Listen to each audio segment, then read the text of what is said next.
Nights and sleeping in tents. Don't you know he's streaming it live?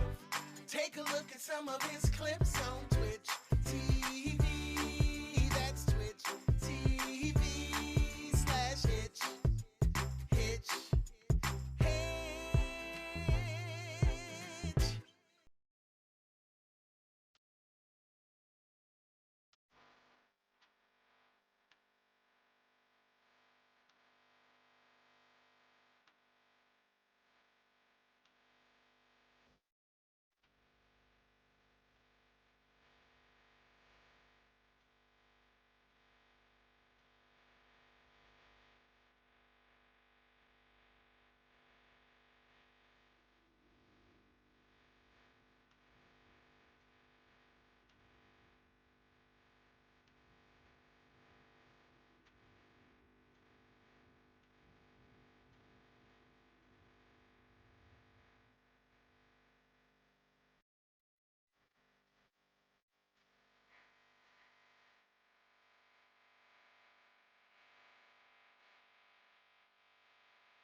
Hello, good morning.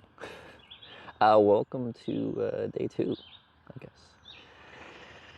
Day 2 of what I'm calling Twitch Plays Hitchhiking, where you guys get to decide which way we go each time we go. But that's only really starting today. Anyway, in my tent just west of Corning. What direction did I... south? What way am I? None of those. East. Alright, just east of Corning. Slept pretty decent. My sleeping pad for sure has a puncture. I'm sleeping on the ground this morning.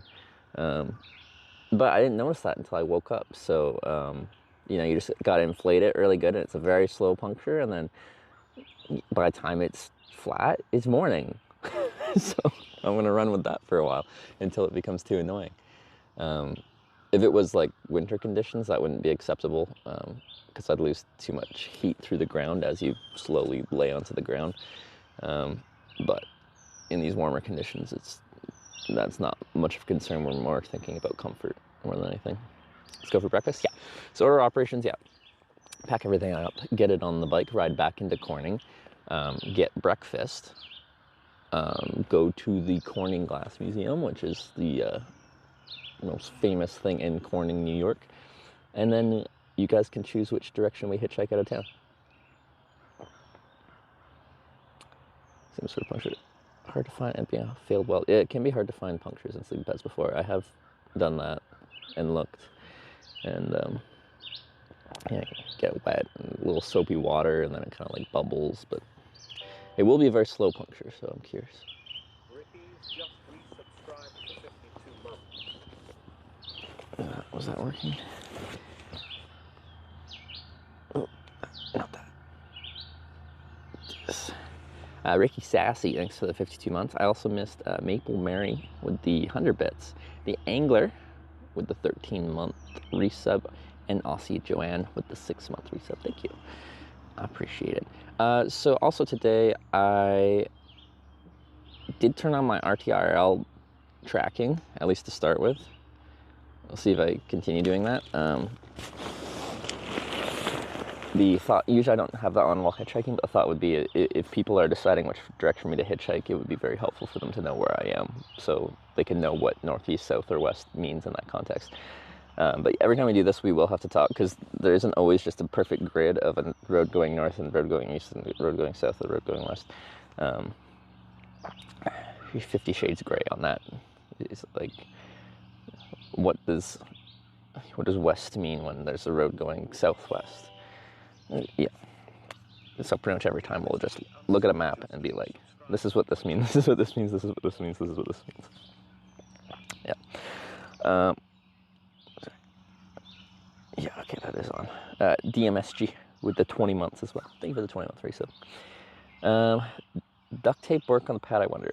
Certain patches will work. I wouldn't say duct tape is your best, like, airproof patch. It could. I haven't used it to fix it, but maybe works. Oh, I can show you my my epic fix job on my tent. So this is where my tent broke. Up here, and I could see the sky when I was camping at Nordcap.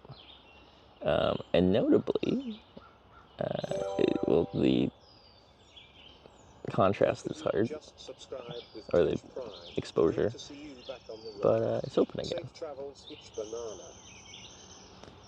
Now there's tape there right now, so I can't actually poke outside, but that was taped shut with like gear repair tape, and I guess the issue is that's like the point on the tent that it actually receives a lot of like strain, because it gets staked out from that point and it pulls the fabric apart. So apparently tape was not strong enough. I should have sewn it and then taped it.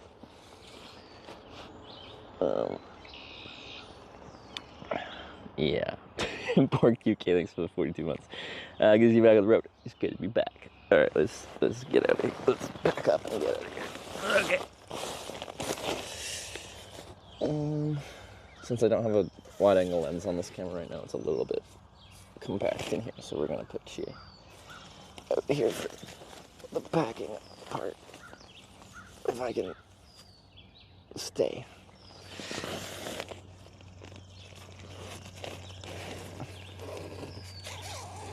There's probably still mosquitoes out, so I'll lock it out.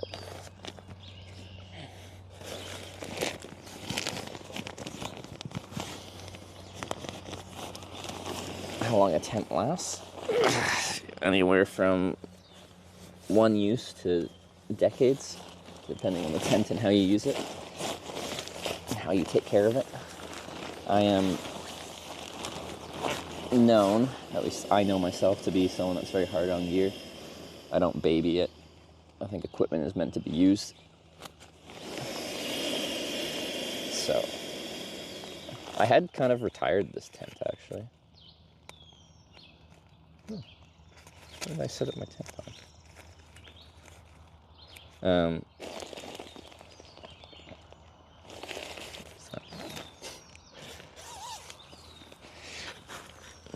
Around.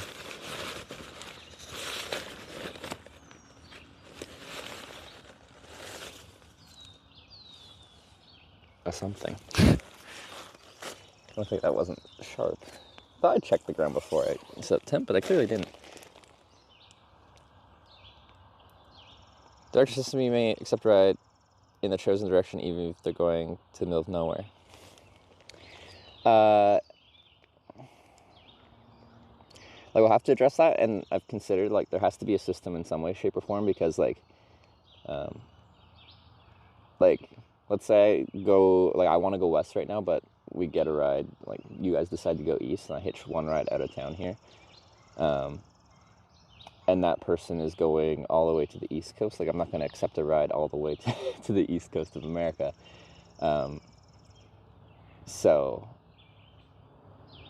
I'll accept a ride, but it'll be shorter. But then I feel like I should also have a minimum where, like, if someone's going further, I can't just be like, can you take me one exit the wrong direction?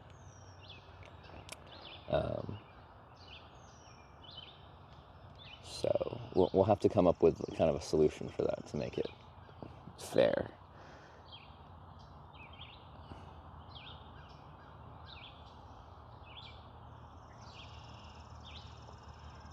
Bit early set up tent? Well, it's the morning. We're taking down the tent.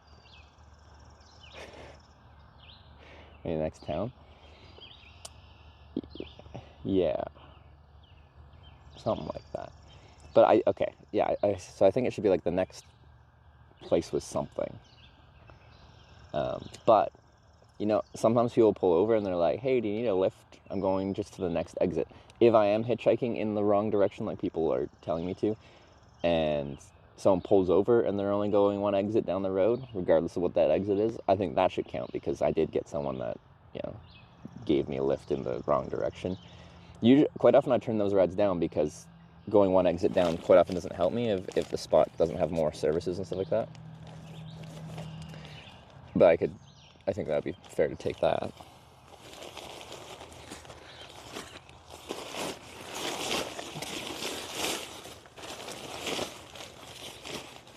Hey, I didn't pack up my sleeping pad or sleeping bag.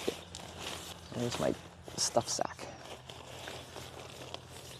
Hitchhiking with a bike will be harder space-wise. Oh, like, yeah, it's definitely a lot more gear, so. Already, like, I hadn't really had this experience before, but I had this lady pull over, and she's like, do you need help? And I'm like, no, I'm just hitchhiking. I'm trying to get to here. And she's like, so you're not in, like, any danger? Like, you're not in need of help? I'm like, no. And then she left. She didn't want to give a ride unless I, like, needed a ride. Which I haven't really had that happen before.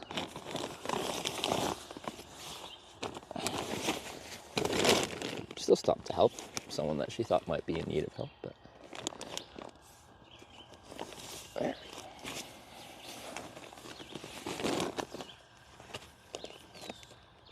Lots of nothing around Corning. Yeah. Well, this is like upstate New York. I feel like things are pretty spread out here. Or like there's just not a lot of big things going on.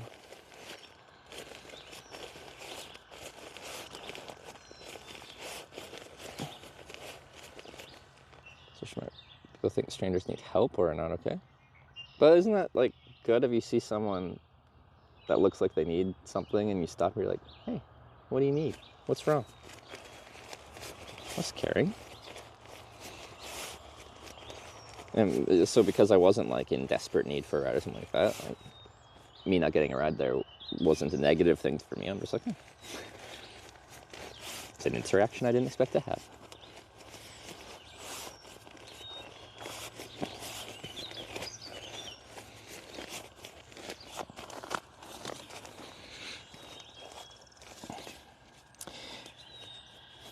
Oh yeah, so I was thinking, I was actually saying this, or started this statement yesterday, and then I had someone pull over, and then I, stopped mid-sentence because, well, now I had a ride, and I was focusing on that. But I think it'd be funny if anyone's watched, like, Game of Thrones, it has, like, that opening credits things with the jamming music, like that.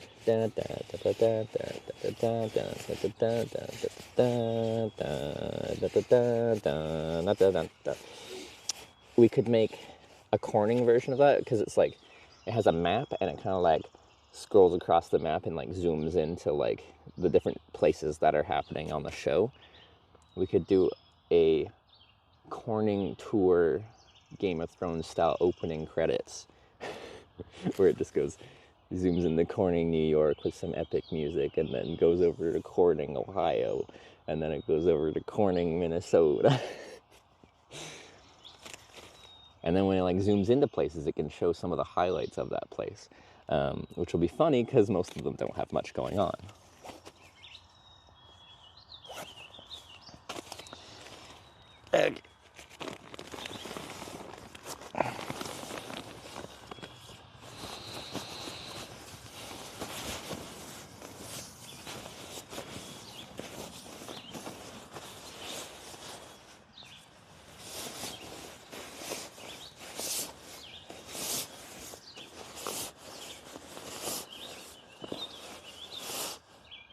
Because you ride in the other direction, we explain they might see you hitching the other way later.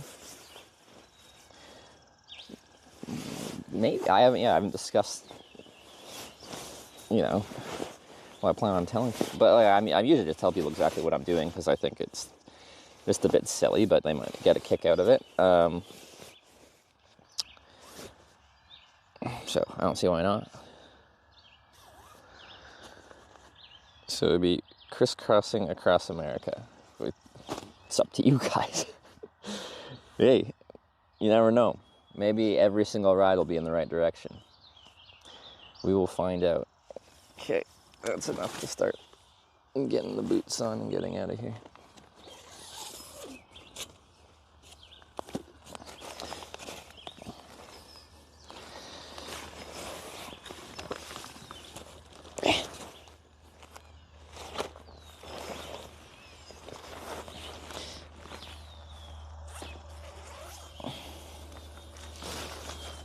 I'm surprised the mosquitoes this morning.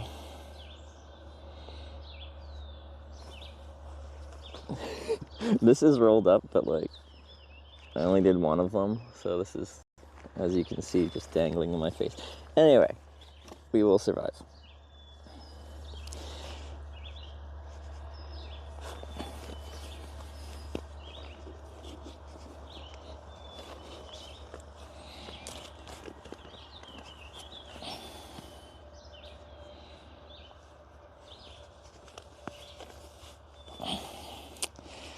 Love a pair of clean socks in the morning. These merino socks, I will rewear the socks, but it makes me feel a lot better to put on clean socks in the morning. Z-Pax tent? Yeah, this is Z-Pax Plexamid. This exact model is no longer made. They replaced it with another non-freestanding one-person tent, Z-Pax. I think it's just Plex Solo, is what it's called now.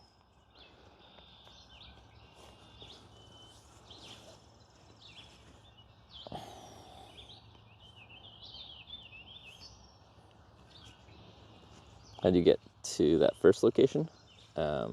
Ithaca. I flew from Edmonton to Ithaca through Denver and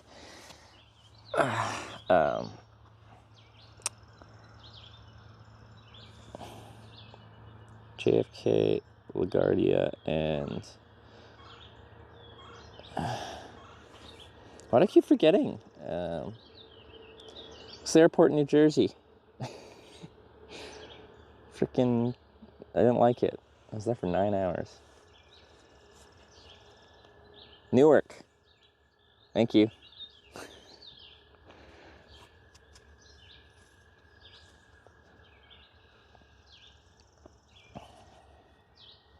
It's my first time connecting through that airport.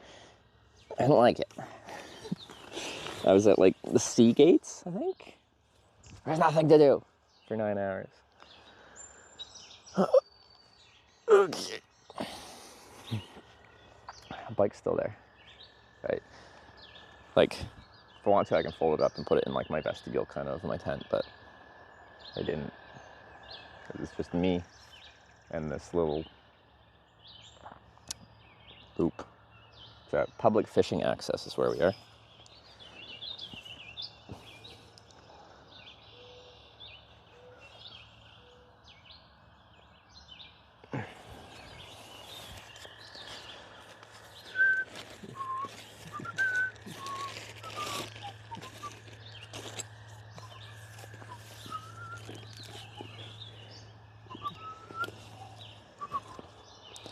Tell me about your Brompton.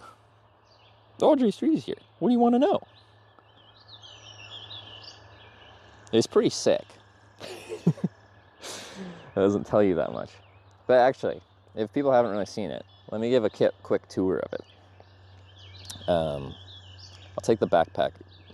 The external frame backpack is just sitting without any of the baggage on there, but I'll show you what we're working with here. Also, I need to get a speaker.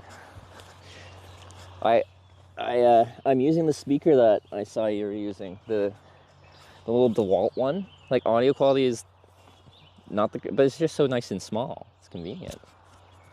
I'm a fan.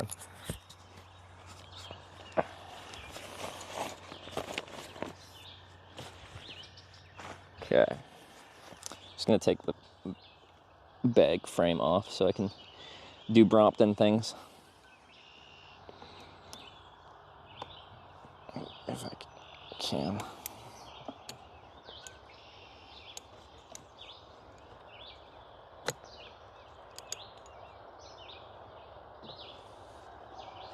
Oh, I did that again.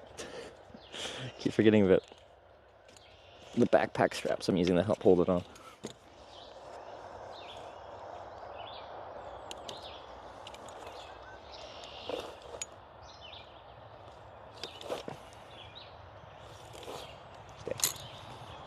Okay.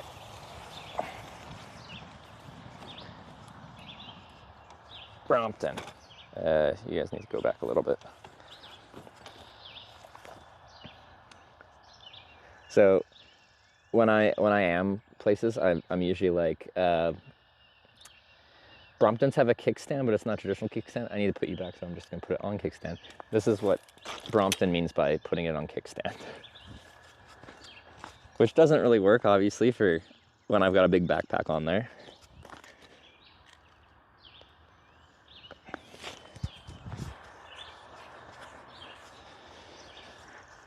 Yeah, anyway. Now it's a bike, and if we just go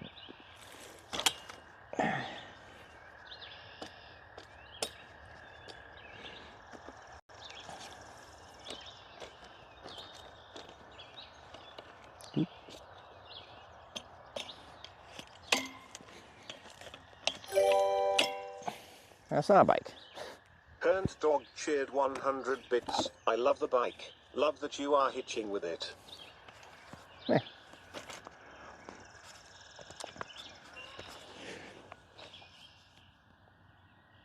Is it the titanium frame? This is the P line, which has titanium components, but the frame itself is steel. Yeah. But super convenient, like, you can usually just walk the bike in places when it's in this mode, because it's like the size of carrying in a bag kind of thing, so you don't treat it like a bike, which is nice, because you can't just take a bike in anywhere. But this bike you can take in many places.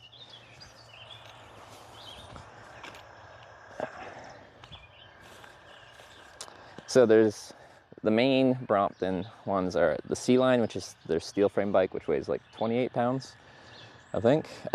P-Line, which is lighter weight, but it's not the T-Line, which is their lightest weight one, but $9,000 Canadian for the P-Line, or the T-Line rather. None of them are cheap though. None of them are cheap. Hurts my soul.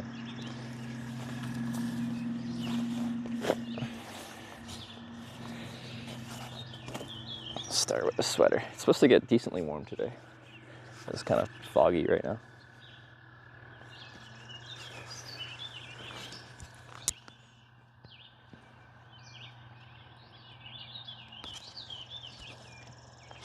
Oh yeah, I think my P-Line comes in at 23 pounds, so 5 pounds lighter than the C-Line. But the T-Line, I think, is 17, 18. Yeah, it'd be really nice to have that, but money.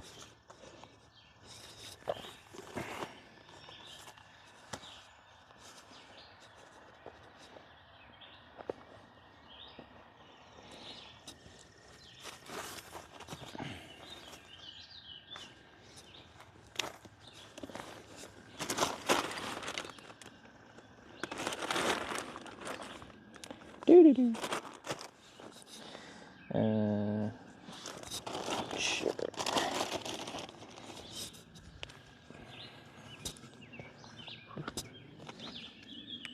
Twitch plays an event or something? No. Well, Twitch Plays Pokemon was a pretty famous streaming event, you could say. That was just some dude that made it back in 2016, 2017? When did that come out? Anyway, it's where they use Twitch's inputs to control a video game, Pokemon, and we're trying to beat the game. I have this trip that I'm very invested in completing in this case, but essentially the inputs, which direction we're going for our next move, is now determined by Twitch. So I'm calling it Twitch Plays Hitchhiking.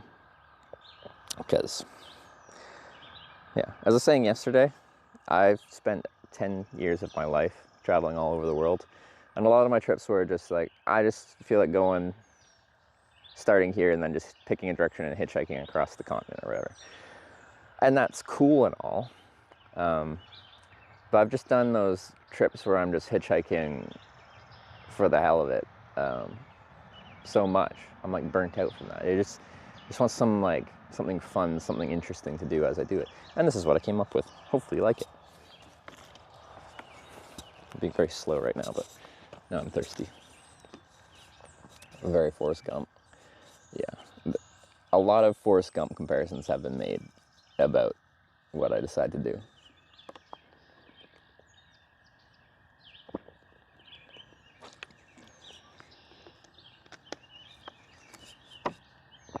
Make them go in loops forever. Like with Twitch Plays Pokemon, there's like famous moments where like, you know, people were putting inputs to make them do bad things. Like they'd catch good Pokemon and they'd be an integral part of their Pokemon team, and then they'd go to the computer and essentially discard their best Pokemon. So I highly expect during this trip there'll be moments of despair because of you guys. You guys will cause great pain. But that's what I signed up for.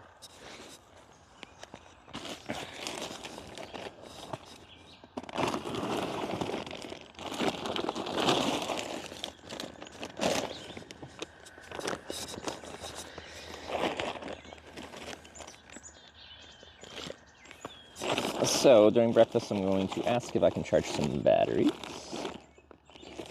So I might as well get those batteries that I need to charge at.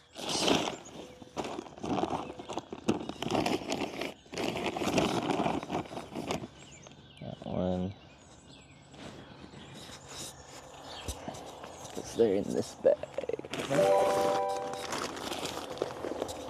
Thor Eve just resubscribed for 15 months. The weave. Thanks for the 15 months. Well, that should be not tucked into my sock. Appreciate it. Thanks for the sub. That one. And did I use any other? I think those are the 2 batteries I've used. And then that one. Yeah, okay. So you guys can just go in here.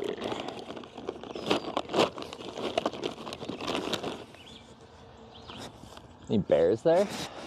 I assume there's some in upstate New York. Just black bears, if there's any. They have the, generally, not always, but generally the temperament of a very large raccoon. That is, they're just scavenging for whatever they can eat, and they're rather skittish.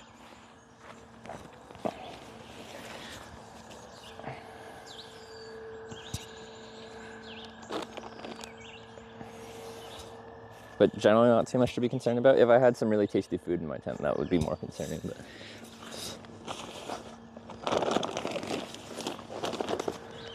my morning system is not really defined yet. As we get further into the trip, like, all my gear will have a specific place to go. And once it has a place, it'll be much easier for me to efficiently pack up in the morning, because I can just feel the inefficiency happening right now.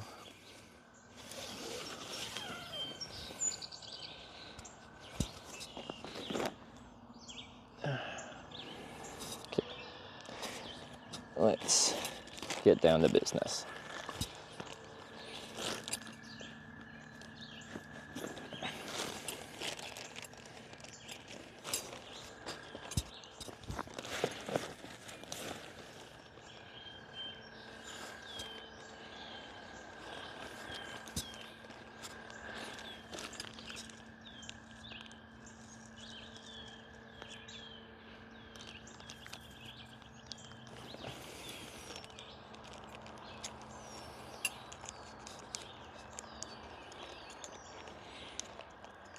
Get off. Okay.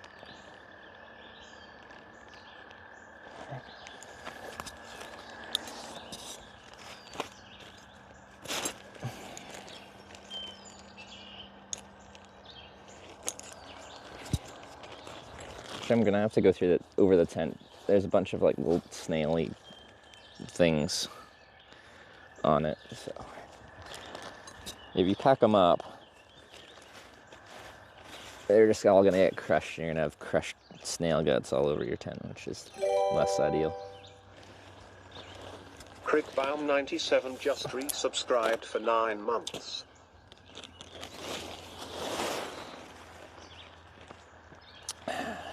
Just bring you guys over here.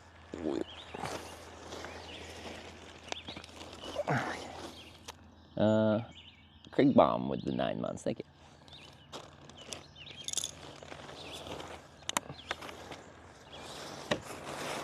Let me show you what I'm talking about. Oh, lots of wood bugs.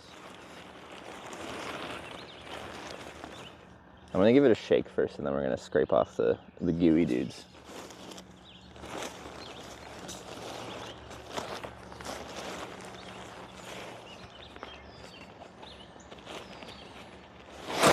Ugh.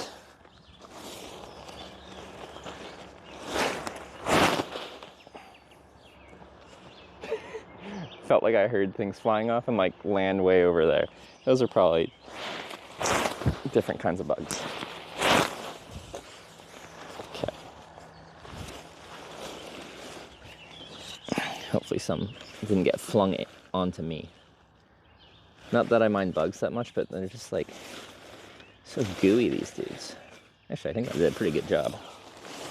There's a lot. Now there's a little. I don't know if there's any ones remaining. Nice. All right, great success.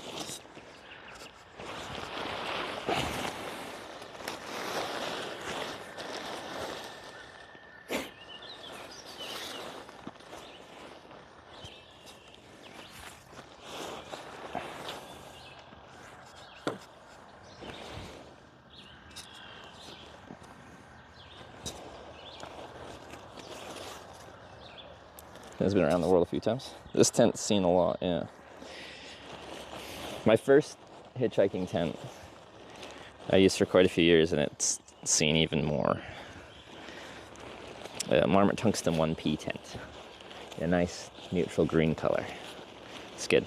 It's kind of hard to find tents in not bright color schemes. For good reason, like, generally if you're camping, you either want to be able to find your own. Well,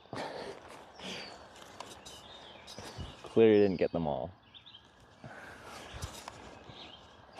You either want to find your own tent, like you're, walking back to your campsite and it's ideal to be able to find it. It's not like blended in with the environment. Or, if worst comes to worst and you're in a search and rescue situation, you certainly want your tent to be visible. There's really not many cases where you want your tent to not be visible, unless you're camping and don't want to be seen, which is a very niche use of a tent. So you just don't mass manufacture that many tents that are just like nondescript. So this tent in camo is like pretty nondescript. It's nice. I think Z-Pack stopped using this camo color scheme though, so I don't even think you can get it anymore. Well, I know you can't get this exact scent because they don't make the Plexamid. They make the Plex Solo, which is like this but different.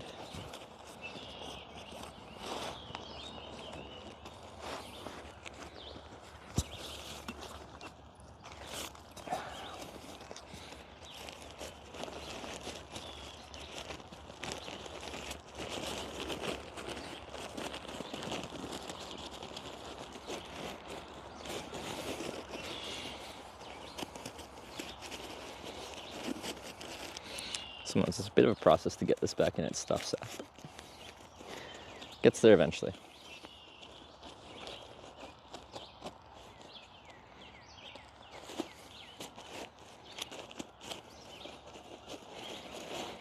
I'm not sure. I hope you slept well. Yeah, I slept good.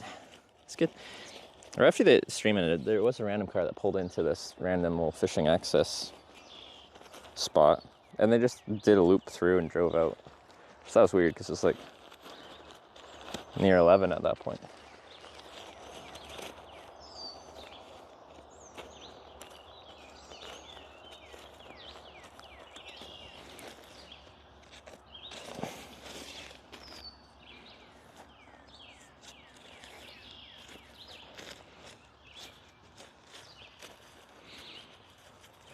Okay, where's my drawstring?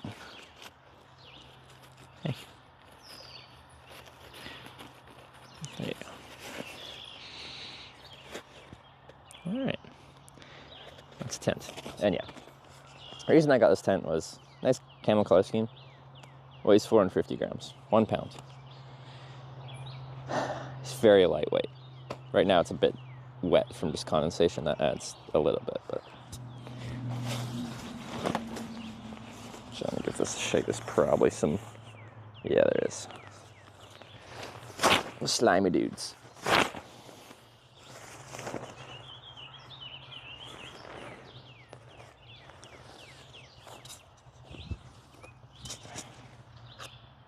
You really don't want to come with me on this case. Like, I support hitchhikers, but this hitchhiking vessel is not good because you'll get squished.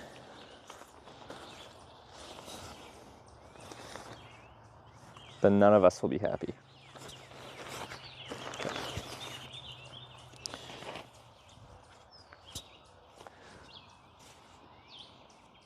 Okay, which one was my camping bag? The empty one. There we go.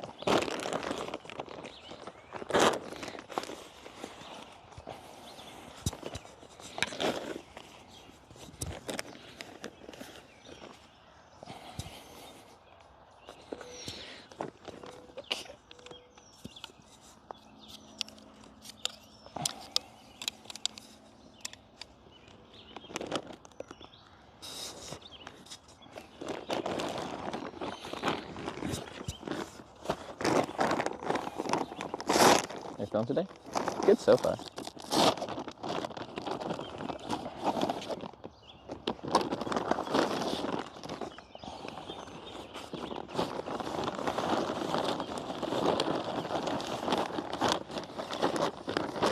think the weather's supposed to be decent today, so that's always nice.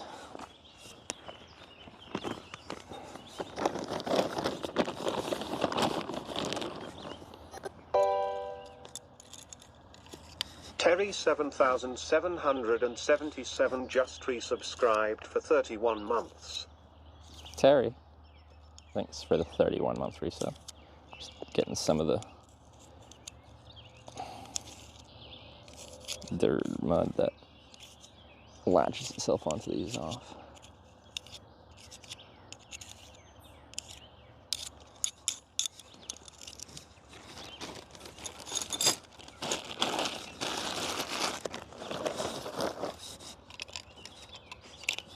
This is my one pole that the tent requires. Well, actually, this sleep system is designed to be used with a hiking pole. But you can buy a carbon fiber pole if you don't use a hiking pole.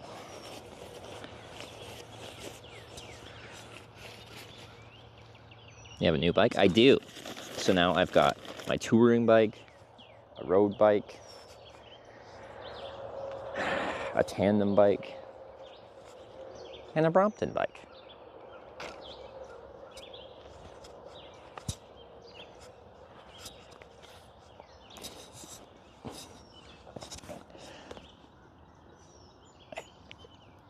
It's inevitable. If you get into cycling, you just accumulate bikes.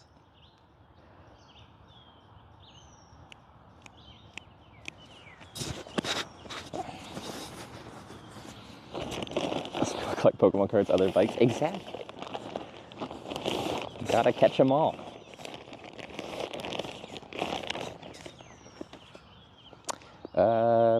Let's brush my teeth.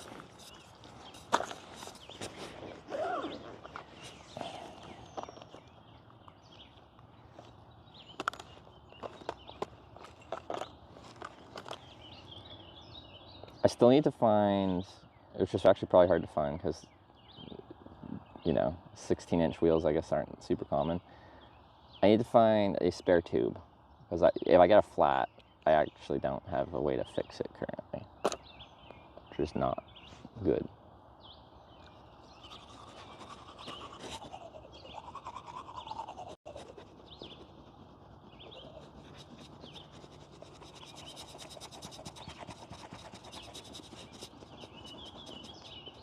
What bad luck do you have? I'll describe it in a second.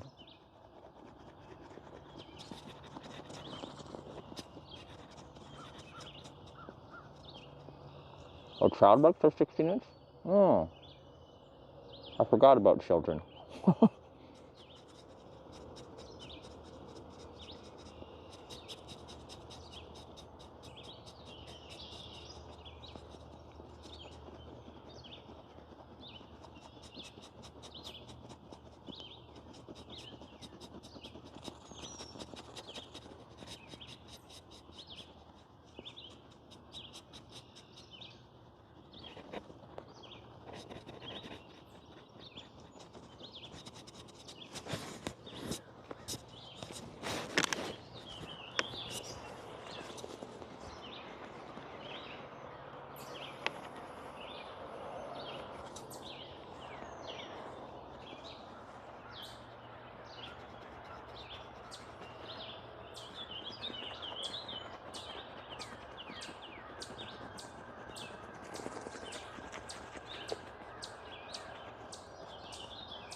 It's not morning here in Norway. It's 1:16 p.m. This is true. Time zones. How do they work? If the world is flat, why is time different in different places? Why are some places night and some places are day? I must consult the Internet Conspiracy Archives. Oh yeah, backpack. I've made some modifications. This is an external frame backpack. So framed on the bottom, and then frame here, and then very just basic straps here. It's actually meant for like proper hiking. I'm not using it for that. I'm using it.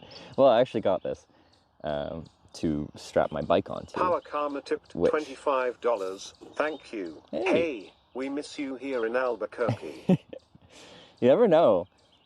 I might be coming through again. I'd love to, at least come by and say hi. I won't be like, can I stay at your place again? Thanks for the $25. Good to see you. I'm an Albuquerque fan. I've had some good times there. Visiting you guys included. This is actually a butt pad, so when you've got bags on here, this slides out and sticks out past the bag, and you can use it just to not sit on the dirt.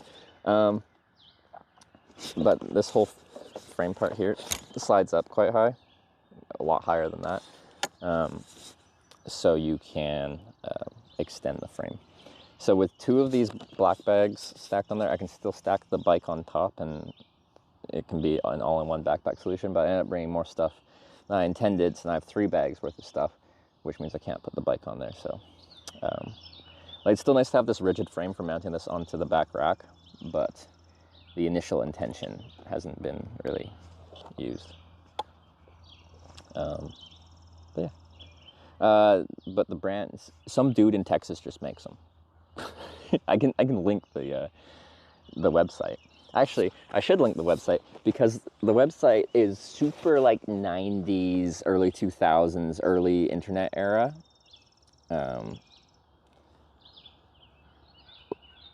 Like, I think the guy just has a passion for, hiking and stuff like that. But he definitely didn't hire anyone in marketing or web development, which is fine. I just think it's a funny website because it feels like it's like a little time capsule going to the website. Bookmarks. I just gotta find it here. Here we go.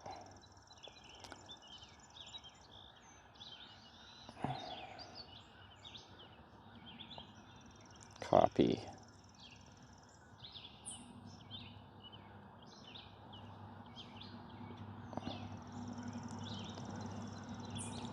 But if you want to, go to that website and just give me what vibes you get. #ad. There's no referral link. There's no anything. I think it's a decent bit of tech, but it's also not cheap either. Just some dude that makes it himself. So this is called a stack pack.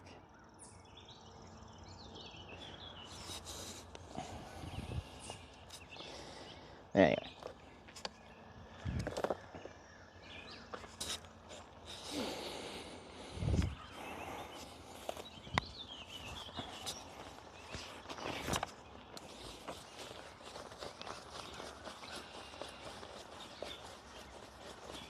Wall of colorful text and a white background, very 90s. I know, yeah.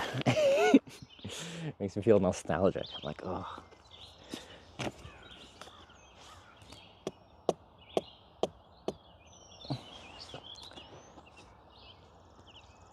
Those websites are all on one page. Objectively really annoying to navigate through. So like to find the stack pack, you have to scroll down, or at the very beginning there is the prompt where you can click on it and it will auto scroll you down to the correct spot to find the stack pack section of the web page. Yeah.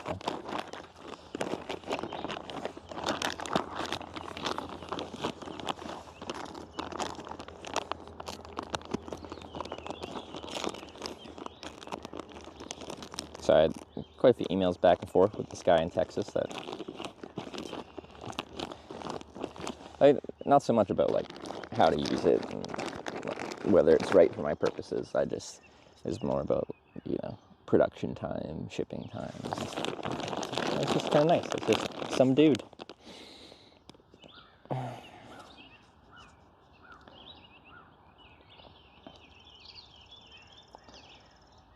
Get paid pretty good money. I really nice for making sites like that. Yeah. Was it difficult? feel like website development has changed since then, as far as ease of use is concerned, at least. Is it ease of development? Okay. Anyway, I gotta put everything onto the bike, so I gotta actually put the bike into bike mode. So let's do that. All right. See if we can do it reasonably quickly. All right, you guys want to time me?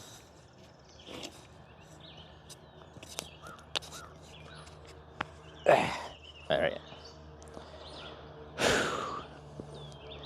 Going in 3, 2, 1, go.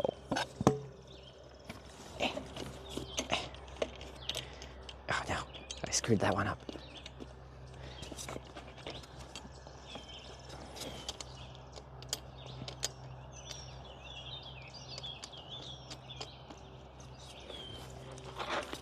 Done.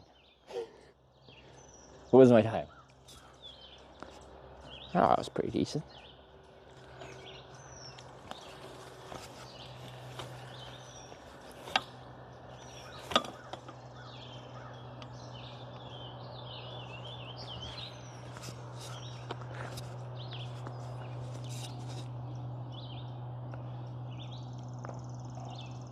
"22 seconds, 19, 21, 20, 19 to 22 seconds. That's pretty good. I'm happy with that. See? Cool bike. There. Let's set up here. I think it's fun. So I got this this top tube bag. It's been really convenient because I can put my selfie stick in there. But there's also a few other things. I put my brick saddle on there, which might have been a mistake because now I have to take care of it, where the other one would be better at just getting left in the rain and stuff like that. Still got my snack bag. If I get a sponsorship, you buy it? I bought it. For a while I've wanted to integrate hitchhiking and cycling together because I like both of them, and when I'm doing either one, I kind of miss the other one. So the logical conclusion is, why not both? Why not both? We're hitchhiking and we're cycling. We're about to cycle back into town right now.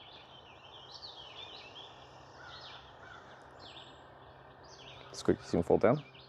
Should be comparable to setting like what I just did.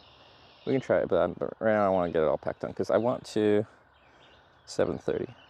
I think we're on pace to like have a nice morning. We'll have breakfast, and then by the time we're finishing up, it'll be a good time to go to the museum. And then we'll still have like a pretty full day of hitchhiking out of Corning, but we don't know which direction because y'all have to decide. All right, no dumping, everyone. I'll do it like this. No, I'll do the bag like this.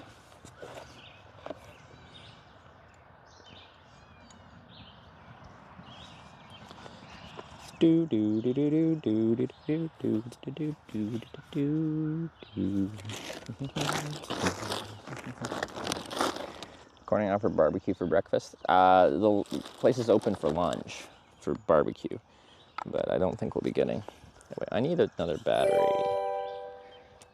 for my Lizard shoulder _PP camera thing. just resubscribed for 2 months. Who's that?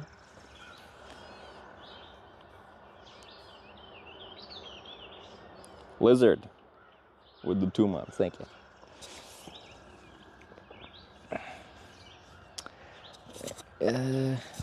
What's the battery on that?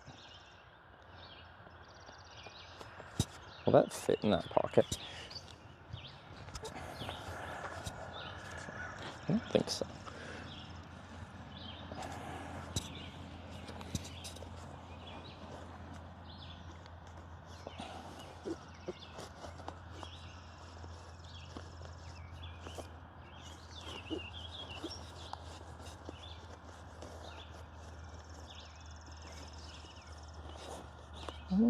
It'll probably work.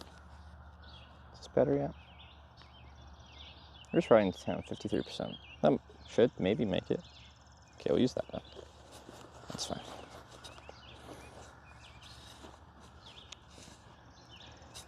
Went to bike shops because Sunday all closed. In town? Like, oh.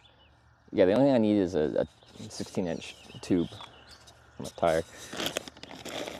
Like, I currently don't need one, just should I get a puncture, I don't have a patch kit or a spare tube, so kind of screwed myself over if that happens.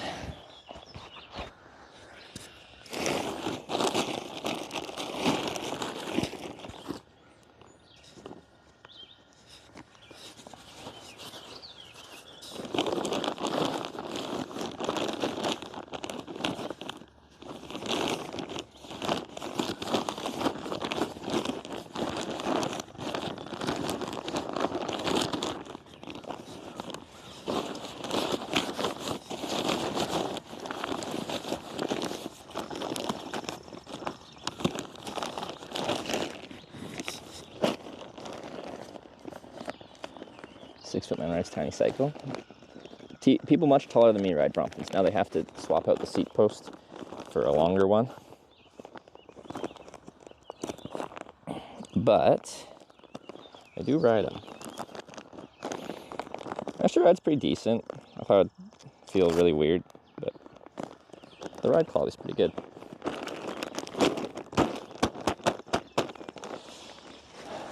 One back.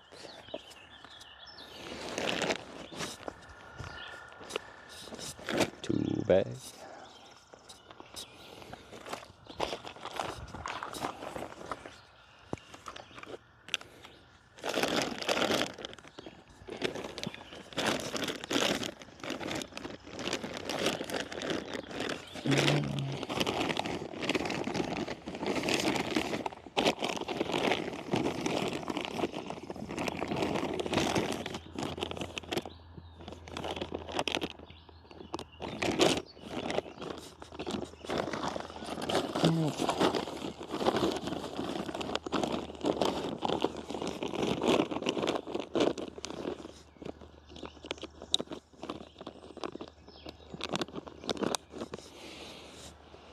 Let's get this mounted.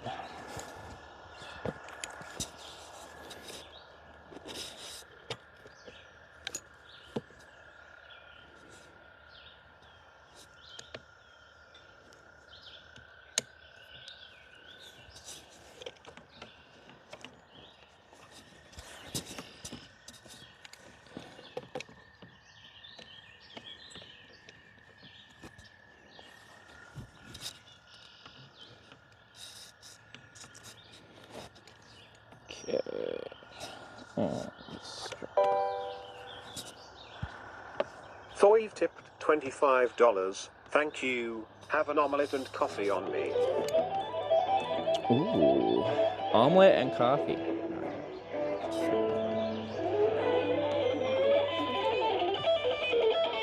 For a minute, it sounded like Guitar Center 1988 in here. It was like a full... Oh, yeah. Is this an interview?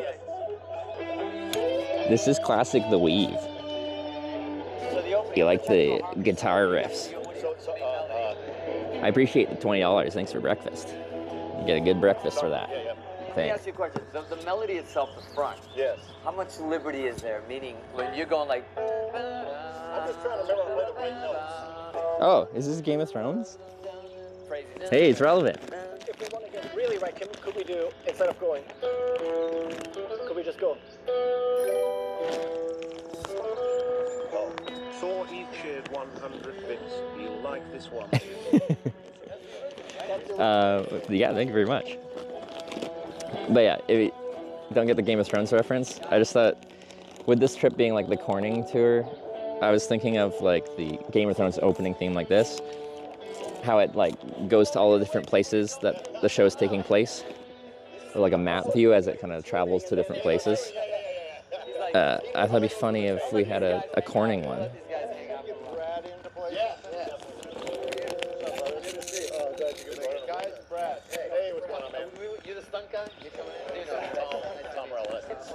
What we're doing is so like specific to melody. It'd be great if somebody just did some beautiful. Yeah. There we go. Thanks. There we go. Sprinkle some fairy dust on it. There we go. Anything. That's what it's been missing. That's what it's been missing.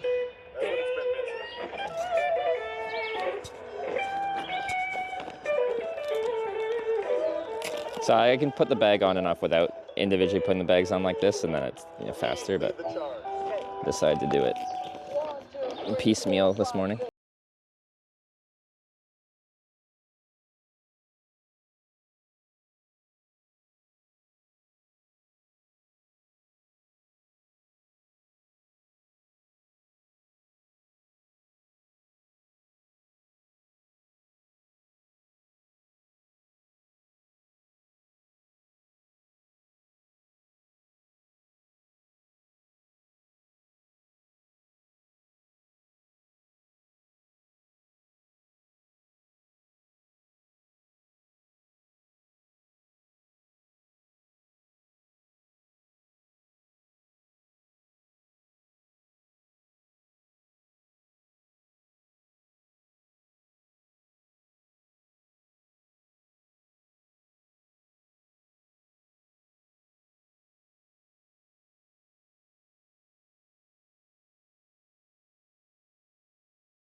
So I need to plug that in, so we can get hotspot off of there.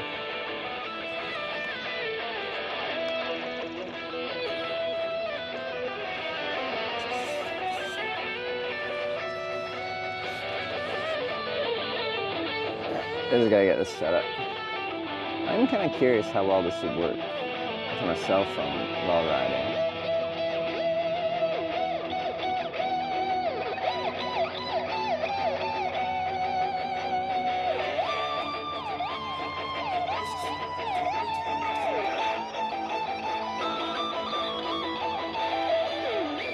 It's pretty stabilized. Are you even on Action 4? Like, it's a whole lot of intricacy that I wouldn't have to if I just used the cell phone.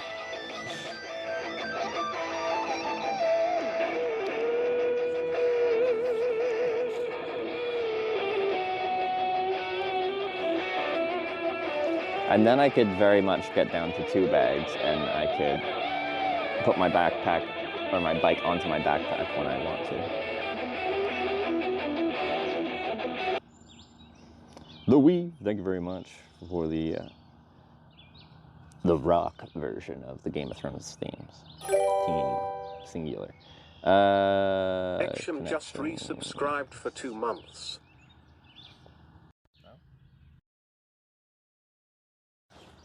Oh, is it because these Anker batteries suck for some reason?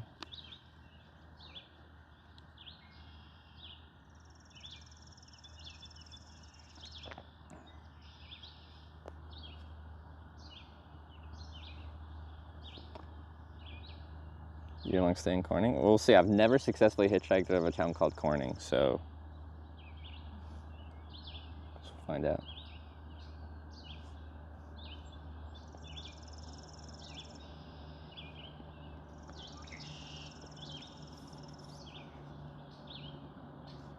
Are you gonna do anything? Apparently not. Why aren't you doing anything?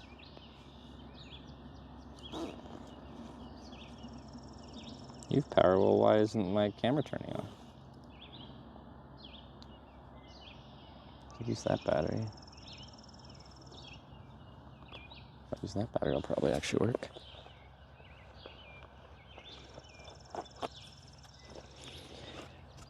I get more and more disappointed with Anker as time goes on.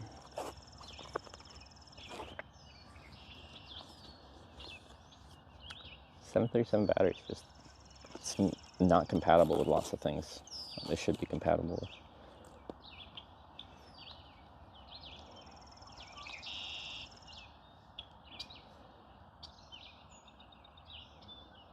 If I ride lots of uphill, should I get road bike or mountain? Are you riding on a road or off-road? If you're just riding uphill on like actual paved decent roads, then it'll be much easier on a road bike. But if those are mountain like trails, like mountain biking trails, you wouldn't want a road bike. Battery in the cam? No. This whole time I've used it, I've run it without an internal battery. So yeah, now it turned on. Just really didn't like that 737 battery.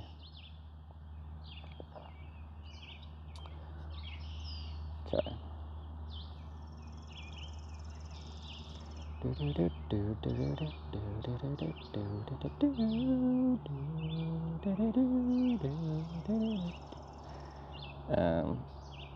Okay, but I actually want this one to be connected via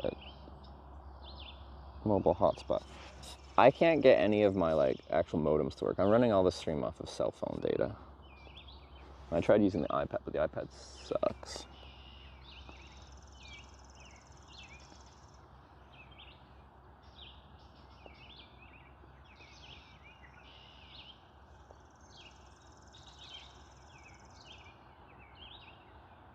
Okay. Now I can unplug this and hopefully it doesn't. I'm in encoder offline. You're connected to Wi-Fi. Okay, there you go. Sorry, you have to get mad at my tech. It's important.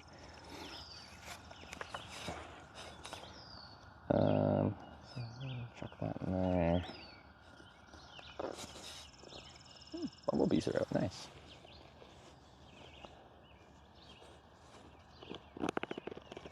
I don't trust you to not fall out of there. Okay.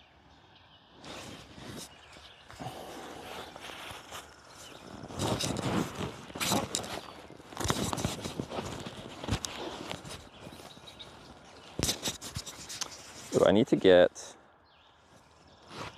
I don't have a windscreen on, which will be on my mic, which will be an issue very soon. But I do have to swap mics, don't I? Sorry. All this morning process will be much smoother in like a week once I get used to this.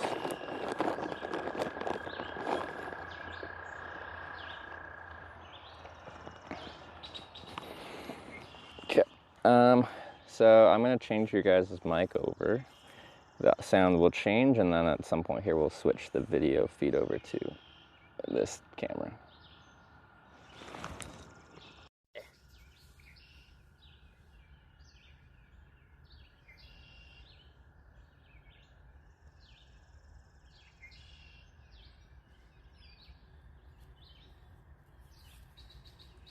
And the gears, 12.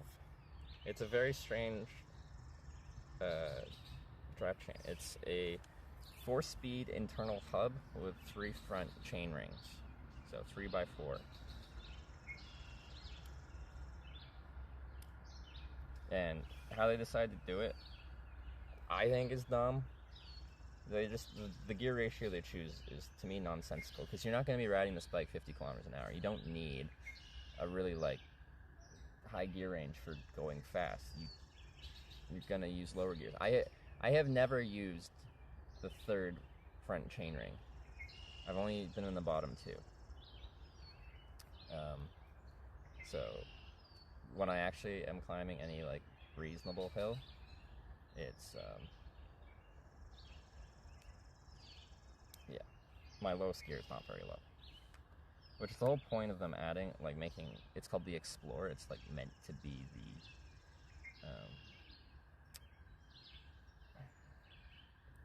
the Brompton model that you can take extreme places for Brompton, but they didn't give it a climbing gear ratio. It's very strange to me.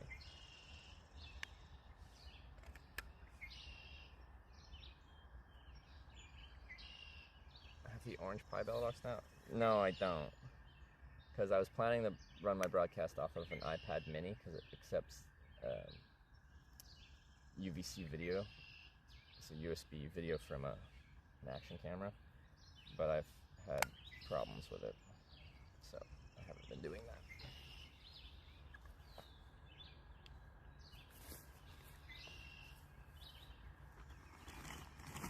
So I'm using a bell box right now, and it's an old, well now old is subjective, but Jetson Nano, which is much less power efficient than the Raspberry Pi one. Sarah has a Raspberry Pi one. Sorry, forgot you guys weren't on a mic. I always do that. Alright, I'm going to switch you guys over here. So, start.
I had to change scenes.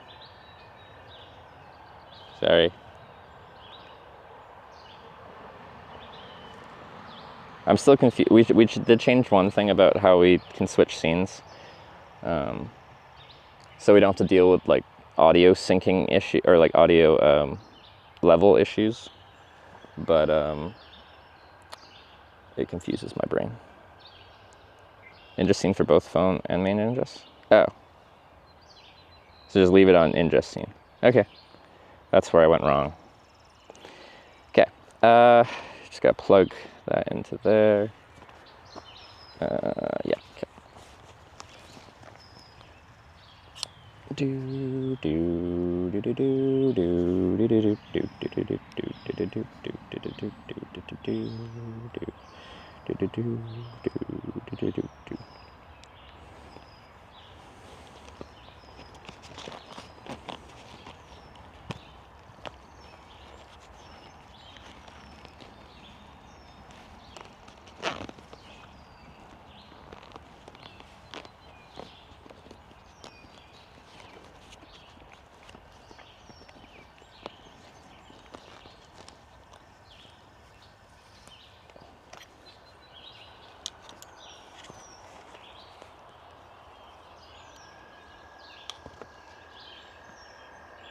This always comes loose.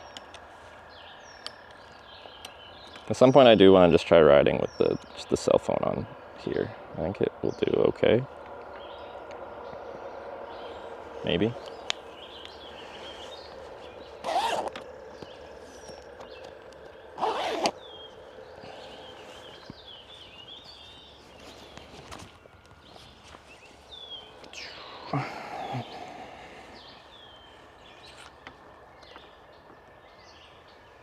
An old onesie. Yeah, I have, some of the DJI ones, but I still like those onesie quick release clips. Oh, look at that bike.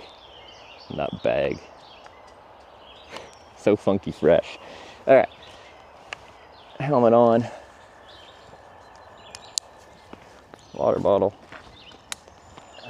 Check, make sure I didn't leave anything behind. Looks good.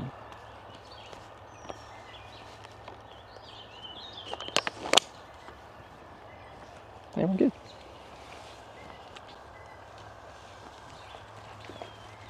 Gotta change the angle, and I don't know if it has the horizon locking thing on right now. Okay. So you can do a wheelie. The bike is very rear heavy, so it probably wouldn't take much to make it do a wheelie. Let's see. Oops. Horizon balancing. So we want horizon steady. I forget which one is, wait, rock steady. Horizon balancing? Is it balancing? I don't remember. It's probably that one because it's more zoomed in. I think it's supposed to find the horizon and just lock to it.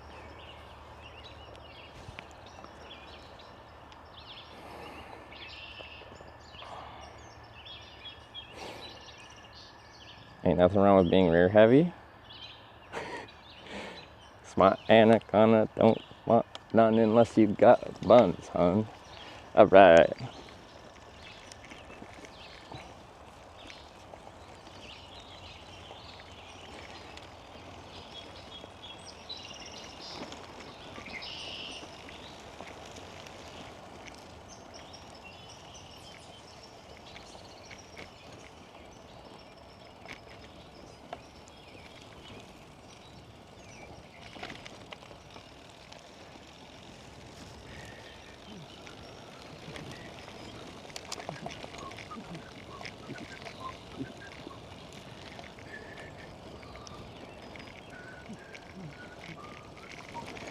Short little ride into town. It's quite nice. The road was in decent shape. At least the way I came out was.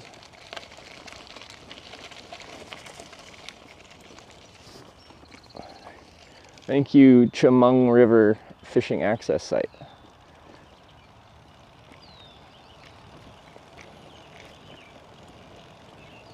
By part of anything other than manpower? Just my legs and tush.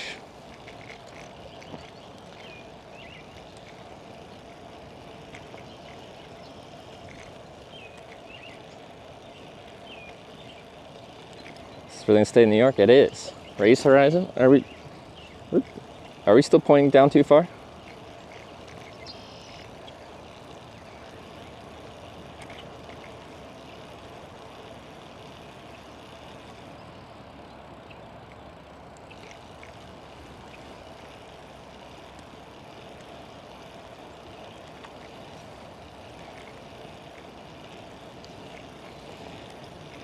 Any advantages to this type of bike? Well, just the fact that you could fold it up into a tiny size and put it in places that you can't put normal bikes.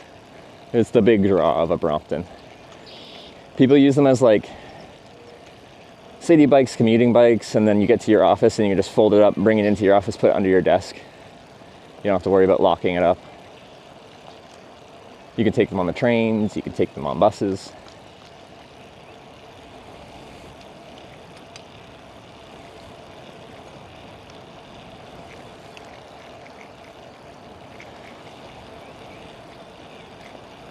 When does Twitch Plays come into place?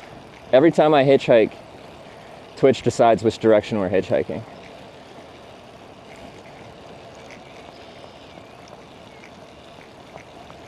Should probably have a command for that, because, like, objectively right now, the question would be, where hitchhiking, what does Twitch have to do with it? Like, how does Twitch play hitchhiking when you're riding a bike? Generally in a day, there's 3 to like 7 hitchhiked rides, so there'll be 3 to 7 hitchhiking inputs a day.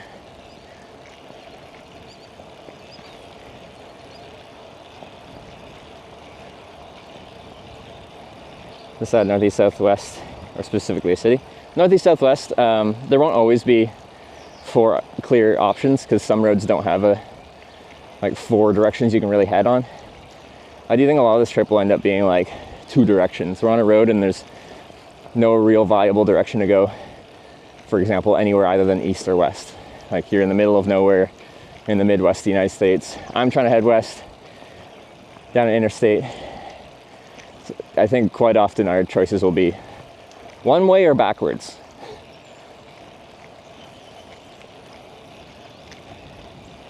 I see you in Denmark. I've streamed I've hitchhiked and biked through Denmark on stream. I'm a big fan. My girlfriend Sarah also is. We slept in the free shelters that are spread all over Denmark when we were going through there on the tandem bike tour. It was good. A 6-speed bike? It is a 12-speed bike. It is a 3x4. Or 4x3. I forget which. What do I say? I say 3x9 for my touring bike, so this would be a 3x4, yeah.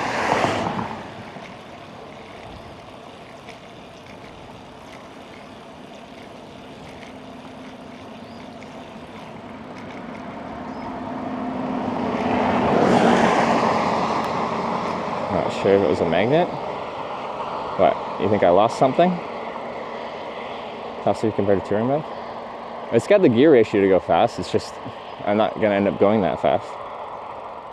Now he sees it. Well, I didn't see chat spam. Usually when I drop something, everyone has a bit of a freak out.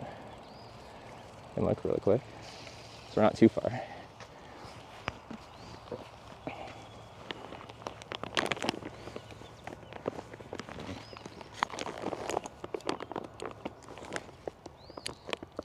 Magnet. The goal of the trip is to go to all 50 states. After that, who knows? I'm going to go to other countries and do it there as well. We'll just keep it going. There's a lot of world to see. There's a lot of people to meet, so just keep it going. Now you scrolled through chat. Looks like the girl's way too drunk. Who knows? Are you? Yeah, okay. Chat was right. You guys are right. She's way too drunk. I mean, I'm fine. Okay. I'm fine. Don't worry about it.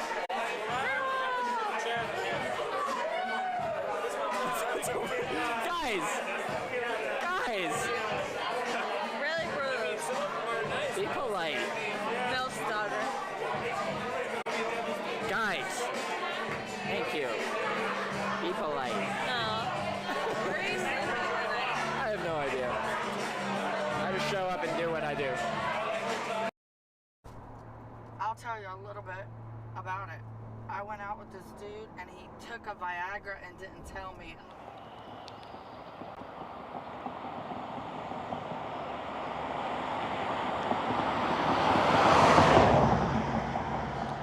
I can't believe you've done this. There's no magnet missing. You're making up things.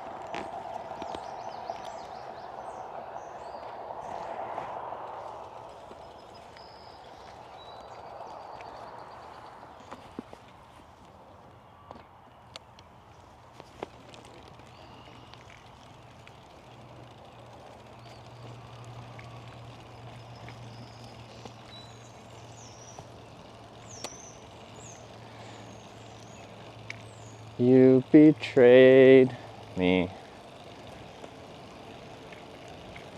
Some round thing in the grass? Yeah, that was underneath my tent. And when I was packing up this morning, I saw like the imprint of some round thing. And I'm like, what is that? Just some random trash. It wasn't mine. Riding your bike more than hitching? What's the deal? What do you mean? We just started the day. I camped in a bush next to a river at a fishing area. And I'm riding my bike into town to check out town. Then we're hitchhiking out of town.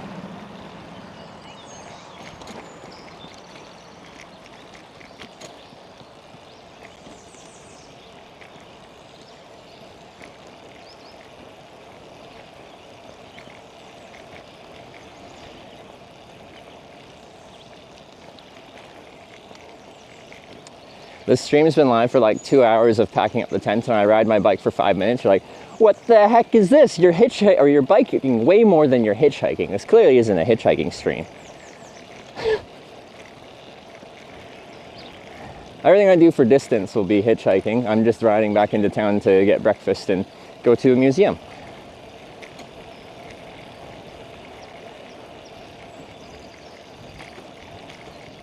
I've seen better days. It feels fine to ride on. Like, the cracks aren't that cavernous. We're fine.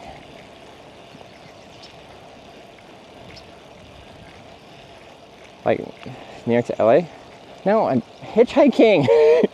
I just have the bike for getting around town and to get to different hitchhiking spots.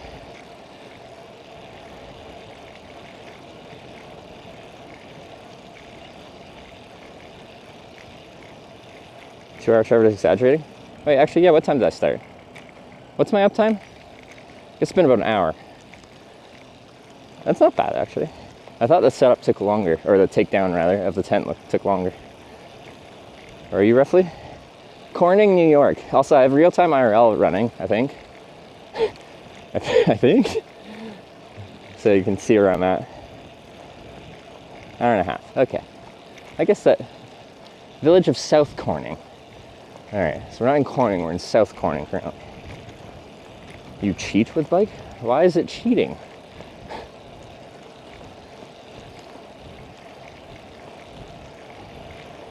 I rode from Corning to a spot to camp. Now I'm riding back into Corning to breakfast, go to museum. I'll ride my bike to a hitchhiking spot to get out of Corning. And then everything for distance will be hitchhiking.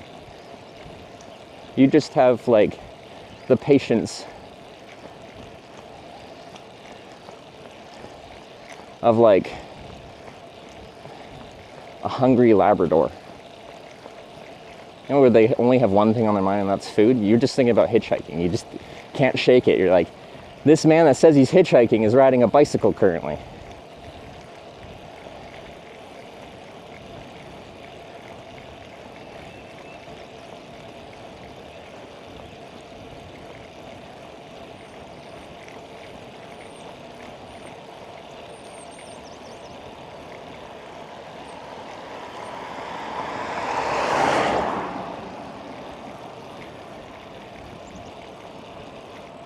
Hungry Labrador. True.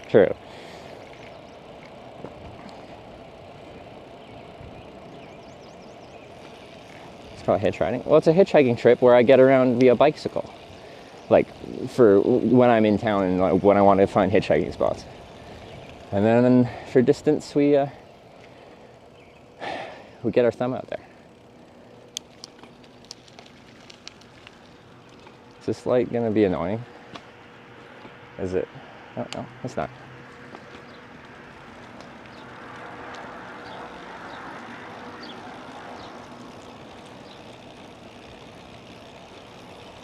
Sounds very flat. So we're riding along a river valley, essentially. The river's just to our right a bit. But as soon as you leave the lower river valley, it's quite hilly here. It actually made it kind of hard to find a place to camp because anything flat has been developed upon.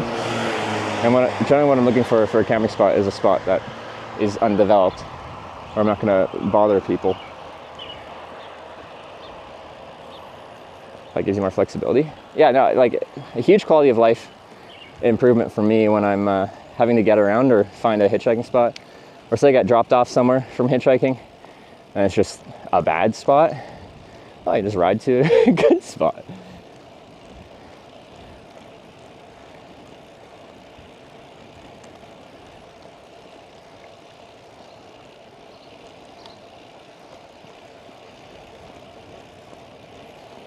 Not bitch hiking.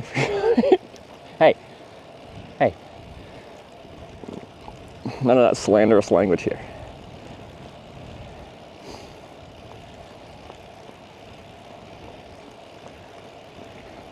Heavy's bike.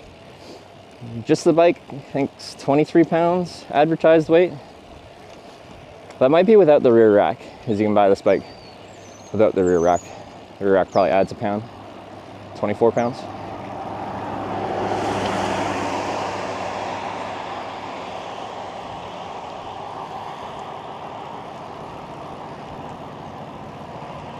So I have learned, like, on a little bike like this with 16-inch wheels, when you hit, you know, big bumps on the road and stuff like that, you feel it a lot more than I do on my touring bike with the much larger wheels. So it's a bit more careful about what I'm riding over.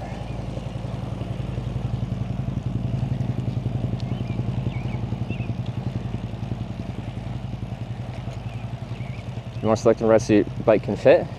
I assume I'll lose rides because, you know, we can't make the bike and backpack setup work. But this is America. Everyone drives big vehicles.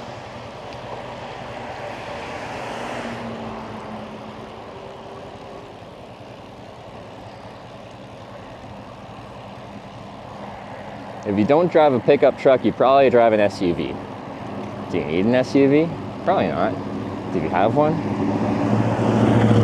Yeah, you do.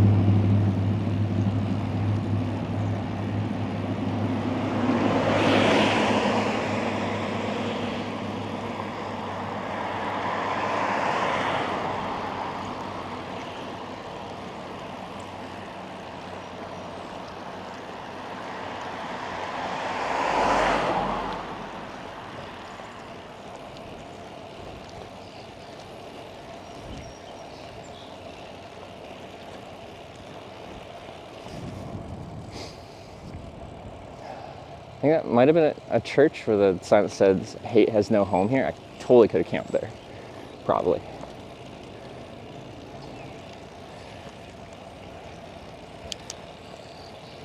Always comes back to the "what would Jesus do" clause. I feel like I always have a trump card in that case. Theany and Limall are just resubscribed for 24 months. Strap it the top like a deer.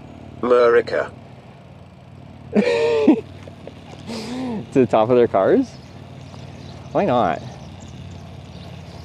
The actual intention of this backpack I have is for me to be able to strap my bike onto it on the top.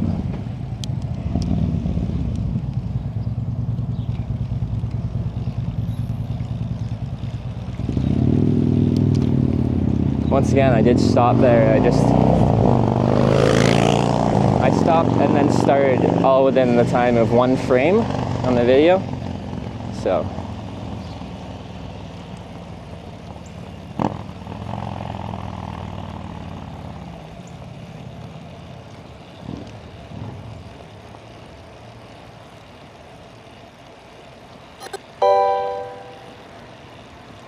Hot Sauce Orc just subscribed with Twitch Prime. hot sauce, 6 for the prime, welcome to the Twitch. Oh my god, I just realized. When I'm hitchhiking, I say Twitch hikers. When I'm biking, I say Twitch bikers. What do I call it?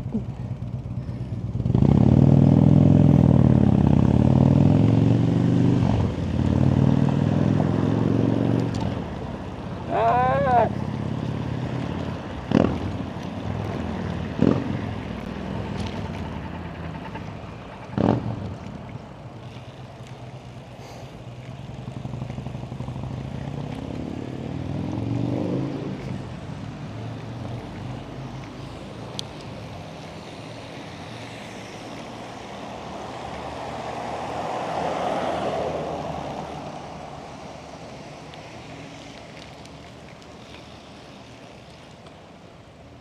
I think we go left.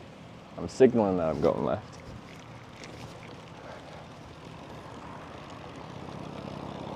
I haven't looked at a map yet. I'm just going off of memory. Didn't have bikers in America. Didn't you see that motorcycle? I think that's what most people mean when they say bikers. But actually, through town here, there's been signage for a New York State Bicycle Route 17. Which I didn't know existed. But apparently there's an official state-sanctioned bike route.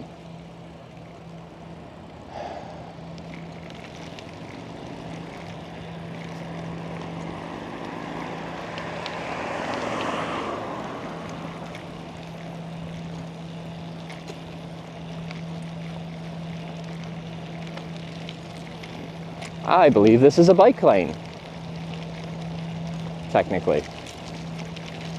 It's a little gravelly.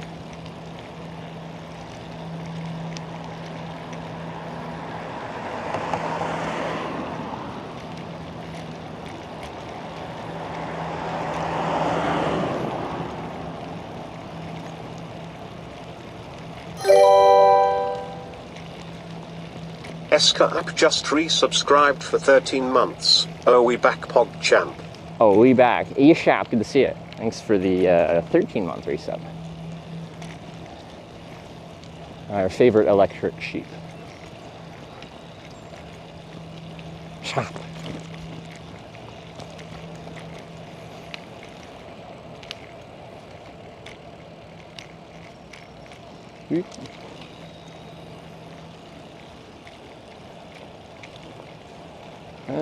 Turn left, one of these roads to get onto the main street, I think. This one? I think it's this one.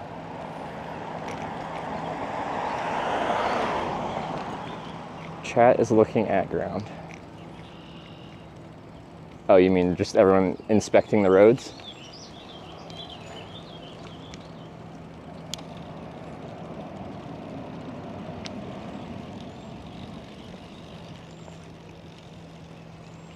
Oh, green light.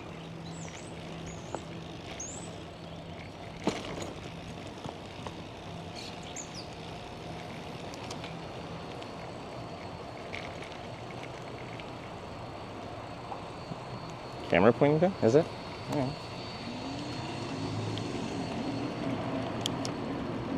Yeah, it's hard for me to tell.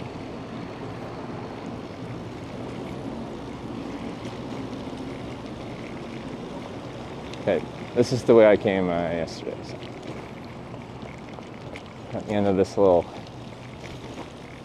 thing, we're on the main street of Corning, New York, and I'm sure there'll be breakfast diners galore.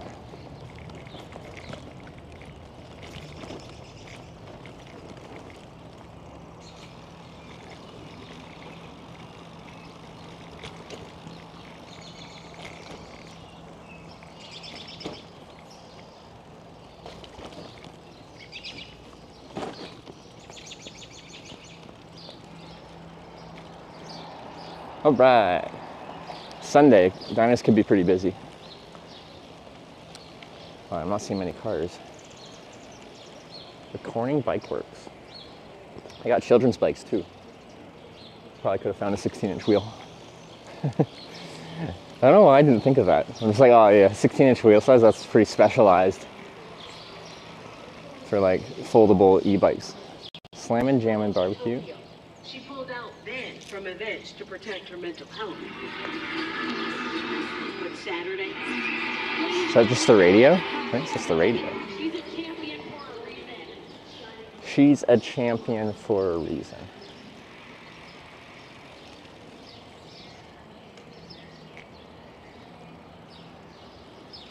There's a breakfast spot that's closed. Open 6 a.m. Monday. What kind of breakfast place isn't open on Sunday? Maybe their kid is graduating or something. It's a ghost town. Last night, this town was lively. It was kind of nice. A bunch of people were going to like prom. It's nice to see, you know. I don't know, people. It's nice to see people celebrating a big moment in their life. Morning.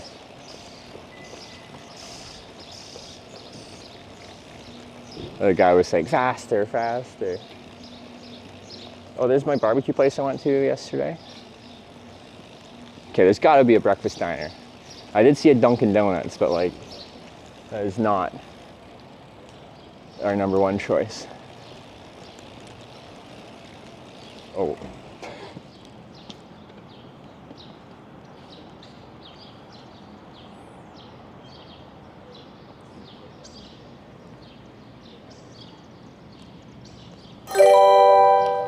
That's too loud.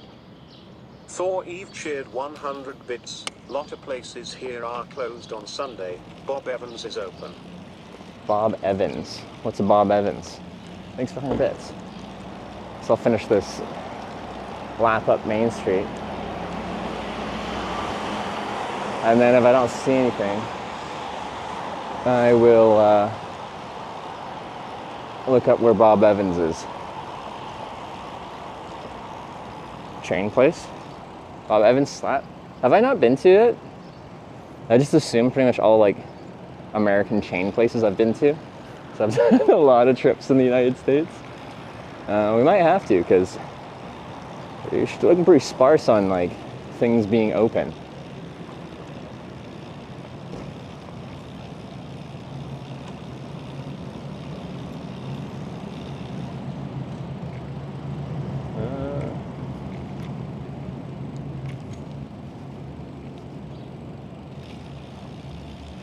Oh, this place is open. Coffee, espresso, pastries. Yeah, I need a breakfast. Yeah, it just looks like just a coffee shop, not a breakfast place. All right, well, it's pretty much the end. Well, we've got, okay, no, it's it. We're gonna call that the end. Heck yeah. What is it, Bob Evans? Maps. Bob.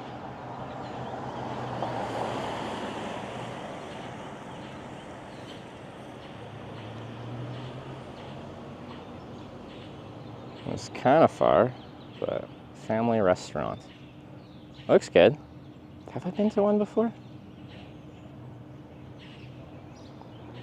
Let's check it out. It says it's open. Okay, start. On West Market Street. Okay. It's like a Cracker Barrel. I like Cracker Barrel.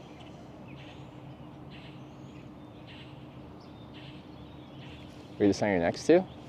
You read the sign I'm next to. No stopping past this point. This is a parking spot I'm in.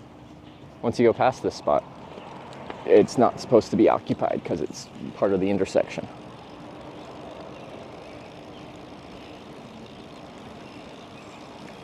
In 500 feet, turn right onto South Bridge Street.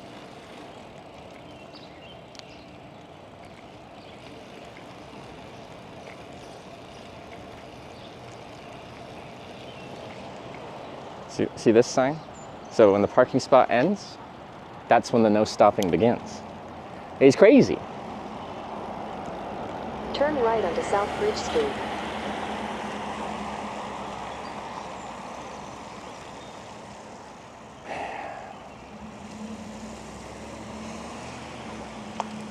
To the right, to the right. In 600 feet, slide right onto Bridge Street.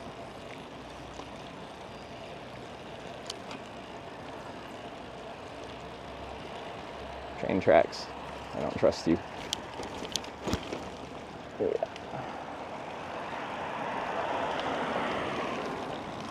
No back camera? No.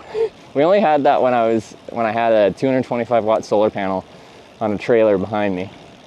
So we had the power to run 2 camera setups, and also Slide right onto Bridge Street. there was something, you know, to show.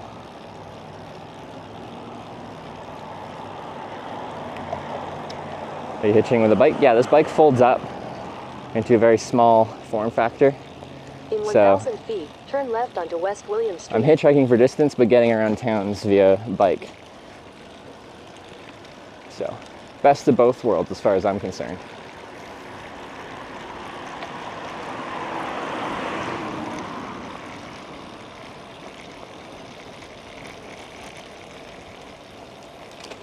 Where are you heading?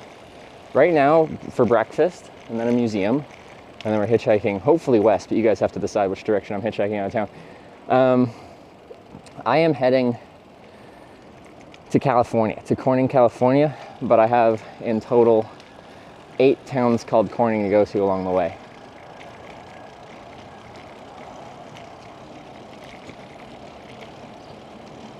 It's gonna take a while.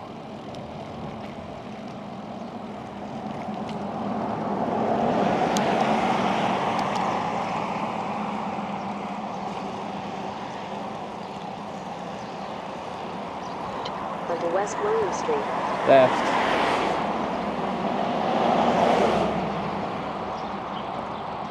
It's me signaling at the moment.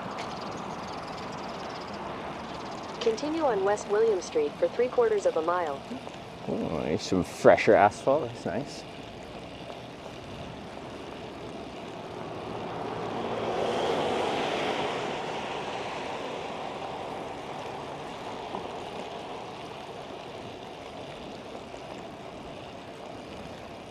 It's a long trip. Yeah, some people don't realize how big America is. It's a real big country. Yeah. Especially with the extra stop-start added factor of Twitch decides where we go next. It's gonna be a bit of a long haul. And we got several stops to make along the way. Usually I'm just like going straight across as fast as I can. But we gotta go several places.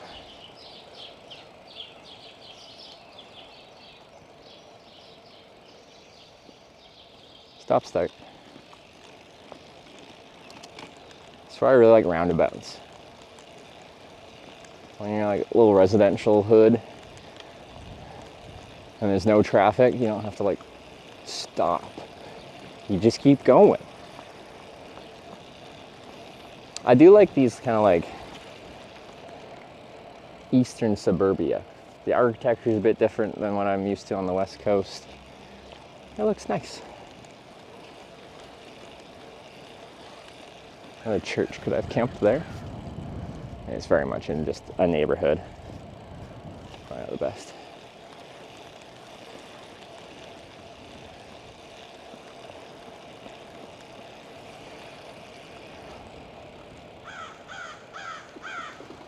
Hello, pigeons.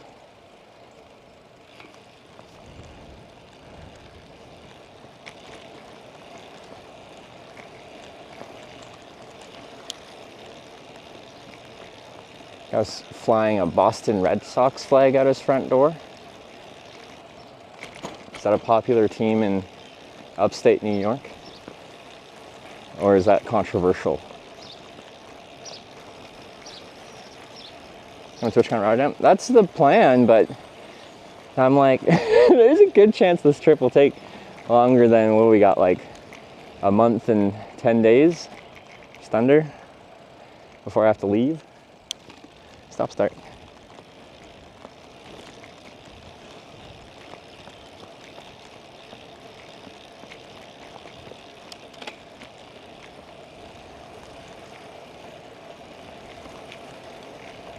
Controversial. A man likes to stir the pot. Yeah, I didn't think that would be like the most popular baseball team in upstate New York. There's New York teams.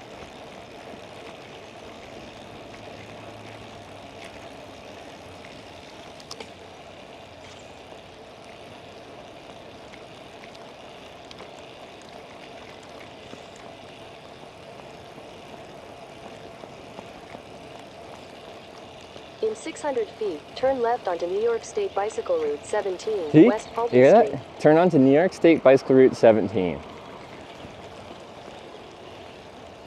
They apparently exist. Apparently this road is that.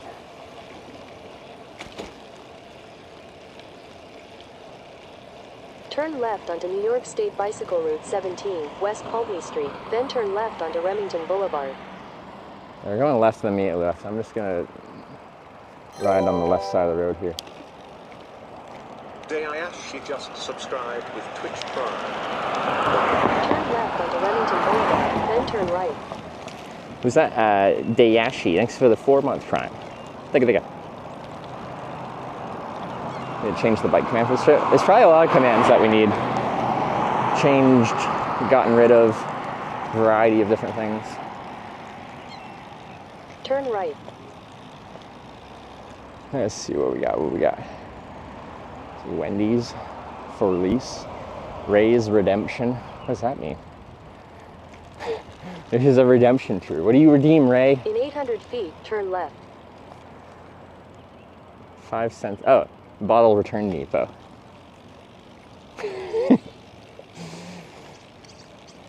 Can I consider this trip finished if I just return a bottle? And then it's been a Corning redemption tour? Does that count?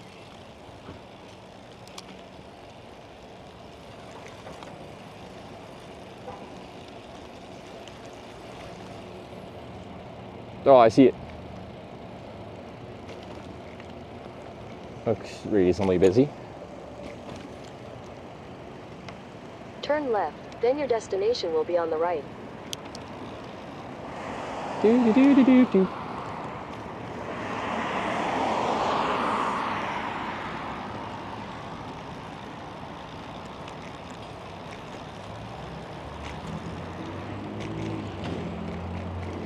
We've made it. Your destination is on the right. Yes, it is.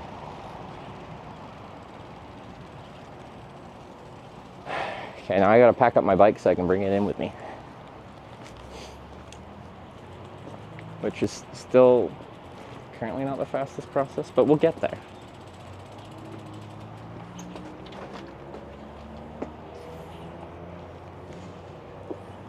Okay, so.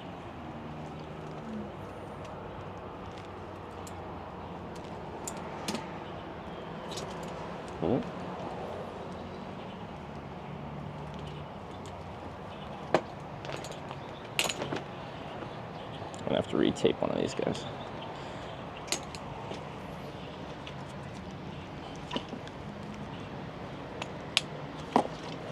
Oops, I knocked the camera even further down. All right. Oops.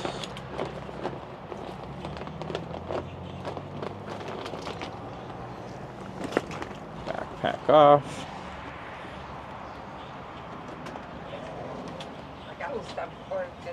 Hey. Yeah. I was quiet. Well, I like it out. I got that water. Huh? Head drip. Oh. All right, I'll see you guys later. Okay. Well, next week. Yeah. Oops. Oh, I won't be here next week. Yeah. Okay, so. That's right, Watertown. Go to Watertown. I don't know what I got over me. Go over to Watertown. That Watertown slander.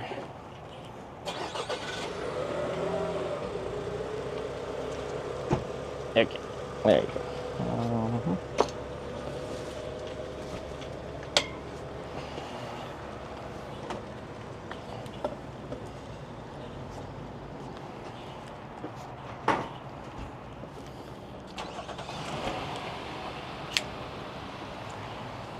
Okay, there's a bicycle that's packed up and a backpack.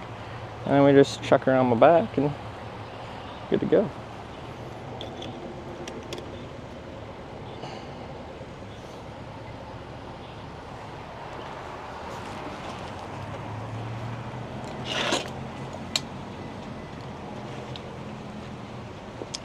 Cinch this up a little bit.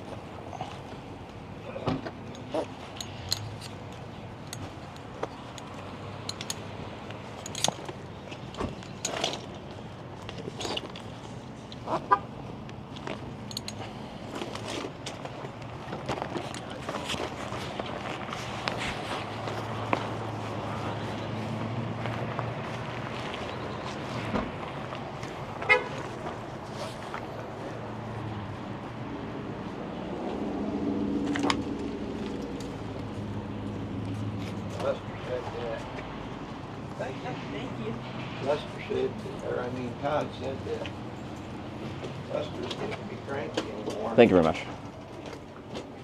Appreciate it. Good morning.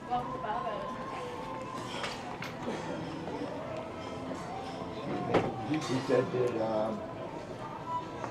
that they're all first too. Yeah. I said, How many? oh, No, go go ahead. One. One. If this was open, can I get one with the blue sign? Yeah, absolutely. He was saying that they're getting rid of 4 of the stage calls. There's 3 groups and we all fought over who was first. I was objectively last, but we'll see. Tell her Some to of keep Todd's one. drivers. Tell her to keep one, at least one on there till we get into the game. Todd is, I'll be great. losing a couple of his guys, their family. Really? How many?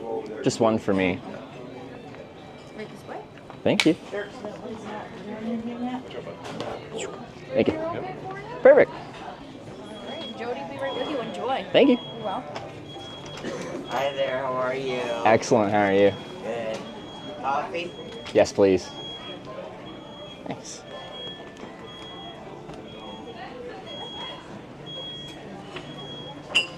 Sorry. I don't want to set you guys up. It's over here.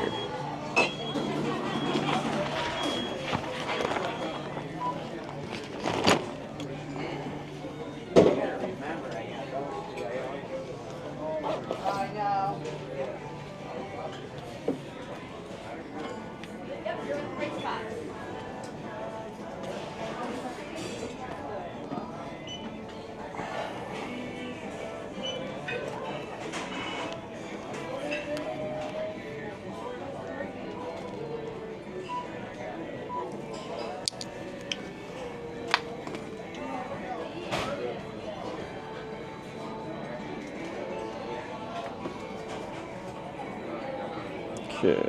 Okay. Well, we could. I was gonna switch to cell phone, but we can just use the action camera. That's fine. I think.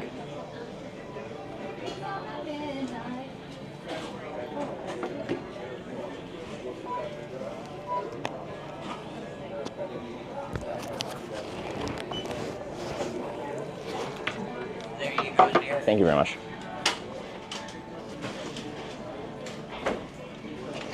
Oh, I just dropped it.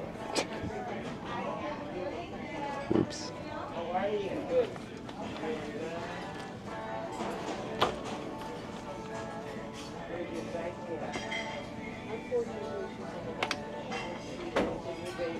Meh.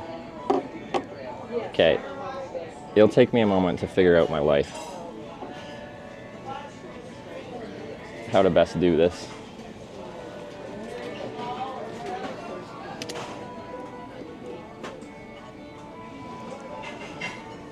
That ought to do.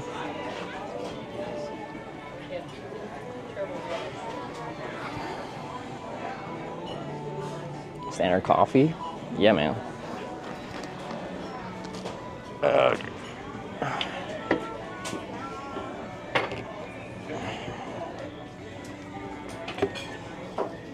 Oh, I forgot. I'm gonna try and charge some stuff. I'm gonna get my order in and then we'll do that.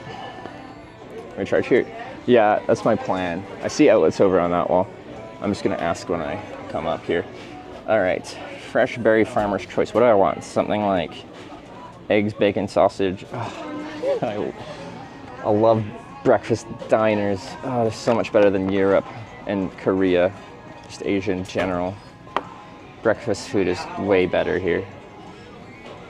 You make fun of American food, but don't talk crap about their breakfasts. The breakfasts are delicious. Combos. The whole hog. 2 strips hard with smoked bacon, 2 sausage patties, 2 sausage links, slice of ham, 2 eggs, 1 buttermilk hot cake, and a slice of brioche French toast. I think so. I think I found it. It's only 1,580 calories.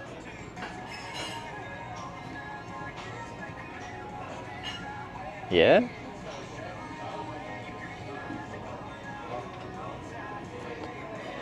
No half hog in here. We're the whole hog today.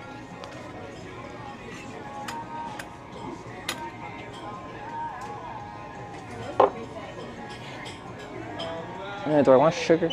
Half sugar, maybe.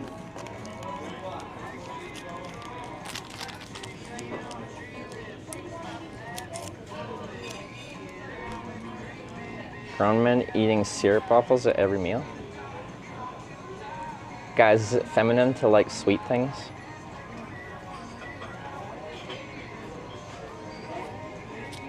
As men, can we only like dry? Yes, sir? I'm good to go. Okay. We're gonna do the whole hog. Okay, how do you want your eggs? Over easy, please. Bacon, sausage, ham. Oh no, it comes It's with all that. of them, right? Right? Yeah, what price are hash browns? Let's go hash browns. Okay. Yeah. Thank you. Question, is there an outlet I can plug some batteries into while I'm eating here? Is there any under here? Let's see. I saw some on the wall. They were just by other people's tables. I didn't know if there's one out of the way. You can plug right over here, I think. There's a plug over there?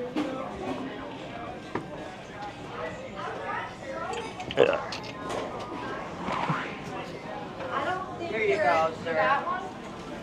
And that plug there? Oh, thank you so much. You're so welcome.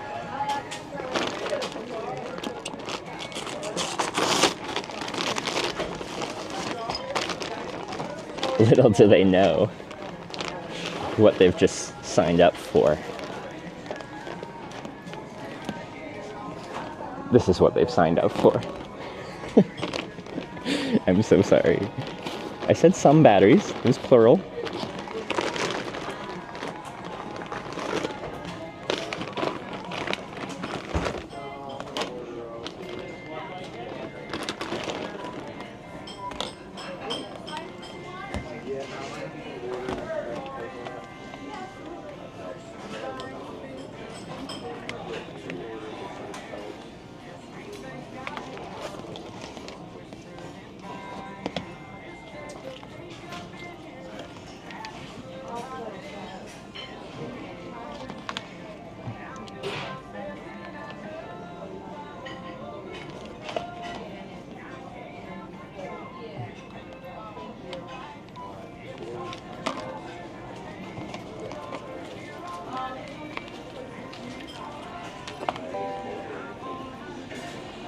Jorik Game just subscribed with Twitch Prime.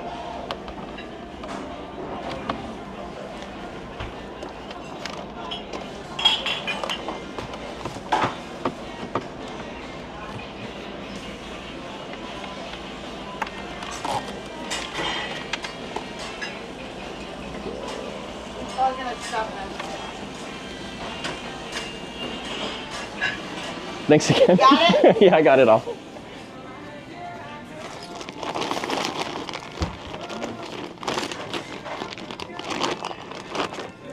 The kitchen was looking at me like, what is this guy doing?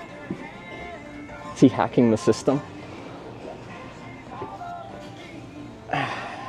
There's only 2 batteries. Nice amateur hour.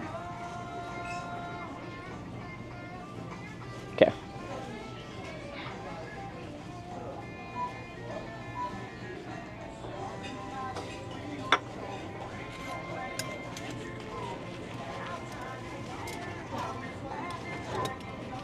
I might only drink tea from socks of a bike tour.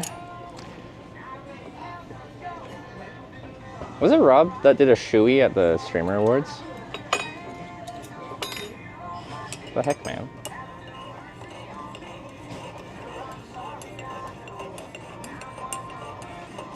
Ever had butter in coffee? I've put ghee in coffee, which is clarified butter, right?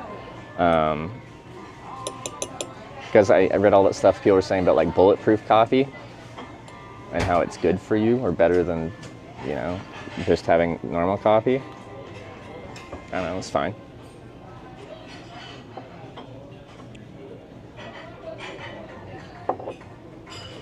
Wait, it was Ludwig's shoe? I feel like I could do a shoey out of my shoe, but like to do it out of someone else's? Now, I did say I'm a man that's like about having just interesting experiences in life. And like, I feel like from Rob's perspective, being like, I did a shoey from Ludwig's shoe. Did someone say Balenciaga shoe? Like a fancy designer shoe at the Streamer Awards. Like, that's a good story to tell.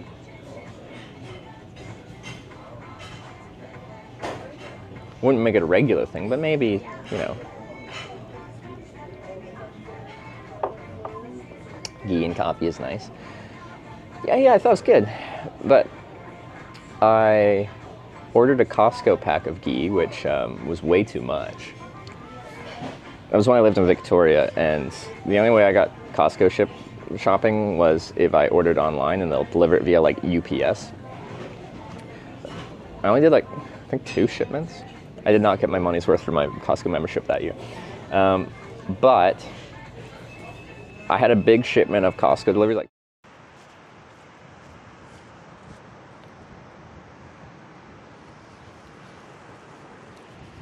3 blocks down the road of where I lived on Pandora Avenue in Victoria. Oh. I guess we do need the second network. My bad.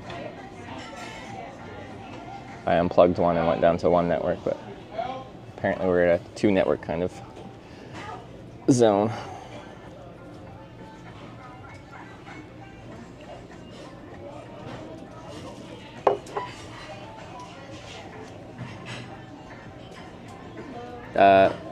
Camera back, very small. I don't know what you missed, so I can repeat. Someone said repeat. I just don't know what you missed.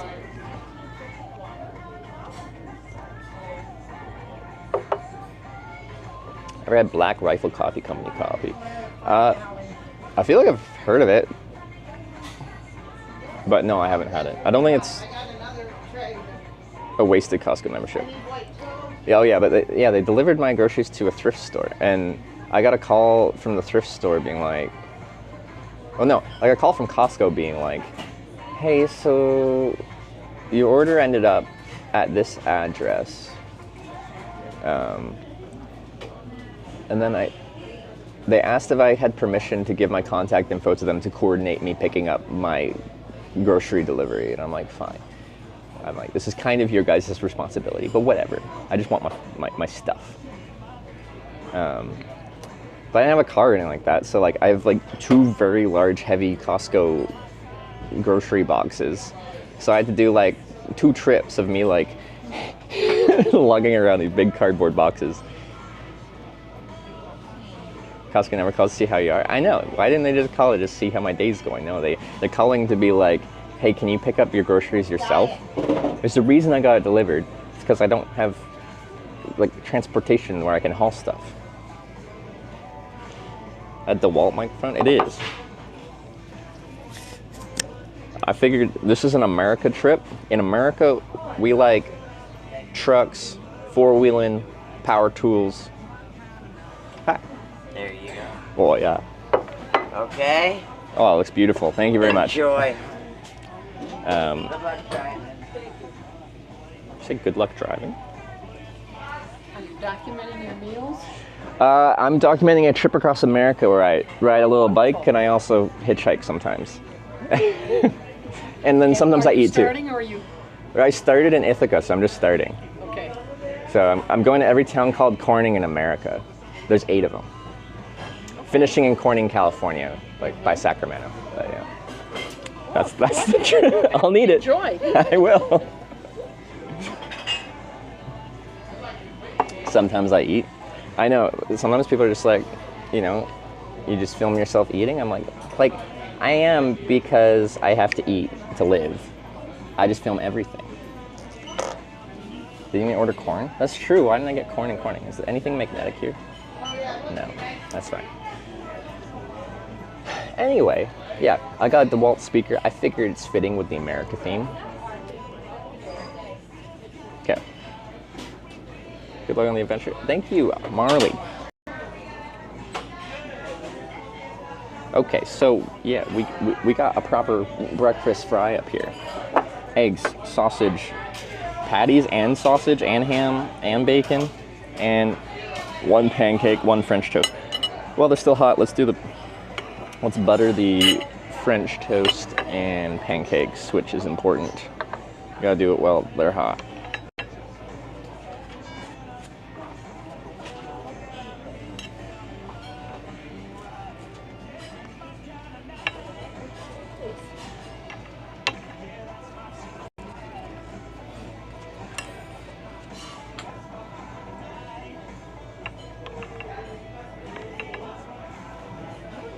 Also playing country music, which this trip will have a lot of small town Americana, which has, I think, an interesting vibe.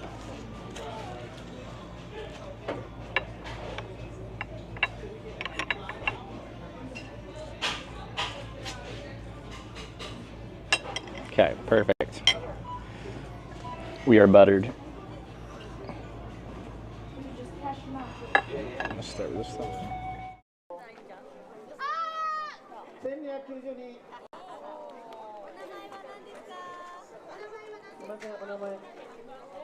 Sausage patties here. Where's my internet? 28. 28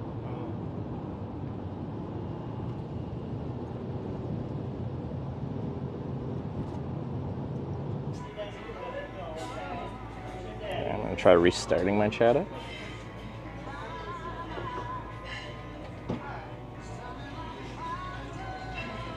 What is it doing? Restart box being so weird. Okay.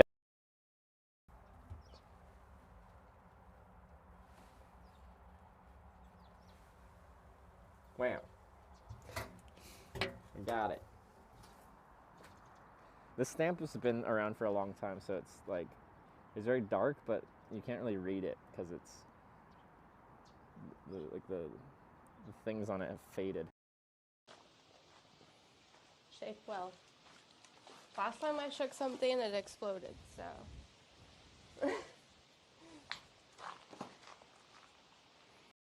ないね。Please don't ever forget みんな。You? あなたは私を忘れない。Never. そうそう。Please don't ever forget ever? みんな、みんな。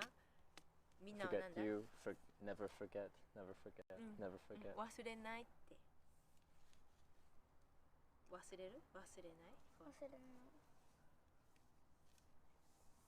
っていう意味かな？ Never. あ、never って。 Remember. I remember. あ、覚えとくって。remember。あ、そっか。remember ねえ。こら、私を忘れ、私を覚えとく。Will you? How long have you been here for? 7 years now. 7 years. Yeah.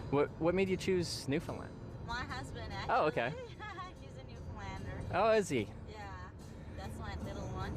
Yeah. Don't forget me. Um, How long have you been here in Newfoundland? Or I just flew in at noon today, but I have to get.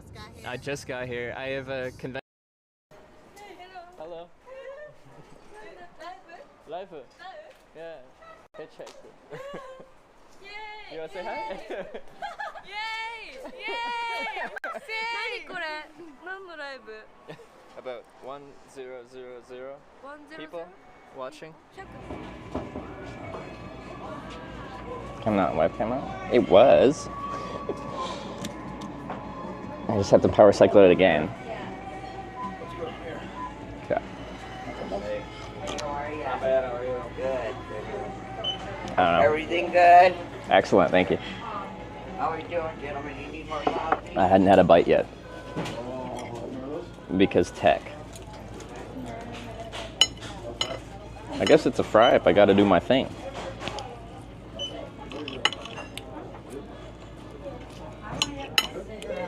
I feel like the hash brown to meat ratio is strange in this one. There's not much hash browns. But there's a lot of eggs and bacon, sausage, 2 different kinds of sausage, ham.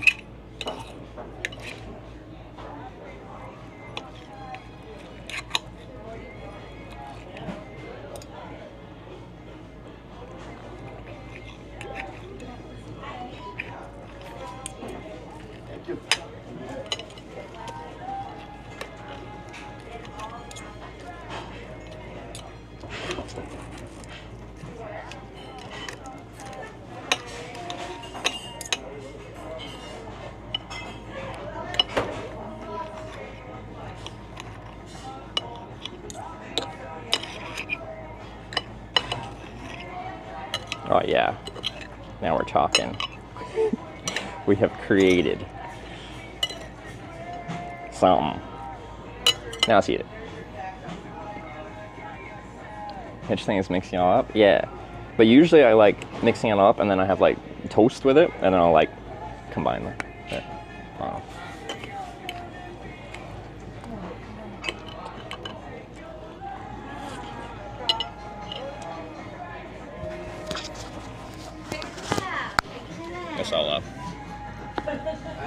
D Mike.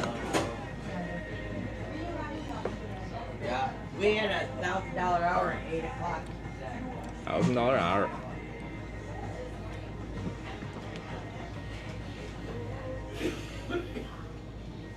That's too close to the mic. Who's like paint when you mix it, you only get one flavor?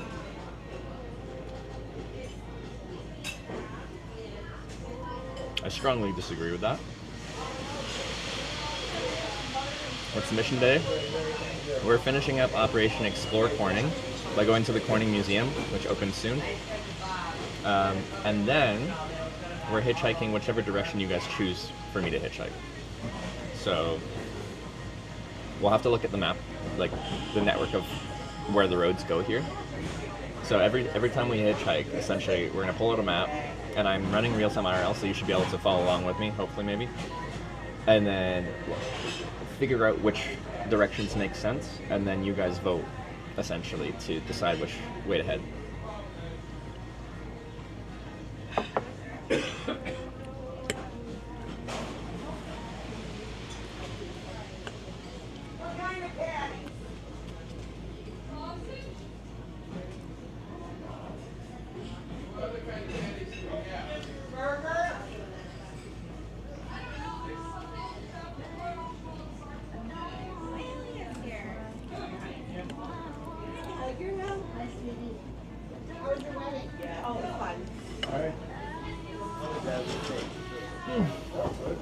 Coming streams are really scripted, in other words? In that you guys can create the script. Oh, I missed a raid.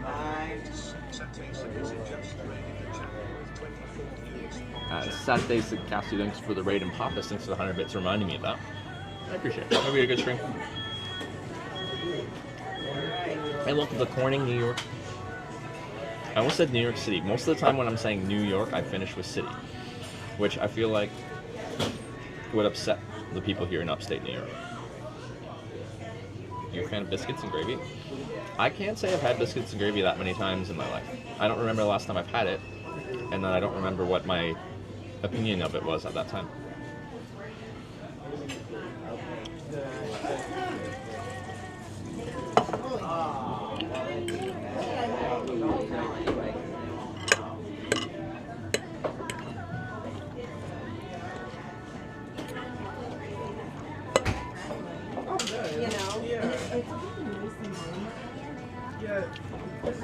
Invited us to a dinner for like his friend's last day or whatever. Want to make a sandwich with a French toast? I could mix them together. I don't know. It's an option.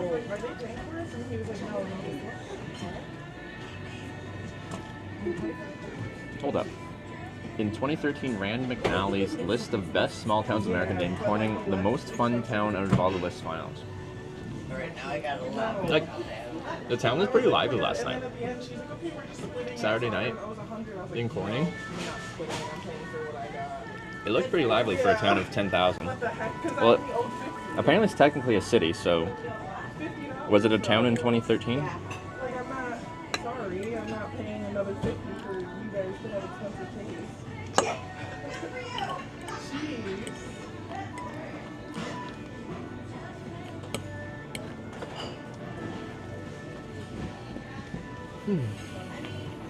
It was delicious. It was probably easier for like the server, you know. Yeah. But yeah, totally not fair. No, what the heck? She said 100, and we were like, yeah. Because we literally ordered appetizers on service, so we didn't have to pay.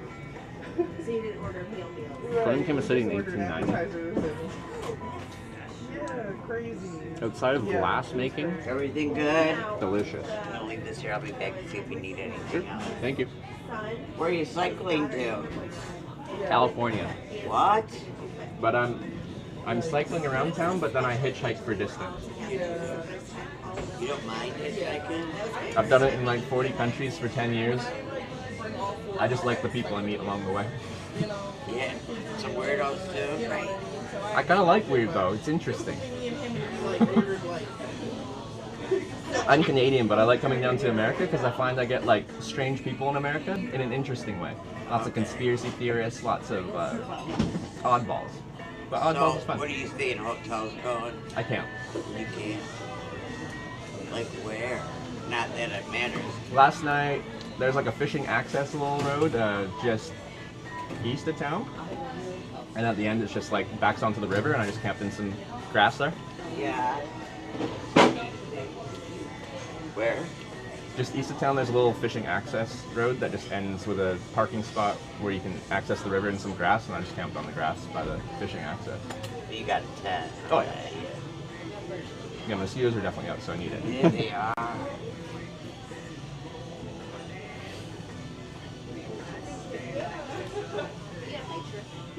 High chair can't go at the end. You want a booster or you want a... We can put you over here and get a high chair. How about a boost? Is that the other side? Yeah. Is this okay? Thinks he's cuckoo. You want to put a high chair Join the club. over here? No, I said because There you go. she'll take care of you. We'll just trip her. I know her. I'm not saying that because she always tells it me for harassing strangers. How you doing today? Oh, you're shuffling out back to Buffalo, huh? Old carpet cart and a clothespin. Make Beck sound like a motorcycle. That's what my dad did with his hockey cards, which he now regrets. I haven't had a chance to get from Sandy that recipe for cookies. Usually for breakfast on the road, or when not on the road.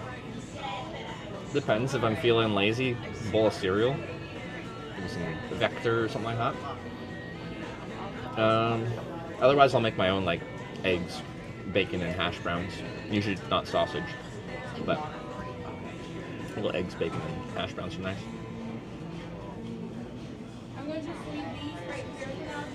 What was weird about her? Yeah. If you thought that lady was weird, you ain't seen nothing yet. Trust me, we'll see weird. We'll see weird.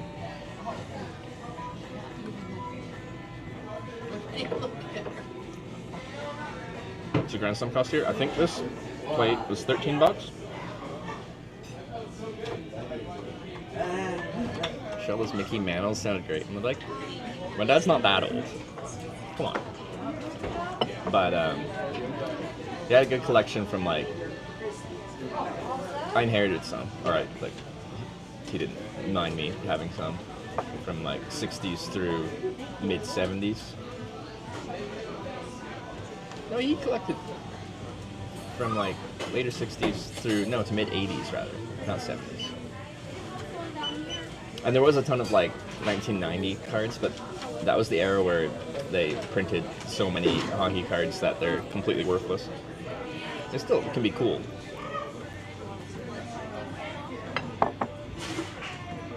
Was it 70? What year was 70s rookie card? He had the entire 1970 set except for Wayne Gretzky rookie card. He's like, I know I had one, but he didn't know what he did with it.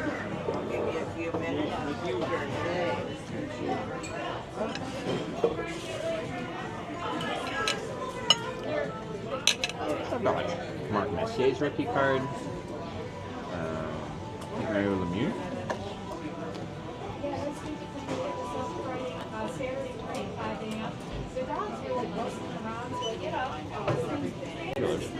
I'm not a huge hockey fan. I have been trying to watch hockey, and I'm very conflicted. When I moved to Edmonton, I'm like, I want to feel like more connected to the city. And there's, you know, not much to do in Edmonton except be a hockey fan. So I'm like, well, I should be an Oilers fan now. So I watched some games in the regular season. I was having fun, and I watched some hockey with Sarah's family and stuff like that. And of course, they're all Oilers fans. But the Oilers and the Canucks are playing right now. It'll be Game 7 in a couple days here. But I watched like Game 1 or 2 with the intention of being like, I'm now an Oilers fan. But I was watching it, and I grew up a Canucks fan, being from Vancouver Island. And internally, I found myself cheering for the Canucks, even though I'm trying to be an Oilers fan. Thank you. Do you have friends in California? No. Like we're in Corning right now. Yeah. The purpose of the trip is I'm going to every town called Corning in America, of Okay, which there's so 8 of them. yeah. So there's Corning, California. Yeah. Yeah. So a weird concept, but yeah.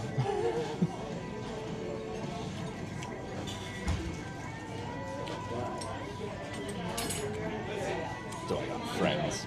Actually, I do. I can say I have friends in California. That would be an easier answer.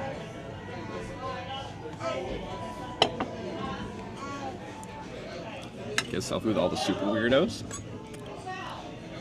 but only get a selfie if they're super weird. So like when someone picks me up and they're normal, I'm like, you're not weird enough. And then when they are weird enough, I'm like, you are a super weirdo. Can I get a selfie with you?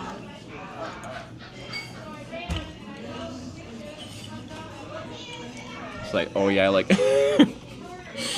like it's normal that I'm going all the Cornings? Yeah. She probably gets it all the time. This guy has a fold-up bike and a backpack, and he's biking and hitchhiking, going to every Corning, finishing in Corning, California. Do something original. I think maybe I've seen them out at early evening, and when we get the dogs out, I might pull them in. They're not out during the day. I know. Well, if they're out here. This is the light. I would have been. I was asleep. Oh, I had all the doors closed. You know that? The red, white, blue. Yeah. And how do you want your eggs? It'd be interesting. It wasn't out of the norm. Bacon, sausage, ham. But she thinks it's normal, so she doesn't think it's interesting. Home fries or hash brown? French toast or pancake? Okay.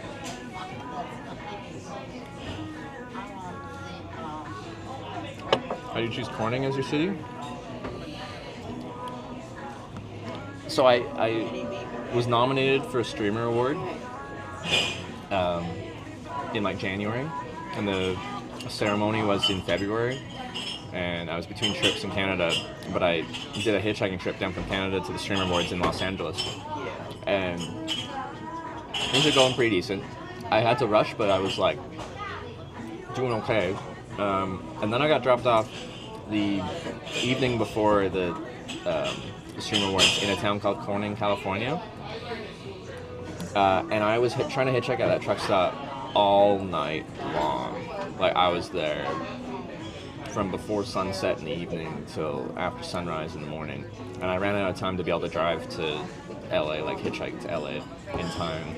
So I got bailed out. Like, a viewer picked me up, took me to the Sacramento airport, and then I flew from Sacramento to LA, made it there in time. But essentially, what that means is I failed. The trip was to hitchhike to the Stream Awards, and I didn't. I hitchhiked most of the way to the Stream Awards, and then I flew the rest of the way. I just really hate failing, and it's kind of been like a meme in the channel that like you know, oh, Corning, screw that place. Ever since then, like we'll just joke about how bad Corning is, because I've never gotten stuck in a town like that in my life. In 10 years of hitchhiking in 40 countries, 2,000 plus rides, I've never been stuck like that. And I know it's a thing that happens while hitchhiking, but I've never had it happen to me. Anyway, I was feeling salty about that, and I'm like, what better way to get over my salt than to hitchhike to and through every single town called Corning in America, which we discovered we're calling 8 of them. So yeah, that's what we're doing. I like this Corning though. This Corning's pretty nice.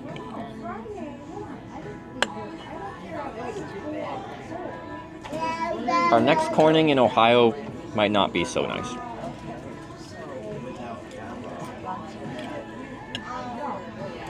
Is it the same truck stop? I will. I'll be there again. I might even go to the same Mexican food truck if it's you know, open when I'm there.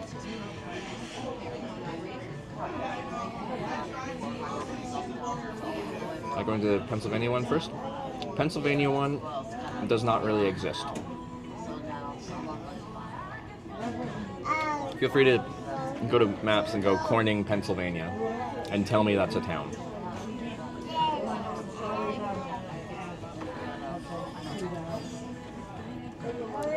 I went there. There's no like, there's no. Essentially, what I set as the defining parameter. If the place called Corning doesn't have a sign that says Corning when you get there, like just a road sign, it doesn't have like a big, have to have a big like welcome to, just like a road sign that just says where you are. Then I'm not counting it. It's an intersection, yeah. We're not calling that a town.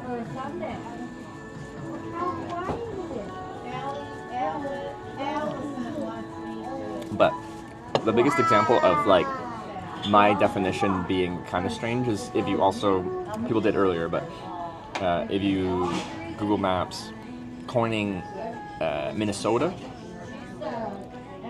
it's essentially, there's a sign that says Corning, and all there is a seed supply store for like farms, and that's it, and just farms all around. That's it.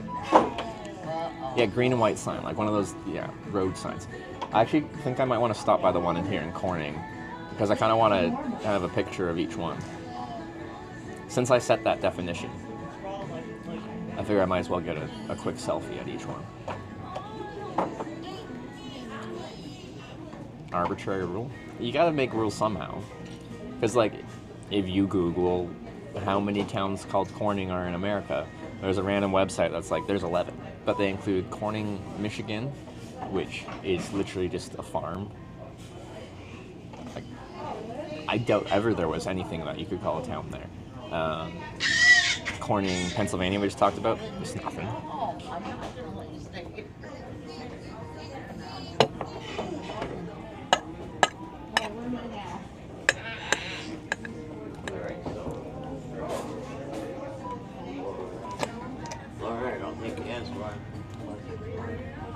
Yeah, I think this will be the nicest Corning in America.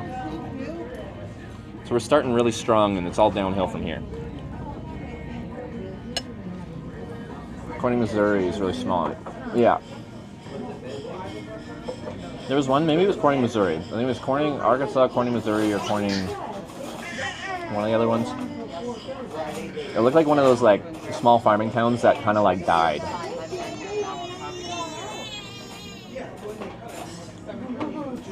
Where like, it probably once was a town where like, there'd be like farm supply stores and local grocery for all the surrounding farms to come into. But there's a tendency for like things to centralize into bigger centers, population centers.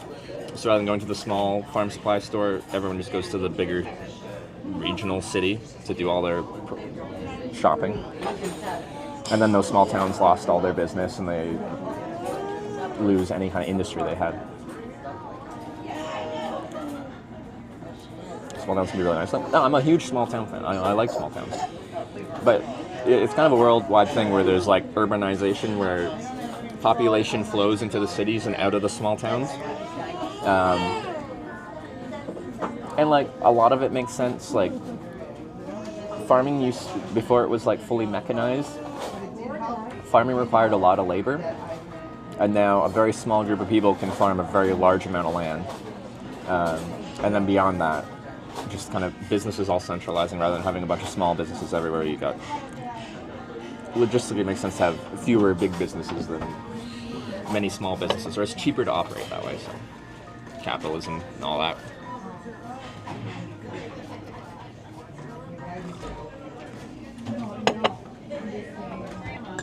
Ready to take on Corning? I am. So we're finishing breakfast, then we are checking out the Corning Glass Museum, which apparently is actually pretty cool, so we're going to check it out. Hopefully the network works in there. And then we're going to see if I can hitchhike out of a town called Corning.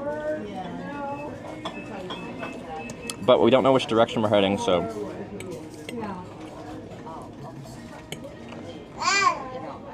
at some point here, we'll run the map widget, and then you guys will vote which direction to hitchhike out of town. I want to go west. Ohio is west of here. But If you guys make me go east, I'm gonna end up hitchhiking east. Probably to Elmira.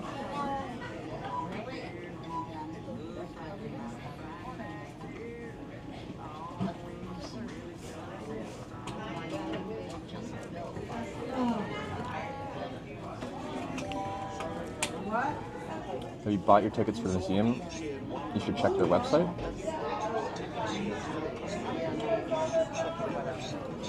Like, do they sell out? I assume you just show up.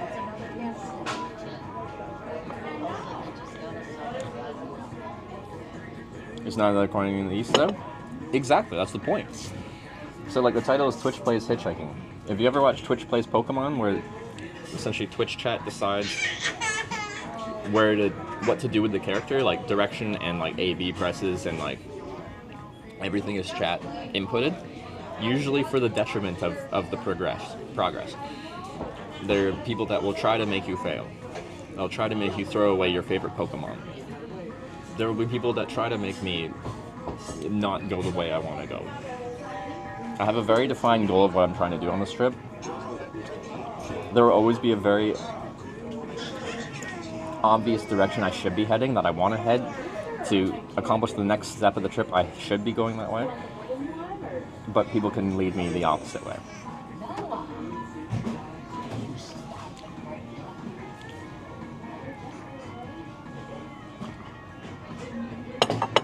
Your ass is going to Toledo. Have I been to Toledo? I don't know if I have. Well, now I kind of want to. Only because it sounds cool. That's Ohio, right?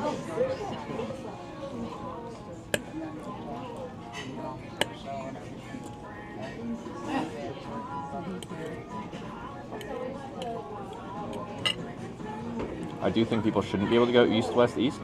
That's the whole thing. Twitch plays. We do what Twitch says. And I am fully expecting there will be times where we get into this horrible east-west cycle. And that's part of it. And if we ever overcome that, it'll make it ever, like, that much more satisfying to actually get there.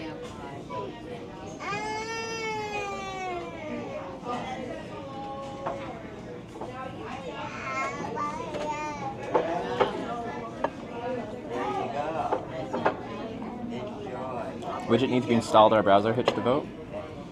You see the widget overlaid, and how it works is on the compass there's a north, east, a south, and a west direction. And you can share bits or donate with hashtag north, hashtag east, hashtag south, hashtag west in your message, and that will trigger the widget to pick that up as a vote for that amount in that direction. We're not running it right now. I don't know when to start. When do you think we should start for this very first Twitch Plays Hitchhiking, like ride number 1 of it? This is day number 2, but yesterday we weren't. Yesterday was like the prequel, like the lead up to the trip. I just wanted to get to corner number 1, and that's when we start like the real meat of the trip. Waiting for you after I'm going to the store. Oh.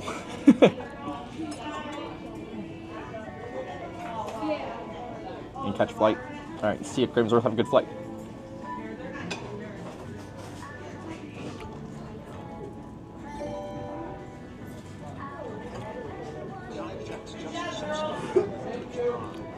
K-Jax with the 8 months. Thank you.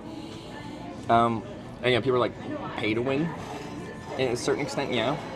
But one of the big things with like Twitch Plays Pokemon was one random person can destroy what's happening or make it work, because there's just a wall of Twitch chat happening at once, and it's just whenever it just grabs the next message that it sees when there's another opportunity to grab a prompt and like actually have the character press A, B, left, up, right? So it feels just completely random. And if we all just did a poll, like we did a 30-minute poll, which direction to head next, then it would just be the average. And I feel like the average would just want me to go in the right direction. But with this objectively it is pay to win method, one person can derail the entire thing. And I think that's a big part of that, you know, good but also bad that it was Twitch Plays Pokemon is one person can just derail the entire thing. Where's your ask a stupid question, Enter America? I forgot to tell this story. So when I went through customs, I was flying to get to Ithaca, from Edmonton to Denver to, what? JFK. Newark. And then Newark, Ithaca. I went through U.S. Customs, and I had chatted to this guy, and he's like, so where are you going? And I'm like, I'm going to Ithaca, New York. And he's like, what are you doing there? And I'm like, so I'm doing a trip where I'm going to every town called Corning. Corning, New York is just by Ithaca. Hi there, how are you? And he asked another question about like why, and I'm just like, oh, I do like travel streaming. And he's just like, on what platform? And I'm like, on Twitch? And he's like, I don't know Twitch, but I do know Justin TV. Like trolling me at that point. Like Justin TV is what Twitch was called before it was Twitch. So clearly he's like a Twitch viewer.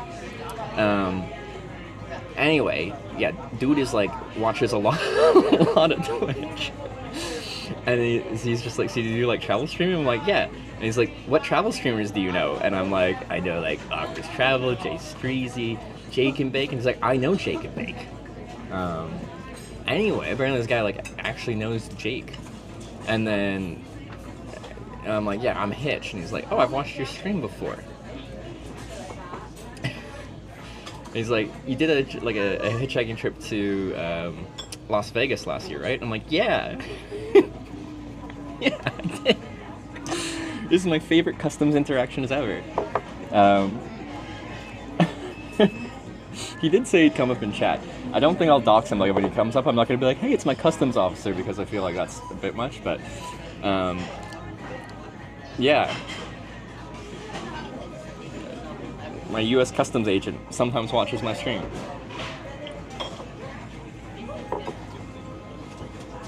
He did specifically say I look different in person. Then I asked if the camera added or took away 10 pounds. Like, which direction am I headed?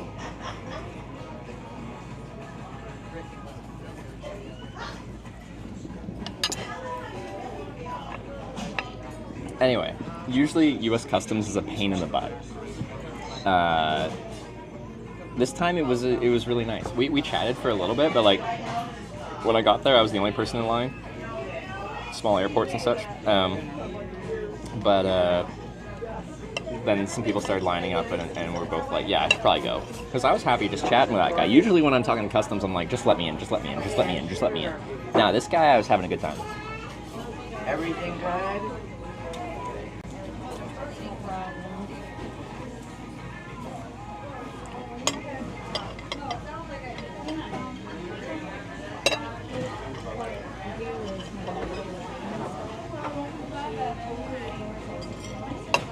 U.S. Customs make you show proof of incoming bills. U.S. Customs, usually when I walk across, when I do my like hitchhiking TwitchCon trip, it's in the fall, I usually cross into like Maine from Canada on foot. And it goes like this. So, like, I'm walking across on foot with a big backpack with cardboard in it on. And they're like, where are you going? I'm like, I'm going to San Diego. And they're like, how are you getting there? And I'm like, I'm hitchhiking. I never lie, but they don't like my answer. The truth hurts in that case. So, as soon as I say that, like, we're standing outside where the cars go through at that point, then they wave me inside. They're like, we have to bring you inside for a secondary inspection or whatever. I'm usually there for about an hour at that point, where they're just like, because when you say you're hitchhiking, they think you have no money, and you're going to just be a problem for the United States. That you're going to either, since you have no money, you're going to be working illegally, or if you're not going to work illegally, you're going to be like a drain on their social system, though limited those are. I missed I missed a few things. My speaker's too quiet. Feed Me I'm Stoned with the 3 months, Kehele with the 39 months, Emma Houseman with the 8, and Paradotrian with the 100 bits. Thank y'all. Anyway, so yeah, once we start chatting about, you know, what I'm doing and how I have money, they usually want to see proof of me having finances available to me, and I have to bring up my bank account, and I pass that check.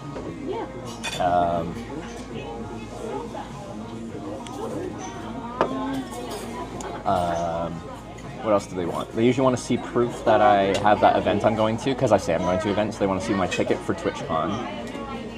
If I'm flying back, to make my case sound better, I quite often will say I am flying back. Quite often I do have a flight back booked. So they want to see proof of my flight. Whatever you say, they want to see proof confirming what you say is true. And then I do say what I'm doing is my job, which that one always scares me because I'm concerned they're going to consider me working in America, because I am working in America.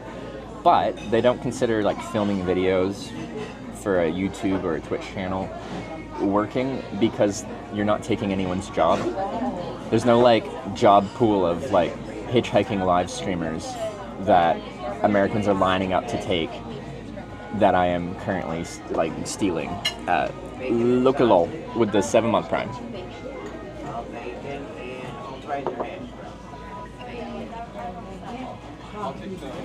So I'm always 100% transparent. Pretty much no other country really asks what I'm doing. Sometimes they'll ask how long you're staying there, and then I don't have a good answer, and then they don't like that. But America wants to know what you're doing, where you're going, how long you're staying. But then since I'm doing weird stuff, they want to know my finances. They want to know everything about me.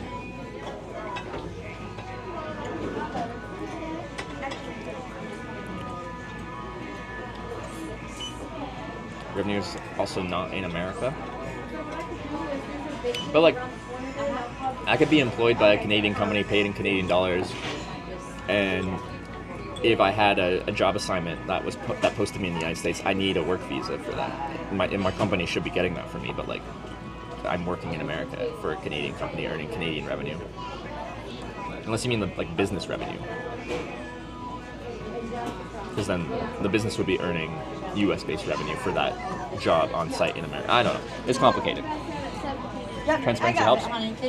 Yeah, I found I could probably get through sometimes easier if I just lied. But if they ever caught me in a lie, like, I jeopardize my ability to come back to the United States. And I like coming to the United States.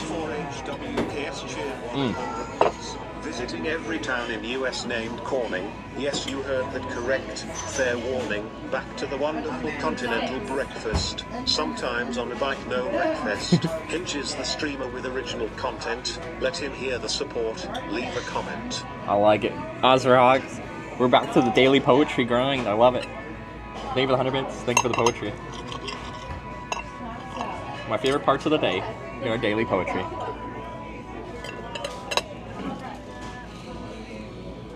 American company contractor. What do I get classified as? As far as the Canada Revenue Agency is concerned, I run a small business and I earn revenue from the content I produce. For US purposes, I don't know what I get considered. Taking into account the amount of successful boarding process you had in the past, basically travel history, they do ask me about, like, when was the last time you were in the United States and how long were you here in the United States and what were you doing? I don't know what they have access to. I feel like, I know they can see, like, my history of coming and going to the United States. And I think me coming and leaving, like, frequently is, or at least, like, once or twice a year, probably helps my case. Because clearly I'm arriving to the United States, but then I'm leaving. Like, they want you to come for tourism and stuff like that, but they very much want you to leave because I don't live here.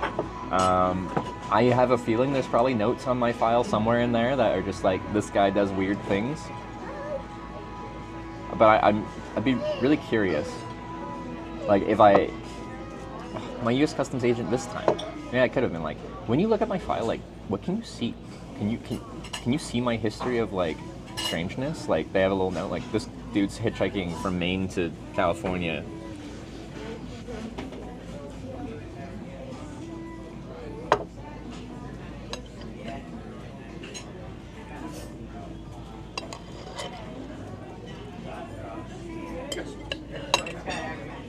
say. Probably not. But I don't want to push my luck either with it. It's just funny because every other country, it's never been a question. Like, actually, no, once. Once when I landed in England, in London, back in 2018. My first trip was in America, and then I did like across Canada, and then the TwitchCon, and then after that, I went to Europe. And landing in England, the customs guy did not like me at all. He's like, how long are you planning to stay in the United Kingdom? And I said like 2 or 3 weeks. He's like, 2 weeks or 3 weeks? Like, how many days? And I'm like, I don't know. So like, I'll probably go to Ireland at some point. They really don't, some customs agents really don't like having open-ended trips where you're just like traveling where you want to go when you want to go. And then there's like a table with a plexiglass there, and then like a countertop here, kind of like chest height. And I like lean my elbow on it. He's like, "Sir, step away from the table." I'm sorry. It felt very American to me. Like, what are we doing? It's the only other time outside of U.S. Customs where I've had a customs agent get all uppity.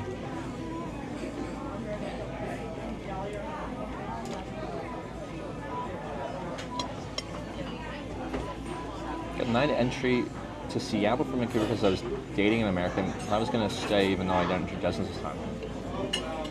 It's so weird. And they didn't have like proof, like you didn't have any like things that showed you were moving, like, I don't know, a rental application or something. I just feel like your travel history should show, like, I come to the United States, but then I leave. I am always a little concerned when I come that they're not going to let me in. More coffee? Yeah, one more top up, please. Thank you. Excuse me.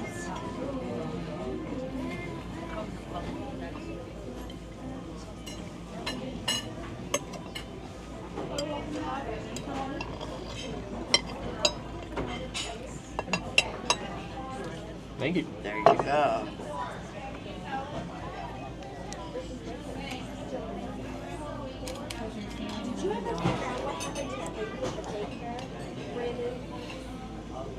We states have these 8 cornerings in America. We should have a command for that. This one, New York. Got one in Ohio. One in Minnesota. One in Missouri. One in Arkansas. One in Kansas. California, of course. And I don't know how many I listed, but I'm probably missing a couple.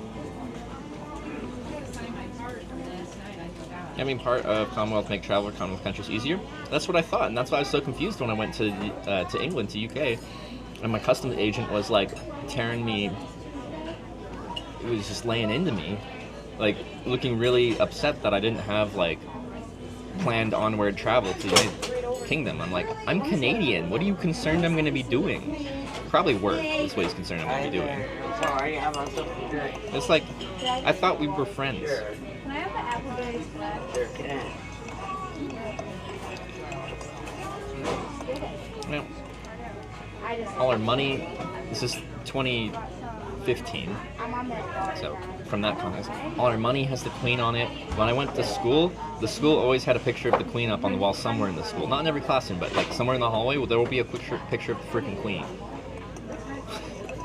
We're Commonwealth. Why don't you want me here?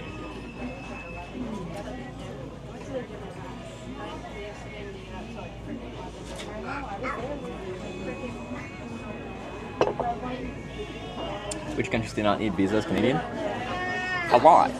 Having a Canadian passport is a nice passport to have. I think in the passport rankings, it's not the best, but it's good. Pretty much everywhere I've streamed in. So, if you do my country list, there's a stream list and a country list. So my country list includes places I've hitchhiked in but haven't streamed from pre-streaming days. The only places I need to apply for a visa were Vietnam and Russia.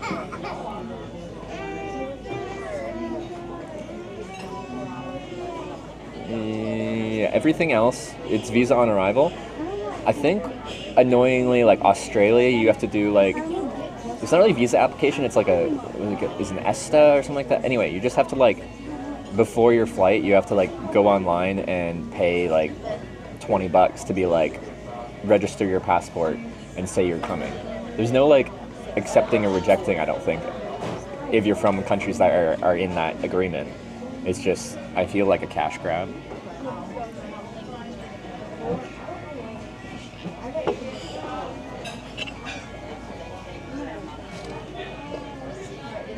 But yeah, my Russian visa was really annoying to get. Objectively, probably not the best decision I've made was to hitchhike across Russia in 2015.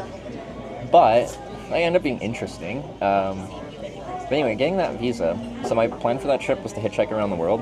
So I started in Western Canada, hitchhiked across Canada to St. John's, Newfoundland, flew from Newfoundland to Dublin, Ireland, hitchhiked around Europe for like 4 months, crossed from Latvia to Russia, hitchhiked across Russia to Vladivostok on the east coast, and then flew to Fukuoka, Japan, hitchhiked to Tokyo, and then flew home, so kind of just east until you end up back where you started.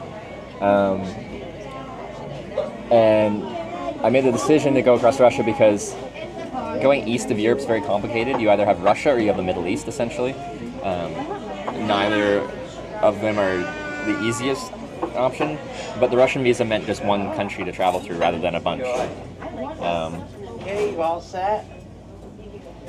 But my recollection for the Russian visa was I tried to apply before I left when I was still in Canada, and they wouldn't let me apply when I was still in Canada because I had to apply within 3 months of when I planned on arriving, and I was going to do a longer trip with spending all summer in Europe. So that didn't work. So I'm like, okay, well, I'll apply while I'm abroad. But then once I was abroad, I found out that they also have a rule where you can only apply for a Russian visa from a country where you have at least temporary residency in.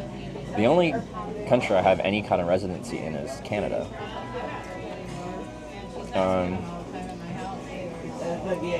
So I was in Europe and I'm like, well, how the hell am I supposed to get a Russian visa if all these very specific parameters are like impossible for me to meet? I'll let this run through. Please till 67 tipped $5. Thank you. Safe, happy trip. Listo. Thanks for the fiber and the positivity. I appreciate it. But yeah, so I didn't know how I was going to get my visa when they have these very specific parameters. But I learned at this point in time by going to essentially a Russian travel agency next to the Russian consulate in Munich, Germany. I learned by going there and being like, hi, I'm Canadian. I want to travel to Russia. I don't want to have like an itinerary. I don't know where I'm going to be staying each night. I don't know how long I'm going to be staying. It'll be within a 1 month tourist visa though. Can you get me a visa? And they're like, yeah, it'll cost 200 euros and take a week, but we can get you a visa. And I'm like, okay, that works. So Russia and many countries with corruption have very specific rules, but if you grease a few people's pockets, is that a phrase? I don't even know. If the money goes to the right people, all the rules disappear.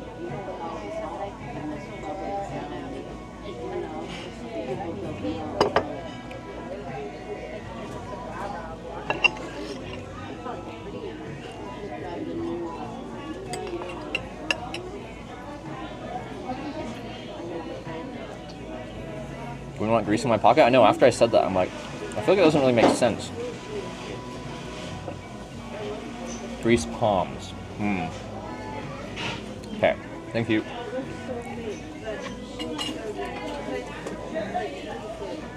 Canada and US are the most corrupt in the West? All I know, compared to my time in Russia, if you get pulled over by the police in Canada, and they pull over, and they do like the whole how fast you're going thing, and when you hand over your license and registration, you put $100 in there and hand it to your police officer, that would not fly. In Russia, that is standard operating procedure. Like, it's strange if you don't just hand money to a police officer upon initial interaction if you get pulled over in Russia.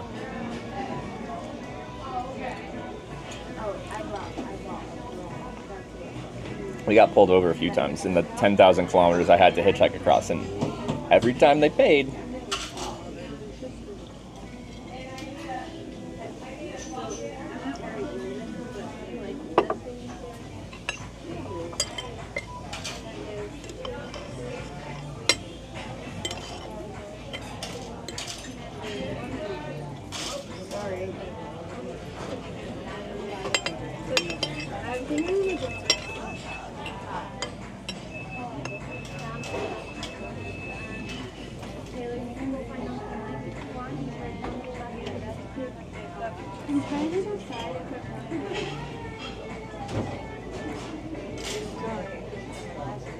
Peanut, this way. Right there, baby. See Uncle Mike? Go find him.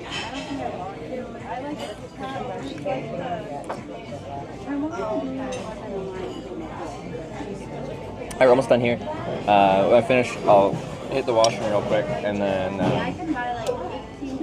grab my batteries, and then we can go to the museum.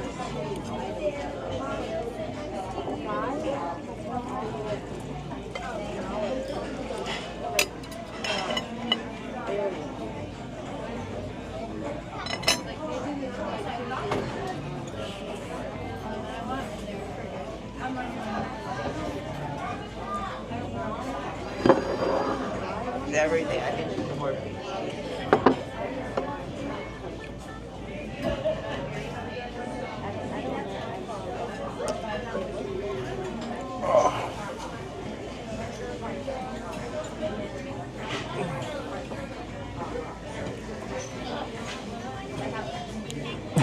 Russian version of tipping culture, yeah.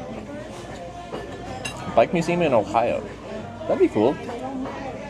I rode right past the bike museum in South Korea when I was riding through. Thank you. Have a good trip. Thank you. Do I pay here or at the... Up front. Up front? Okay, thank you.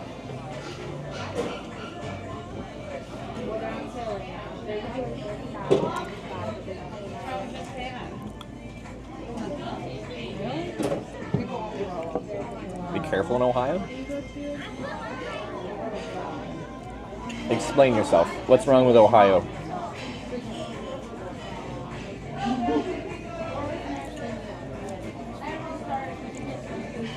Who?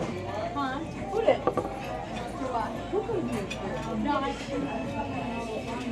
I'm going to the Hitch store there. No, I didn't. I had that big night out with Jay Streezy and Myochi, and we were all pretty hungover the next day and just exhausted because we were out till 7 a.m. or something. And then we didn't do much other than just like hang out and chat, and we watched some of the Fallout series because it just came out.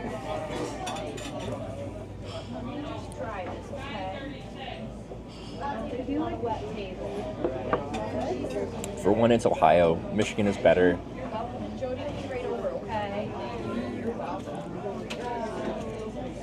We'll see.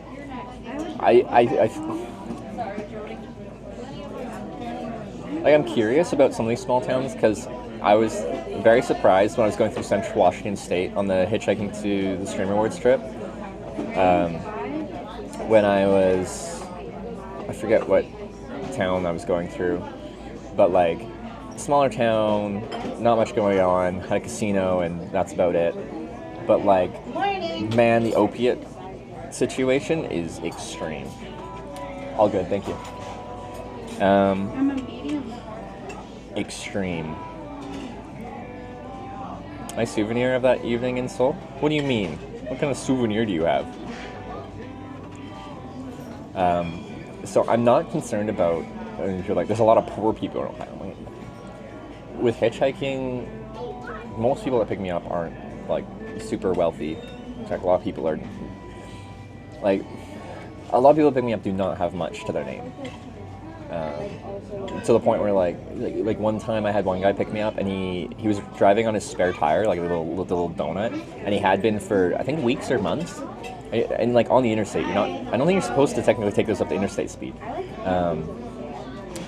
And I'm like, hey man, how much do you think a new tire would be? And he's like, probably about $100. And I gave him $100, and I'm just like, get your tire fixed. Would he have used it for something else? He could have, but I'm just like, If you can't afford it, now you hopefully can. So yeah, it's not a rich versus poor thing. It's drugs. Drugs make people not themselves at all.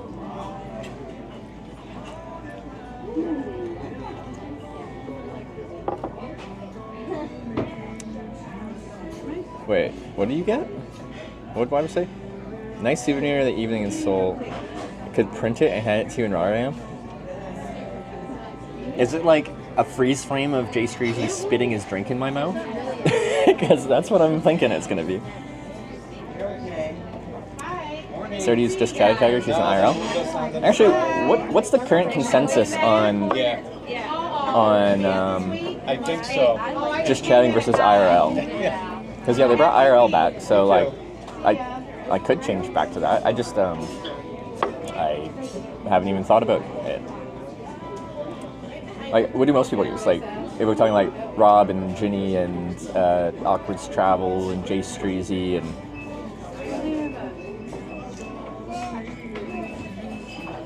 no point in being in there. The whole thing is, when they broke up IRL and they put us into Travel and Outdoors, it became a dead category essentially immediately. And they never forced people to be in there. But if you're an established live streamer, it was very much in your best interest to be in just chatting, because there's much more viewers, there's much more people scrolling through that category, which means the discoverability for your channel is much better. To the point where when I switched from Travel and Outdoors to just chatting, on a day-to-day basis, I got 2 to 3 times more subs than I was getting in Travel and Outdoors just from switching categories.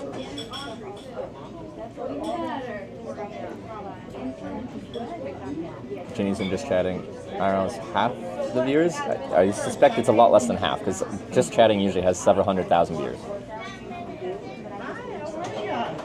Wait, IRL has 98,000? That's actually pretty good. Really? Who's streaming in IRL with that many viewers? You'd still get to go back to VOD so easily. You should promote your YouTube stream more. YouTube's video player is much better than Twitch's, objectively. And the ability to just like go to the bottom bar and like go back easily and then go back to live in a couple clicks is really slick. Twitch is like antiquated in that way. Say with the YouTube stream, YouTube is much more picky with copyright stuff. I also got banned for 24 hours because I went to a shooting range, and apparently you can't shoot guns on YouTube, but you can on Twitch. Which is my fault. Like I just know you can do that on Twitch, so I did it on YouTube as well. I do want to do some more YouTube stuff. It's just I had an editor at one point, but then I stopped streaming for a while, and the amount I was paying for social media management and editing was way too much for me to afford when I'm not streaming that much. Well, you could come at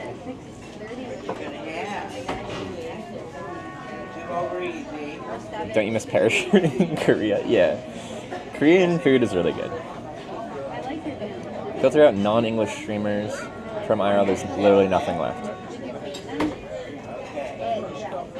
So it almost has 100,000 viewers, and almost all of them are like non-English language streams.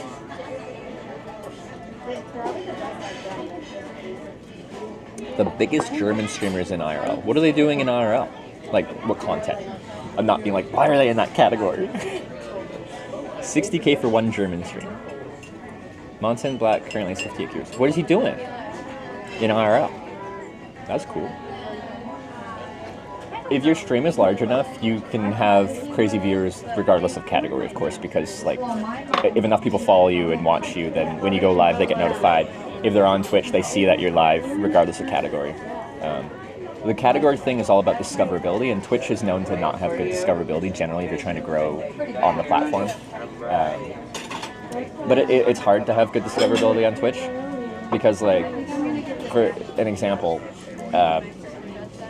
if you're on YouTube, like, YouTube is designed to have, like, you know, videos that you watch, but then you consume the next video, and then you consume the next video, and then you consume the next video. But Twitch is very much set up for you to find a live stream and then stay on that live stream. So when you're on a Twitch channel, there isn't a bunch of like examples of like, hey, you might want to watch this stream on the sidebar and stuff like that, like YouTube would, because that's not really what they're trying to do. So discoverability has always been a lot harder, or has been difficult on Twitch. Okay,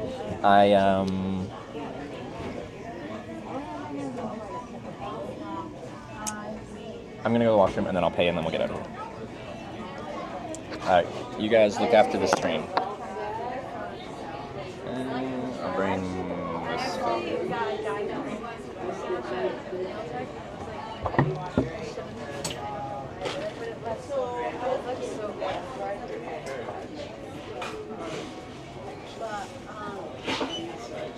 That's crazy. I like being there. That's what's up. Gold. ピンクなんてピンクピーチ。ピーチ彼はお風呂に入ってます。He is 彼はお風呂に入ってます。He is taking a bath. He is taking a bath. He's taking a bath. Do you like him? だって。何？彼のこと好きですかって。Yes. 大好きです。I love it. I love you. 私はあなたを愛しています。You are so sweet. What? I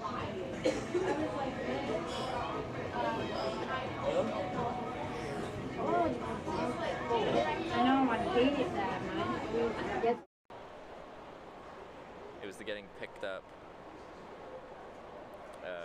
right away. Was number one, and then the next day we had the Country Roads Minami singing, which was very cute.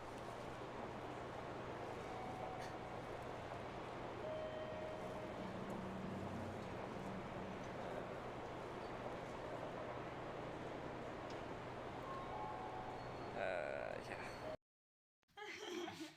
Wow, guys, wow. Strawberries or strawberry topping?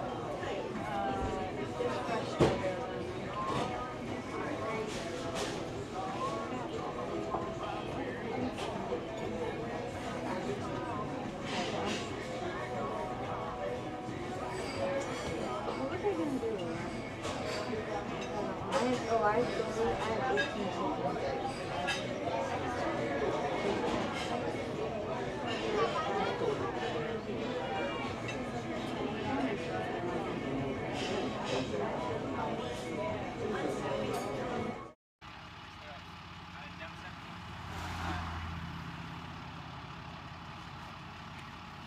This is the first time I'm doing one of these. Apparently it's legal in the state.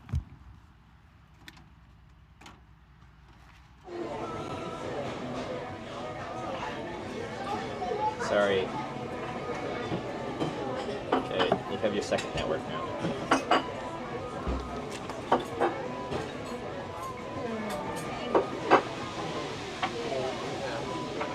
There we go. You enjoy.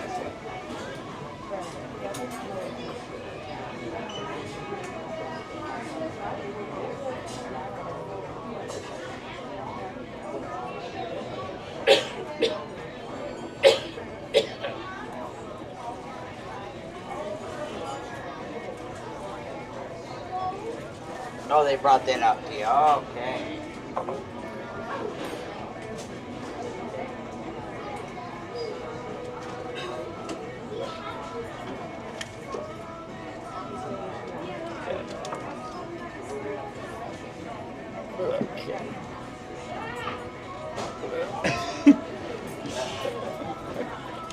He's bicycling across country. Oh my god.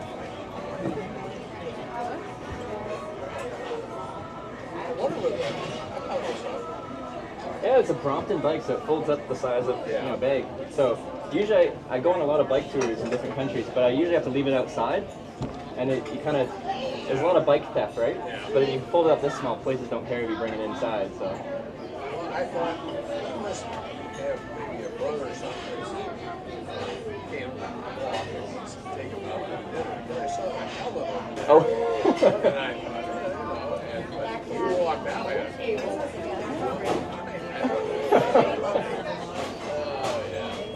How far? Where did you start? Where are you going? It's Ithaca. So I'm from Canada, but I'm, it's gonna sound weird. I'm going to every town in America called Corning, because I had an interesting experience in Corning, California. Only 3 is there. There's 8. Some are really, really small though. Like Corning, Minnesota is literally a sign that says Corning, a seed supply store, and that's about it. So, but Corning, New York's really nice actually. Like, it's a nice town. Well, that's what it's for. This was made to have the flood of 72. Yeah. Wiped the town out. Elmira got wiped out too. Really? Elmira has never come back. Never. Really? Still. I don't know what else I can say. Yeah. But this town, Corning Glass, but back over him, we had most bars per capita of any city in the United States. Yeah, I ate on Main Street there at a barbecue joint last night, and like, it's a really lively Main Street. Lots of nice, small local restaurants and stuff. Well, they have the Glass Fest, and they have the races and all that sort of stuff. Yeah. And you're only 20 miles from Watkins Glen, which Yeah. is the road race. Yeah. No, I'm gonna go to the museum after this, so. You go to both museums? I work for both of them. Oh, there's 2? There's the Corning Glass Museum, right? And then... Corning Glass Museum is right down here. When they go, they'll ask you, do you want tickets to the Rockwell Museum, too? Rockwell? Rockwell. What is that? That used to be a Western museum. Oh, yeah. Mr. Rockwell came here to that Rockwell store, and then he wanted to show everybody what he was living with out west. Yeah. So it was Indian cowboys and Indians for the most part. Right? Yeah. And now, Corning, and they'll say it'll be discounted tickets. And there's a bus that goes there every 15 minutes back and forth. Oh, yeah. But you'd have to have some interest in Western culture. Oh, yeah. And it's quite nice, but it's a 1 hour road roads. 2. Oh, okay. Might be, I guess it's 3, 4. They got 1 painting in there. Yeah. It's the whole wall, so it must be 20 feet by, 10 Yeah. or something like And is that in town, or does the bus take you out of town? Oh, it's just 2 or 3 blocks away. Oh. It'd be a long walk. Okay. The bus is free. Yeah. It just runs every 15 minutes. Okay. And it runs till like a half an hour after. Yeah. They close. Oh, okay. Yeah. That's cool. So, and when I retired, which was 20-some years ago, I had a heart problem. They had it fixed. And I was tired of sitting at home. Mm-hmm. So I went to work there. And then I worked for Radisson Hotel. And that was wonderful. And I worked for Walmart. Yeah. That was less wonderful. That was less wonderful. And then I worked for the Rockwell Museum inside, and then I went outside. Yeah. And delivered the rack cards southern tier in northern Pennsylvania. Yeah. And that's a good experience? Yeah. Nobody turned. I probably got turned down 3 times in 7 years. We don't want that, something like that. Yeah. Just walk out. Didn't bother me. Yeah. Here. But everybody else, oh yeah, I love that place. But it's mostly paintings and stuff like that. Yeah. And there's the Rockwell and Russell. And Rockwell and Russell. Rockwell was an artist who went to school and all that sort of stuff. The Yeah. other guy, Russell, was just a guy that had a fantastic Yeah. talent. I'm just grabbing some stuff here while we're chatting.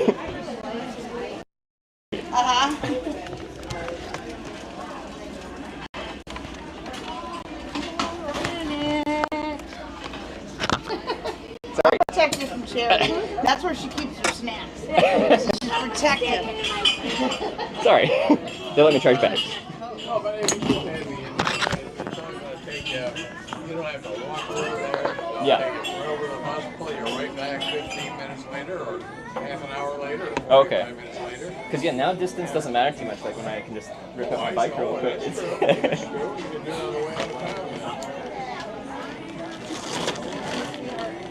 Because actually, the distance I'm doing is mostly via hitchhiking. Anything else? Okay. So since this folds up small, it's easy to put it in a car too. So. There you go. But yeah, for 10 years I've gone around to different countries and shown what it's like to hitchhike. That's why I have the camera and stuff. Yeah, he hitchhiked. Well, that's what used to be. That would be on sure in the old days. You ever hitchhike? Oh my God. You know, you got my mother would give me a quarter. Yeah. Movies and candy. Yeah. You're down there waiting for the bus. The bus going to cost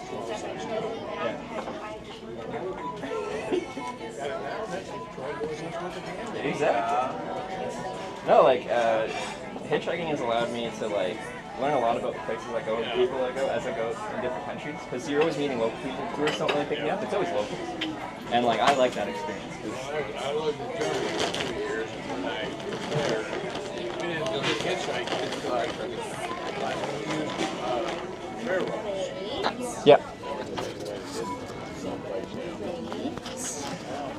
What corner you going to next? Ohio. Oh, okay. Pretty small, only like 400, 500 people. Most cornings, I think this is probably the biggest corning in America. Okay. Corning, California, it also has a few things. Every other one's quite small. But yeah, I got stuck in Corning, California in February. I was trying to go to an award show in California in time for the award show, and I got stuck there for like a whole day. Yeah. And I've never gotten stuck in a town like that before, so that inspired us to do this trip where we're going to every corner. Gotta do it while you're young. Yeah.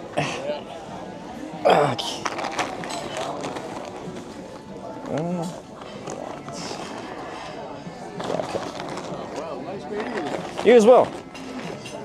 Off to the museum I go.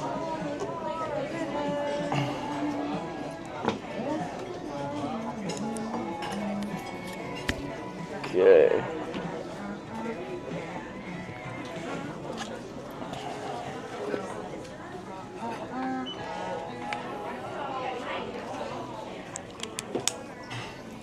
Okay, you guys need to go back in here.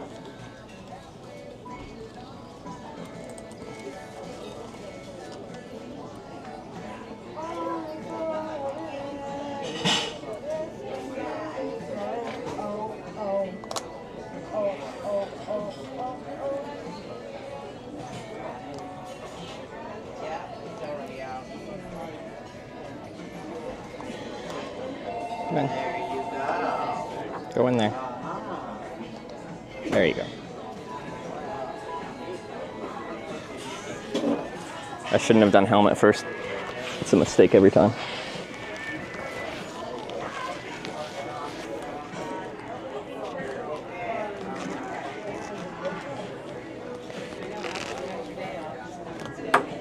Good luck to you, dear. I'll need it.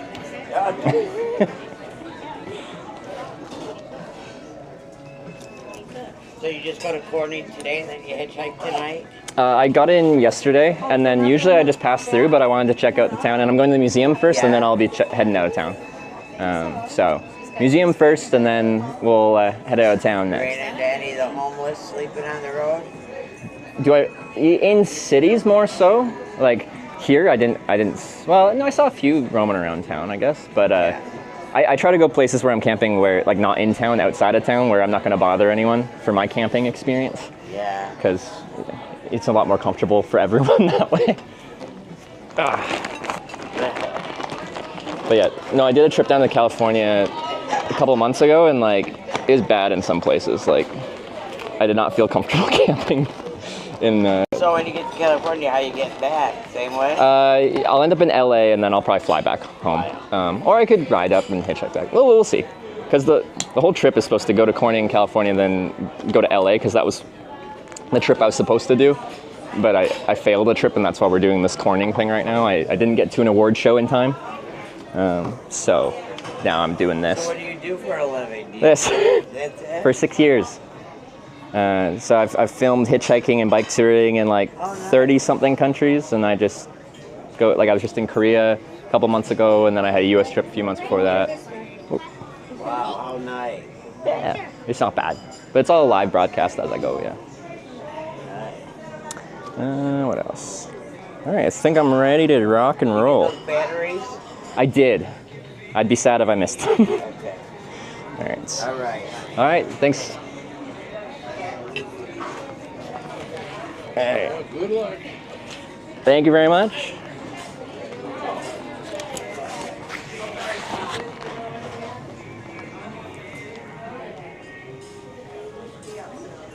All right, have a great day.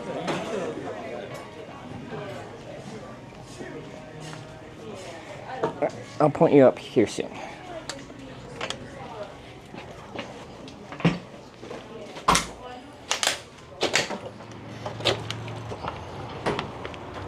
Do do do do do do do do do do do do do do.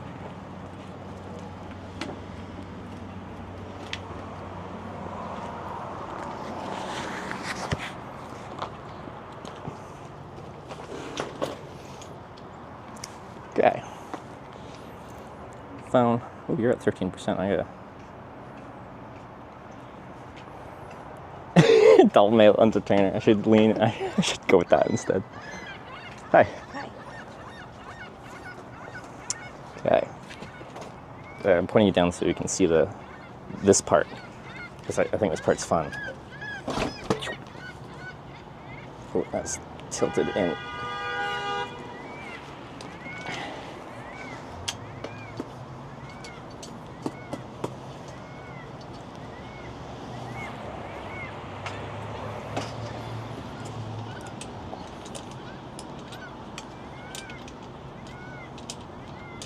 Ugh. Sometimes I'm bad at doing this up quickly.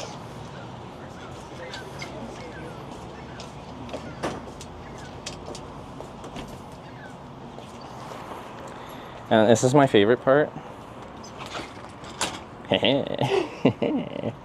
Alright, now it's a bike.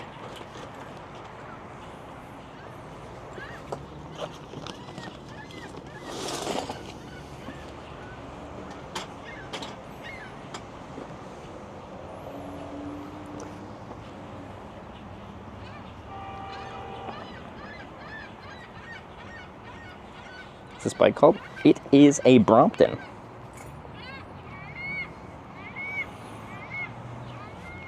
Which is a made in England.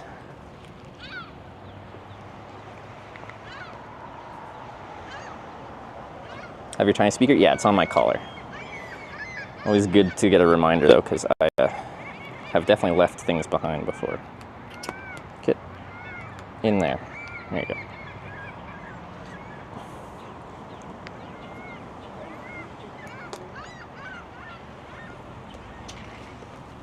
While we're putting stuff together, let's charge up because it's low.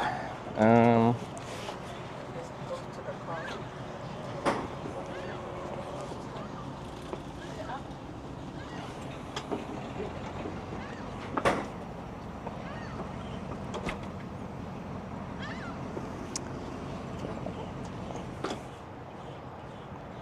should work. Just gonna get the backpack on and then we can ride to the museum.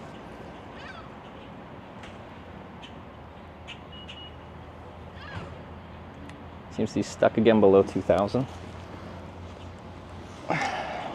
It's just a Bella box. Why is it struggling for bitrate? Well, like I can stop it and start it again. But yeah, a lot of times when I reset this thing, like it doesn't want to. It'll do a bunch of like audio errors and capture card errors, and I have to restart it a few times before it lets me try again. We're up to 2,900. Whew. Okay, that's just water. I thought like a bird pooped. I heard wet splash onto my backpack and I was gonna be pissed. 2,300, 2,400. Be parachute, phone pull a lot of power. If I can't use my phone, then I'm fucked because none of my modems are working correctly. I have one of those little USB 800 little modems. Never had success getting that work. I can't get my Nighthawk to connect with the international SIMs.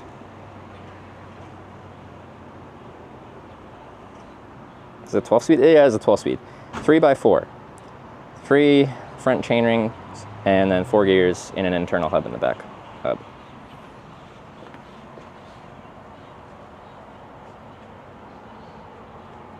I should have plugged this in earlier. So once I get on the bike, I'm going to want to use that. Okay, guys, thank you.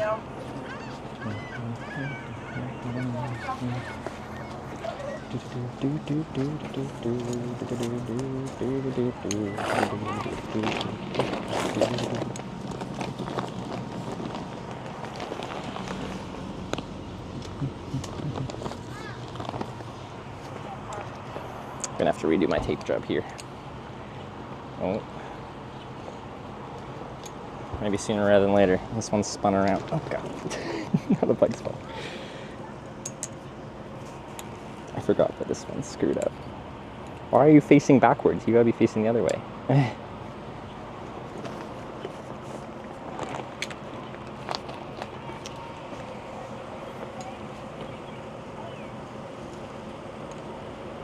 You were just freely spinning earlier, and now you decide to stick facing the wrong way. Well, that's just dandy.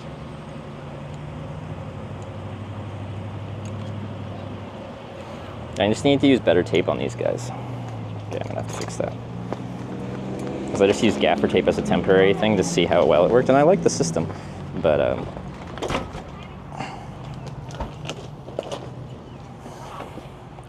the magnets kind of just set it into the right spot, and I strap it down on top of that. Can we?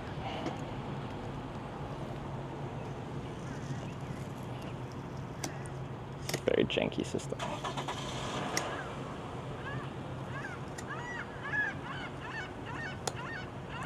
Oh, you want to be super sticky, that's great. You didn't when I needed you to be sticky.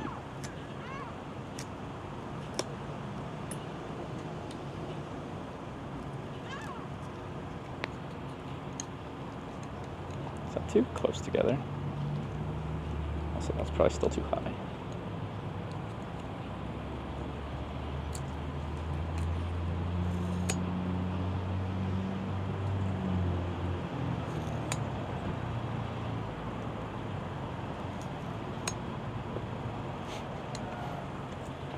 Try that. Are you gonna get an e-bike version of this? Too expensive? They are really freaking expensive. Whether it's an e-bike or not.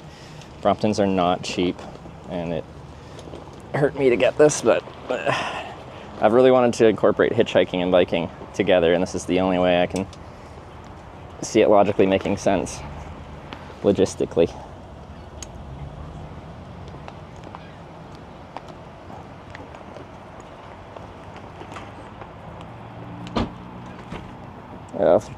I put them too close together now. Can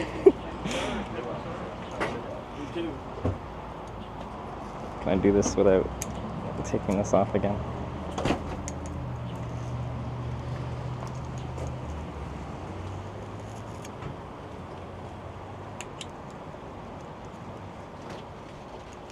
I'm kind of in the way of the door right now, so.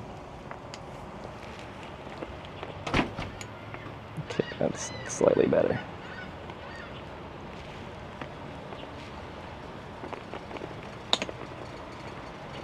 Okay, better.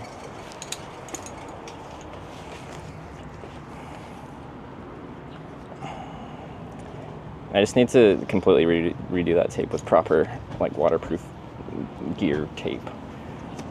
On the bike itself, it's actually bolted on, like, with screws, because these magnets have little screw holes in them, which is kind of convenient.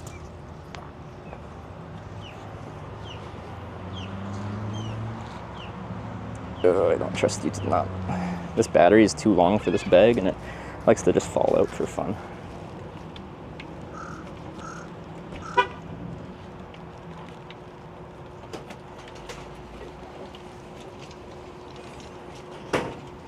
Oh, sorry. Oh, no, it's all good.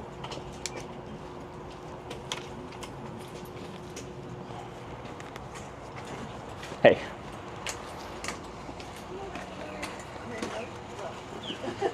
Thank you.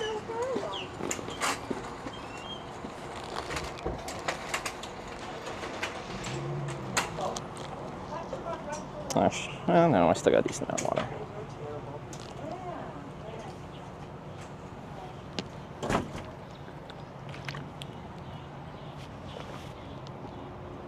Whoa, the camera went upside down.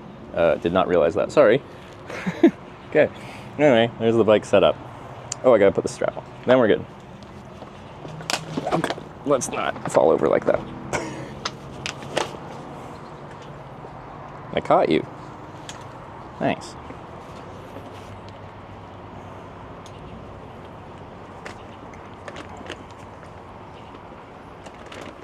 I will definitely find a faster system for this whole process as time progresses.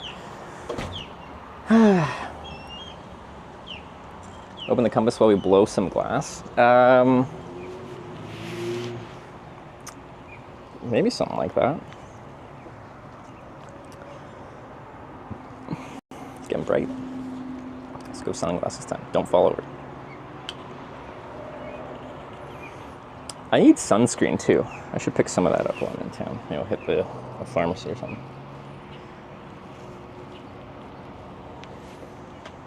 So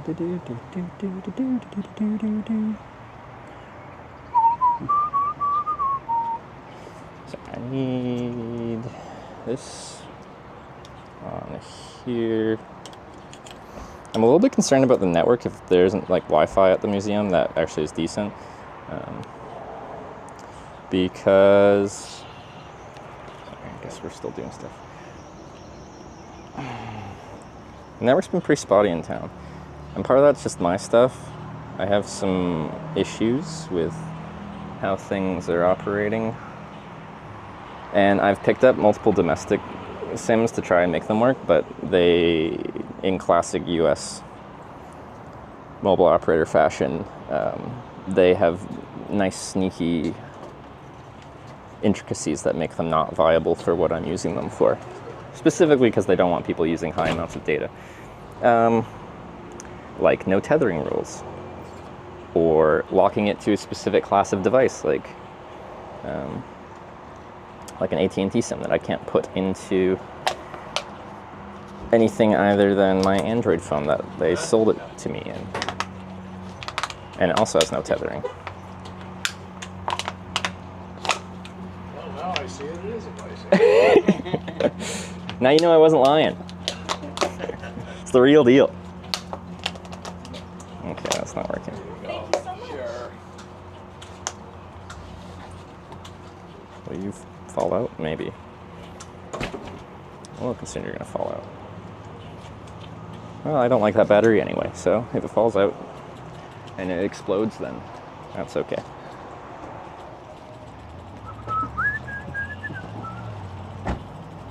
You fixed the flat? I haven't had a flat yet. What I did say is I don't have a spare tube. So if we do get a flat, I don't have the required stuff to actually fix it.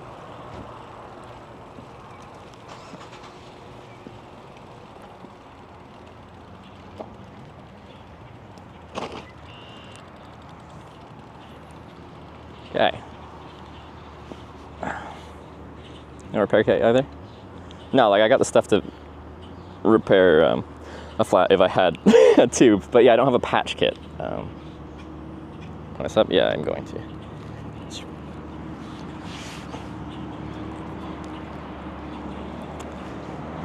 Okay, oh, I need to navigate.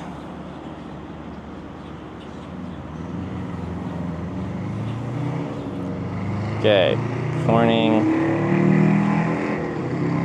Museum of Glass. Directions, 7 minutes. Right on.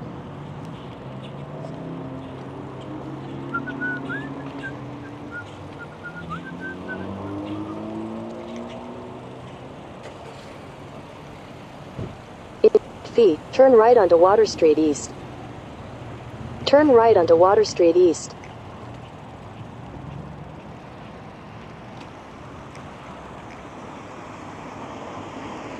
In 800 feet, turn left onto Remington Boulevard.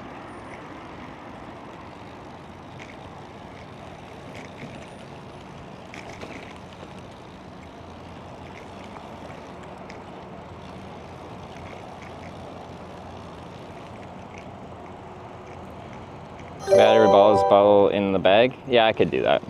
Lulaman11050 just resubscribed I'm for usually 27 months. Good to see you back out there. Thanks, Lunaman.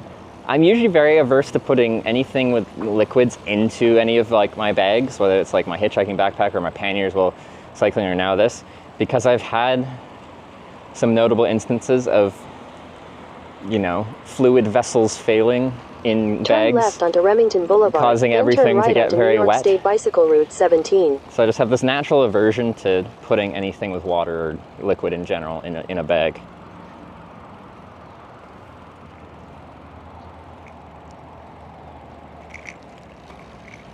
But that would probably, turn right in this onto case, New York be State more Bicycle logical Route than 17, West risking my Pulteney battery Street, then flying turn out. right onto West William Street. Either biking or hitchhiking. I'm doing both.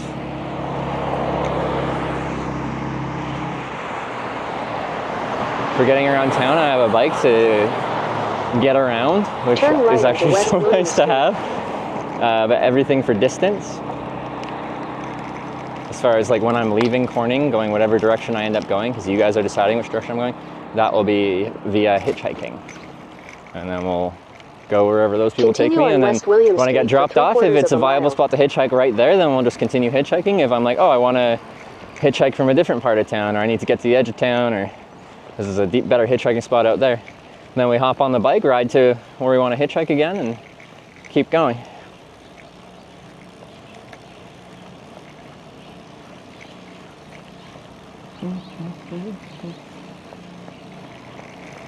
It's a little bit slower start to the whole hitchhiking thing because this is the whole premise of the trip is to go to every town called Corning.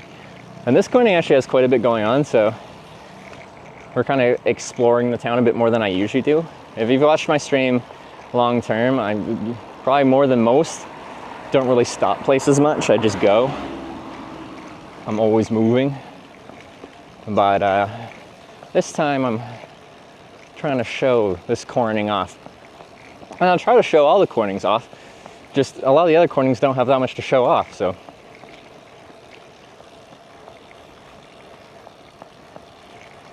Foldable bike? It is. It's a Brompton foldable bike. Squirrel.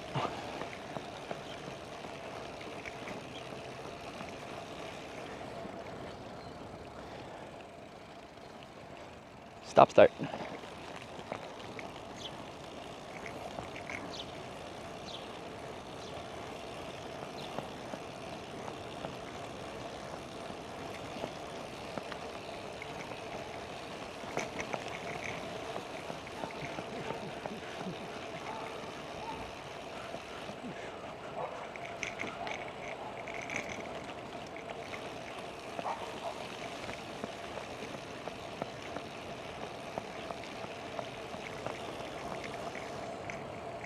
Do the bike when you're hitchhiking, fold it up and then put it in the car. We've hitchhiked 2 rides that way, it's been fine. But like there will be times where that causes some issues space-wise.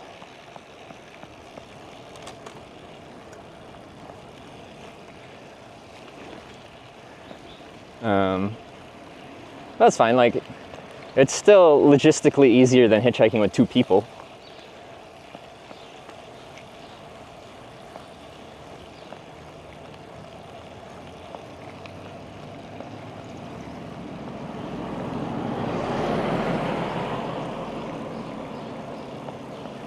Very cool, not the same one from Korea. No, very different bicycle, this one. Maybe I'll ask you why don't you bike instead? Oh, I'm sure they will. We should have already had some lady pull over and asked if I needed help, and she did see like the bike. And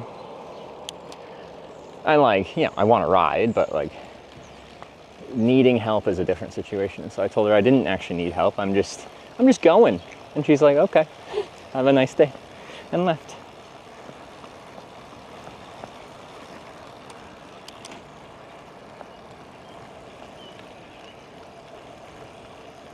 There's none for the glass blowers. Yeah, we're going to the Corning Glass Museum right now. Stop start.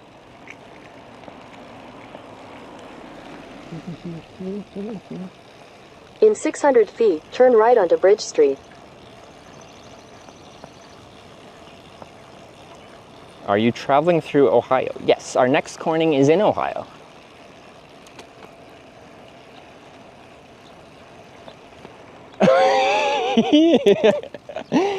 How you doing? I'm all right. How about yourself? Excellent. I saw bananas and I'm like, that must be for me. Look at this. That would be a good Hey. They didn't have a better bag because New York State doesn't really have plastic bags in stores anymore. It's a garbage bag, but that accomplishes Yeah. So the goal. a couple things. Some drinks. Yeah, there's a chocolate milk and a water and some jerky. So hopefully that's. Hey, nice man. Keep it small. Yeah, I don't have too much space. Today. Well, that's exciting. I'm gonna pull the bike up to a pole so I can put this in a bag here. Oh, sure. All right. This'll do. Thank you very much. No problem. Are you from town or did you drive in for this? I drove in a little bit. Oh yeah. So, yeah, I figured you so often skip upstate New York because it's kind of in a little corner. Yes, it is. That, this would be my best chance to give a little bit of the classic snipe. You've clearly been watching for a little bit because you know the rules. Yeah. The bananas.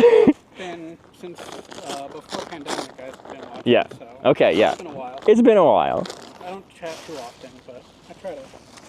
Wait. keep it light. I do somewhere. I think I put it away. I have the viewer book somewhere in here. Would you want to sign it? Oh yeah. If I can find it. Yeah. You don't have to dig for too I much. think it's in this top bag here. I can find it. We'll look through for a second here. Hopefully I can find it. It's a really nifty bike. It is a funky little bike. I'm pretty happy with it so far.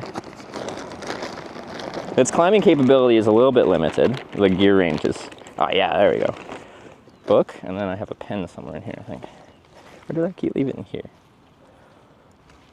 Let's see. Big show, yeah, pen. Nice. We haven't actually had any sound of viewer book for quite a while, but I specifically brought it on this trip because in America, I usually have more people come by, which is always nice. You can pick any page in there, and then it's a little bit wet because it rained 2 nights ago. There we go. Sweet, and while you're doing that, I'm gonna check out our haul here. What do we got? Oh, beef jerky, good choice. Some teriyaki beef jerky, a water resupply. Actually, I'll refill my water with that right now. And we were talking about whether I'd be a chocolate milk guy or not, because usually cycling trip is when I'm chocolate milk. Yeah. And then this is kind of both, so I don't even know where I land on chocolate milk right now, but intense chocolate milk. Have you had this before? Are you a chocolate milk drinker? Not No. much, Okay. All right, I'll keep the bag actually. It's good to have an extra bag, but I'll just cycle this around. Some kind of bum or something? No, it's some kind of hobo or something. Used the wrong word. Probably the same meaning, but. I don't know what today is. Yeah, I don't know either. 19th, there you go.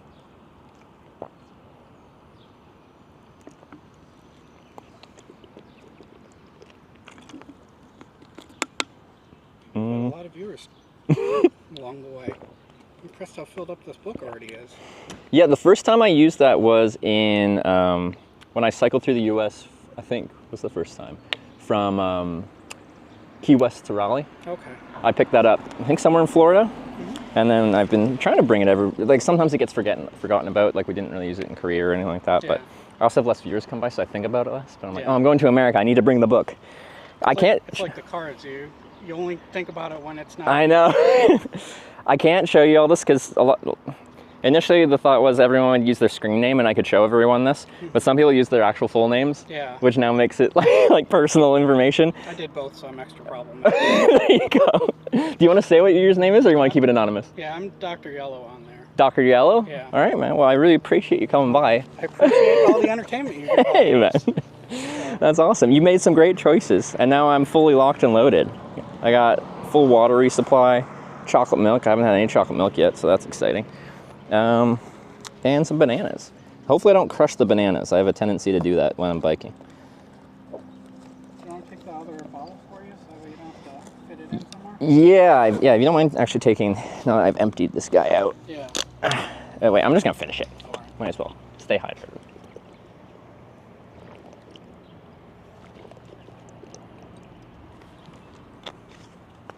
There you go.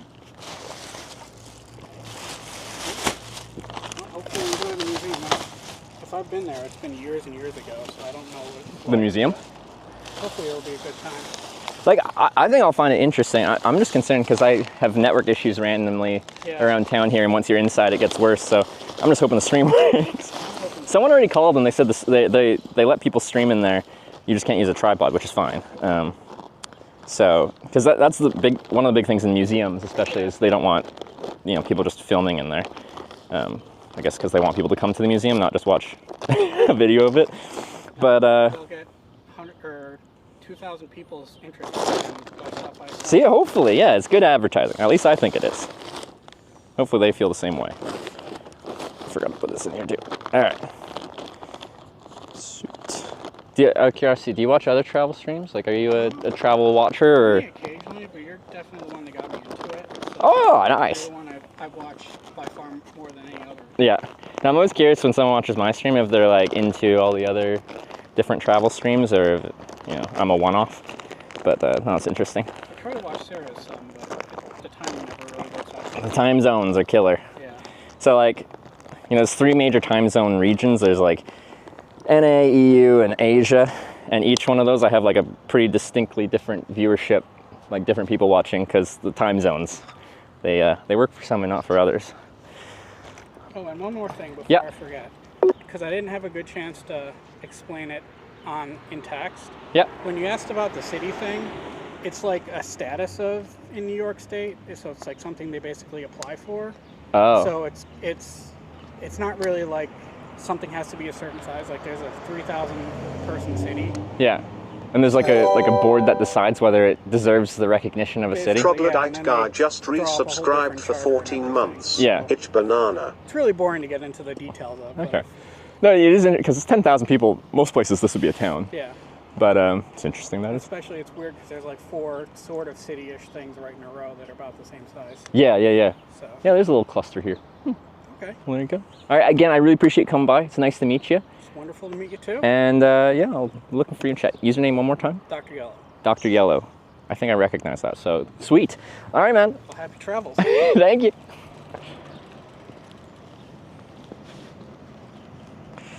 All right.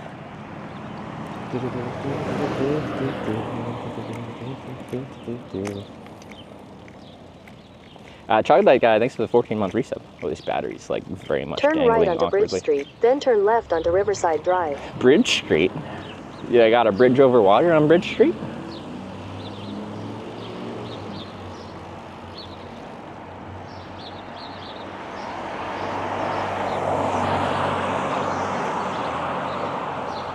There is a bridge.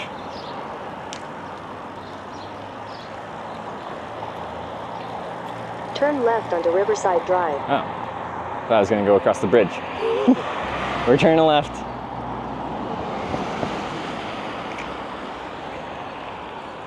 I'm just going like this because, yeah, I'm turning left onto Riverside Drive. I think it's going to get me to cross a different bridge.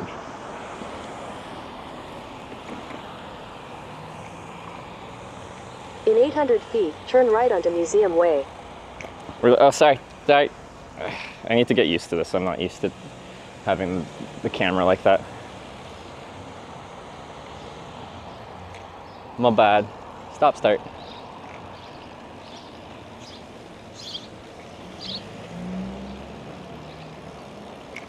How heavy is that bike?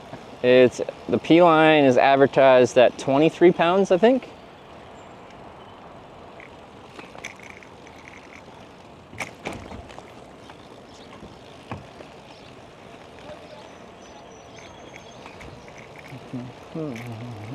Onto Museum Way. It's a good sound. Museum Way. Mount is rattling. Stop, start. Squirt. In 800 feet, turn left onto Corning Community College. Wait, is this? Corning Museum of Glass. I thought it was on the other side of the river. Corning Museum of Glass. Isn't this a different location than where I was at yesterday at the Corning Glass Museum? Is there a difference between the Glass Museum and the Museum of Glass?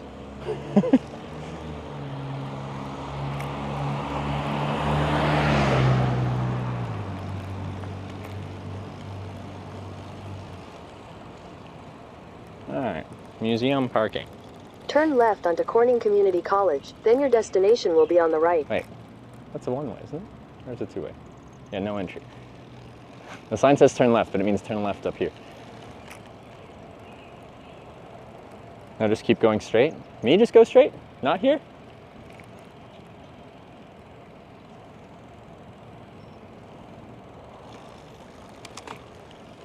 I could have just got one guide and, and screwed up there. See, my Google's not happy with that.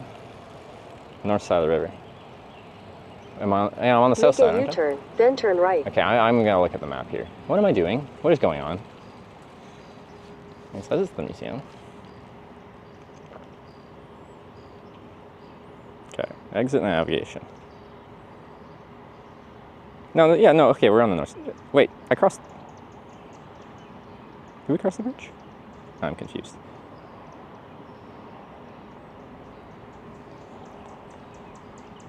Oh, it's on. Just go here and left, and that'll be where I was at yesterday, right? I'm all turned around, all the directions. All right. Museum's on your left, yeah. But I think the entrance is on the other side. So we're just gonna go to the other side of it. Oops, wrong way. Lost in the big city. Hey, for a town called Corning, it's pretty big. We're just gonna go left, go on the sidewalk, ride the sidewalk up there, because I think I know where I'm at now. I have considered like trying to do a trip, like say across America, but navigate via only maps. We'd have to ban a bunch of words in chat, because inevitably people would be like, it's obvious, just go this way. So we've got a map and a compass, that's it. And then the mods will have to be totalitarian in their policing of people trying to help me.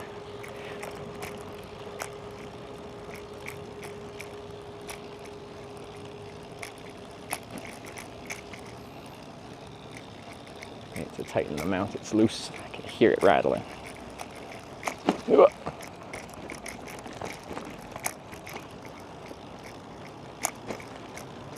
wear a sundial on your wrist, might as well.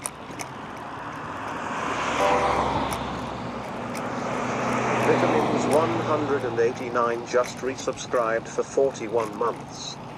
Vitamins, thanks for the 41-month resub. Oof. Yeah, you feel the bumps so much more on this bike.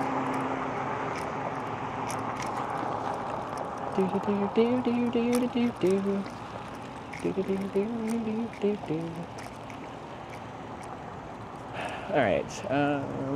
Wait. Is this the museum, or is that the museum? Welcome Center. Oh, Corning Museum of Glass is up this red line. I probably could have come the other way.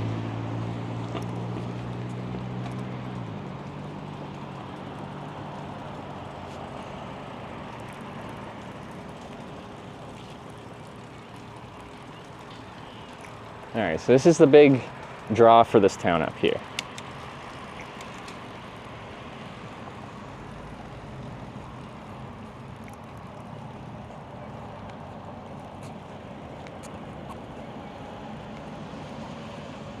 Wait. Oh, I missed. Did I miss some bits? Oh, it didn't alert. Not the vortex. 47 bits. For all the bits I've left, thank you. Also, Max won the Imola GP. Sure you wouldn't be surprised. No, we're not surprised.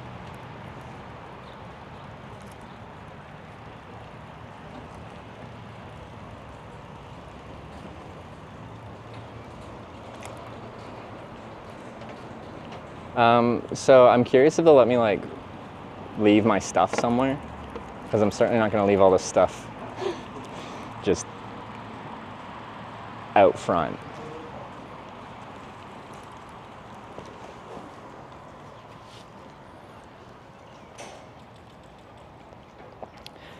"16-inch wheel bike," that is correct.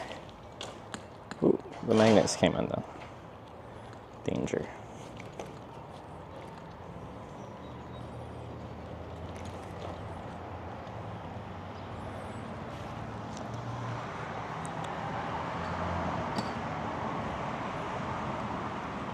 Sorry, just getting the bike up to the appropriate point. I need to retape the magnet situation. Here, I'll put it back down so you can see what I'm working with here. Anyway.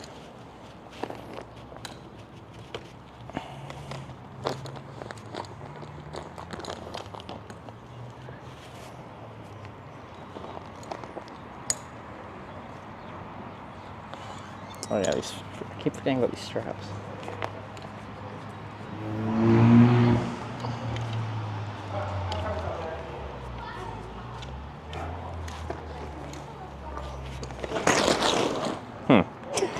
Okay, well that works. And that's how you break stuff.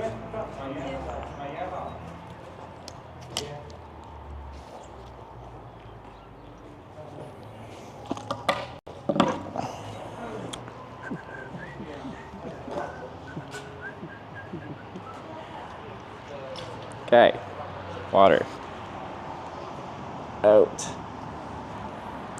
All right, folding process. So we do rear first, then the center frame. Fold that in, and the handlebars down, and then the seat. And there's a folded bike. Apparently a backpack that was feeling a little bit tired.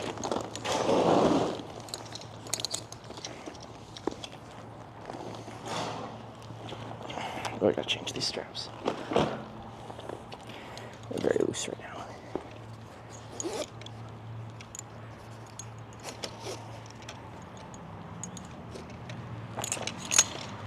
So not the most comfortable backpack to wear. It actually has this neat system for when you're planning on hiking more. It has this really cool waist suspension thing that I didn't bring because I don't plan on carrying as much. But it's very old school style. The straps are just thin, not super padded straps and stuff.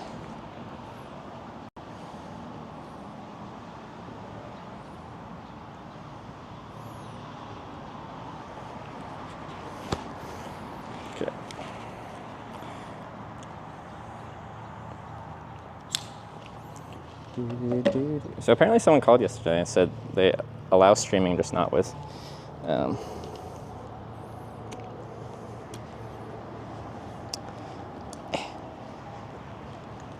whatchamacallits, tripods. So the setup we're currently carrying should be fine. Backpack has a higher hobo aura. I guess kind of, like they kind of like trash baggy, the little bags that I have for it. Any mirror around? What, for me to look at myself? Or for you guys to see what I'm working with as far as gear? Like what the camera or the stream looks like? I don't know. There's a lot of glass around. So we're at the glass museum.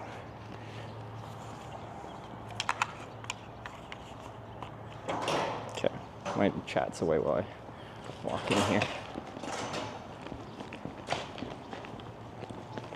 Actually, I'm going to do one more thing, because I'm carrying it like this. It has a quick release pedal that clips into here. It was hitting me while I was walking. Actually, so I'm not filming people. I'm just going to talk to them without my camera in their face, and then I'll point it out once we're given the okay.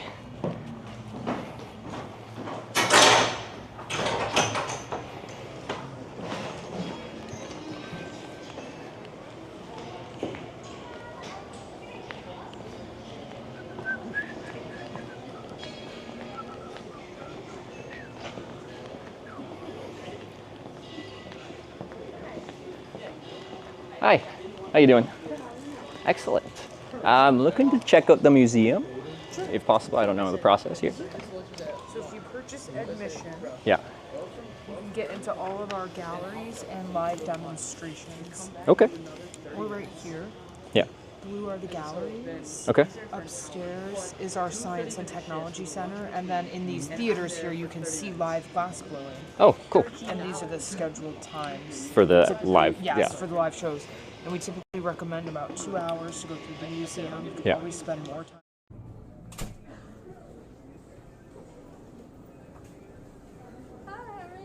Doing well yourself?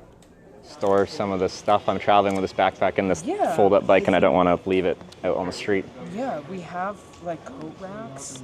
If you go down the escalator right over there, Okay. and you get to the bottom, you make a U-turn right, and it's just right behind the escalator. And it's just like coat racks to put a coat? Yes.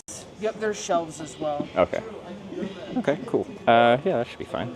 Okay, cool. How much is a ticket? So it's $22, but if you have AAA, military, student ID, it's $18.70. I am just a normal adult, That's okay. unfortunately. What's your zip code? I'm Canadian. First letter of your postal. V. So it's gonna be $22. Sure.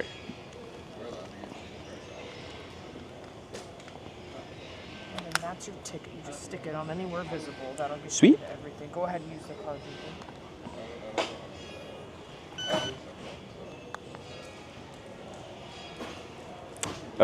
Someone called and they said cameras are allowed in the museum? Yes, you can take pictures and videos of everything without flash. Without flash, okay. Yep. Cool. And there's your receipt as well. Awesome. Cute. Yeah, ticket, that. And then you said it's down the escalators yes, and then make a U-turn right. U-turn It's right. Behind the escalators. Okay, Yep. perfect. Thank you so much. You're welcome.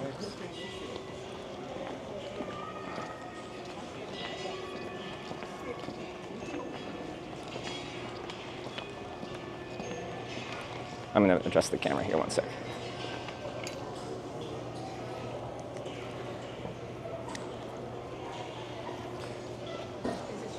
Oh, I'm so sorry. Oh no, that's okay. I didn't want you to forget it. Thank you so much. Yeah.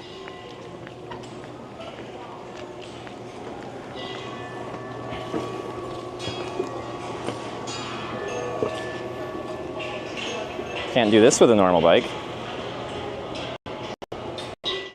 It worked.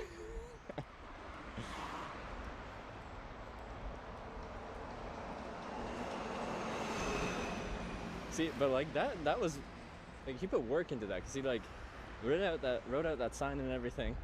Had to find the road I was on, make sure he's walking.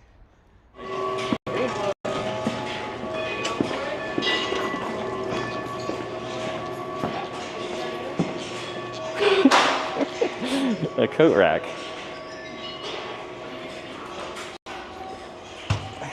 That's a coat. I don't even know which one's for.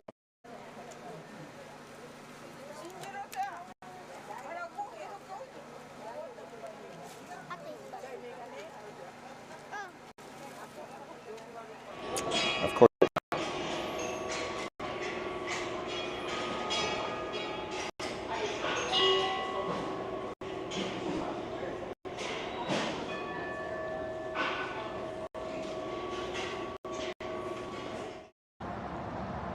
Okay. You know what that means? No. You want a gift of a horse. Yeah.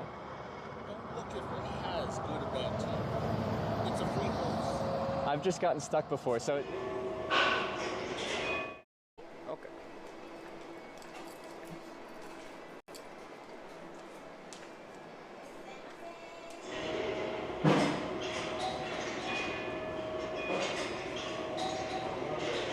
In the middle, so I should drive pretty 80 fast.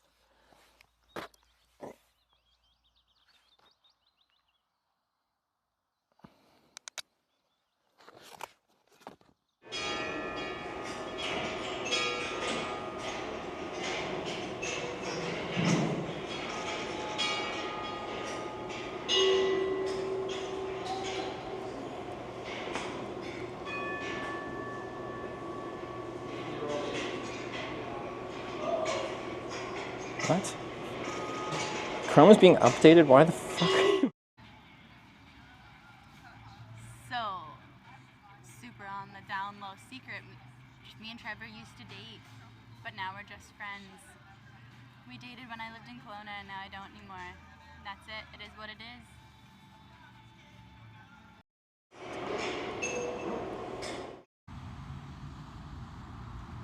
Jeez, guys, you freak out when there's a girl. Oh my God! Someone from the other gender. Only half of the world's population is that gender. I should have a description kind of thing about what this tour is, to what extent. Yeah, we should have a command here to describe what the Grandstand tour is. We'll try and get that done some point today or after the stream ends today. But yeah, Grandstand tour is if you take every official bike route in Korea and combine them all and do all of them, and along the way there's these stamping checkpoints.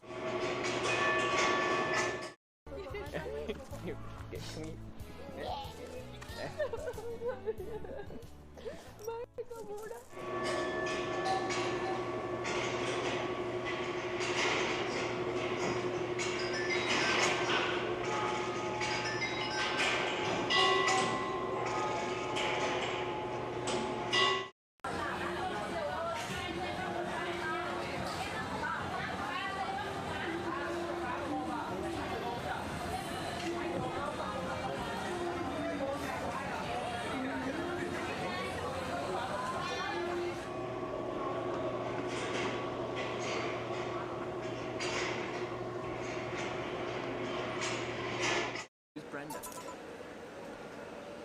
Rest in peace, my love. Ellie giggle one, Ellie giggle Who's one, Brenda? Ellie giggle one, Ellie giggle Sorry. Moment. No. No problem. No. Hold on a moment.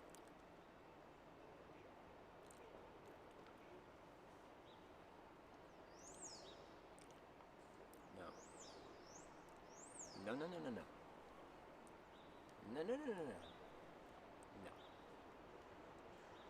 It's a negative Ghost Rider. It's a breakfast pineapple cake. I'll have to get something of more substance. I haven't eaten anything else today, but... I don't need a helmet.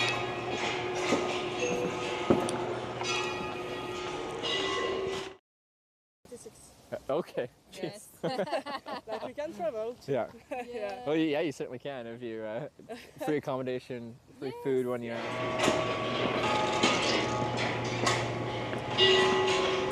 Forgot all my documents, including my thing that says I've paid.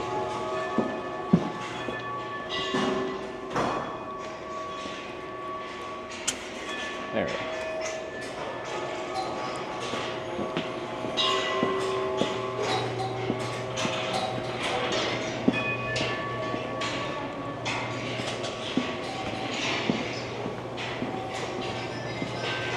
It'd be wonderful if they let you log into Wi-Fi via Velobox.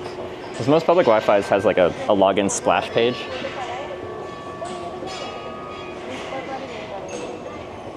Found the Wi-Fi USB tether to Bella. I don't think when you USB tether it uses the Wi-Fi connection. Isn't it only cellular? Or can you phone tether Wi-Fi?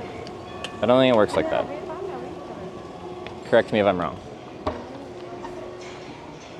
Okay. Is there a spot I can look at this book so I can figure out where I'm going?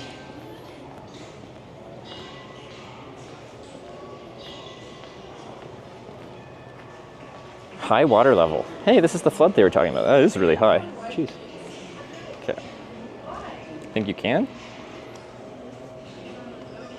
Some phones can share Wi-Fi connection by tethering. I can try. My USB tethered phone is this one. Let me connect this one too. Use phone as a hotspot. Well, I'm using my phone as a hotspot, but it's a cellular hotspot. I wasn't sure if a phone can connect to Wi-Fi, then you can share that Wi-Fi connection with other devices via USB tether. That's a very different thing. But I can try. Turn Wi-Fi on.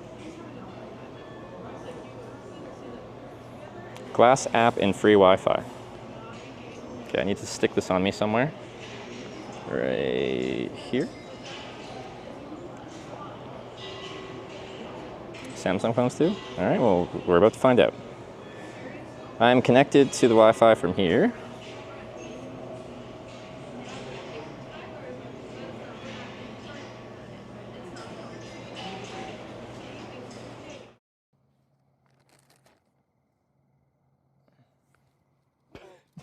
Dude, what the heck? The Wi-Fi connection it has, not the wired connection, which is this one. Currently, USB connection is doing 6 kilobits per second, essentially sitting idle. So let's unplug it and plug it back in. Unplugged. Should go down to 1 connection. Or just... Well, now all of a sudden my Wi-Fi is just cooking at 5,000 bit rate.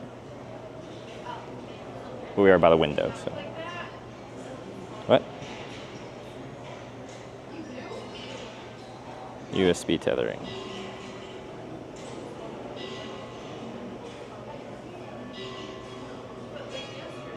Well, right now, we're currently getting 4,000 off of our Wi-Fi and 2,000 off of our USB, but I don't know if that's doing my cellular or the Wi-Fi, and I don't know if there's a way for me to know. But like, the Wi-Fi here is really fast actually, so if we're on the Wi-Fi, then I should be able to do, I have it set to 6,000 bit rate. We should be able to sit at 6,000 bit rate overall the whole time. Okay, I gotta stick this somewhere. We will stick it on the front of my, where do I want, maybe I want to put this somewhere where it stays. Like, it can be a little memento, a little Corning Museum of Glass sticker. Where do I want it? Phone case? Smooth phone case, that could work. Probably won't last forever, but... Yeah, there you go, stuck on a phone. Okay. Turn on airplane mode, manually turn on Wi-Fi. Well, if we're losing connection and I need to troubleshoot, then I will try that next. But that is a good way to check. Do I have to enable USB tethering? I do. Every time I plug it in, it allows me to add it, or like to enable it. So I do that frequently. Okay, so we are here. Ooh, there's a lot.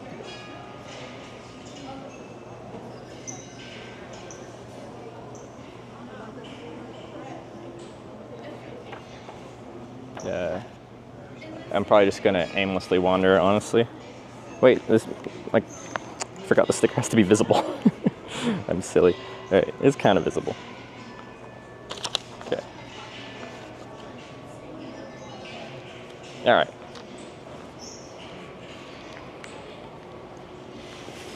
When's the next show? Oh yeah, good point. There is live shows.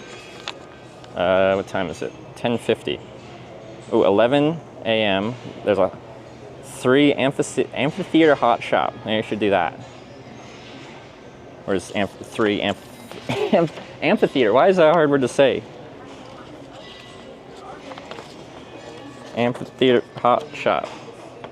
That is on the first floor, which is downstairs. And to the opposite corner to the right. All right, let's go check that out. And we'll see if the internet works.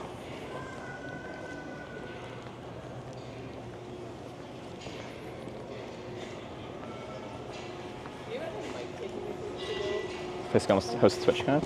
Yeah, honestly, like we haven't even explored it that much, but looking at this map, I'm like, this place is much bigger than I thought it was going to be. All right.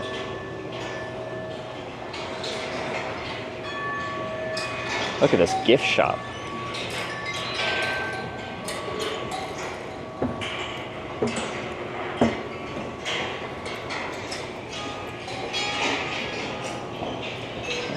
So far, bitrate is holding on well.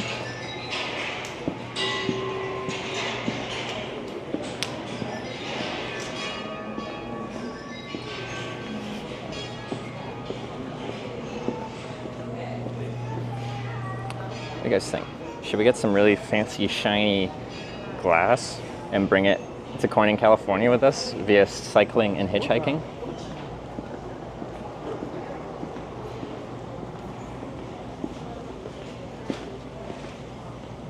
Okay, Stream Buddy crashed.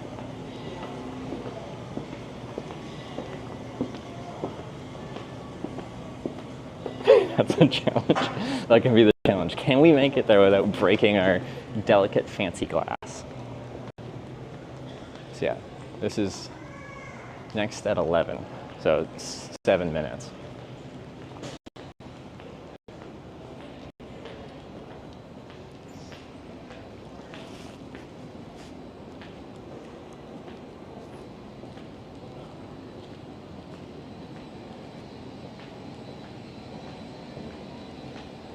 Photography is allowed where noted. No flash.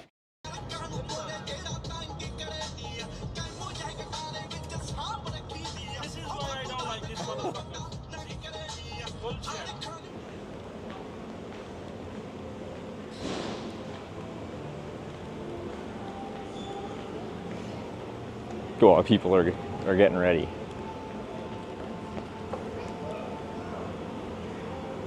Oh no. Not the bad network again. It was working so good.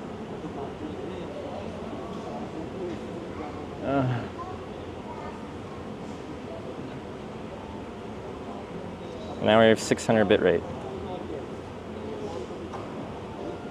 Why? I'm still on their Wi-Fi. Maybe I'm not using their Wi-Fi. Well, I'm probably gonna sit here and let that troubleshoot while or troubleshoot this while I wait for this to start.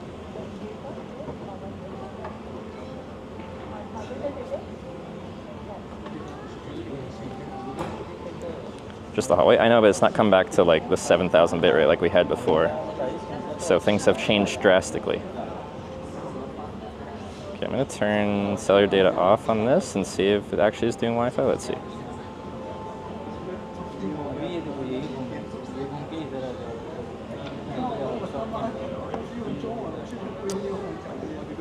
Okay, I turned cellular data off and it's still pushing some amount of data, just not very much. Let me do another speed test. I was doing like 100 something download and something crazy upload.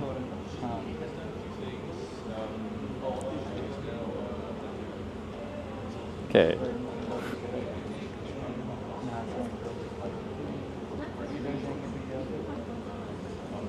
If I'm tethering this, well, let's see what the upload is. That's what we actually need. Just usually when you have near 300 megabits per second download, the upload is, yeah, okay. Me being able to push only 300 bitrate right now is not, it's not acceptable. It's clearly not working.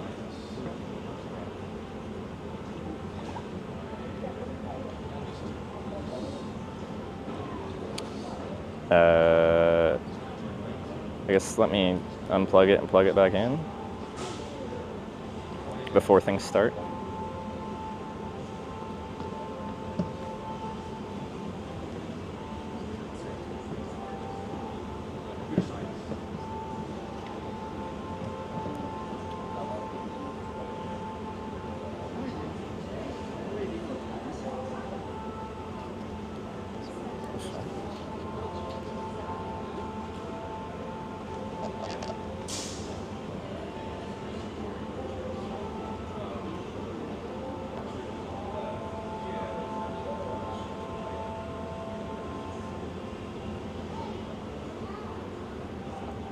I'm confused that it's not even letting me attach. USB tethering is grayed out, but I go back to my Bella box and it's saying my USB connection is doing 3500 bitrate right now. So it's working. I'm just gonna test my, I think there's a zoom function. There is when you're not in webcam mode. Maybe there isn't from this point of view. Exposure, white balance, POV. We can off. Okay, that's the most punched in. Image adjustment. No. Okay, in USB mode you can't zoom.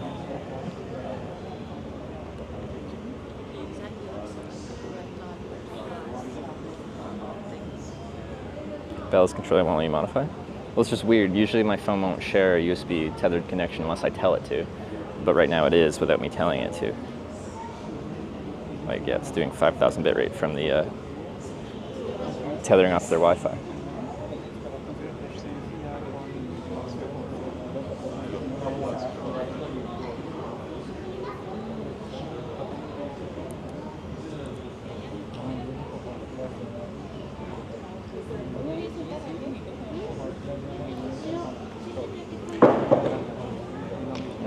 We are, for scheduled start time, we are 2 minutes away.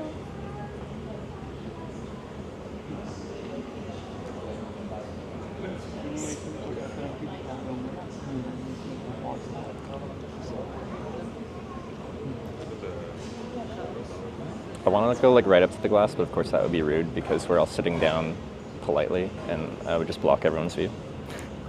So we won't do that, but I want to.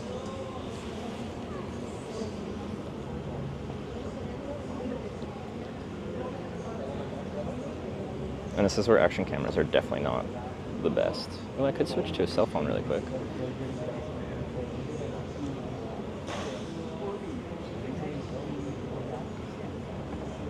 What do you guys think? Just switch to this phone real quick. We didn't have mic, but you know.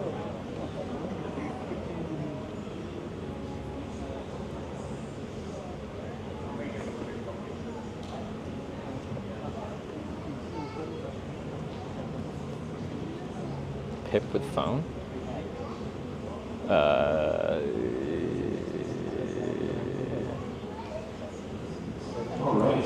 On our pit mode, would that be the right order? Alright, so where are we?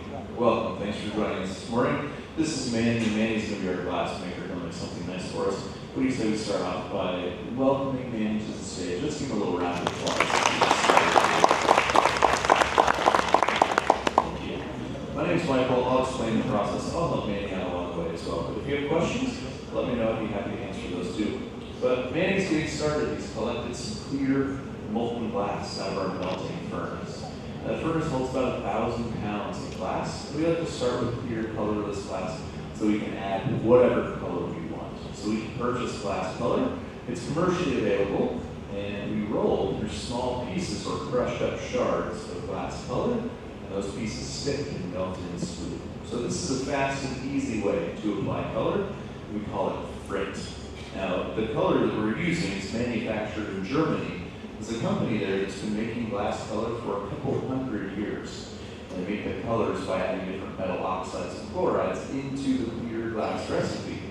Manny is using one of our most expensive colors today because it's Sunday and the bosses are not here. But this is a color that we call gold ruby. People think glass. Would anyone like to guess what metal is added to make our expensive gold ruby? Silver. Is it gold? It's gold, yeah. Gold makes pink glass. If we want a lighter blue, we call it copper blue. Copper. If we wanted a darker blue, we would call it cobalt blue. Maybe with cobalt, you get the point. Different metals give us different colors. Now, when we roll through that glass color, it's a little bit like painting a wall in your house. The more coats of color you apply, the more even that coverage is, the more even that color application is. And the same thing applies with rolling through our glass. So we just keep layering the color to get a more dense coverage. So Manny has a little bit of glass on the, or a little bit of color on the surface, and I was stuffing that glass into a mold. We have a whole series of molds here on our stage, different shapes and sizes, but more importantly, they have different internal textures. So we just drop the glass into a mold, and you got these vertical ribs on the surface. What those ribs will do is push into the color, and then that will create areas of greater density. So now we're going to have these stripes in the color.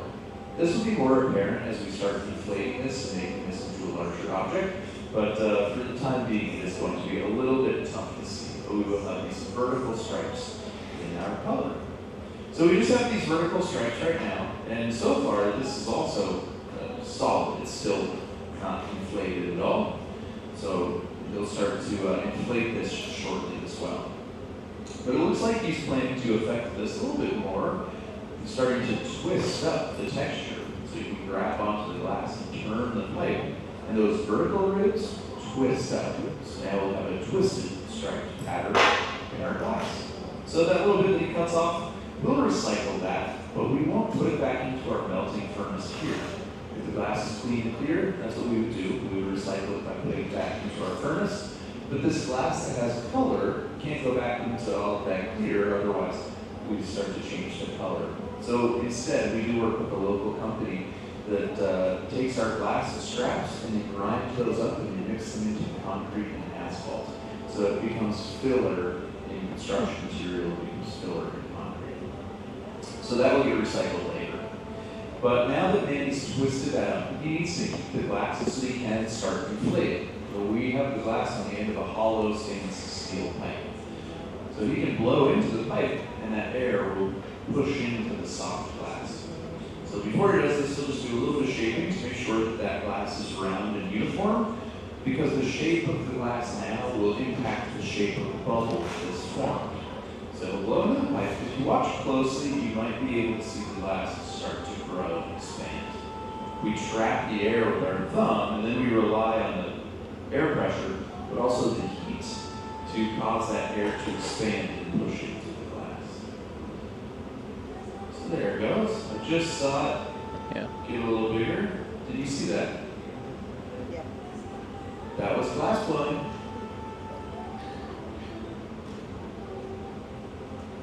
I'm not impressed. No. Is the clapping moment? Please clap. Don't worry, this is just the beginning. So we start with a small amount of glass, we start with a small bubble, and then we'll build on top of this. So we'll let this glass cool down, and as it cools, it will start to become stiff and rigid, and then it I didn't know that was a please clap moment. more material on that bubble. So the color application is typically one of the longer parts of the process. When we do that at the very beginning, that color is formulated to be very dense and stretch a long ways. But if you look up on the screens, I just started an animation. This is what it looks like inside of the melting furnace when we collect glass. So all of the glass sits in a bowl. We dip the pipe down beneath the surface and we turn to spool and wind up the additional layers that we need. We could never get this much glass out of the furnace at once because at 2,100 degrees, the melting point of our glass, it's quite runny. And if we try to get this much glass at once, it'll simply drip and flow and fall right off the end of the pipe. So we build it up in these layers, which we call gathers. So then he first organizes that fresh gather of glass with a wooden scoop. That wood tool shapes, centers, and cools the glass. And now we switch to this other tool here. You can see some steam coming off of it because it's completely saturated with water. That tool is newspaper. It's not just any newspaper though. It's our local newspaper. It's the Corning Leader. We're supporting our local paper. But we take about 7 to 10 sheets. We fold that up.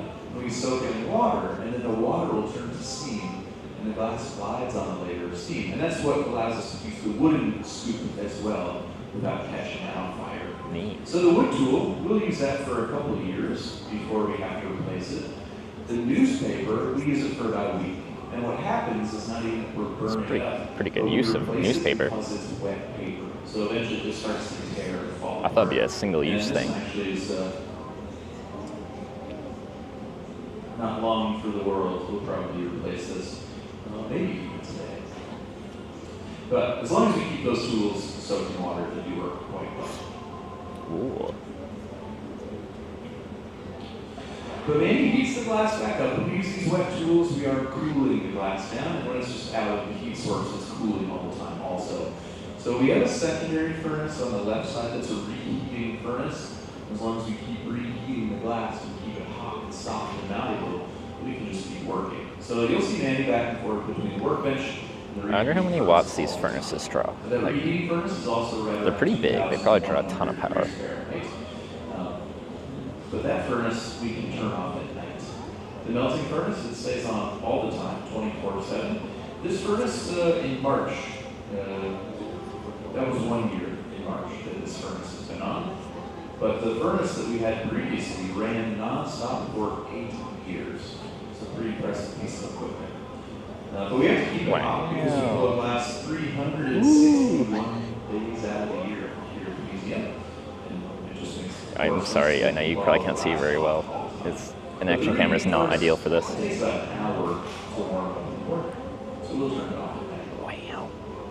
But Manny has stretched this out using gravity to allow this to elongate, even swinging the pipe back and forth. And then he blows up the bottom section to create much more volume. But he just said that he would like to add a foot to this piece. So we were working on the bottom of the vessel first. So we need a way for this to stand. So I'll take some glass to Manny. This glass will stick right under the bottom. Oh, there's a screen. I didn't even notice that. Turn it into a foot so that this piece will stand up a little taller when we set it on the table.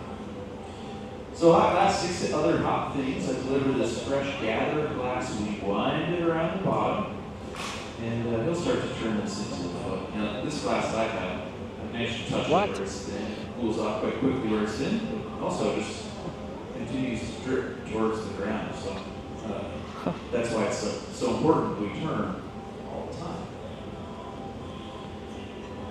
But Manny and I will work together to finish the foot. He uses some steel tools called the jacks. I use a wooden paddle, and this allows us to create a nice profile, a nice crisp edge to our foot. So now that we have the foot completed, we are ready to start working on the top. So this is my next job. The next thing I'll do is create what we call a puntee. And a puntee is a temporary handle. So this will be just a small amount of glass. We'll stick this into the center. Ooh, Prince Albert's shop demo. Yeah, that'd be cool. We'll break the glass off of the blowpipe that Manny has. I think I watched a video about that once. Onto this temporary handle that I'm making. So this is typical handmade process. We would turn the piece around and work with it on a secondary iron. Most of the glass you encounter is machine made, and it does not go through a transfer process like this. The glass would be made very quickly in a mold, and it would be finished in the mold as well. But we always transfer the piece. Same script, same show, next Aerotest demo back in the oven, go again. Well, they can't do that because they start with clear glass, and now it has color in it. Off of the blowpipe, that's exactly what we have to do, is we have to break it. So we'll break it by creating thermal stress. We'll cool the glass really quickly. And when we cool the glass quickly, we can cause it to crack. And then he's also created a constriction or a line in the glass, look like a line in a chocolate bar that will help tell the glass where to break. So a couple drops of water creates these little fractures, a light tap, the piece breaks free. Now we have access to the top and the opening. So that is what we would call successful glass breaking. That's what we get Manny around the process. Perfect glass breaking.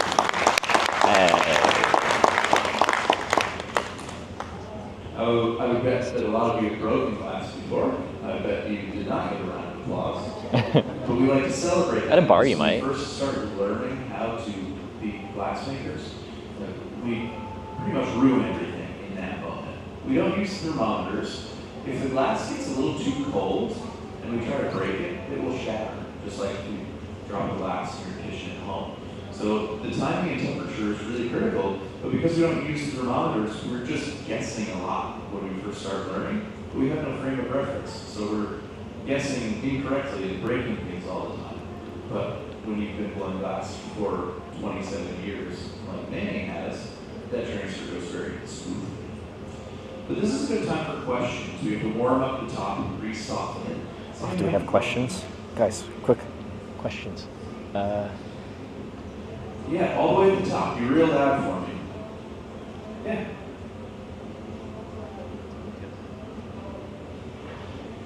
You're shy now, okay. Think of it. But we can see that this glass is hot now. I don't know what to ask. I think it's very interesting, but I don't even know what to ask. When Manny's heating this, he's not looking for the orange glow, because when we're looking in that furnace, of course, everything looks orange and hot. So instead, he's looking more at the way that the glass is moving. That's his best indication of temperature. So when that glass starts to heat up and get soft, we can see it starting to move around on the end of the pipe. And that's how we know we can continue working with it. But the other thing that's a little bit challenging about looking or using the glow of the material It's going east or west. Should I go east or west? Natural light in here with big skylights along the top of the ceiling. So on a really sunny day, it will make our glass look cold. On a really cloudy day or a gloomy gray day or pretty much every day in the winter here, our glass looks very hot.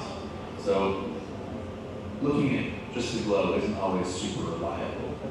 But this is something that's really interesting about glass, is that we can cut through it. As long as the glass is hot, it's very easy to cut through. It's almost like cutting through an orange. How do you cut it, I guess? They showed that at the beginning. The first steps when they had just the raw clear glasses, they rolled it on like, it looked like, edge. Usually it's a little bit thick right there. Coarse. But also, the way he cut this tells me that he's making a picture. Almost gravel, at an angle, but finer, a high side and a low side of colored stuff. Pour spout. So this is going to be a picture. Now after cutting that, he did say, let's put a wrap on it. And that tells me that he's going to need a little bit of glass.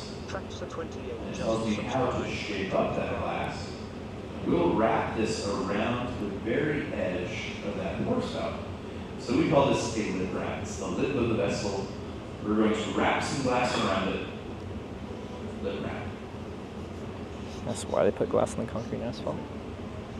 So like, what benefit? This is something else that's unique to the handmade process. Machines don't make these lip wraps either. So this is something that is a unique tell to handmade glass. But it'll wind this around, and then once it gets all the way around, you pull that to a thin thread, and you can also just cut that free. And then, because it's a pitcher, it also needs a handle. So Manny will finalize the shape of that pour spout, and then he'll tell me when he gets started on the handle. But glassmaking is very much a dance, or at least some people have compared it to a dance. And that we both know the steps, we both understand the process, and we know what has to come next. So if Manny and I had never worked together before, he could say, I need a handle. As a skilled glassmaker myself, I would know what that entails. So we had some visiting artists here the last 2 weeks, and they actually have an exhibition just opened in our contemporary gallery, the De La Torre brothers. So there's a big section in our contemporary gallery. The walls are all yellow. It's really incredible work. But they were here working with us for 2 weeks, and none of us had ever worked with them before. And then we just jumped right in. We were able to work with them for 2 weeks because we all know and understand the steps. So a quick move here with those steel tools. Manny finalizes the shape of the pour spout. He also told me that I could get started on the handle. So at this point, he's not planning to change the shape of his pitcher anymore. He'll just be in a holding pattern, so you'll probably see him take 1 or 2 quick heats just to maintain the temperature. There's no glass and crystal. And I'll get started on the handle. Yeah, I think it's good. Now, If they ask for questions again, now we've got some accumulating here. Too quickly, it'll crack and break. So as that glass cools, it shrinks and contracts. And if we let it get below about 1,000 degrees, that's the danger zone for us. That's where that glass can start to break apart. So it might not look like it's 1,000 degrees anymore. I promise it's still very hot. So they'll take a quick heat just to make sure that doesn't happen. We'll shape up the handle. And we'll meet each other back at the bench. So handles are always very exciting. It's a little bit like sculpting a wet noodle. This handle has to go on very hot so that it sticks and fuses permanently. That also means it's tricky to shape. So place this just opposite of the pour spout. You'll stretch this free, and he'll cut just the amount that he needs. As soon as he cuts, you're going to see Manny turn and let that fall towards the ground. Oh. If he doesn't, it'll fall onto the side of the pitcher where he does not want it to stick. Oh, that's cool. Yeah, that's cool. I'll tell you what, the first pitcher you make, it doesn't go like that. Let that handle free if it's too Wow, hot. that's some If it falls skill right on there. the side of the pitcher, if it's too cold, you cut it free and You can't get that beautiful swooping arch. You just have a funny little arm sticking out from your pitch. But handles are typically the last thing that we will apply to a vessel. So from this point, the final step is to break it off of the puntee. But to save this, we'll put it away into an oven that we call the annealer. We will anneal our glass. And annealing is a slow cooling process. So I mentioned that if the glass cools too quickly, it breaks. So we will anneal this. We'll put it into an oven that's 965 degrees Fahrenheit. And we'll cool this slowly over about 12 hours. So we'll see this piece again tomorrow. So water creates that thermal stress right at the connection point once again. That makes sense. Breaks it up. I feel like they switch it up. It's cool. Hey. So there is a sharp spot left behind from that puntee connection. So we use that torch. It's oxygen and propane. We can turn it up to about 4,000 degrees. I think they make different things depending on the day. Heats and melt away any potential sharp spots. So we can see that beautiful picture again tomorrow. So get that away safe and sound. Let's hear it one more time from Manny. You want a picture? It's just in storage on the right there. So we'll see that picture tomorrow. Manny, in the annealer, rather, not storage.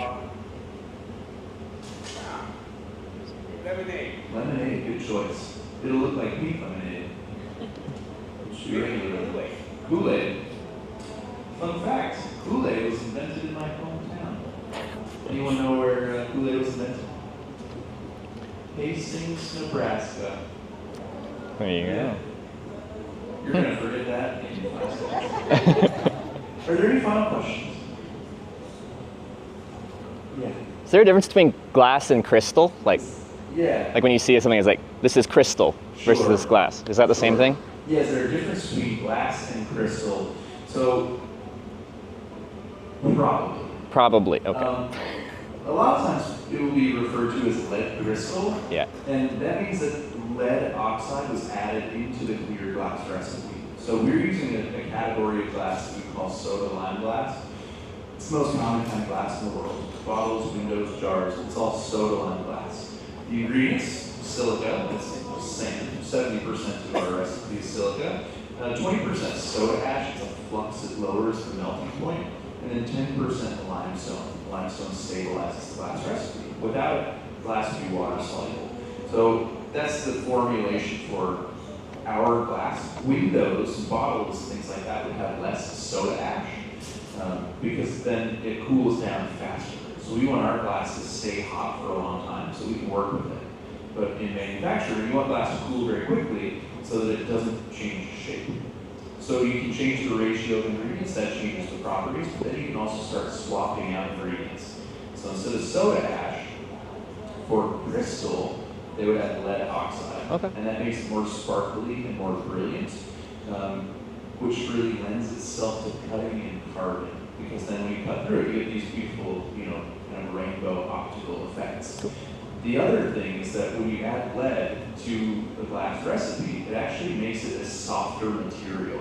So it's easier to cut and carve as well. So that's why you get that cut and carved crystal so much. Now historically, in Italy, they were the first glass makers to really make beautiful. It's a good question. Glass, Thanks, guys. and they just called it cristallo. I believe still to this day in Europe, there's a percentage of the recipe that has to have lead oxide. There's a percentage of lead in the recipe for it to be considered crystal. So it gets a little, it's a little bit of a gray area of whether it's just clear glass that's being called crystal or it actually has lead oxide added. Interesting. Yeah. All right.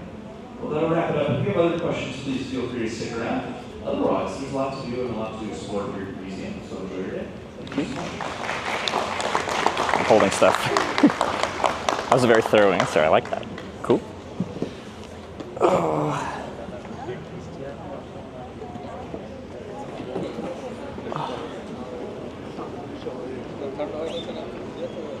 Thanks for the demo. It's very cool. Do you make different things every day? Yeah, we try to make different things pretty much. So picture today, but is there like, there's only so many things you can blow right? It has to be something bulbous, right? Like you're not making a plate here.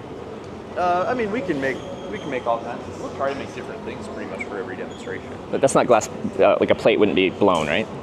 That's something that you need. You could still make a. You can? Yeah. Oh, So okay. you'd start with a round bubble. Yeah. And then we can basically get it hot and turn really quickly. Oh. And it spins open flat. That's cool. Yeah. Very cool. Yeah. And then what are the other demos that happen throughout the day at the different studios? So in the innovation stage, it's a demonstration very similar to this. It's just a different glass making team. Yeah. The equipment's a little different as well. It's all electric. Yeah. Whereas this is combustion. Oh, okay. So this is gas. And then Yeah. we also have on the hour, every hour, Yeah. minus 1 o'clock, flame working. Yeah. Which is glass making over a bench mounted torch. So Oh. those smaller like figurines. Yeah. Very cool. Yeah. Another question. I'm curious, like with my traveling, I have to power a bunch of stuff, and I'm always looking at like watts and stuff. Do you know how much like power these draw? Because I assume it's a lot to have big furnaces like this running. Yeah, so the actual like electrical power is not that much. Oh, it's not? But because it's combustion, right? So like we have a blower on the side, so Yeah. we're running a fan basically, and then we're just forcing gas through. Yeah. So this stuff is actually not a ton of power. The pipe warmer is probably more power than either of those. Really? Because that's electric. Yeah. The annealing ovens are electric, so that's a fair Oh, amount okay. of power. Yeah. But then if you go upstairs, that studio's drawing something like 70 kilowatts or something. It's a lot of power. Yeah. And that's an electric furnace? Yeah. Okay. Yeah. But it's actually because all- anything electric that you have to heat with like draws a ton of power. Yeah, right. But yeah, you said that's like gas or whatever. Right. So, But up there, Yeah. that's an electric furnace. Yeah. It draws like, it's a lot of power. I forget exactly. no, it's okay. I was just curious if you know off the top of your head. Yeah. But it's actually now offset by renewable energy credits. You Oh, know, okay. Like how you can pay into Yeah.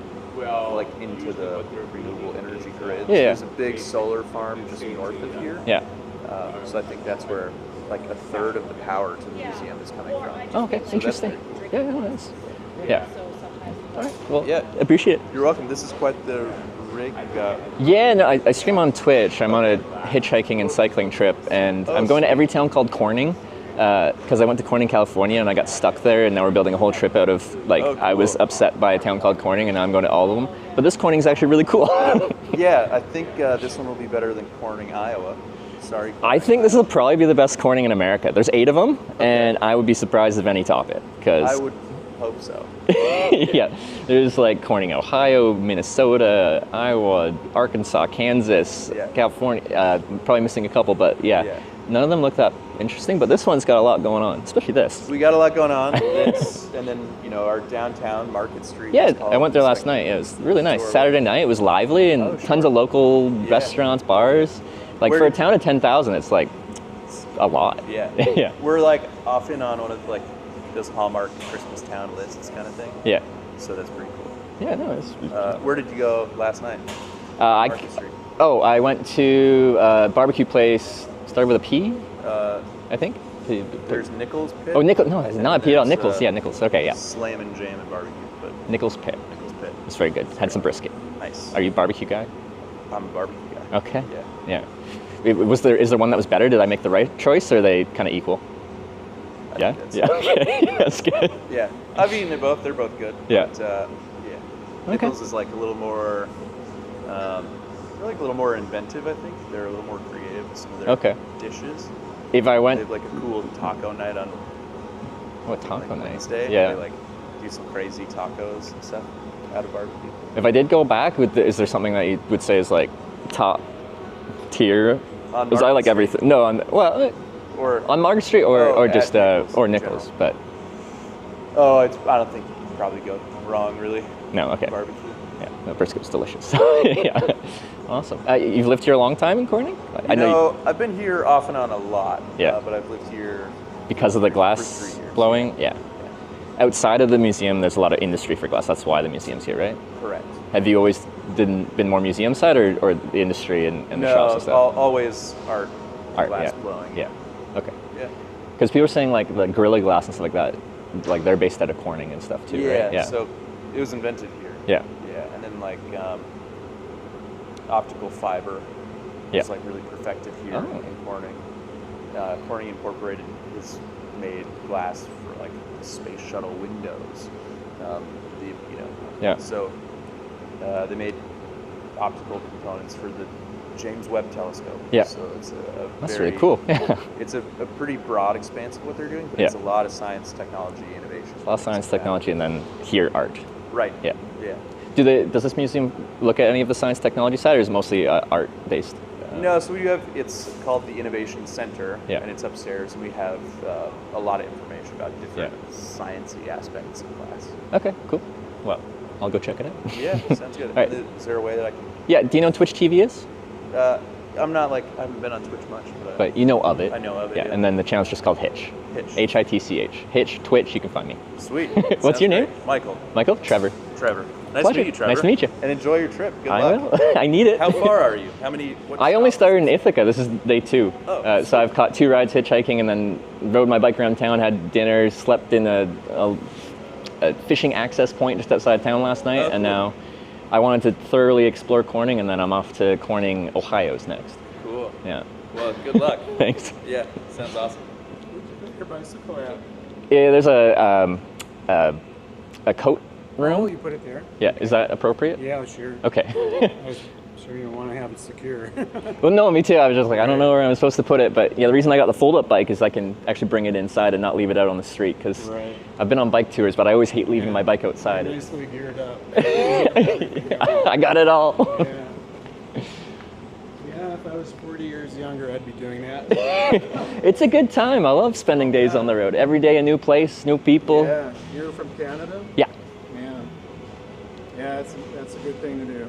Yeah, no, I've been traveling this and hitchhiking for 10 years, and now it's my job, and I get to go all over the world. Gee. That's, as you say, living a dream. I would say that is definitely. It's a good time. Well, it's not always a good time. Sometimes I call it type 2 fun, where it's only fun afterwards once you finish it, like when you're standing out there in the rain just like getting run down.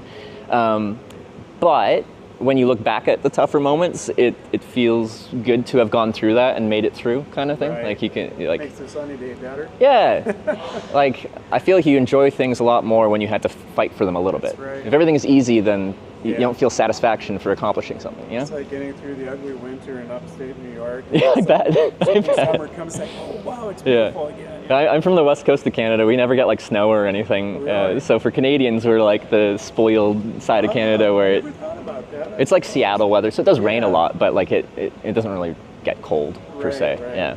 So, but now I moved to Alberta where we have actual winters. So Right. I'm learning about that, Neat. or I did this year. Yeah, enjoy it. Yeah. All right. Have a good one, man. All right. All right, we got some nice conversations. We got to learn how to blow some glass. Now we got to explore some more.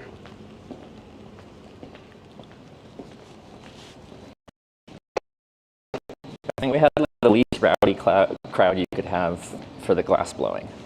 Everyone was very quiet. The only person that tried to ask a question put up their hand to ask a question and then didn't say anything. See Glass Museum? Oh, we are just getting started actually. There's so much stuff to see. Let me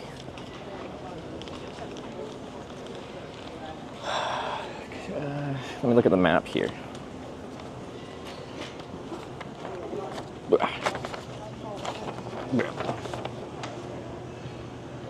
Time do they open? 9. So we are here, or now we're actually in this. Or this? No, we're here. This. So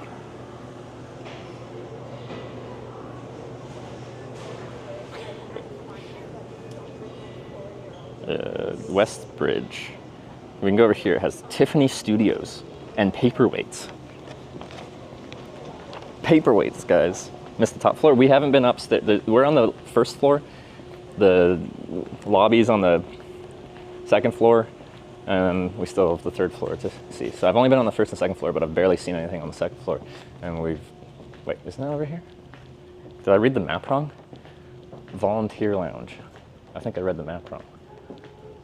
Orchestra right. Restrooms. Okay, I don't need either of that. Auditorium? Oh. Where did I read? Oh, I was looking at the second floor.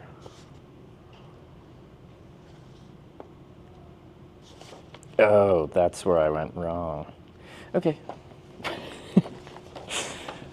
I was just talking about what floor I was on, and I was reading the map on the wrong floor. That's on the next floor. Yeah, outside of the museum shop, which we don't particularly need. Everything else is upstairs. Well, we might look at the gift shop a bit later. And Trevor, think you can manage with a map and a compass? I feel like... How you doing?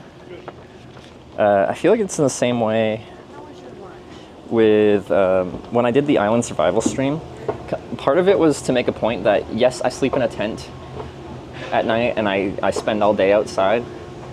So like I'm experienced being outdoors, but I don't have survival skills. Like I wake up from my tent, pack up, and I ride into town to get McDonald's. Which means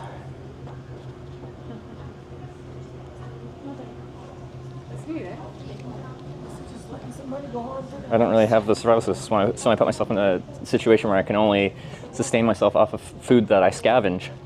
Like, I don't have skills. So I think the map and compass thing would show, yes, I'm an experienced traveler, but take away my technology, and what have I got left? If they weren't here next weekend, it's Glassfest weekend. Oh. Centuries of glass. Oh, now we're here. Okay.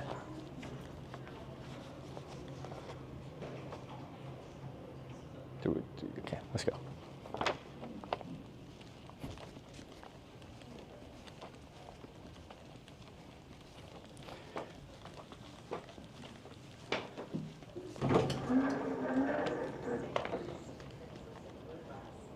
All right, how does this look in low light?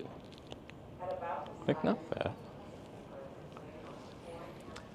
The origins of glassmaking.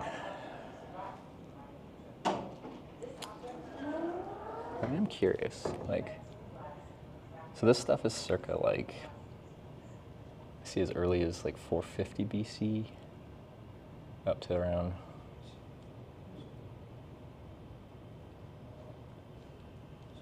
current era.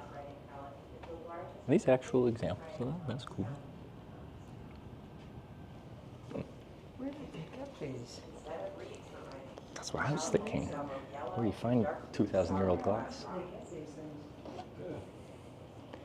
These now are even older.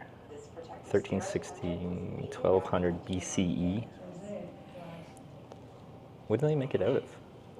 Extraordinarily thin pieces of red glass rods adorn the legs of the hair. How do you heat up sand enough at 1200 BC to melt glass? Right? Does it say? I assume somewhere says. Oh, here we go. Stone Age people created things that they needed from materials found in nature, made durable tools and weapons from obsidian, a natural glass formed by volcanic action. Okay, that makes sense. People first made glass in about 2000 BC in Mesopotamia. Glass was made only in this region and in other parts of Asia, Egypt, and the Mediterranean for the next several hundred years. Later, people in China and other areas began to make it. Okay. The uranium glass, that's a good question. We will hopefully see.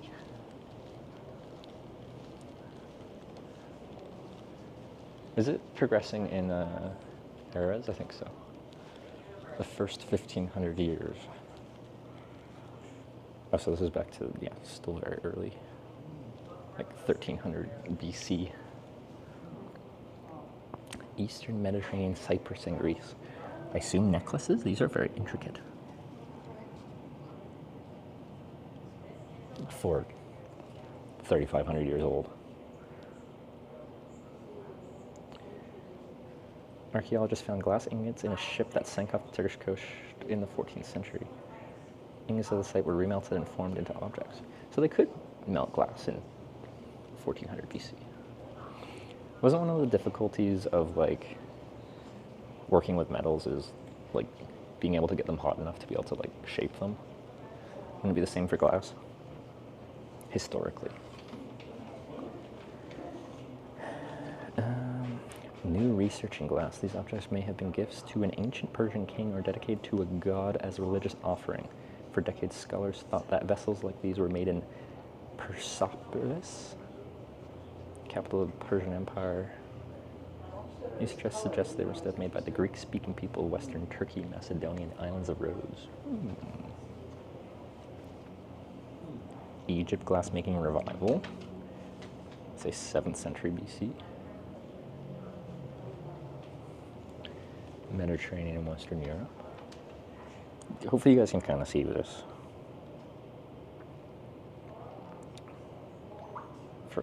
Should be an exhibit for ancient glass bongs.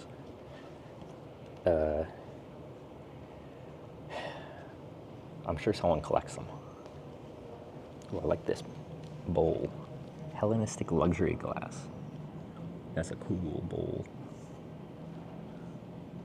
I like all the patterns and there's like some pieces of colored glass in there. Hellenistic luxury glass, part 2.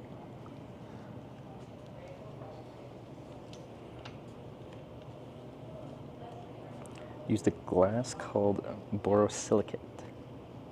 In ancient era, did it melt at a lower temperature?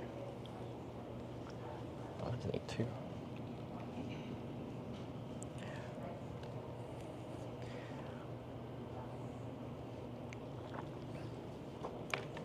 Is that like Poseidon or something on there? Which one? What's the number?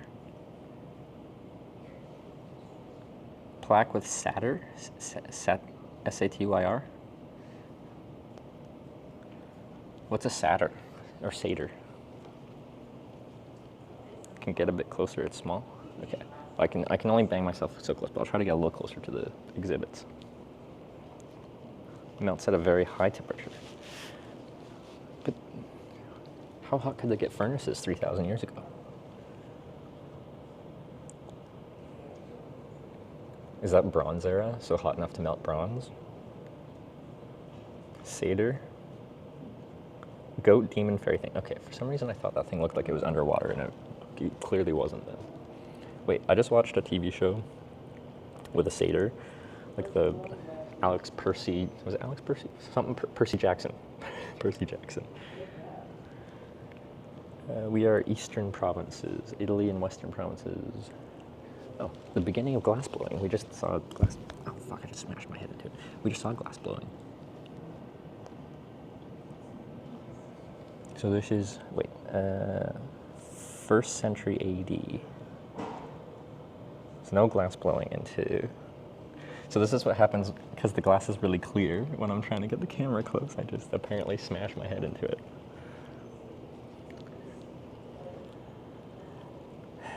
Cool. I feel like in some of these, like the base of this cup here, just to the left of that white rectangle box thing. Okay, it's a square. Anyway, you can really see like how they had it melted and just kind of wrapped it around there. And there isn't much like stylistically to it. It's very like serves a function. So it was cool to watch the demo and then see it, especially like early examples before they had it like, before they could get really fancy with it. Pick up and blob decorations. Oh, so you just pick up a little glass, colored glass chunk and just bloop it on there.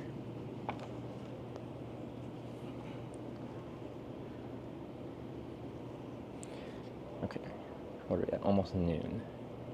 Okay, I'm not gonna inspect each of these super thoroughly. Roman cut and engraved glass. Because I do want to hitchhike out of town. That looks intricate. That's 9. Bowl with figure and inscription. And it's 3rd, 4th century AD.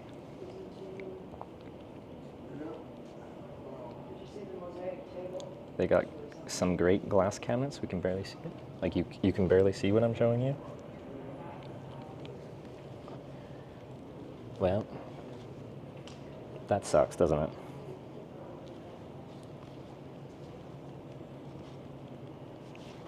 Holy, I missed this giant thing. What is this? Mosaic glass. Okay, that makes sense. Oh, now we're into the 19th century Italy. Popular tourist destination for going middle class. Mosaic glass tabletop, 1866. That's a big era jump.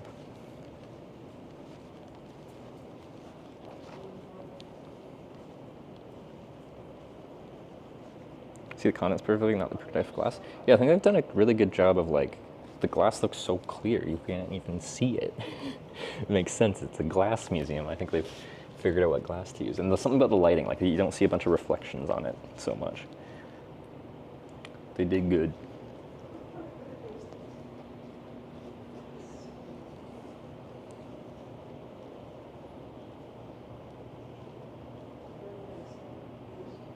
For the glass armor, we have dragons to slay. Alright, Elder Scrolls fans. I do think glass armor looks pretty cool though. But now, am I remembering Oblivion or Skyrim? Those are some of the last games I played before I kind of stopped gaming when I went off to college. Northern European glass. Any Norwegians or Swedes? Wait. Probably Northern Italy? That's not Northern European. Probably Germany? That's not Northern. Central Europe. Germany. Southern Low Countries. They have a very interesting description of what Northern European is.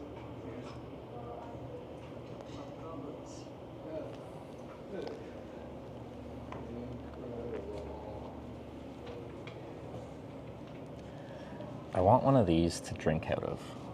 Like, bring on my trips. I think that would be very regal of me.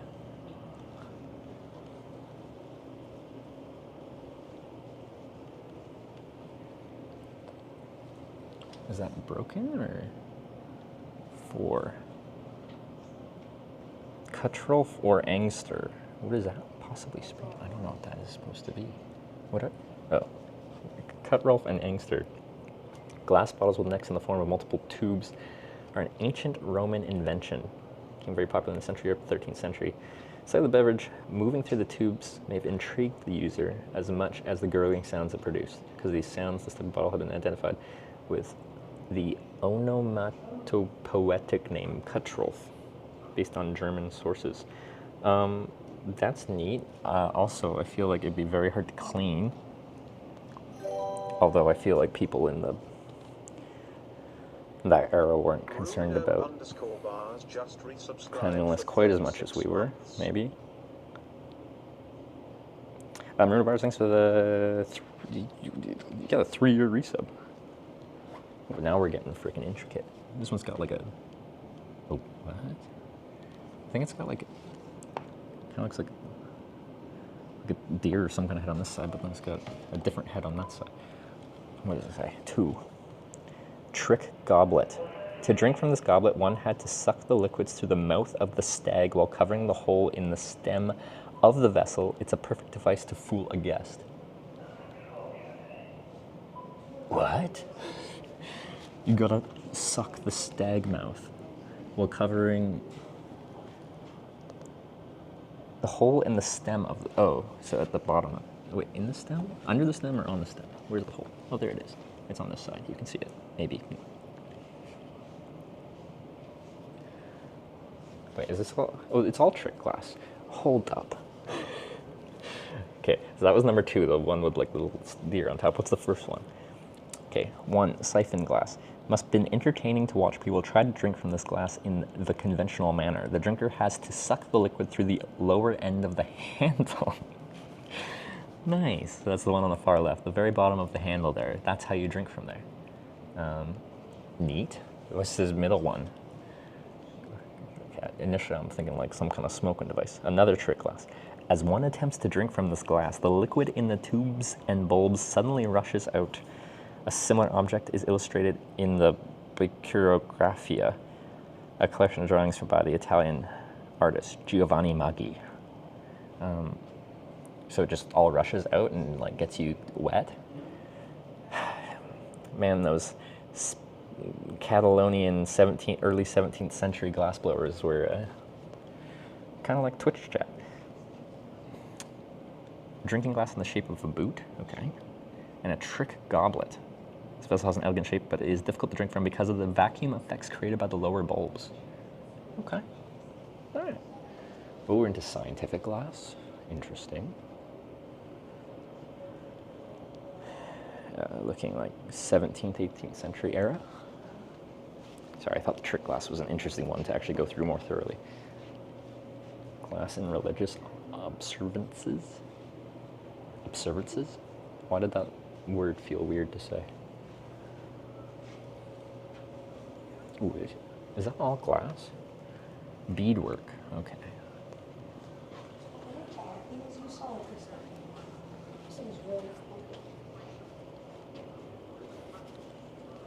Teapot.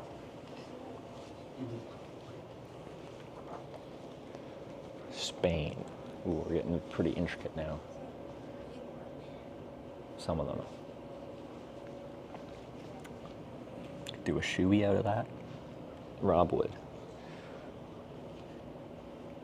Wait, the term Low Countries refers to an area of Northern Europe that is now the Netherlands, Belgium, and Luxembourg. That's not Northern Europe. I guess from a very historic perspective, I call it Northern Europe. France, Austria, wait, Spain, Low Countries, Venetian style. Is there any countries I'm especially curious about? Anglo-Venetian, Dutch diamond sipple engravings. Prague. Oh my God, it just goes on. Holy, yeah, we definitely cannot be intricately inspecting every single exhibit and reading everything. What is this? Musical instruments. Audio. Crystal spirit.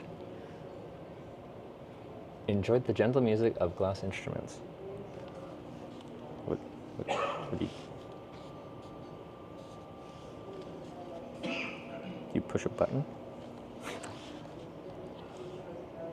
What do I do? How do I activate? What do you... Oh.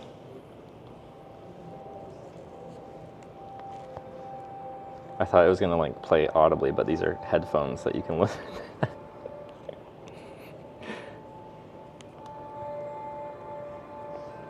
There you go. Glass music. Sometimes I'm a little bit slow, but I usually get there eventually.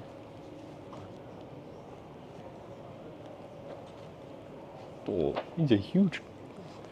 Just glass pillar thing. Is that blown glass? I think so. I feel like that'd be hard to work.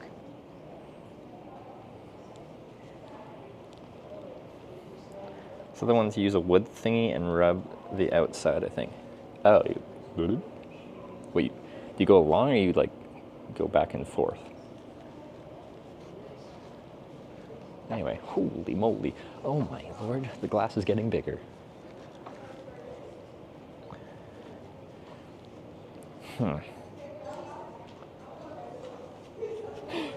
The glass is getting a lot bigger. Oh my God. Okay. We could do a hitchhiking trip where we try to bring a glass table. What's this? I feel like this is like some royal family, or at least a very wealthy person would own this table. France, Baccarat, Compagnie de Verrier et Cristallier de Baccarat. The glass of this table was pressed in sections and assembled on a metal frame. At least 2 of these tables were designed and made by Baccarat. The original design in the company's archives is dated 1889. Tables are made for the Baccarat showrooms.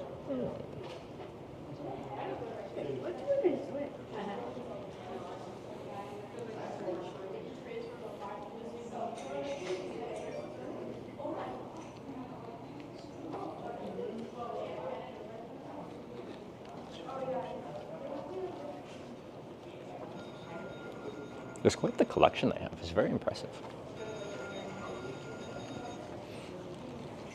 But if you guys watch my stream a lot, you'll know, I don't actually go to museums and stuff very much. I'm usually always traveling. But because it's like a Corning tour, I figured I might as well see Corning to a higher level than I'm usually would. What is this? It's quite the machinery. Mass production. Mass production, a huge impact on glassmaking. Before mass production, teams of skilled craftsmen blew glass vessels one at a time. Some vessels were then cut, engraved, or enameled. Cost all this labor made glass were too expensive for most Americans. Hand press was introduced in the 1820s. Glass houses could make the decorate tableware in a single operation. Lower production costs made glass more affordable. Okay. This is metal molds and lever-operated press. Is this the lever-operated press? I think so. That's neat.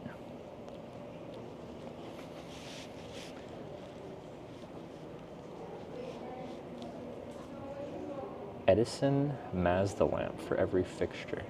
Is this an advertisement for like Edison bulbs, like lighting electricity? Two inventors working at the same time made electric lights practical. Thomas Edison in the United States, Sir Joseph Swan in England perfected the carbon filament incandescent lamp.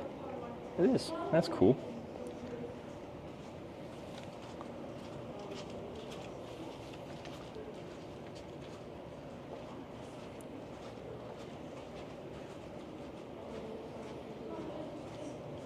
Usually I'm not like a huge red color guy, but I like some of the reds they use for these red glass here. Pretty nice. I say that as like one of my main cycling shirts is that red quarter zip merino wool. Whoa, what the heck is it? Uncut cylinder of window glass. Wait, that's how you make window glass? In a cylinder? After the cylinder was blown, both ends were cut off. It was split lengthwise, flattened, and then cut into individual panes. Oh.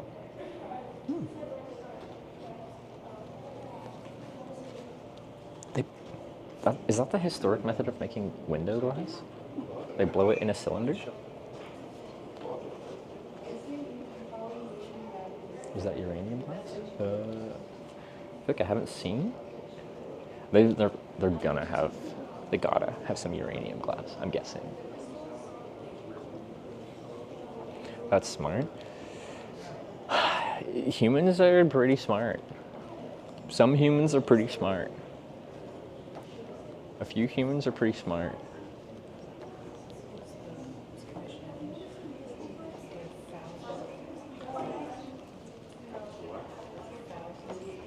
Is this all like actual stained glass? That's quite nice. Rockroan Castle window. Irvington on Hudson, New York. That's real nice. Commissioned Louis C. Tiffany to make this large window for his music room in Rockroan Castle.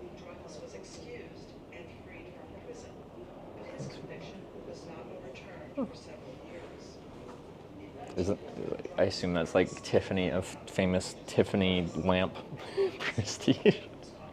I bet this is worth a lot. To the point where, is there a pane of glass on this side protecting it? Like some plexiglass or something? I'm like, I feel like that's they're trusting people a lot to get that close.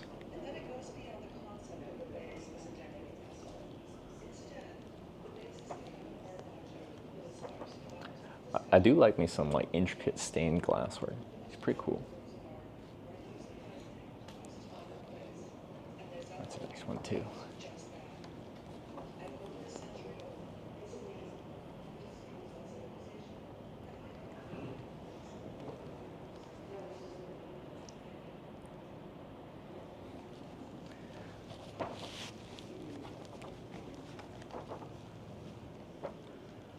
Arts and crafts, 1861 to 1914. We're getting much more modern. I like these with the little swooper duper in them. Those are fun.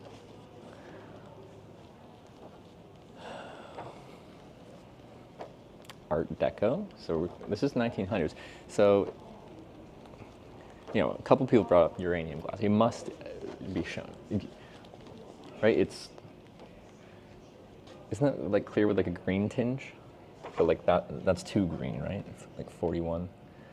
Where's the 41? Yeah, no, that's Vase, Druid. Also, I feel like that would be an exhibit because it's kind of a noteworthy glass period. We just chuck some radioactivity into the glass because it makes it look cool.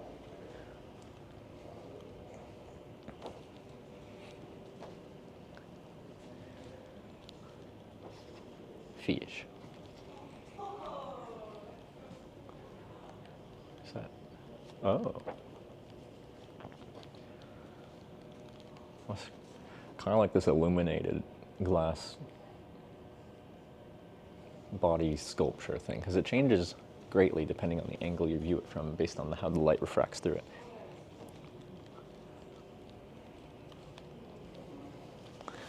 Super dupers are great. I think that's the technical term.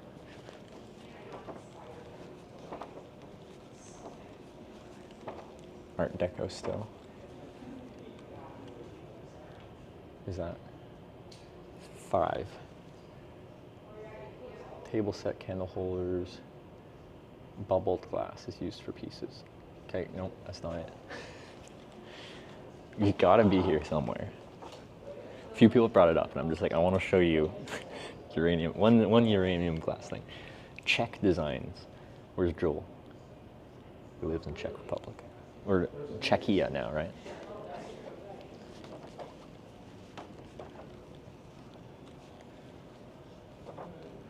'20th century. I like this kind of like stripey, vertical stripe one. That's fun. Kind of want one of those.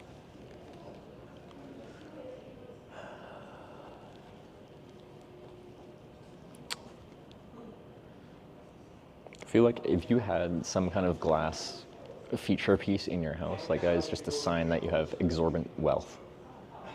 That's quite a thing to have.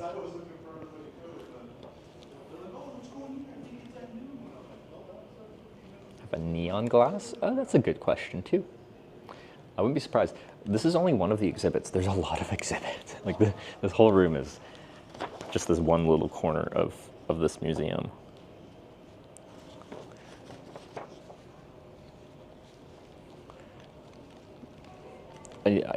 I'm starting to grasp how large this is and how much stuff there is here. It's actually really impressive. I don't even know where in this room I am. I feel like I'm lost. Never mind, I want this one. Kikuri bird. It's Finnish. I want this Finnish Kikuri bird.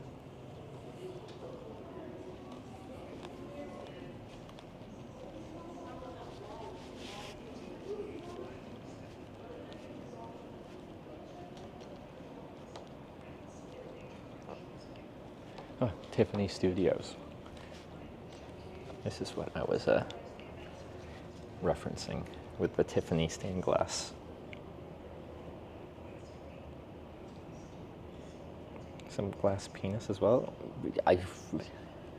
It's a thing. I feel like they should have it. If they don't have it, then they're being a little Puritan. But this is called Dragonflies and Waterflowers Reading Lamp.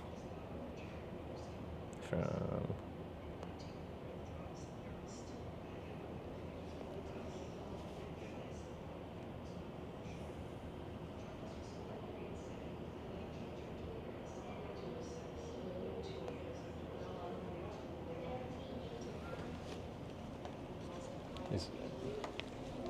Is there more?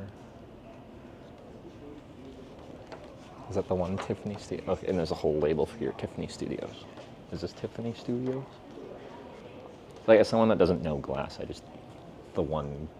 guess I knew Corning glass, I've heard of it, but like, famous one in my head is like, you know, Tiffany glass. During his career, Louis Comfort Tiffany, 1840 to 1933, led many business ventures in New York City. As these ventures grew and evolved, so did their names.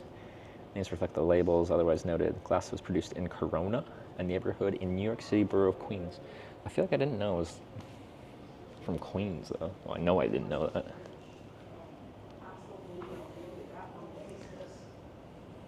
Suppose not any mirrors? Because, yeah, a mirror is just glass with a reflective panel behind it, isn't it? Hold up. Historically, what were mirrors made of?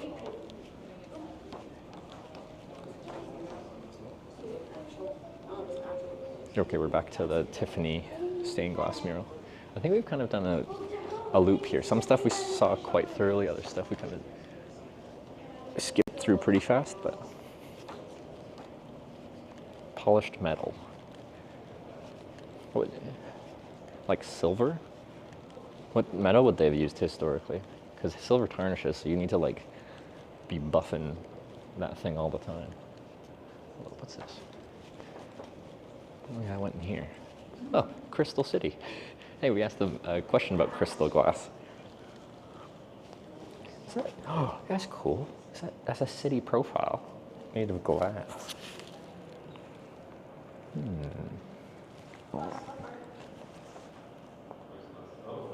Is that this? Oh, kiln glass cast from 3D printed model. Oh, they made a model and then cast the glass into it.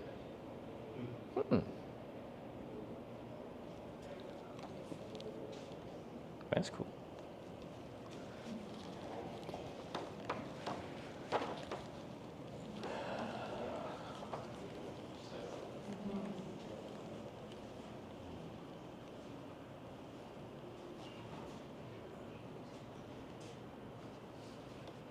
Am I allowed back here?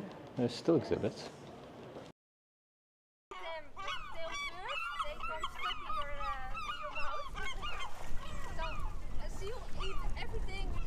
Here we go. Painted soda bottles.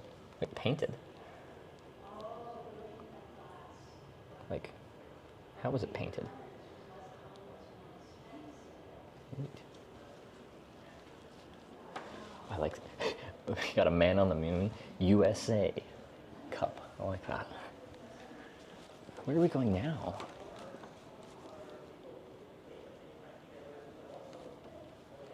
Wait, crizzling, the decay of glass. Glass is made by melting.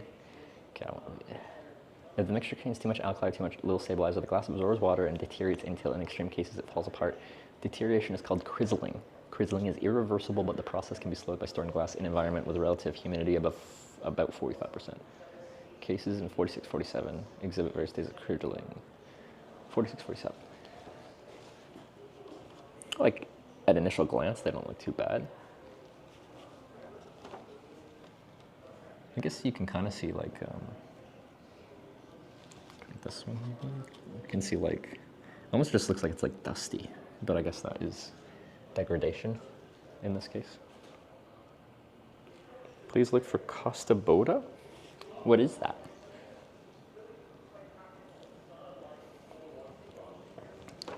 Ah, there's so much. You could spend so long here just looking at the intricate things. Like, look at these little figurines made of glass. Like, that's neat. I'm gonna be here till sunset. It's crazy.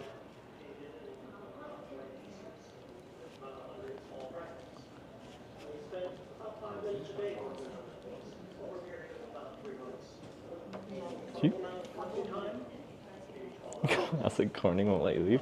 Yeah, I've still never successfully hitchhiked out of Corning. So I still don't even know if it's possible.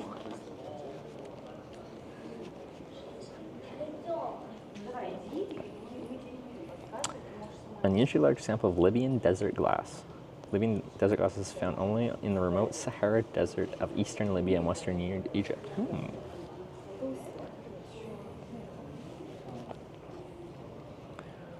What's this? Glass sponge in a Victorian dome. Possibly collected in the 19th century and 2 glass sponges collected in the Philippines. What does that mean? What do you mean glass sponges? Collected? This is a natural formation? What do you mean? Describe what that is.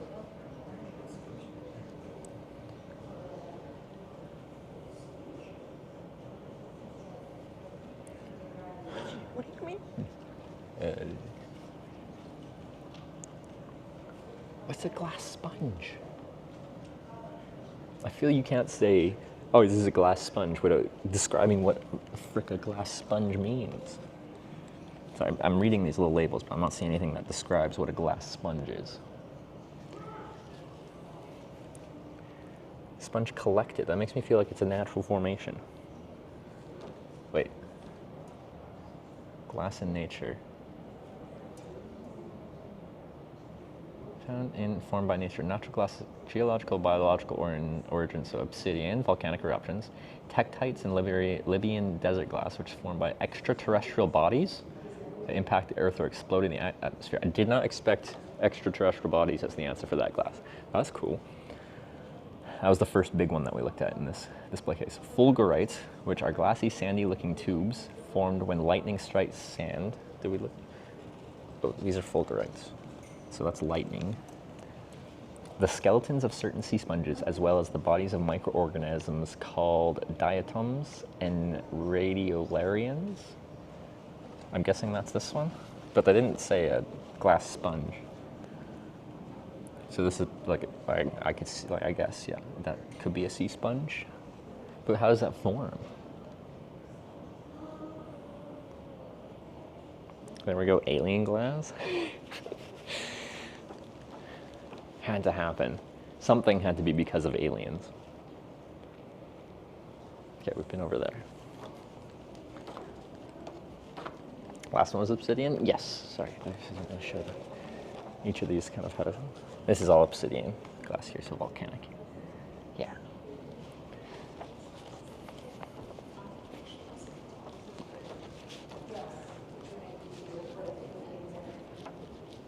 Okay. And we're back to kind of where we started, and here's the entrance/exit. This is just the one exhibit, like, there's so much, man. Yeah. Go right ahead. Yeah, thank you. You're welcome.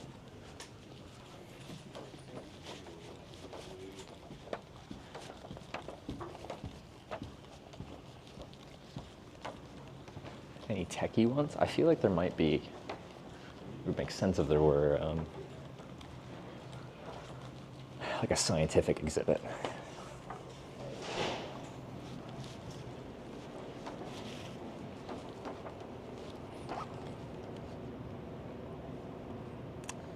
I feel like that's like making a moat out of this one, but with my face on there.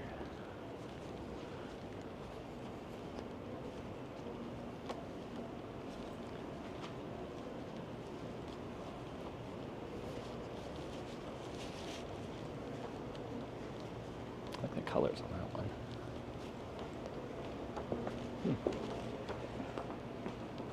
This was this Ben W. Heinemann Senior Family Gallery. This place got a date from 1975 to 2000. Golden age of the studio glass movement. Who gave an extensive collection of contemporary studio glass to the museum. Okay, so it's like a private family collection that was donated.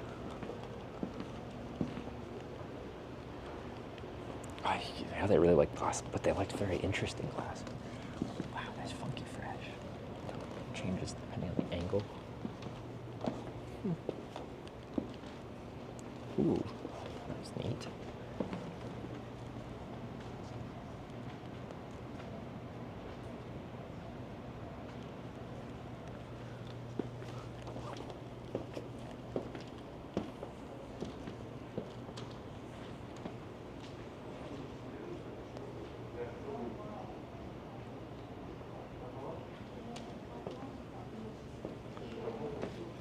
Skull's Bowl.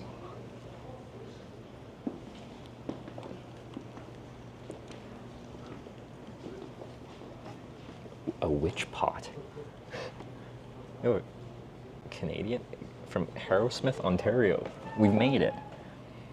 Glass vessels adorned with handmade beads and containing natural materials collected by the artists such as dirt and bones are the focus of Laura Donifer's artistic activity, which is the manipulation of symbolic and apotropaic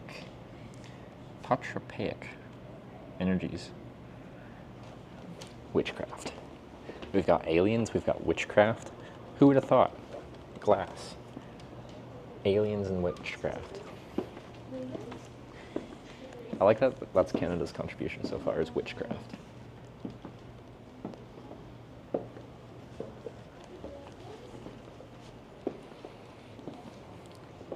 Freaking cool cat.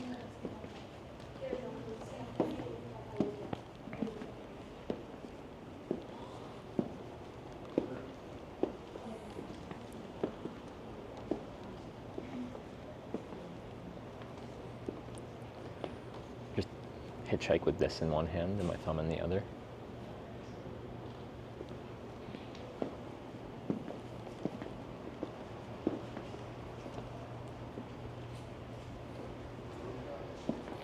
Whoa.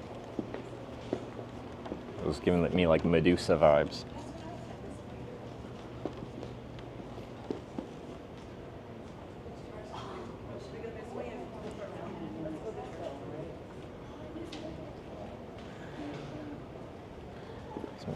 Best known series, The Venetians. Okay. Like, how do you ship something like this? So you make this and someone buys it, and you're like, don't worry, I'll send it to you. How? How do you package this safely for transportation? Maybe it's stronger than it looks like, but...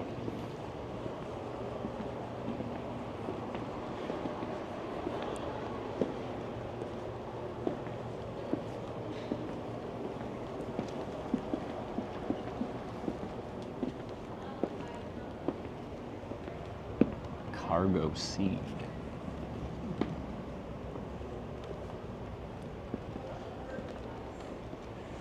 Freaking glass chairs, like with a metal frame, but still glass chairs. A funky glass chess set. I see blue and yellow. Is that Team Sweden? What's the other side? What colors do they have?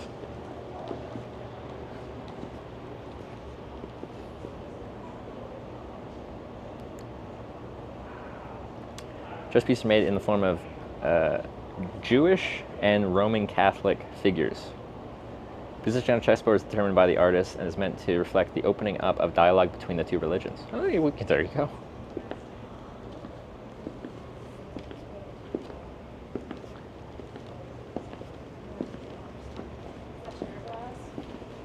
Rather not use a glass chair. I like to live life dangerously. Give me a glass chair. Some of these big, just like bulk glass exhibits are cool. There's just a lot of thick glass. Like, I don't think I'll ever have a place large enough where it would make sense to display giant glass pillar, but it'd be cool to have it. Or a large glass bust like this.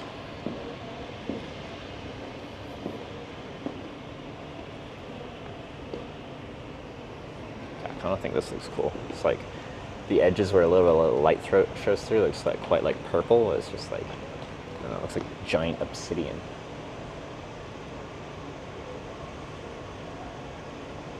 Wait. Looking out the window of his studio one day, Ivan Mares was impressed by a swarm of black butterflies that looked, he said, as if they were wearing black evening coats. The form of the butterflies was the basis for this abstract sculpture, the Black Coacher. I like it.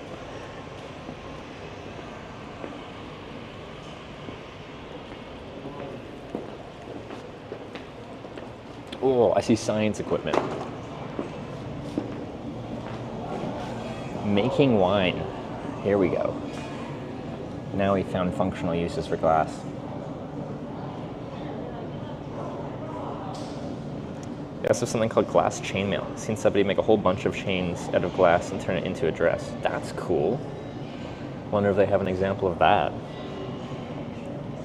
If you ever were going to find some, I assume this would be the place to find it. Oh, it's just the wine exhibit, so the rest is like wine bottles, wine carafes.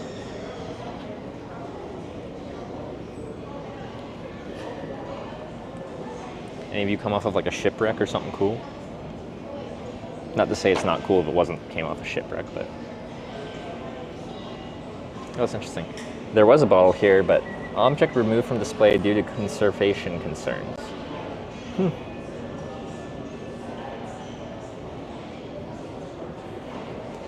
Maybe it, wait, what was it? What was the word they used for glass that was degrading?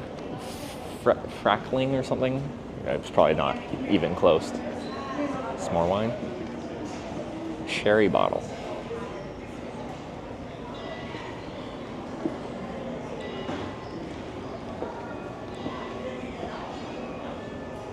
We stuck in Corning again? It seems so, because that's a rather modern bottle of champagne.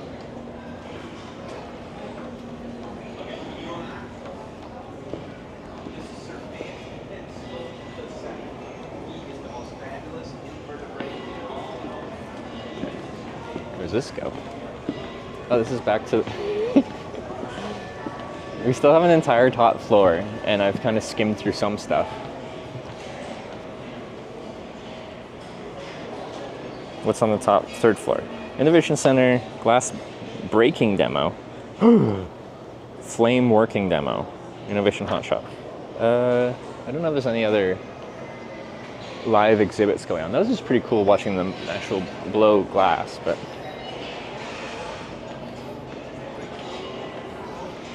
But I do want to leave pretty soon because I want to get some, like a few hitchhiking rides in, and we're, well, like, I started pretty early-ish. They made it. So we're not too bad, but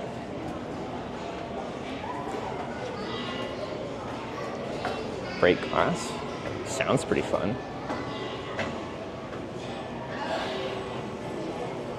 It's a pretty impressive museum, like Windows Gallery. How do you make a pane of glass that big? Look at this. This is jumbo, the largest size of glass that can be transported. Fair enough. Width 10 foot 10 inches, weight 1,930 pounds. Height 18 feet. Yeah, how do you transport this? This is much wider than a lane of traffic. I guess. Actually, yeah, stack. Like this on its side, up, very well protected in a truck. It was the combination of... What is this? Grind. It's manufactured. Melting tank. Float glass. Float glass on a pool of 10. Plate glass is extremely short supplied. Twin grind. What's plate glass? Form perfectly flat sheet by floating molten glass on a pool of liquid tin. That way the glass would be smoothed by gravity and surface tension rather than by squeezed by rollers. If glass wasn't marred by rollers, it wouldn't need grinding and polishing. Ah.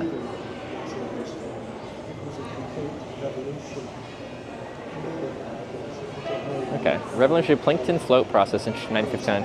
It's used today to make nearly all the flat glass in the world. Okay, here we go. That's cool. Just to remind him. We thought it weighed more than like 2,000 pounds. It's pretty heavy, but yeah, like it is real big. All of a sudden, it's very busy. Maybe there's a. Oh. When was? Did I miss the glass breaking demo? Maybe that's why everyone's here. They just saw glass getting broken. I missed it. Not seeing glass transport trucks? Not ones that could carry a pane of glass that big. Like, it's behind this panel. Like, it's huge. It's 18 feet tall, 10, almost 11 feet wide.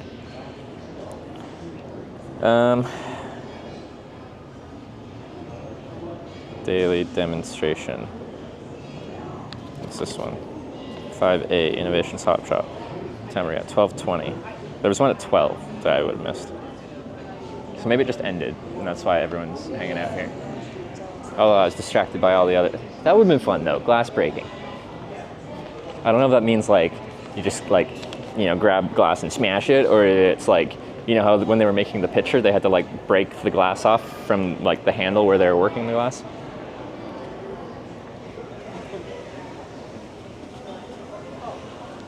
Ooh.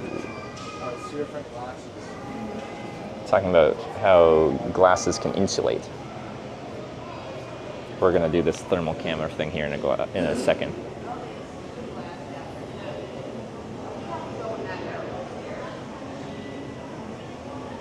How thick is it? I can show you the side profile in a second.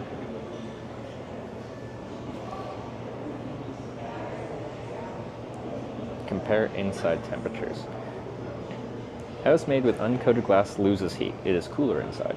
A house made with low E glass coating reflects heat. It is warmer inside. There is a 4-degree Fahrenheit difference between these two little glass houses. Here we go. So this is regular glass. That's most heat passed through. Blum. This is low E glass. Reflects most heat.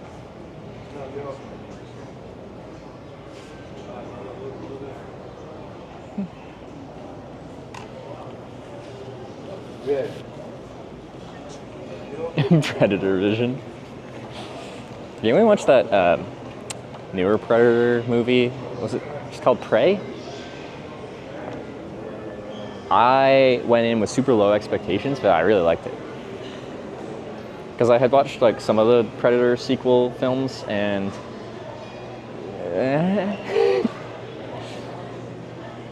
original Predator is like, it's a really good film. I even showed Sarah that film, and I'm like, she's like, oh, 80s action movie, I'm gonna hate this. But she got invested in it.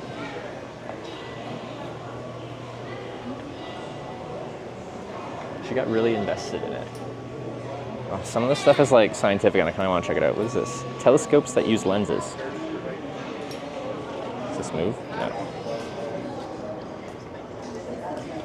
The lens of the Yerkes telescope would fit in the opening of the center of the whole telescope mirror. Where are we pointing at? Oh shit. You won't be able to see. There's a tiny little panel way on at the roof on the other side of the thing that this is pointing at. I just don't think I could get. Maybe I can.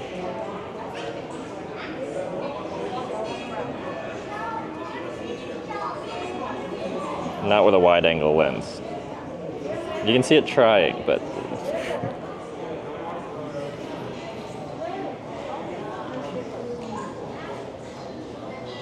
astronomer George Hale built both the biggest telescope with his 19th century and the Yerkes reflecting telescope. Yeah, that's way on the roof over there. That's cool. Yeah, I won't try again because yeah, phone might work a little bit better for that. Just a little bit narrower field of view. Ooh. Oh, I think I watched a YouTube thing about lighthouse glass and how it's quite intricate to try and get, like, have just light in the center, but like refract it in a way that actually penetrates far. Wait, no, this is movie studio light, code beacon. Oh, Fresnel lighthouse lens. That's the one. Is that 3? Is this 3? Which one's 3? Which one's 3? Oh, it just shows the shape. Yes, that is 3. Oh yeah, Fresnel lenses. This one. Yeah, no, I watched a random YouTube documentary about this, so I want to read this.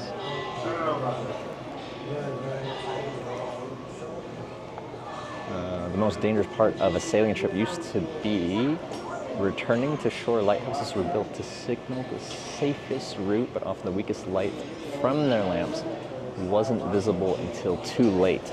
A large, thick lens that was supposed to project the light absorbed much of the signal, hollowing out the interior of the lens helped, but not enough. So it kind of shows how they, in layers, try to refract the light. Another direction from the source. Spent 8 years perfecting a system to capture those divergent rays and redirect them into a strong, concentrated horizontal beam. 1822 unveiled his invention, a lighthouse lens made up of several thin lenses, so each surrounded by concentric rings of prisms. Yep. There you go. Okay, cool.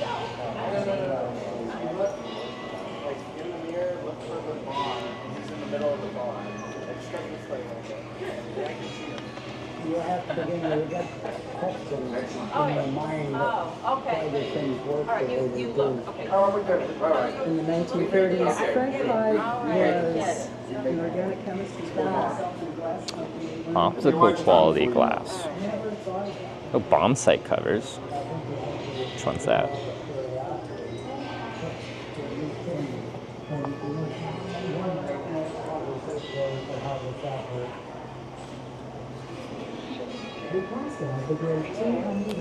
So I went to, when I was visiting family in Cologne, there's a little air museum there. They actually had like a mosquito fighter bomber there, which is kind of cool to see. Yeah. Apparently there's only a few left that are operational, and this is one of them. And since it wasn't busy, one of the volunteers there was showing me around, so I'm just looking at these optical glasses.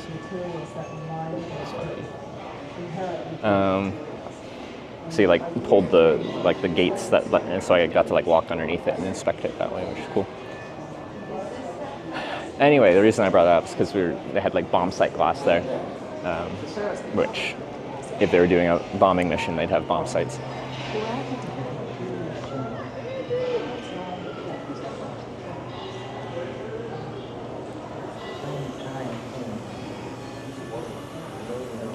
Ooh, place an object behind the swatter lens to magnify it. Can we magnify Twitch chat?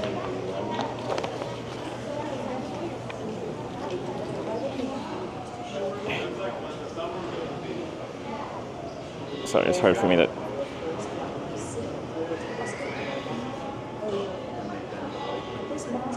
Can you read yourself now?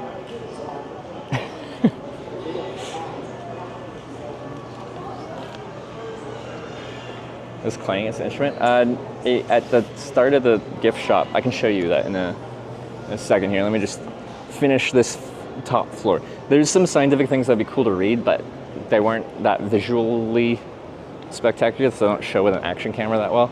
I do want to hitchhike out, so we're not going to do a ton of scientific reading on glass. What is this?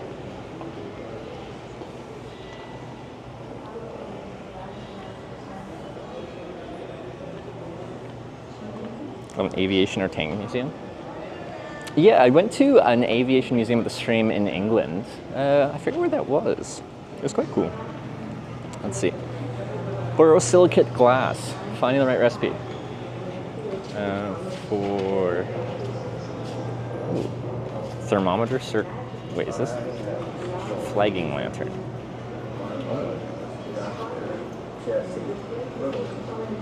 He was a physicist and worked all his life in foreign classes.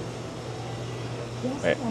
The biggest piece of Pyrex glass in the world is the 200-inch disc. Where? Is it that? My mother was a gregarious woman who all her life. That looks, 200 inches. But I feel like they wouldn't have it as a display item, like on the outside. It'd be on the inside, wouldn't it? I don't know. Well, my father always took. What is this? In 1952, a laboratory accident led Donald Stuckey to invent glass ceramics.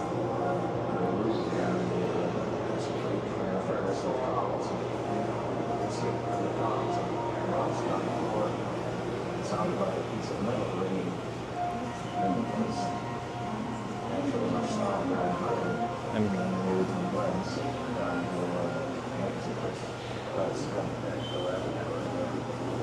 What are we looking at? Oh, from glass to glass ceramic. So making ceramics. Okay. Growing as long as we heat it. Building on Stuckey's discovery, George Beale imagined a glass ceramic that could be machined, bronze, and shaped like metal. Missile nose cones? Are these glass? He naturally put microcrystals. Source glass from crystals. Photochromic glass darkens reversely in sunlight. Missiles, nose cones, or iridomes start out as green glass. They are reheated to form glass ceramic that is strong, heat resistant, and most important, transparent to the radar that guides the missile. Ah, that's why. I'm like, why would they make it out of glass? Why not just use, like, aluminum or something? Yeah, makes sense. Transparent to the radar that guides the missile. That makes sense. And yeah, it did say heat resistant. Strong, heat resistant, most important, transparent to the radar. That guy's missing.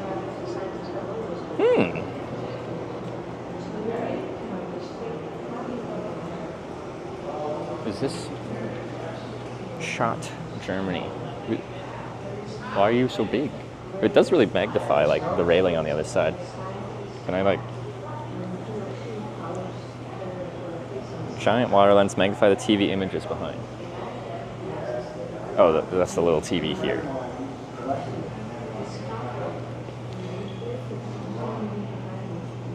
Neat. Kind of want to put my phone there as well and have that magnify it.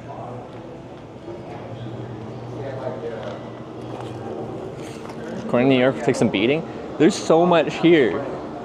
Like, I'm skimming through stuff pretty fast right now because I actually do want to hitchhike today.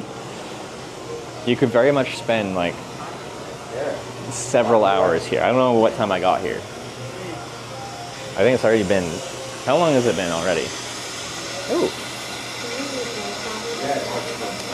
The fiberglass insulation? Okay, that's a horrible noise. I wanted to read that, but not with that audio.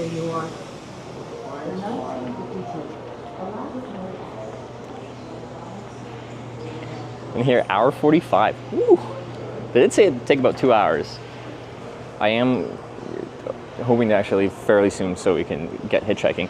Speaking of which, we are going to have to initiate Operation Twitch Plays Hitchhiking, where you decide which direction I hitchhike every time I hitchhike on this trip. Today is the first day we're actually going to do that, so when we're on our way out, we're going to have to look at a map of the road network here, decide what directions are possible options, put those up for votes, and then you guys decide which direction we're going. Oh, here we go. I was asking when we're looking at like ancient glass, I'm like, how did they heat up like the material's hot enough to basically make glass? Because it has to be really hot. Based on Mediterranean Europe around 100 to 500 CE. So this isn't even the most ancient of furnaces.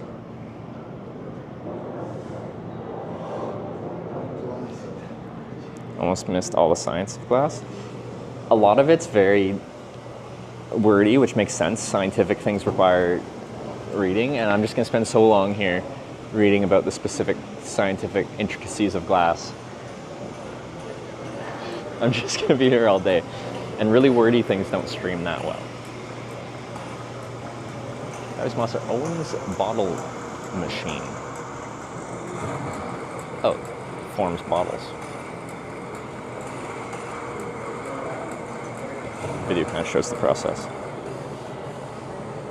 Then you're going to get all the cornings. That's the goal. We've defined 8 of them. This is one of 8.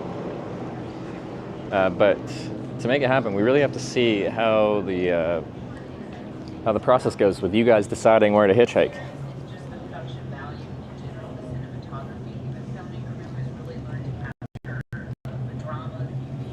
I think Sarah would like these ones.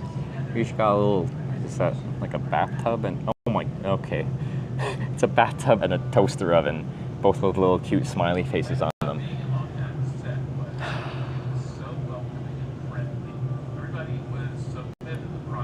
All right. Chris Melberger rated my stream with 415 views. Chris Melberger with the rate. Hey, thank you very much. And welcome to Corning, New York, where we are on a hitchhiking and also sometimes biking trip. But we are giving the town of Corning, New York a chance. And I usually don't go to museums and stuff like that, but there's a big glass museum. So we've been going around here for almost 2 hours. Because there's a lot to see. There's a lot to see. Contemporary art and design. Oh, contemporary art gets funky fresh. We're going to have to quickly see this. If you get to level 4, I'm going to be impressed. Like the 4th Corning. So we got to do like Corning, Ohio. Wait, does this count as the first level? Yeah, this is level 1. 93.5 yesterday. Oh. Was it 90? That one was loud.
A beer? No way. A Belgian one. A Belgian one? Really? Yeah.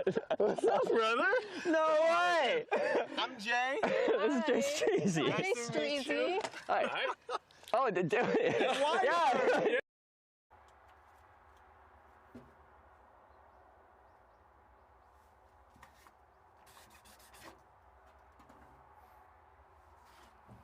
I think everyone on this page is upside down or sideways. I can't even read it. But the picture's clear enough. Yeah, it's something in service area. It's upside down.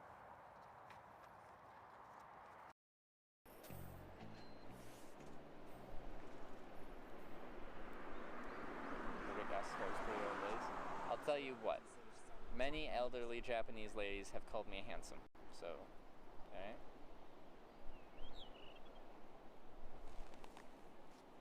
What?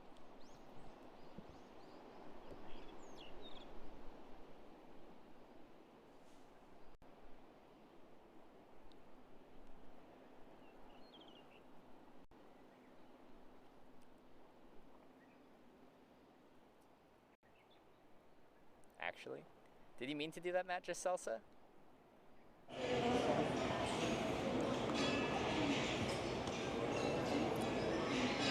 Do we have audio now?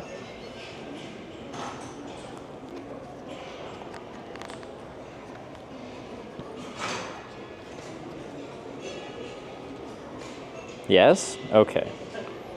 Also, is the audio synced? I feel like we've had audio sync issues people have complained about frequently, which I haven't had really much with my other setup. So this clap, can I snap?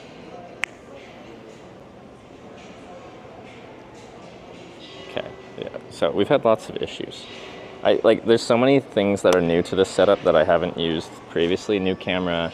Well, actually, I was trying to use a new encoder, but I gave up on that really quickly, and I want to try again, but there's intricate issues that I'm having with it that are annoying me. Okay. If you wanted to hear what was making that noise, that little thing, so we can check that out. But I think I'm almost ready to go because I really want to get some rides in today, which is a shame in certain ways because some of the stuff I skimmed through really fast. Then in Corning, Ohio, there are only 500 people at Hocking Hills, fairly near and gorgeous, just an FYI. Hey, we got to see all the Cornings, for better or worse. Hey, this is, I littered earlier. This is my little sticker I put on my phone, so that shows that I paid to be here. I took it off here and I thought I put it somewhere, but apparently I just left it on the bench. Anyway, I came back 2 hours later and we sorted that out. We're making a tier list. We should make a tier list of Cornings, and I have a feeling we've already found the cream de crop. #1 Corning will probably be this one. So let's decide which large glass piece to purchase and hitchhike with across America. and then we can get out of here.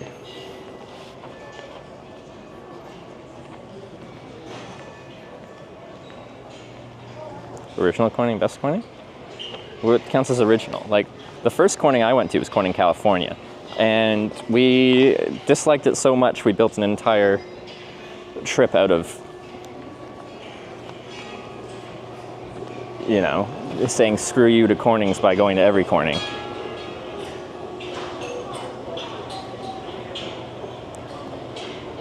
So it's this clangy, dangy thing.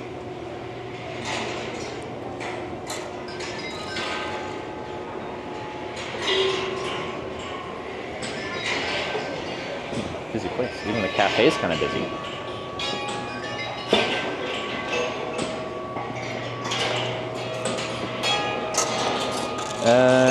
Corning Museum of Glass Marble.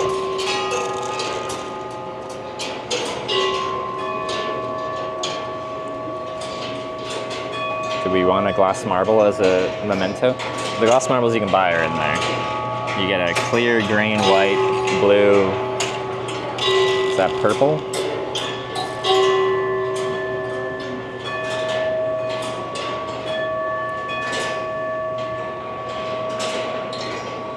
I'm curious how much, like, some of the nice hand-blown glass actually costs here. I just want to quickly look at the gift shop.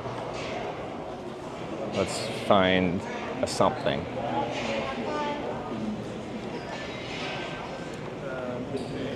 And even if someone donates a ton of money, I'm not buying intricate glasswork because I'm just going to break it, and that feels just rude. Someone made this. Someone like George Kennard here. I don't want to insult George Kennard by buying his nice glasswork and breaking it. They don't, I feel like, I don't, oh wait, no, okay, they do. This blue one's $548. Okay. So, oh, a rainbow one. Sarah would like these. Maybe a rainbow with an elephant. $3,500? Or maybe she'd like a cat. How much for a cat? That's a bit better. I think it's $64? That's more reasonable. Ooh. How do you make really intricate glasswork like this? $43,000! Duh.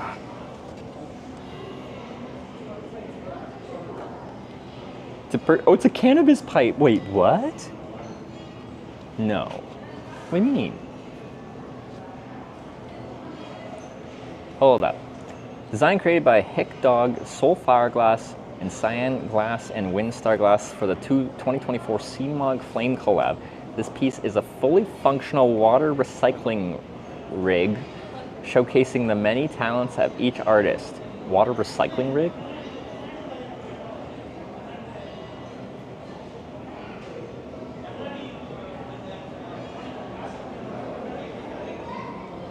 How do you smoke it? I don't see where the...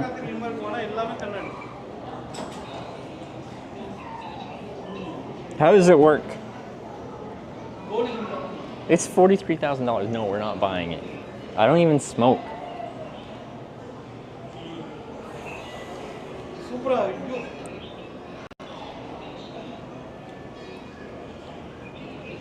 Oh, now we're talking. We got Goku. It's only $10,000.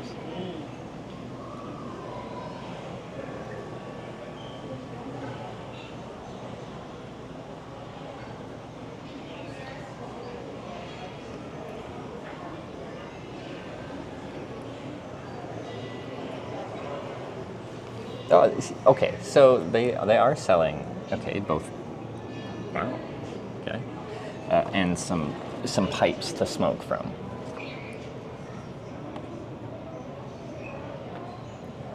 You're just like hanging out with friends and someone pulls out like a funky, intricate, hand-blown glass pipe like that. But I might even give it a try just for the life experience of it. Those look funky fresh. I bet they're hard to clean. Some of them, the more complicated ones.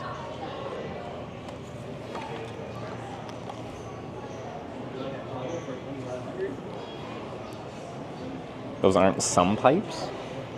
What do you... Okay, pick a better descriptive word for me.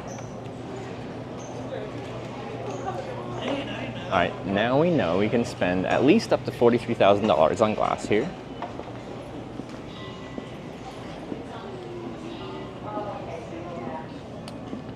Okay. I'm just looking for like, if there's, you know, there's like large statement piece ones in the museum and stuff like that. Just trying to find like a big one, like if there's just like a giant glass something. I think the biggest I see is like, or most substantial are these guys over here.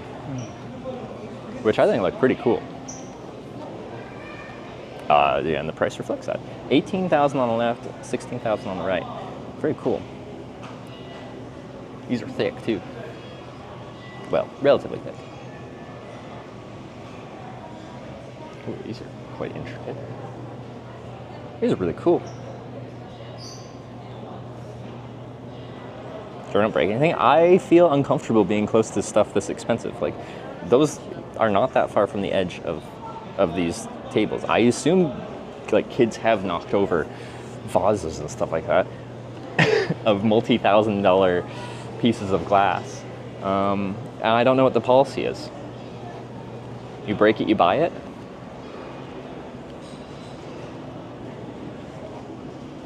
Okay, Sarah would probably like a little derpy bird or something. A derpy penguin? I think she'd like it. Not $2,200 like it, but she'd like it. A derpy cat over here? You break it, you make a new one. You're forced labor until you develop the skill great enough to create your own equivalent replica of what you broke. Okay, I think we're heading out here. I gotta grab my my bike and my backpack.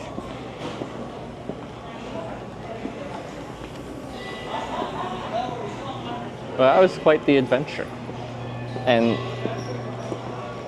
could absolutely come here again and still have lots to see. Some parts we saw pretty thoroughly and other parts was very much skimmed through.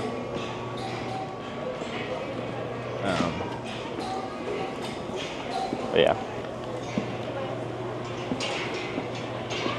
Have small cheap figurines. Some of the smaller ones I saw were in like the $50-ish range.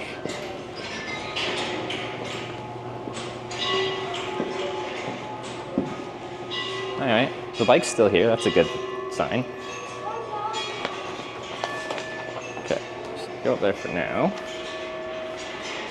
Not getting a souvenir. I gotta carry, the thing is I don't really ever get souvenirs because then I gotta carry them.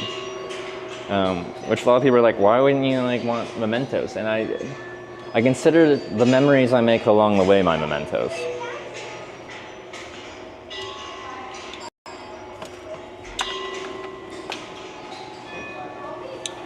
Safety first, helmet on first. Why does my helmet still feel wet?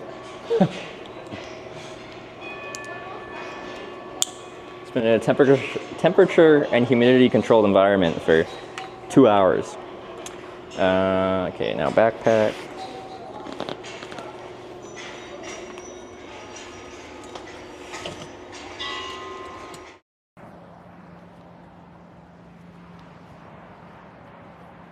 Massachusetts plates. Let's see.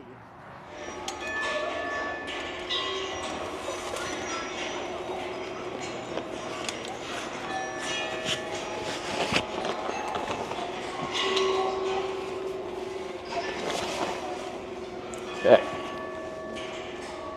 And water bottle and a bicycle. Can we go it that way? No, we'll go out the main entrance.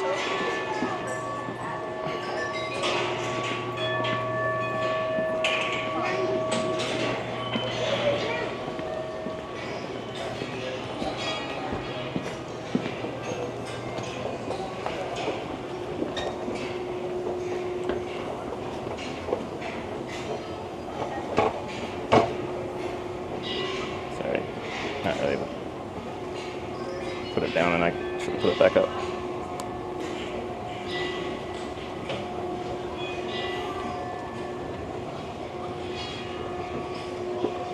Oh, I left my...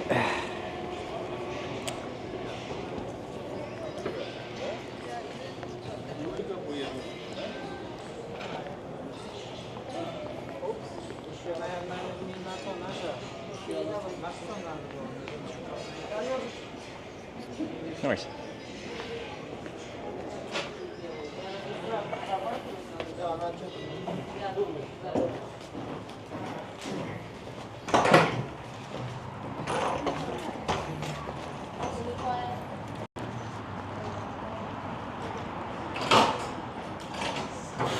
Alright, I'll do it on the fence line over here.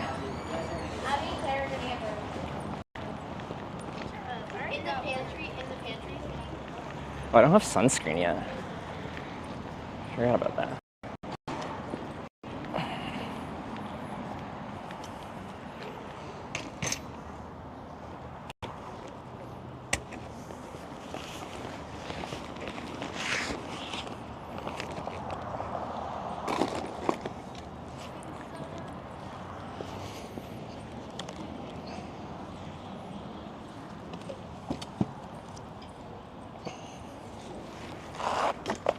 Ah, my battery. Let's go in a pocket for right now.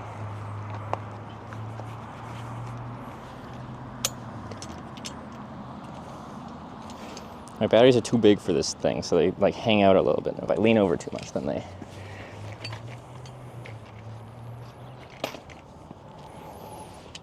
fall out.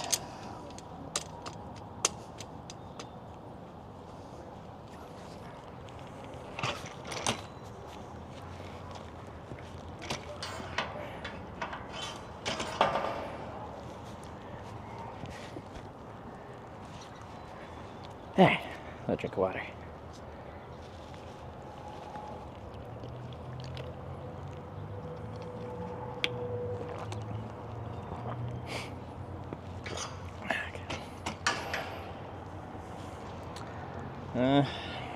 Wish I had a better kickstand. It's very hard to. This railing makes it. It's at an awkward height.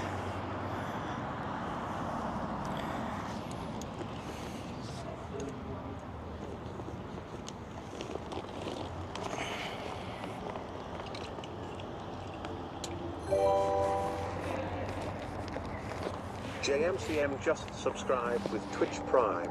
10 is less than 11 but more than 9. That's quick math. Hold up. Let me check the math on that real quick.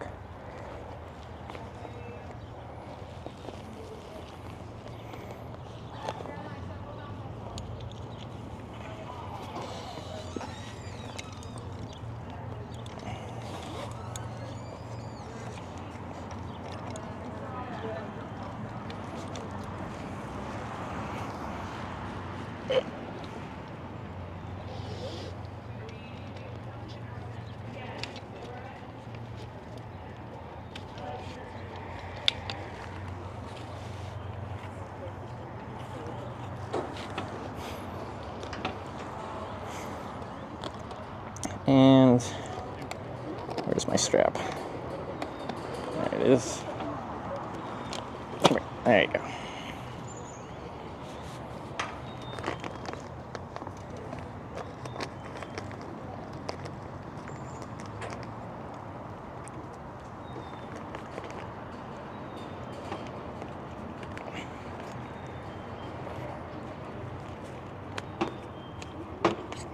Oh.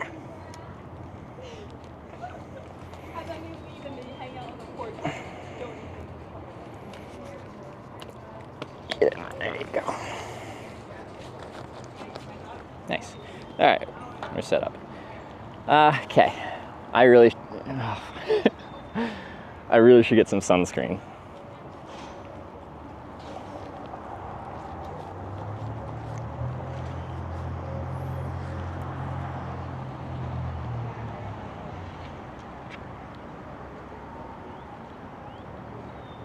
As long as it's on this bike, just around town. Yeah, around town and to other hitchhiking spots, and then our distance is actually via hitchhiking. So,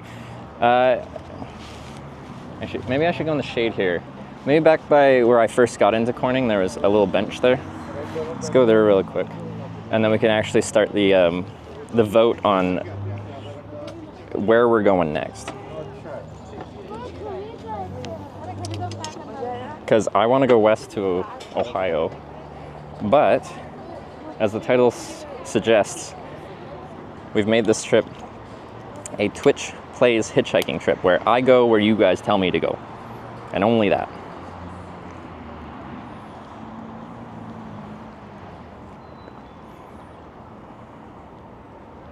That is too loose.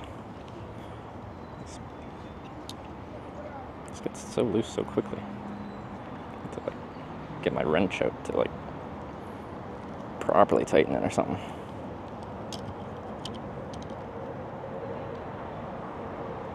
No veto?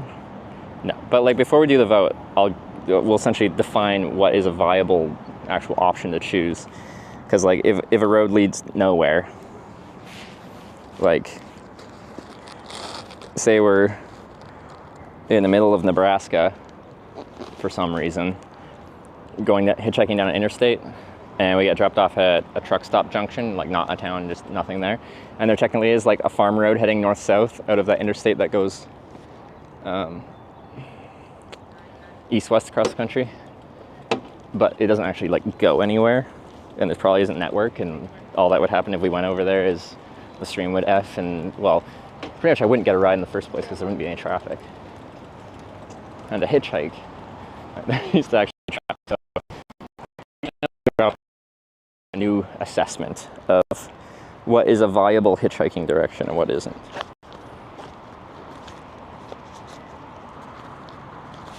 Okay, I'm gonna ride. It's kind of pedestrian. I forgot my pedal's off. My pedal goes by the front wheel here.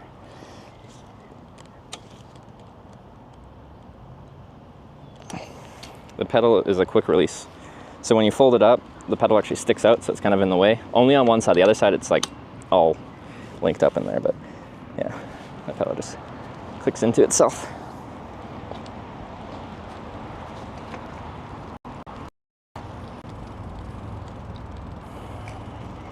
My Twitch chat just did about 10 connections and disconnections. Have us go east. How far are you planning on stopping? Next town.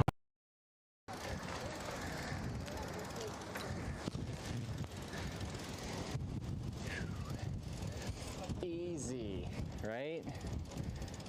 Easy. All right, let's look at the Atlantic Ocean first, because we spent 101 days trying to. Is that an iceberg? No, it's a boat. It is a boat.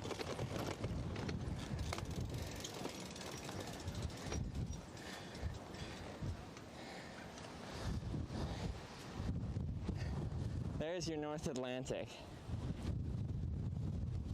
And sell your data off, that's why. When I was in there to make sure that I was using the Wi-Fi to mobile data. Okay, figured it out. There we go.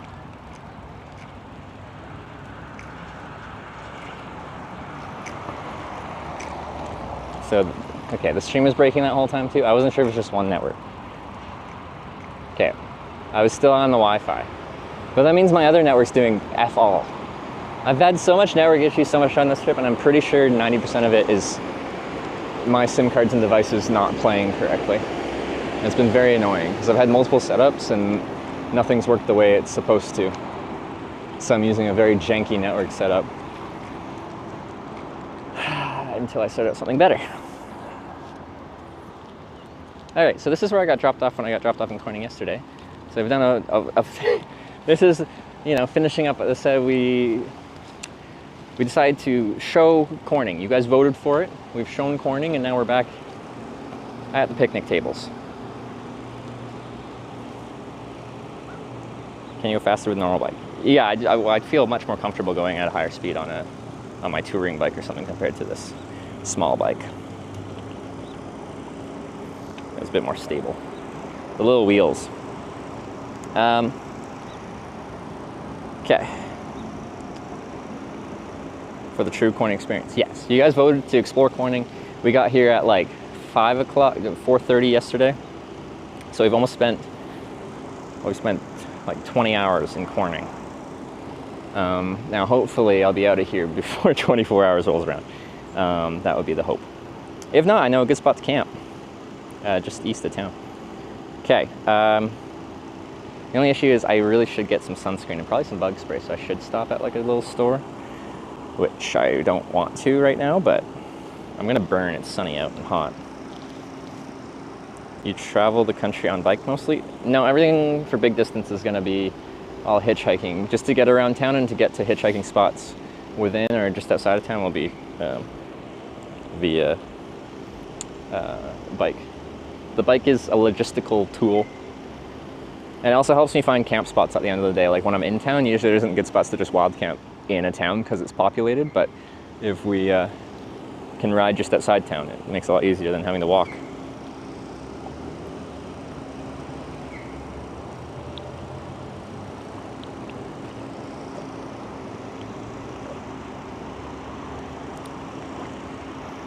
Okay, I feel like we need more commands in chat to explain how this is really going, because I think a lot of people do get confused for very good reason. Like, this is a weird trip about what's going on. Okay, but I'm gonna sit down here for a moment and we're gonna explain how this is gonna go here. So I feel like that little picture I took of like the route I want to take is also, would be a good one to have. Wait, I need that thing.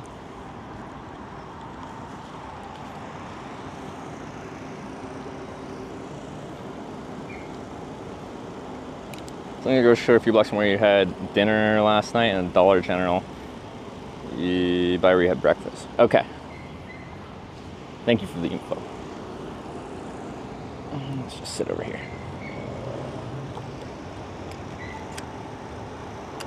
Because yeah, this will be one of the things I'm looking up here is where to go to not burn my skin.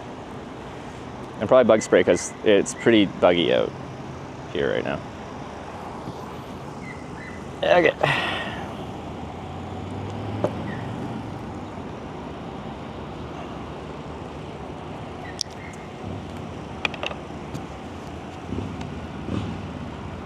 Nice area. No, I really enjoyed this little tour of Corning. It's been nice.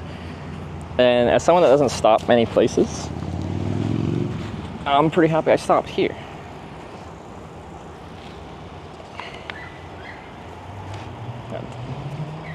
That dog isn't happy though. Okay.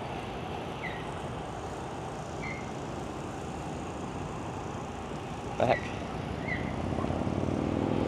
That's as short as you go? That's as long as you go?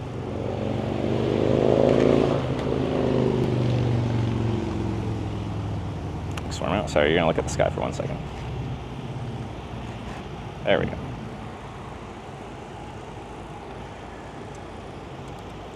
Oh, you're super loose.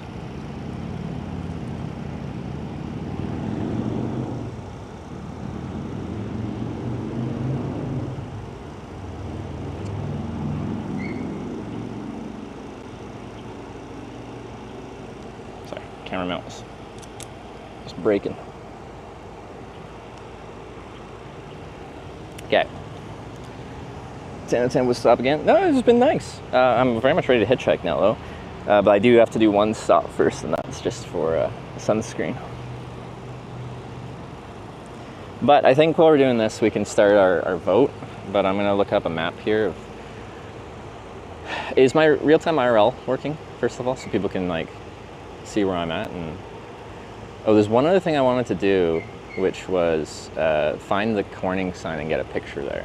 Because we're going to all 8 Cornings, and the thing I used to define whether a place called Corning is a place called Corning is if they have a sign that says Corning. And of course this one does.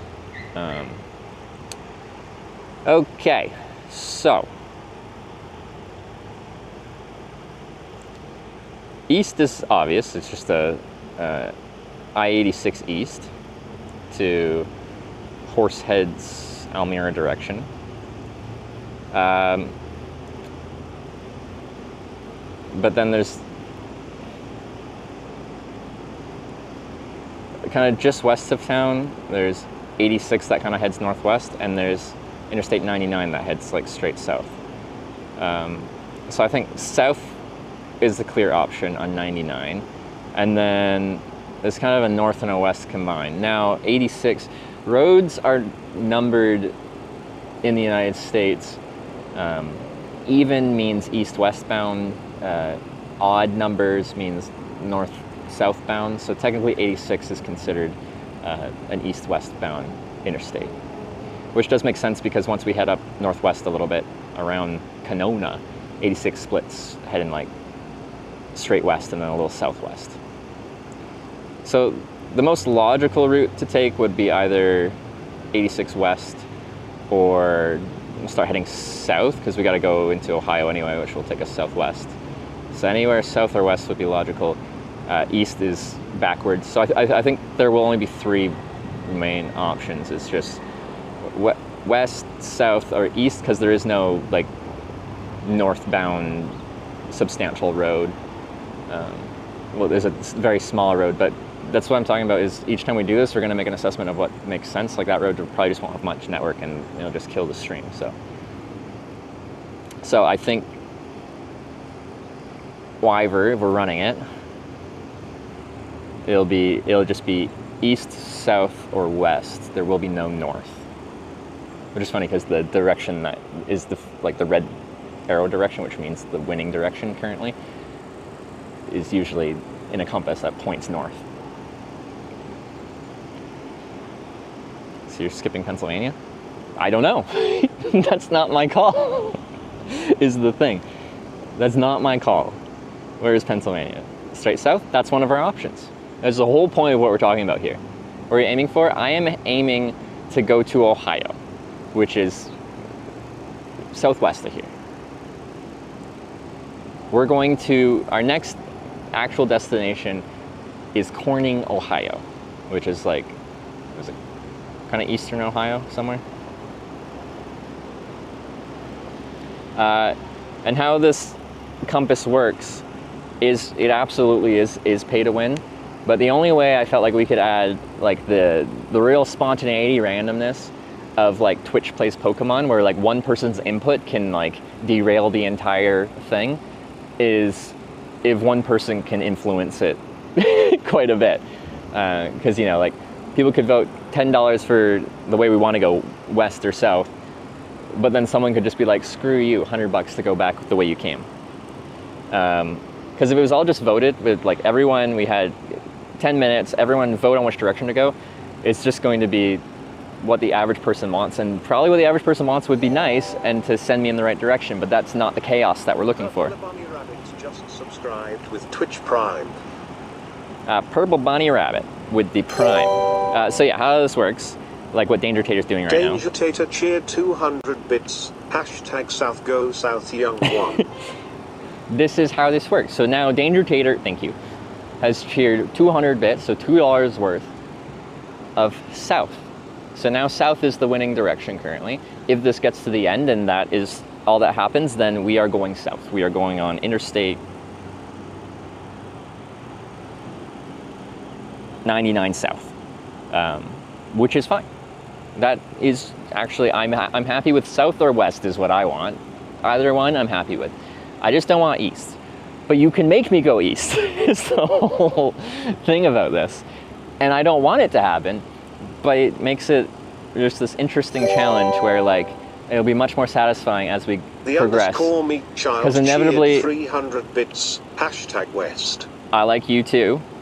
You guys are choosing the correct directions. Both west and south are good ones. Team East, for most of this trip, Team East is always going to be the trolls and the horrible people in the world. Capital Market cheered 100 bits. Hashtag south. Thank you for the 100 bits, Capital Markets for the south, and the Meat Tribe with 300 bits for west. We've got a tie for south and west currently. Continue going east to hit Rotterdam. I do have to go to Rotterdam, or I'm supposed to go to Rotterdam at some point. Yeah, take you on a tour of the entire United States. Absolutely, like there will be limits. Like, we hit a coastline, we've got no more roads to go. So how we just determined there was no reasonable road north from here So we're not, The north isn't meat really an child option. cheered 100 bits. #West. Of course, we'll reach barriers like an ocean or an illegal hitchhiking state or an international border. Like if you send me north all the way to the Canadian border, I'm not going into Canada. You can't make me. We've got Jake with the 200 for south, binary digit with the 25 bits for west, and Keiko with the 100 bits for west. No one's even gone east. There hasn't been it. I'm surprised. Keiko 56 cheered 100 bits. #West.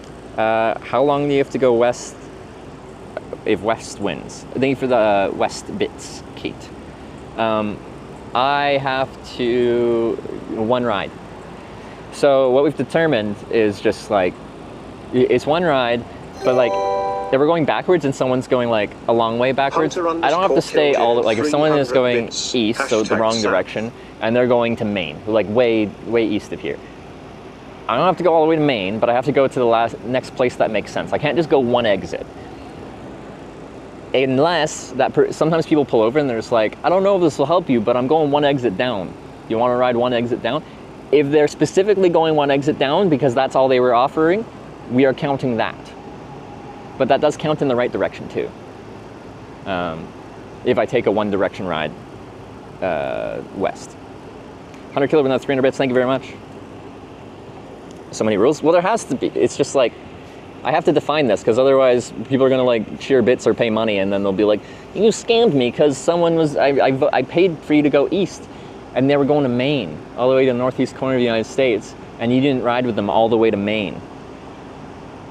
I feel like we should make like a commandment of Twitch Plays Hitchhiking. Like a, thou shalt, maybe a 3-year marathon stream, maybe. Where's your destination? Yeah, I think we need like, before we run this, I feel like if we had a nice video describing this, that'd be great. That sounds more difficult.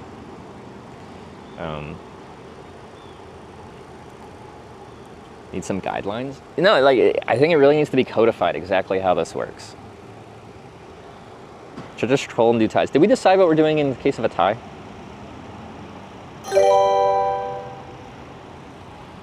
Luki Hermans Gaming just subscribed with Twitch Prime.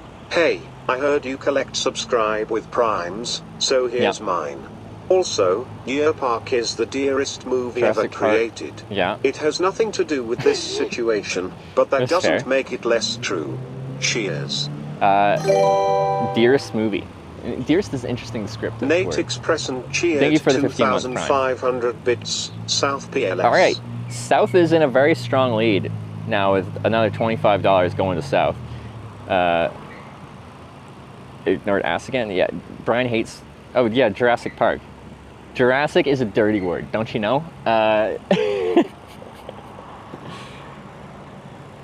Oh, they didn't do #South. No. Is there any way to, Liver, to,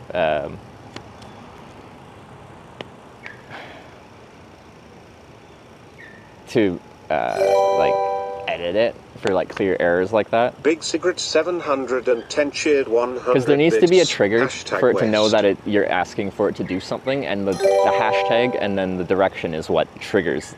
KC underscore Not currently. Smokey cheered So 1,000 the widget's brand new, bits. so maybe that's a feature we can Hashtag implement, but that currently doesn't exist.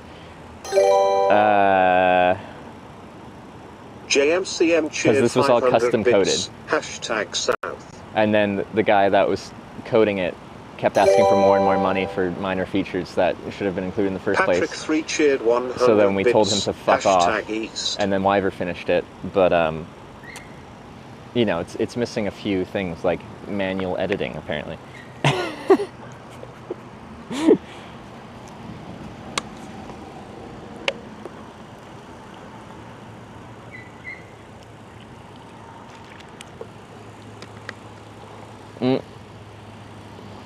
Let's come to stay until you decide the final result.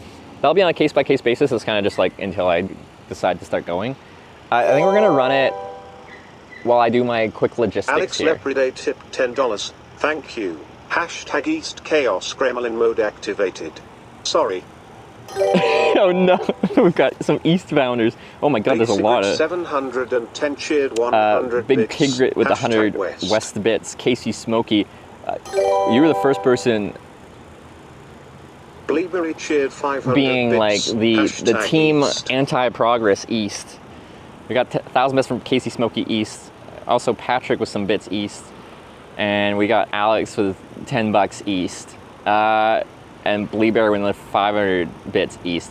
So, like, this is the whole give and take. I don't know how we're gonna, like, if someone forgets to do the hashtag, like, they voted for South, they just voted in a way that the compass can't recognize. And I feel like, for their sake, I do want to add it, but, like, if it ends with East winning, but there's $25 that hasn't been added to the South, like, bits. You know? Can we get a wheelie for hashtag West?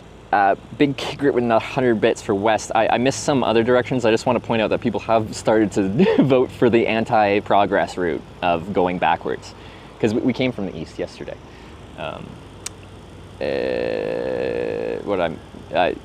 Jay McManus with 500 bits for South, and yeah. Can you do a fake donation? Yeah, Wyver, would a test donation trigger it? Like how you can do test, like, Streamlabs donations if you're still hanging out? Or does it recognize that that's a test? Make it a weighted vote? The direction you want to go costs less than the direction you want to go? No, I don't want it to be. I think so. How much was it? 2,500 bits, so $25. That's a good idea, as someone came up with.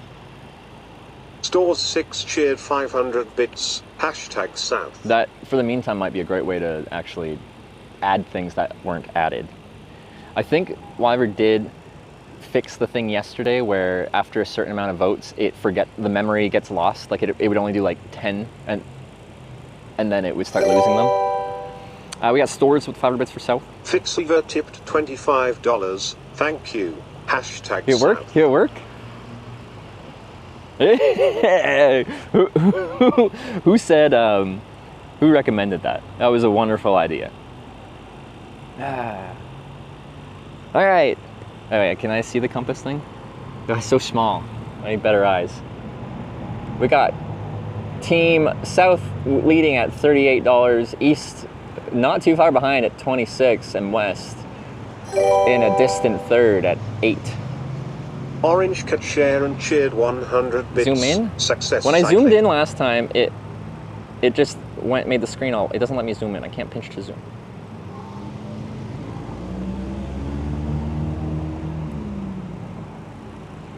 Another 100 bits from Orange. They didn't participate in the direction, but I appreciate the bits nonetheless. Dang, well, I know, I really gotta squint. And as I get older here, what if this becomes my thing? I'm just like, you guys choose your own adventure. That's my thing now. If we do this long term, we're gonna have to get a bigger compass for me. As an old man, or an old man to be, I will be 30 in a month. Bleeberry cheered 100 bits. Hashtag North. Bleeberry thinks $100, or not $100, 100 bits for, hey, like it counts, but it's not added. Wait, what does it actually say for North? It doesn't show up. You're not supposed to do that. 45 cheered 500 bits. Hashtag South. We got another 500 bits for South. A lot of people want some southbound, which I respect. It's a good option. I'm very happy with both South and West. East upsets me, but that's the entire purpose of this trip. Is sometimes we're going to end up going backwards. Eastal 67 tipped $6.90. Thank you. Lisbel with the $6.90 donation. Thanks for the nice donation. It doesn't say a direction. I just appreciate the donation regardless.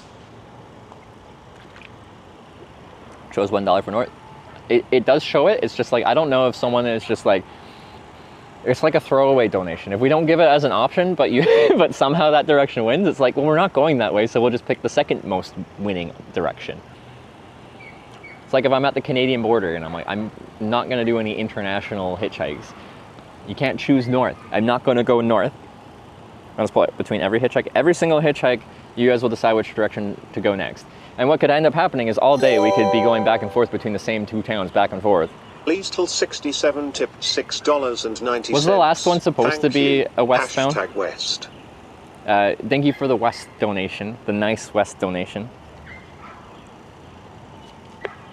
But like, if people aren't doing like what they're doing right now, like donating a lot to choose a direction. Kinney Spinney just resubscribed for 6 months. Like if no one does anything and someone South. just at the very end, right before we end it, cheers 100 bits to go backwards, like 100 bits wins it. There's no like, it's not like an auction where there's like, what do you call it? What do you call it, a minimum on an auction?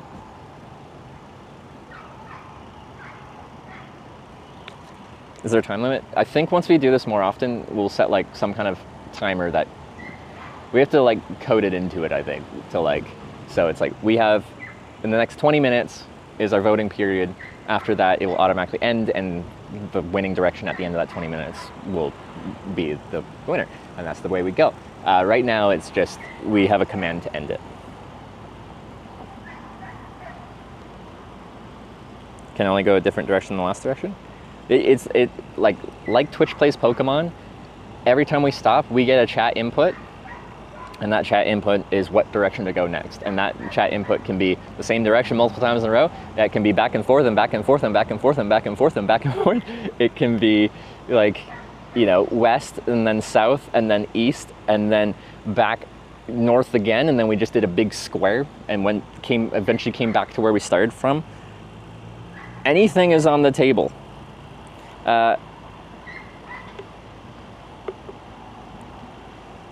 So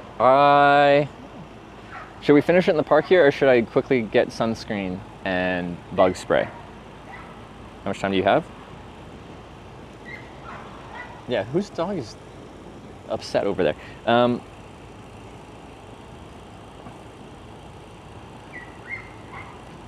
To Key West we go. If it happens, it happens. Os4HWKS cheered 100 bits. Birthday poem for my mother. Being good to me, want no other. 93 years is long time on this earth. She will tell you things have no worth. Family and friends are most precious. They keep us going and refresh us. What a beautiful poem. That's a bonus one for today, isn't it? You gave one earlier. I'm honored to get 2 Oz for Hawks poems today. And that was a nice personal one for your mom. I like it. It's beautiful.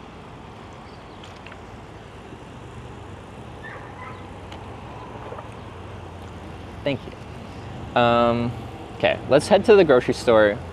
People are like, we'll end it after we get our, am I getting rained on? We'll end it after we get our sunscreen. Okay.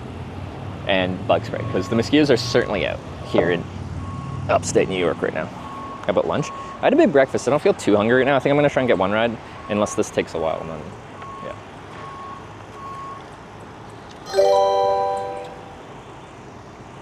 Nate Express and cheered 100 bits. Sunscreen. Oh, hashtag South. Thanks for the 100 bits. Let's get some sunscreen so I don't burn. Sarah sent me a video of someone that, you know, was an outdoor enthusiast but never wore sunscreen their whole life. But like wore t-shirts, and it's like a dermatologist like showing how effed their skin is. Anyway, it's slightly more motivation to be responsible with my sunscreen usage. So that's what we're doing.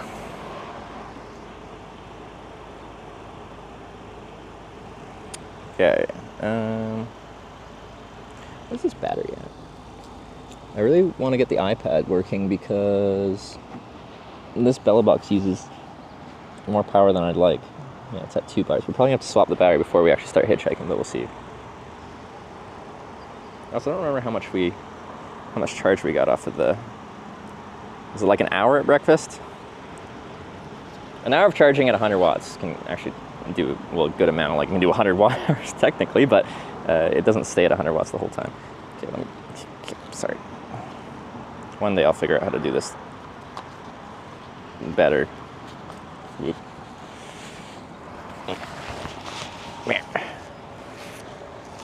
I need smaller batteries, or just better form factor batteries for this setup.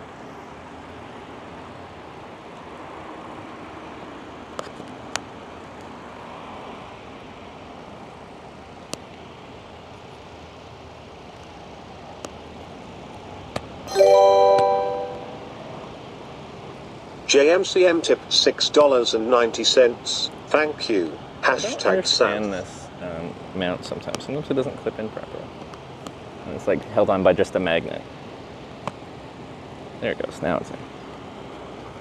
So it's a magnetic clip, but then it has a physical clasp on top of it, but the physical clasp sometimes just doesn't want to go. J. McManus with a $6 a nice $6.90 donation rather for South. South is it seems the most popular option. What's the motivation for South? I am happy with South. I am happy with West. But why does it seem that's the most popular? Like this is my interview question for anyone voting for South right now. Put it down so you can see what I'm doing with on the bike here.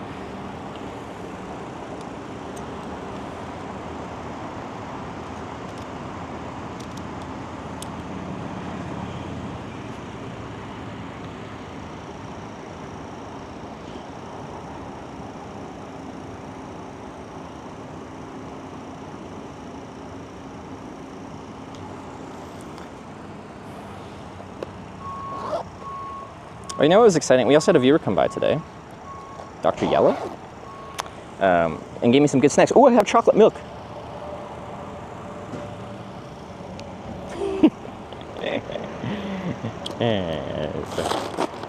I'm like, I'm not that hungry, but like, you know what would hit the spot right now? A nice warm glass of chocolate milk.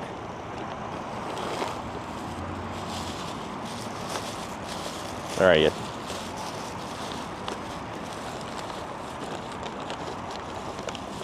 Yeah, intense chocolate milk. Not just any, it's intense.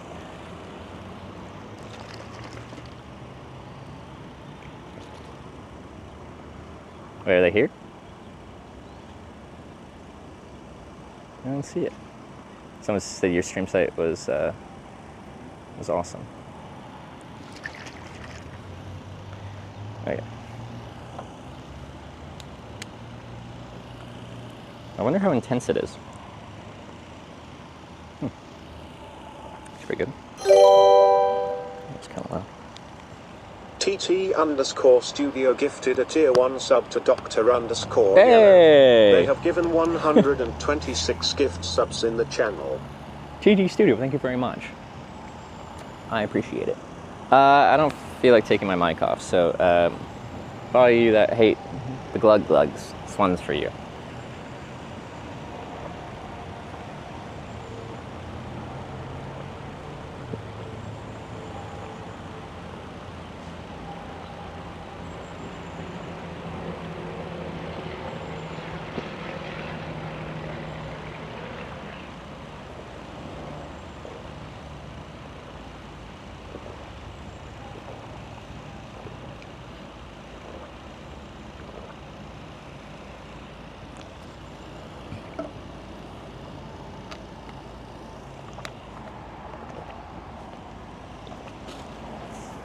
Delicious.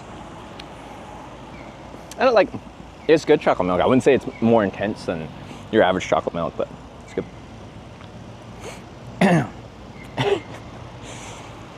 I feel ready to go. I'm intense now. Right? All right, back on the shoulder cam. Yeah.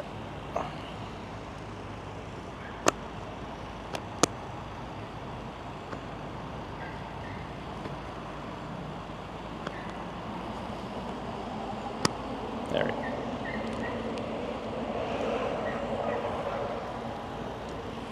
Okay.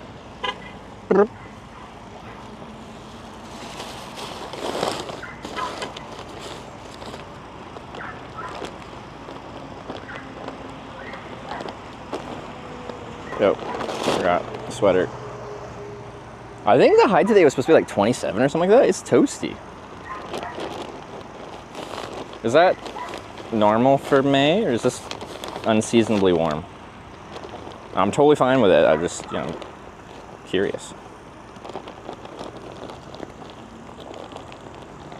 Okay. Cooperate with me. Yampis tip $25. Whoa. Thank you. Hashtag East for the win. Oh no. It's just the thing, like, one person can come in and just, you can be like, oh yeah, South is a shoe-in for sure. Or, yeah, like that, because that seems to be the most common answer. And someone can come in with $25 for East. And like, you know, like on Twitch Plays Pokemon, like one person going like backwards the wrong direction is just like one quick fraction of a second input kind of thing. One input going the opposite direction for me is potentially hours of commitment.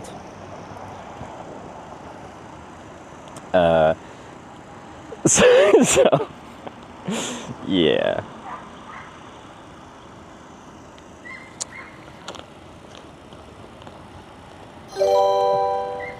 Just make sure these are clipped. Nate Expressant cheered 2,500 bits. Hashtag South. No, another. I only have property banked for my eastbound. I think there will be a tendency where, like, if we're getting trolled with a bunch of backwards directions, it's gonna be hard for me to, like, I'm very appreciative of support for the channel, but, you know, we'll get to points where I'm just like, thanks, but screw you. In this place, Nat Expression, not screw you, thanks for the 2,500 bits for South. And Yampis with the $25 for East. Thanks, but screw you. All right, let's go find a. Okay, well, I'm in the shade. We'll sort this out, but I'm gonna find a grocery store.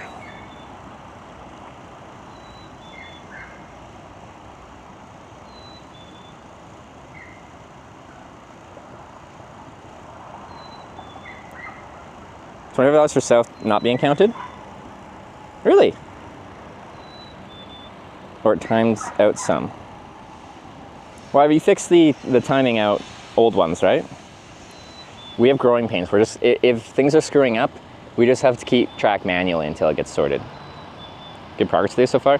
Zero progress. What we have had progress for is our exploration of the town of Corning, New York. Tis 1M cheered 100 bits. Well, I said it's case sensitive. If you moved from a tiny place with a big bike to a big place and now have a tiny bike, what gives? Moved from a tiny place with big place to a tiny bike, what gives? Good question. Thanks for 100 bits. I love hitchhiking and I love cycling. And when I was hitchhiking, I kind of miss biking now. When I'm biking, I kind of miss hitchhiking now. So why not both? But the only way to really, like, logistically manage to do both at the same time is to have a small fold-up bike that you can chuck into a car quite easily. So this has been something I wanted to do for a while, and I'm kind of just combining it with another idea I've had for a while, which is, you know, Twitch decides the direction we head. And I'm also combining it with this Corning thing, because screw that place. But now I kind of feel like Corning ain't so bad. The word Corning doesn't have a dirty taste in my mouth anymore. It's quite nice, actually. Cheered 900 bits, rounding up hashtag East to $60. Okay. Okay, so Wyver fixed the South that didn't get counted. So it's case sensitive currently. So even, you know, when you're doing proper cardinal directions, is that a proper, like, noun thing? You usually capitalize them? I don't even know. English, how does it work? Don't use capitals for the time being. Alex, thanks for another 900 bits for East. Oh, look at this. Look at this. Is that a Sarah Bridgewater raid? Where is Sarah still in Dubrovnik? Sarah Bridgewater raided my stream with 730 viewers. Sarah, thank you very much for the raid.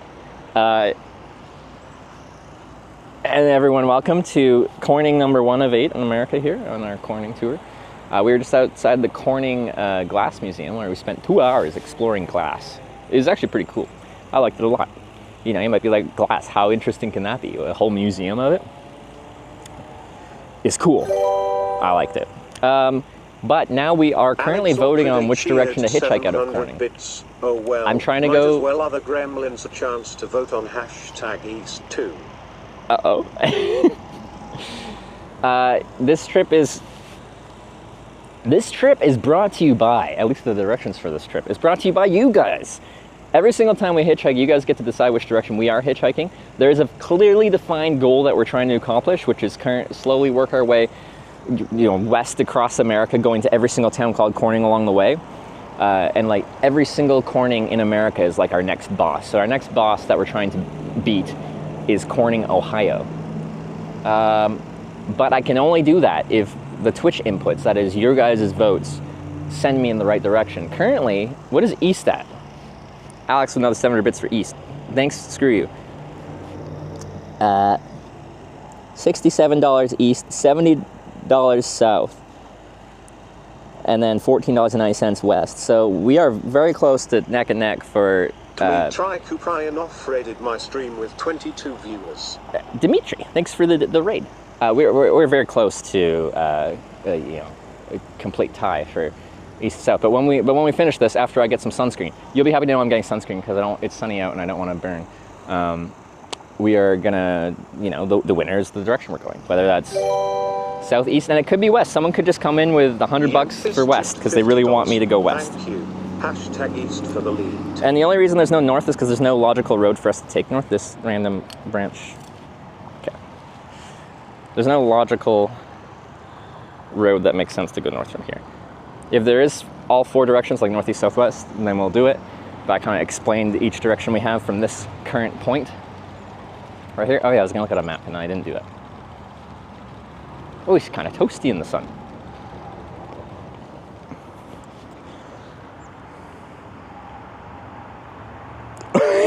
Yeah, I'm pissed with the $50 for East. Uh-oh. Uh-oh. Thanks and screw you. I need to go to a grocery store, a pharmacy or something. Let's see.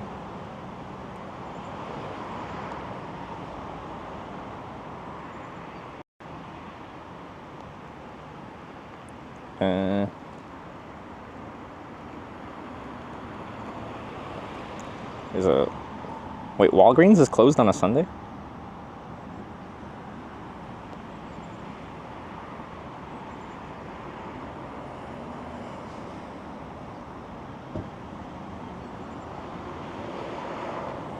At least Google says that one is. There's a Wegmans pharmacy just across the bridge. Or there's going to be grocery stores as well, which might be a bit cheaper.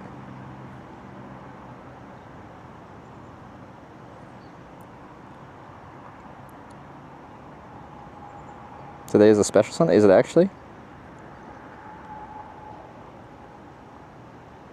How did East hit 117? Well, we've had a few bigger donations for East. Notably just $50. Nate Express and cheered 9,000 is grocery store. Okay, let's go to Wegmans. Because I feel like I've heard of Wegmans, but I've never been to one. It's a 6-minute ride.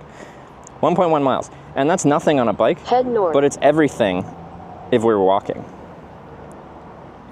North. Which way is it getting me to go? Over there? Is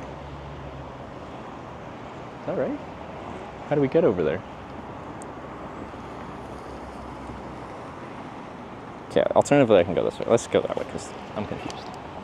It happens sometimes. I just missed the donation. Let me see. 1 sec.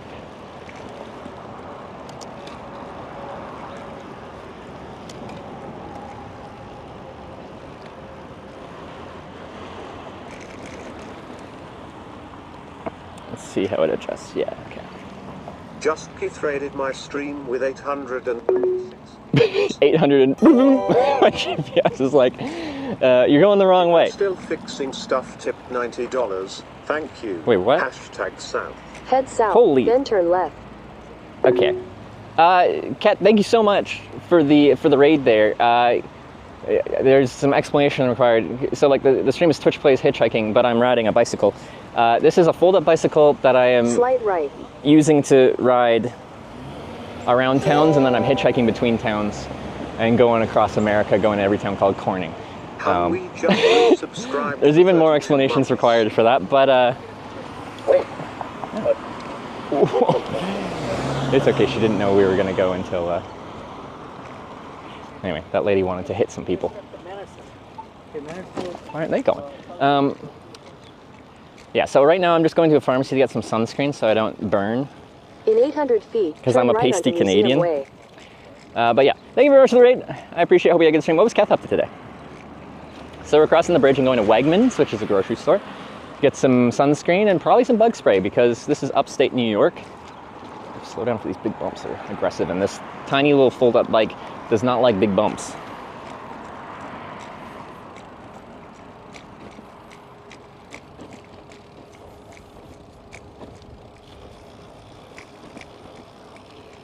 So yeah, and currently the Twitch, did I explain this? The Twitch Plays hitchhiking aspect of this is happening right now. So right now people are voting on which direction to hitchhike. So I want to go southwest to Ohio, where our next town of Corning is.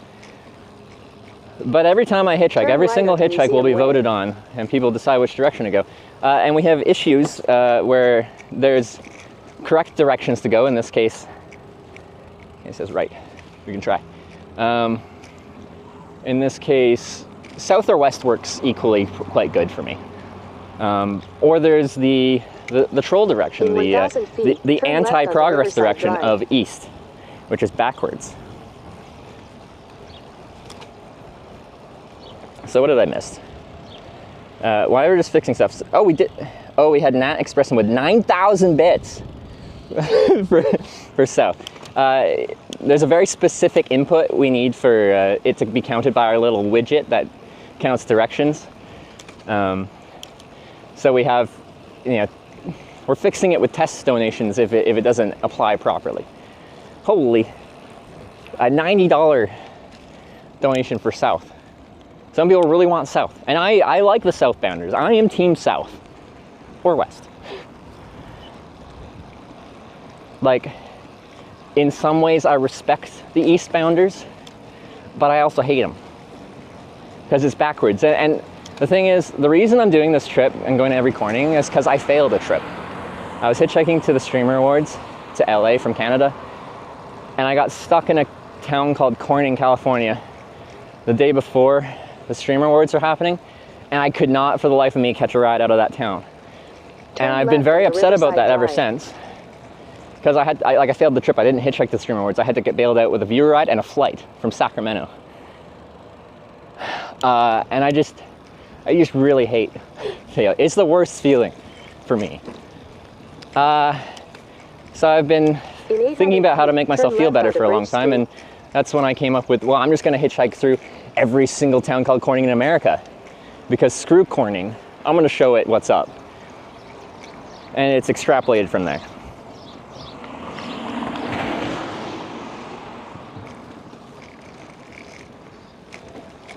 But safety first. I gotta get some sunscreen because I am very pale. I'm very, very pale. Left, next block, bridge. All right. We cross bridge, and then I think we're almost at the grocery store. Turn left onto Bridge Street.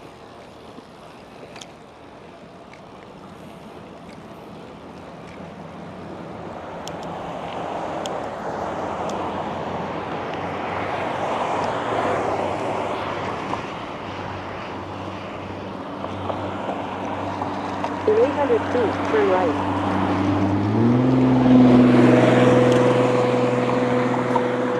Oh, I see Wegmans. We're almost there. And I can show you guys this bike if you are new here. It's pretty funky fresh. I like it a lot.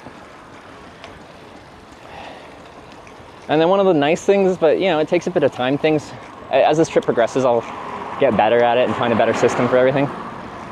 But like, I hate leaving my touring bike and all my panniers out in front of businesses. But because this bike folds up real small, ooh, some glass. Ooh, some more glass.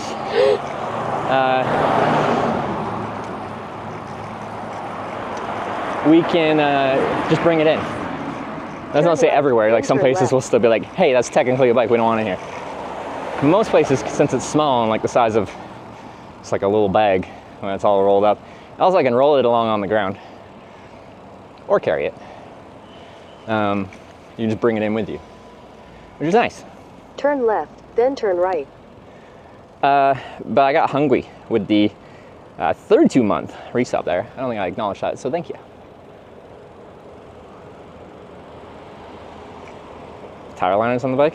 No, also I don't have any spare 16-inch tire tubes right now because I thought I had some, and then the day before I left I realized my tire tubes were for 20-inch tires.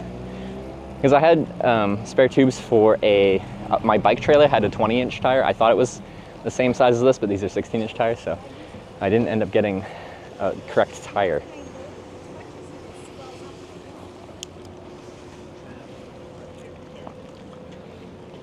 Correct replacement tube, rather. Okay, let's do it over here. Seems less busy. Yeah. Oh, I got sneeze. Sorry. Yeah. Oh no. Did I lose it? No, I didn't. I hate the feeling when you need to sneeze, but then it goes away. Set up a split. I'm guessing it's not going to be too straight, so it just follows the coastline. But screw you for the east. The heck, man? Someone hates progress. So this is a bike rack here, but we're not going to use it as a back rack. I'm just using this wall as a spot to get my stuff. Okay. I'm just going to show you what we're working with here. It's going to come from the left. Maybe less than ideal.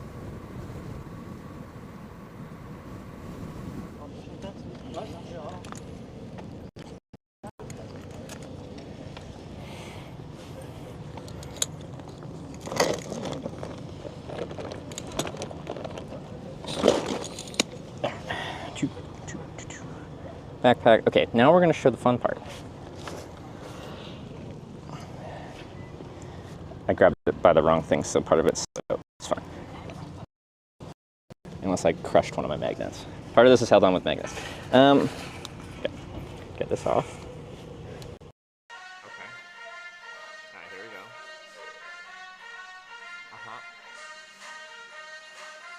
What is the internet? You're just online.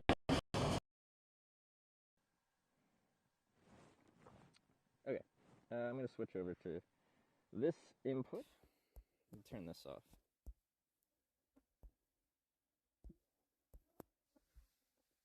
I'm going to get the mic though.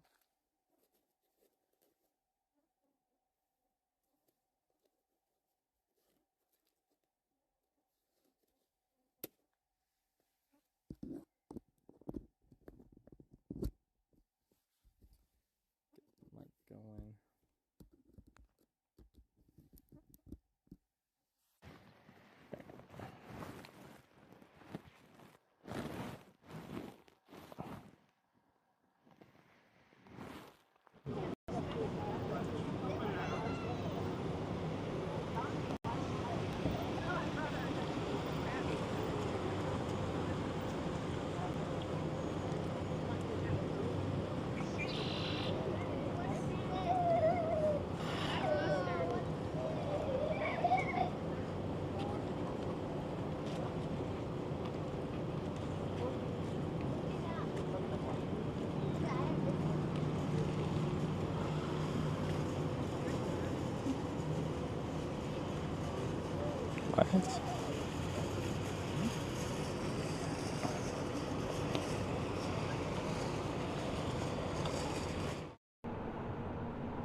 I can't even load,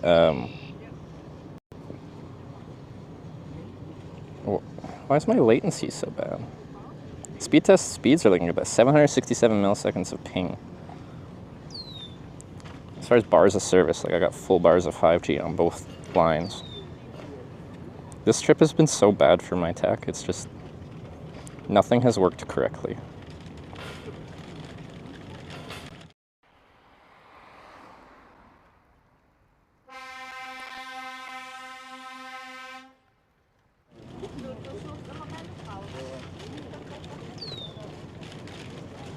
Hello?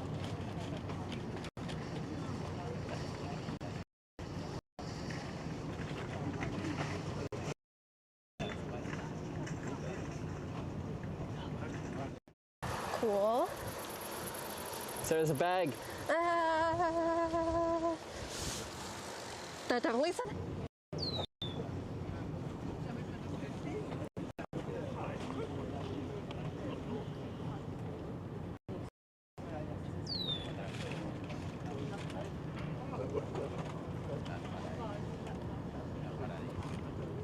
They was showing we're kind of connected, but I don't know, try a different network. Network operators.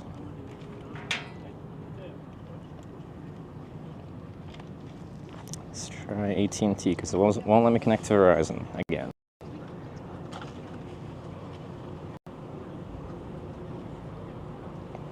AT&T.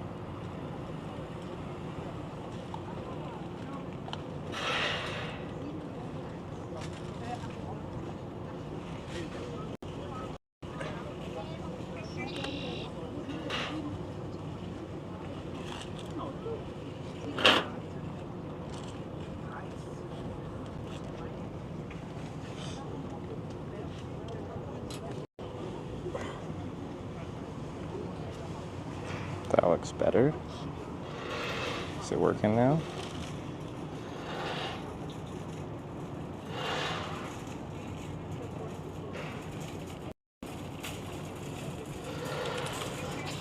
Encoder is offline.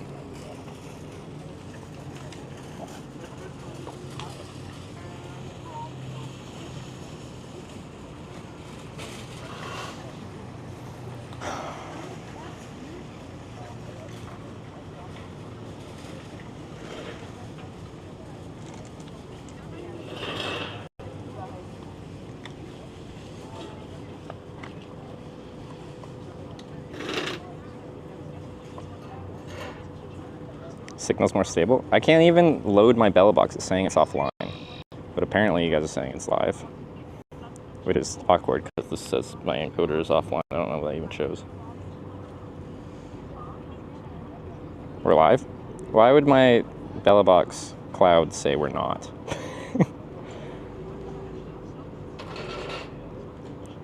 I switched one of them to AT&T. I think T-Mobile, even though it says we have like full bars of 5G, is just not working.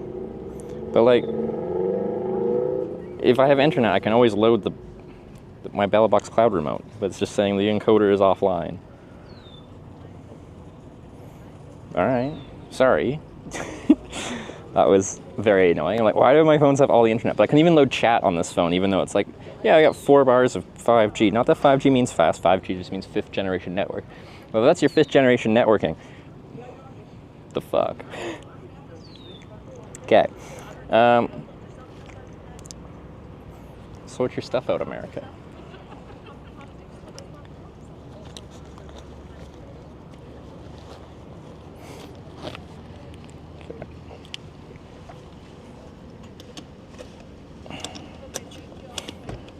Although, yeah, other countries with a high, you know, GDP or whatever have bad internet, like Germany. So, that's fine. Anyway, I wanted to show you guys how this bike folds. Neon Missy just re-subscribed for 17 months. Thanks to the 17-month reset. I don't know if I've missed stuff while I was gone, because I literally had not enough internet to read a chat. Anyway, this is how the bike folds. So, step 1. Do that. Step 2. Undo this.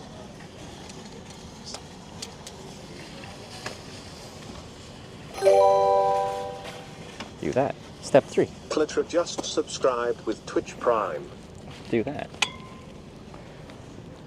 And I'm just going to push it like this. Ooh, except this does clip in, and it did clip in, but then it came unclipped. There we go. There we go.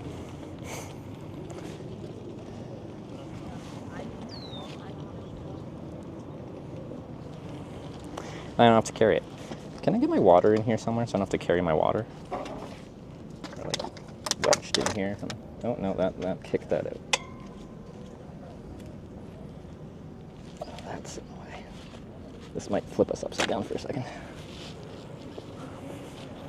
Shopping cart mode. If I qualify as carry-on luggage? For some airlines and some airplanes, yes. People have flown with these as carry-on bags. Which is kind of hilarious. But, like, you know, some of those regional airplanes, even on an airline that might let you fly sometimes, if you're on, like, one of those tiny little regional planes, the overhead bin is very small, and that won't work so well.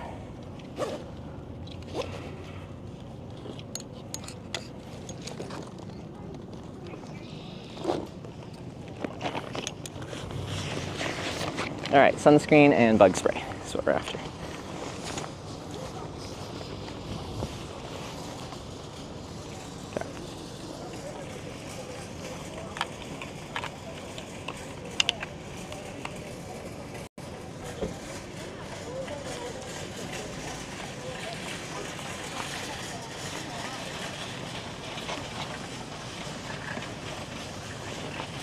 There's a good chance our network will still cut out inside because America. Grocery stores sometimes are great like Faraday cages. Is this the right entrance? I think that's just the wrong entrance.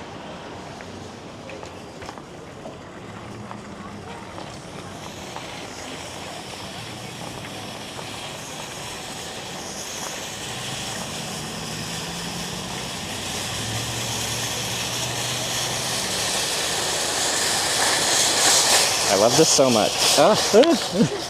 I don't love that. I love this, like, it's folded up and it's this nice little thing and I can just push it around. These sunglasses don't stay in my helmet very well. Although the wheels are very small and they do not... Wow, the bike just came unclipped. Me being like, oh, I love it. And then it comes unclipped because I wedged a water bottle in there and it made it come unclipped. Annoyingly. Okay. There we go. I guess we're carrying the water bottle. Because I don't have a good place to put it. The backpack doesn't have a good water bottle spot. Okay.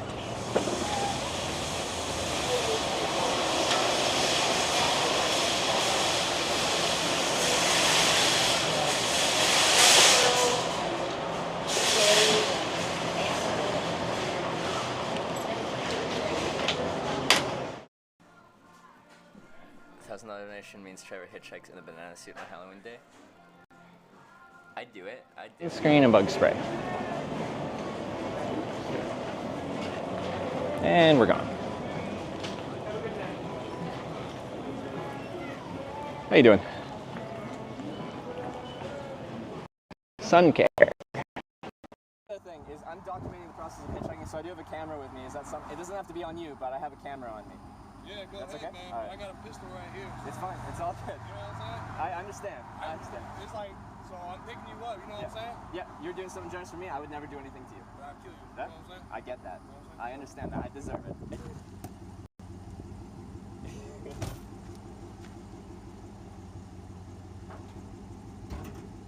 What's your name, man? Trevor. Trevor. Don. Don. Yeah, I'm a Marine up here, so. You're Marine up there? All right. Yes, sir. You said what now? Sorry? What'd you say? I said you're Marine up there. Okay. No, I said I'm a Marine. Marine. And I work right up there. And you're right up there. Yeah, okay. That's why I tell you, I'll fucking kill you. It's all good. I won't do anything.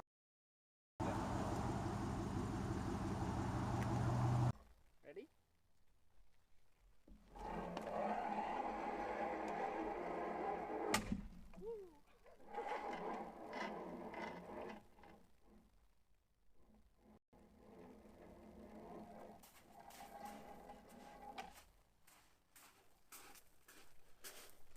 Yeah, hold on tight there. It knocked you pretty good.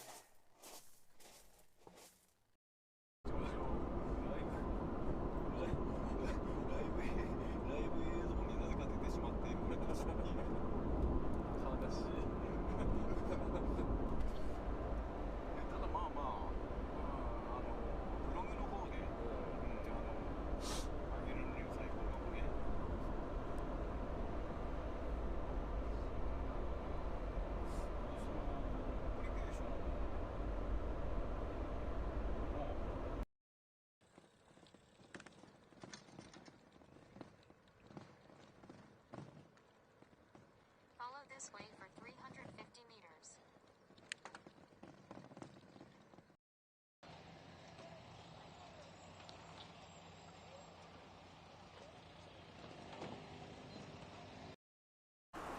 Keep pushing the button so we get that nice wait.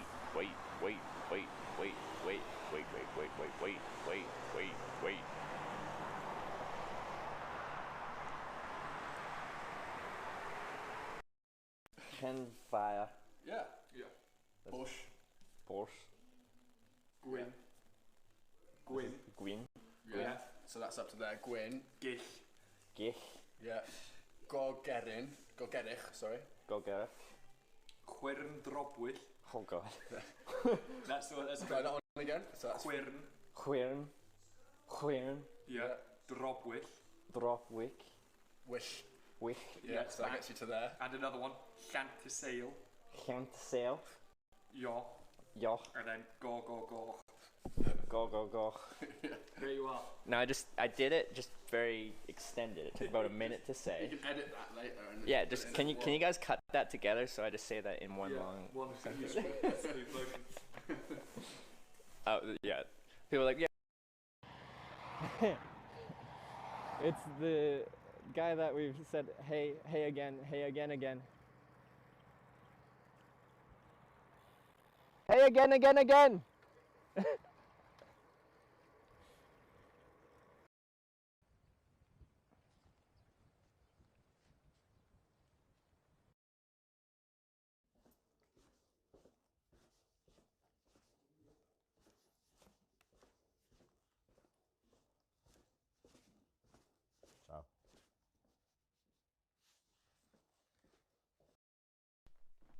Alright, you guys want to see the glorious view out the window.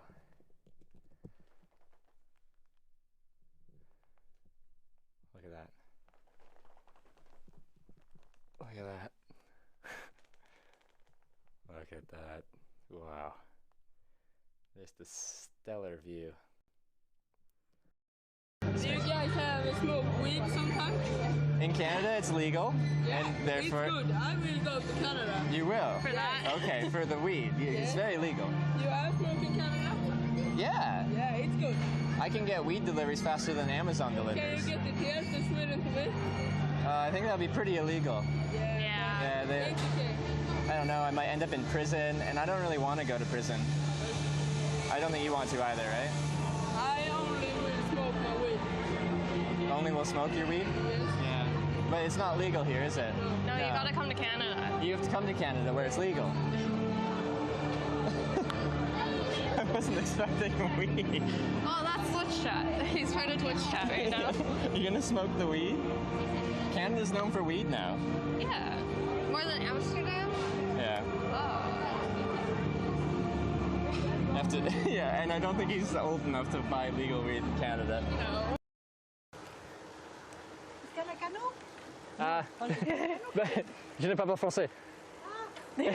Désolé. Literally ride with my boyfriend, like I always ride on the back, and for me it's always fine, but like having someone on your back is like a bit more difficult. Yeah. I'm like always being so annoying with him, like moving around. He's always just like doo-doo. So I thought it'd be easy, but it's not. It's like,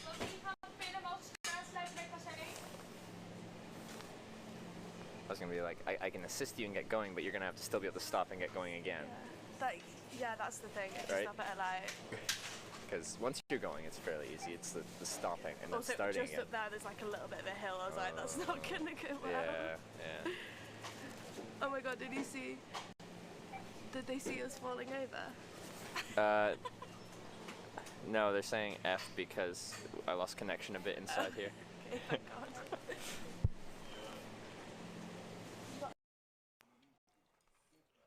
3, 2, 1, go!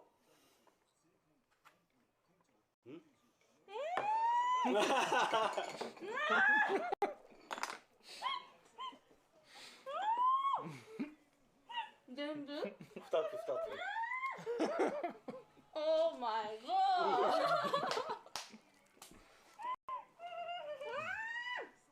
Che qua ci stai? Dove? Come? Come la metti? Bacon is just bacon with a 33 mile race. Thank you very much. Bless you both on today. Hope your trip's going well. Have a safe trip. It's good to be back after a week off. Yeah. We're back. A week. Hey. But isn't that wine? Yeah. Oh, it keeps going. Yeah. Why did I think it was only 2 pages? You have Alexa if you want to put music, but you'll have to talk French to her. Alexa, voulez-vous coucher avec moi? No. It's the only woman in the world who doesn't want to sleep with Trevor.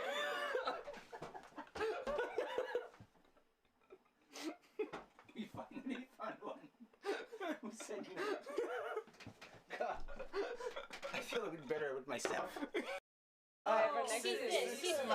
then I'll start kissing. And kissing? Around Hitting and kissing? Yeah. Okay. Be careful.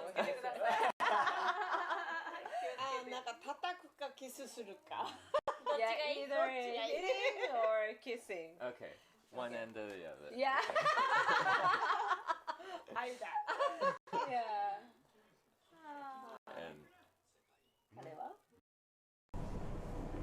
Is this not the cutest thing ever? And they signed their names and the date on them. They really like the peace sign, so they're like, peace sign. I'm like, okay, peace sign. They gave me a Polaroid. Fujifilm.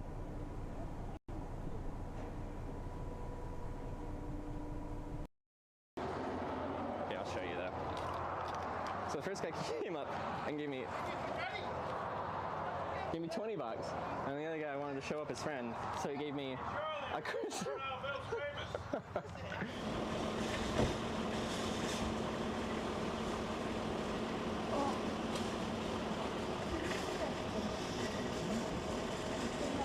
Where is this connected to?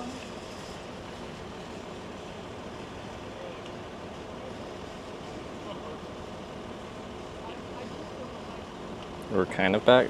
We're barely pushing any bit rate. Anyway, success on the sunscreen and bug spray front. So at least we got that going for us. But like, bit rate's barely holding on. America.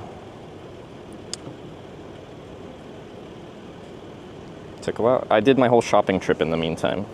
Went in there, I saw it like cut out, and I just continued shopping. Because I just needed logistically to do that.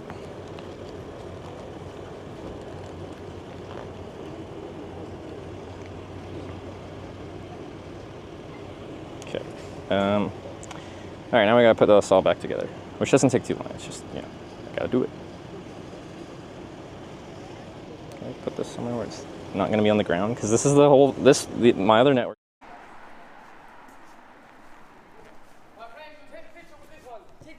You want to take a picture with this one?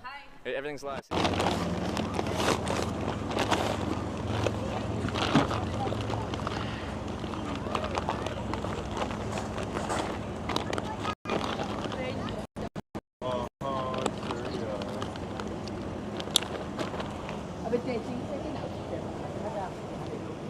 Oh, Christ. Corning, please.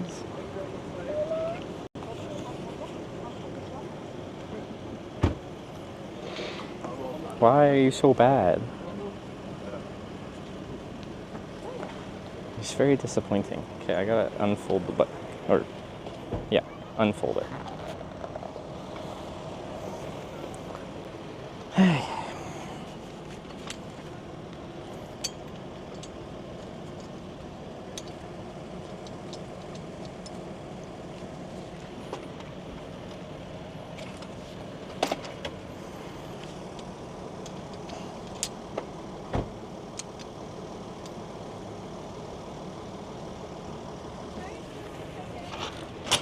Alright. Bike set up. And we just gotta get the thingy on.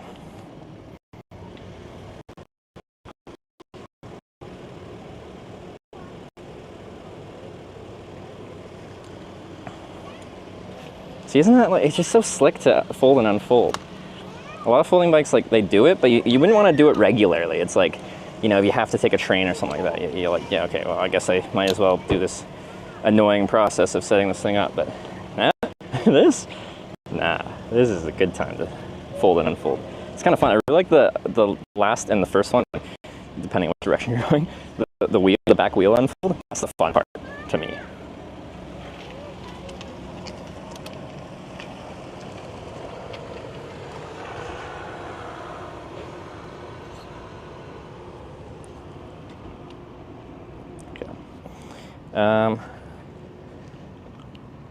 Okay. Are we still running the thingy? I suppose we still are. I think that's gonna be risky for cell signal. Well, if we're on a interstate, it should be somewhat manageable, right? No? Maybe not. This is upstate New York. I don't know. I haven't spent too much time in upstate. Like, I have been around, not that often. Because I go across America pretty much once a year. But we usually end up going an alternative route southwest across the country.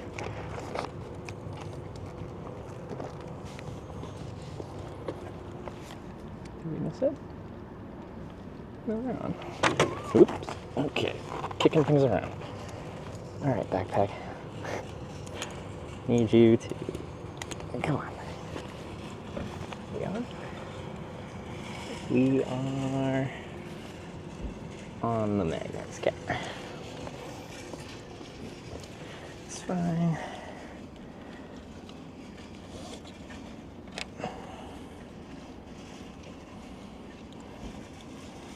And these straps.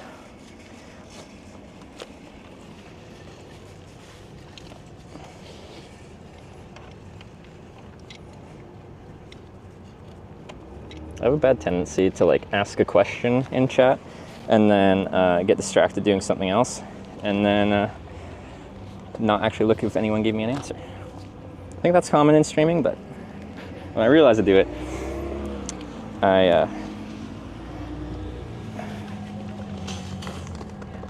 feel bad, man.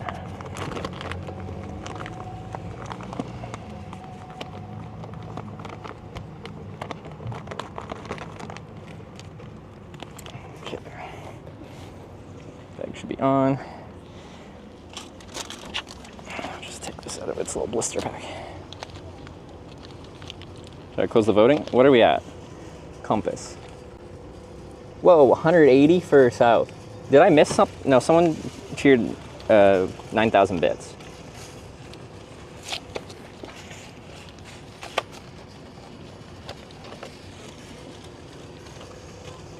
Okay. Yeah, we can call it. Because now I have to figure out how I'm getting out of town, so it's a good time to, yeah, close up voting. So our first choice is actually a positive one. I was almost feeling like the first one, people might want to be like, I don't believe you're going to go backwards. I'm going to make you go backwards. But they didn't. Thanks. That's nice. Very exciting. Eat before leaving town? No, I'll probably try to get the next spot. Okay, thank you for the south votes. What is it? What looks like? So you just hide compass, and then end it, and then hide compass, stop compass, hide compass. Okay. Okay. It'd be cool if long in the future we had like some nice animation that, some freaking like fireworks, just like south winds. Maybe like some fun sounds, a marching band.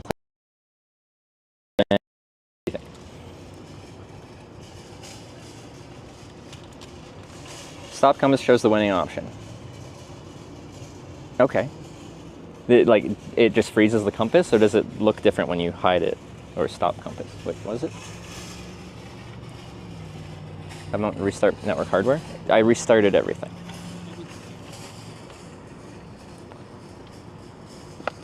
Shit's fucked. Sorry for swearing, but it is. I should put some sunscreen on. But I'm going to do that once we figure out where I'm going to hitchhike, I think, because I just feel like moving from here, because I think just this particular spot is worse than other particular spots. Network-wise, at least.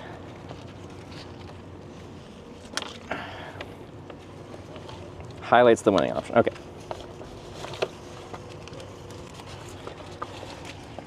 Okay, I'm gonna wheel this bike over in front of garbage to put the old.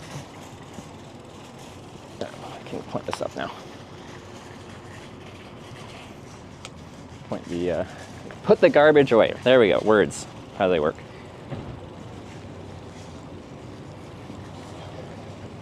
Assume there's a garbage outside. I assume there is one. Okay.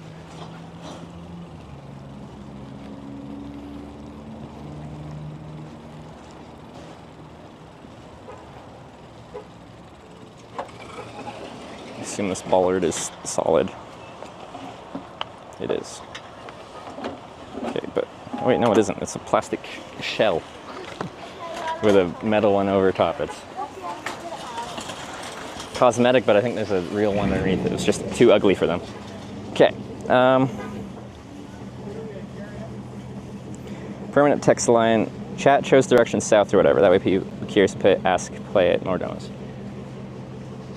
Oh, yeah, I think that's a good idea. So like after it's chosen, rather than the compass just going away and people being like, what do you mean Twitch plays hitchhiking?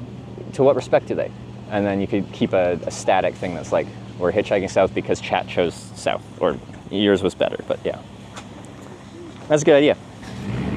Yeah, kind of like, a lot of investment went into developing the widget, but I wanted to integrate more things, but it already took so long to do that. I just wanted to start going. I'm like, what better way to like force something to work than to implement a feature that isn't really probably ready to be used live, but as Bill O'Reilly once said in all his wisdom, fuck it, we'll do it live. We'll do it live. Stupid things suck. Oh, police.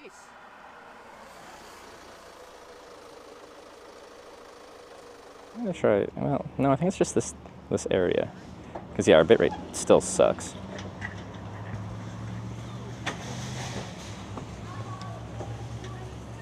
Oh, and it also killed my internet. I gotta get away from this Wegmans. Let me just leave, first of all, and then we can figure out where to go once we actually leave.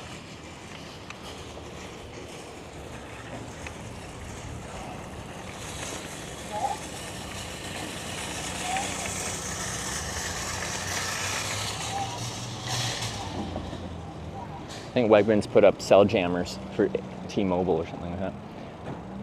It'd be really lovely I could get on Verizon. I have a domestic Verizon plan. It just sucks.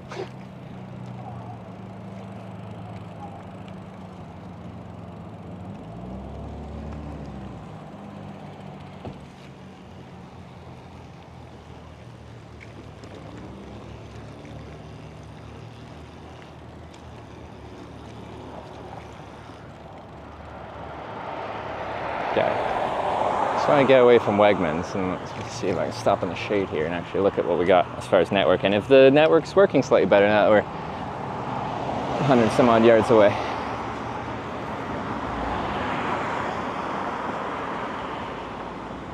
Yeah, now my Wi-Fi is doing 6,000 bitrate and my USB is doing like 600, 700.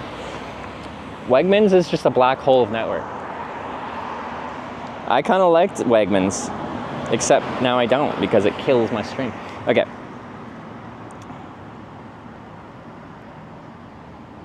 Maps. Okay, we are currently kind of central-ish Corning. Kinda. We are going south. So what I want to do is I want to get to just west of town. There's a junction between I-86 and I-80 or I-99. I-99 is going to be my southbound route. If you're curious where I'm at and what I'm talking about, I have a real-time IRL, like GPS tracking, so you can see where I'm at. And you can look at kind of the map, the network of roads we're kind of talking about. So our options were east, back towards direction like Horseheads, Almira direction. West via 86 direction Canona, and then it splits more west that way.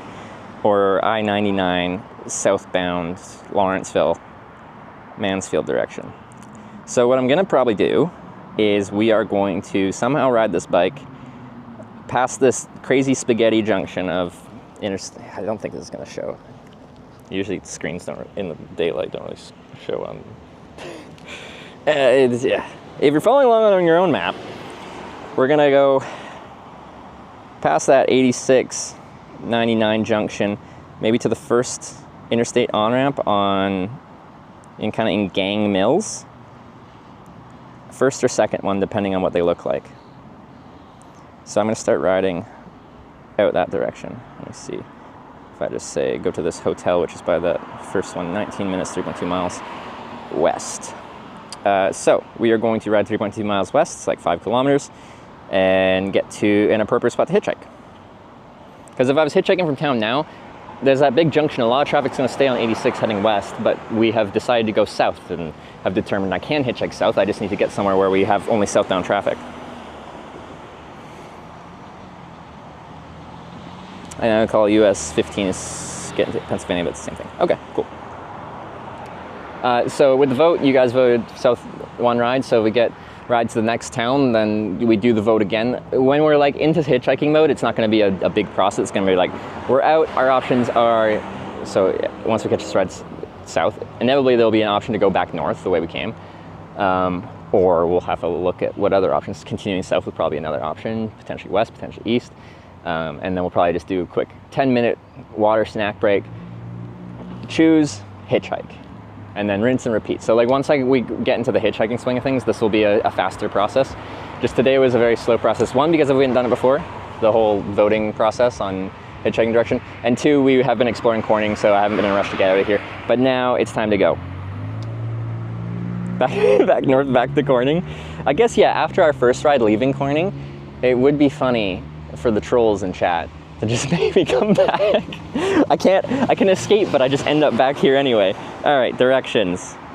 Take me west of town. I need to cross, wait, there's two options. I can cross the bridge and go that way, or I can go back the way I came and turn right. There and left. Or across the bridge and left, or there and right. Wait, no. There and, I'll turn around. There and right? Okay, we can go there and right. That's probably fine.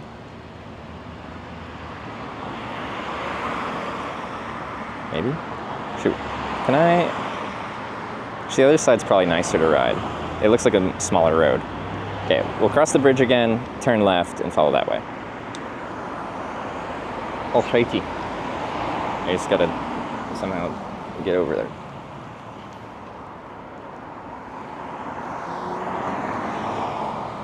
I might just ride on the sidewalk so I don't have to cross the street right now. I'm turning left right after anyway.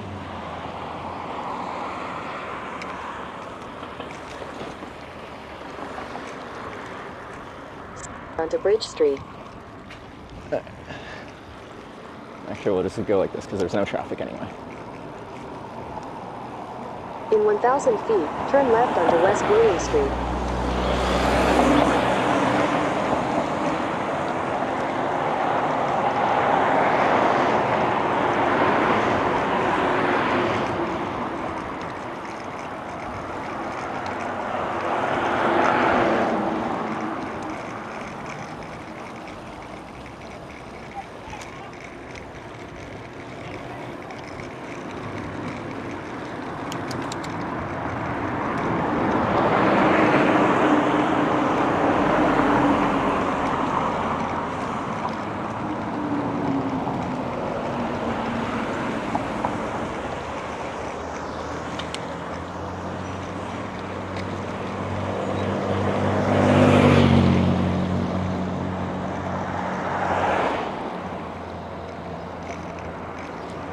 Turn left I think that was onto my West left. William Street. Oh wait, I went too early. Anyway, this connects up. In 400 feet, I don't know what I did left there onto West because William Street. if we had the third person camera, you'd see. But I just stuck my left hand out straight to show I was turning left, took the lane, and then turn left onto made West my William left Street. rather than cutting across the road aggressively. I'm just gonna let this car pass. Continue on West William Street for 3/4 of a mile.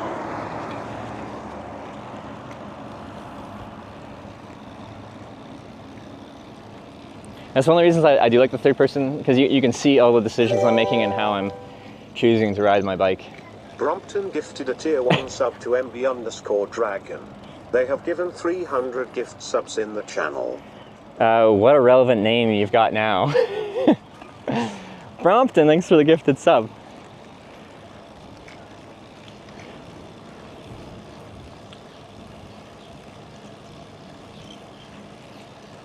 You saw the signal? Wait, how did you see the signal? Can you see my arm?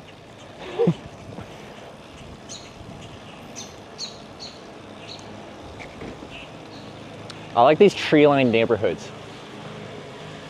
It's nice. Oh, a cyclist. I got a nice wave. I wanted to see if I was accepted by the roadies. I was.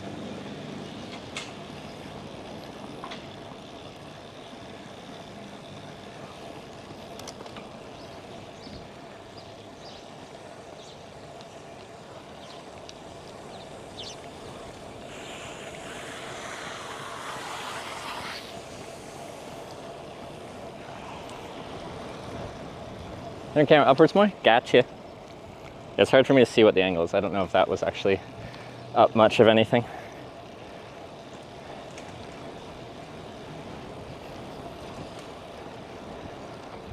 Especially when I'm cycling, like I lean forward to have my hands on the bars, so I don't realize.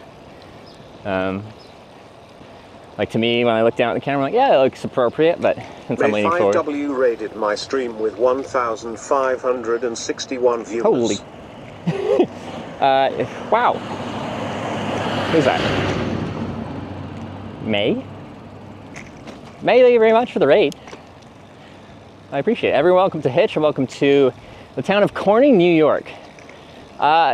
Quick explanation. Title says Twitch plays hitchhiking, but I'm riding a bike. That's confusing.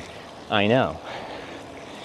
I have a folding Brompton bike, so it folds up to a very small thing. I use it as a method of getting around town and to find hitchhiking spots, which is actually what I'm doing right now. I'm heading to my next hitchhiking spot. And the Twitch plays part is people vote on which direction to head next. Every time I hitchhike on this trip, it will be chat decided, like Twitch plays Pokemon. Now, the only difference is every input on Twitch plays Pokemon was decided by chat, like up, right, left, down, A, B, start, select, all of that stuff. So there's just so many inputs happening in a very fast period of time. We only have so many inputs, like I on average hitchhike like 3 to 8 times a day. So we got 3 to 8 inputs a day of which direction to go. Currently chat voted to go south from the town of Corning, so we're headed south. Right now I'm trying to hitchhike, well, across America, eventually to Corning, California, from Corning, New York. But we have decided to go to every town called Corning, of which there are 8.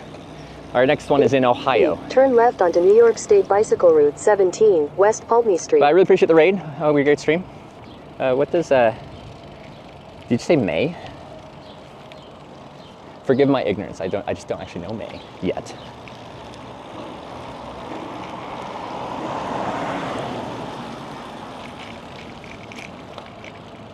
Or at least off my top of my head. Maybe I do and I'll be embarrassed. Turn left onto New York State Bicycle Route 17, West Pulteney Street. Left. So long Corning. Well, the thing is, you guys voted to head south out of Corning. But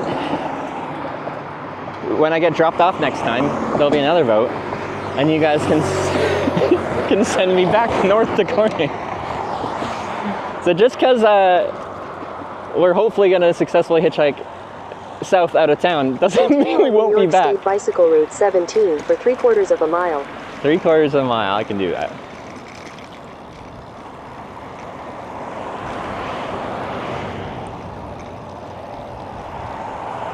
But I found a nice little riverside spot to camp last night, so I got sent back here. I guess I know where to camp. Now, it was like a public access fishing spot that I just camped at the back of in my little tent there.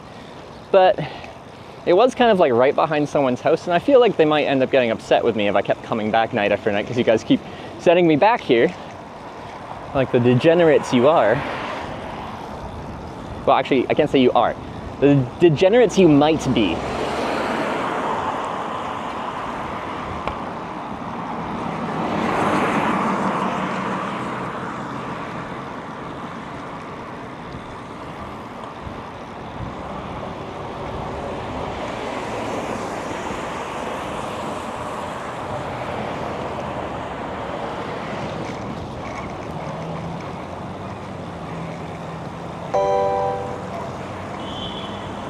Wyver testing the widget live tipped $5. Thank you, Sam.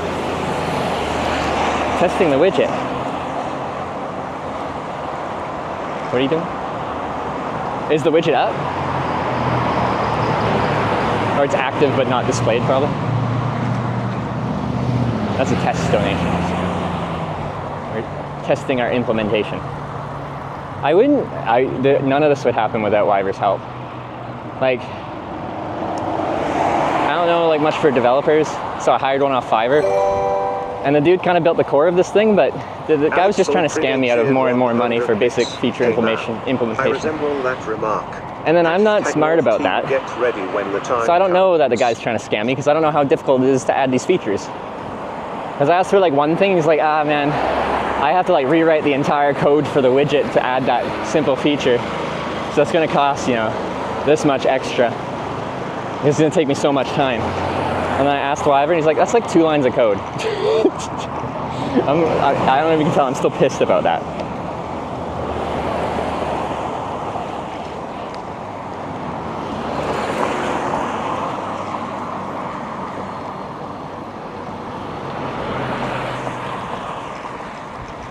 So I'm very lucky to have people much smarter than me that help me with a variety of things.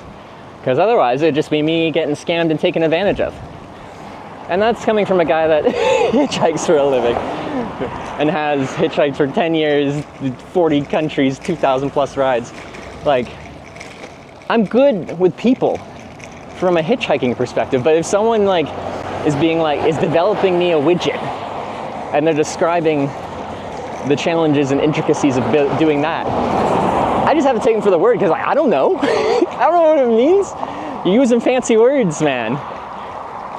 They're not in my vocabulary.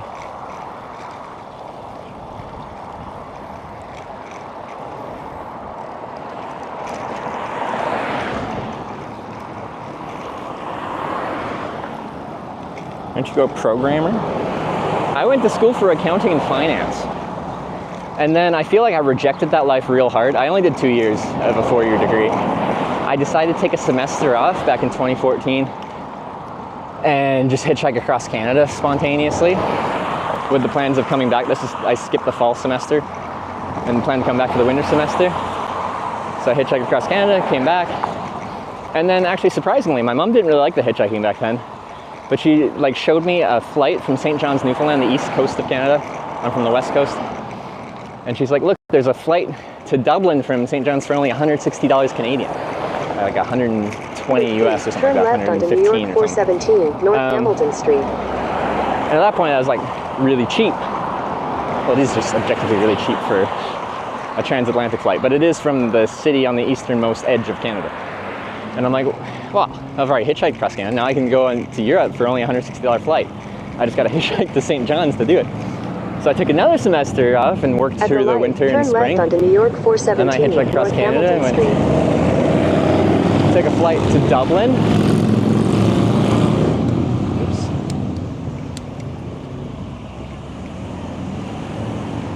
Wait, what am I doing? Just turn left here. Okay, we're gonna do a Copenhagen left. Cheval's going like this, and then just going when this light's green. Also, my phone mount is broken. It's really bad. Why do so many of my things on this trip just not work? Continue on New York 417 for 1 mile. I gotta pull over. I'm just gonna pull over here. It's fine. The road's wide enough. It's 1 lane, but a very wide 1 lane. What was the point of that? I was given some backstory thing for a reason. Oh, just like I've hitchhiked a lot. And like I just haven't really had any problems with people in that respect. And then I start trying to hire people for like stream services. Just kidding. And then people are testing tipped $5. And then people are trying to scam me left and right. Okay, that's really the main one, so I can't really say left and right. Ooh, McDonald's. Which is American culture, so we go to every McDonald's we see. It's this niche little boutique fast food restaurant. I don't know if you've heard of it. Yeah, not a coder. 1.1 miles this way, and then we're turning right. I still have to put sunscreen at some point. I should have probably done that before I went, but I I was annoyed at Wegmans where I bought my sunscreen for having bad network, so I wanted to ride away angrily.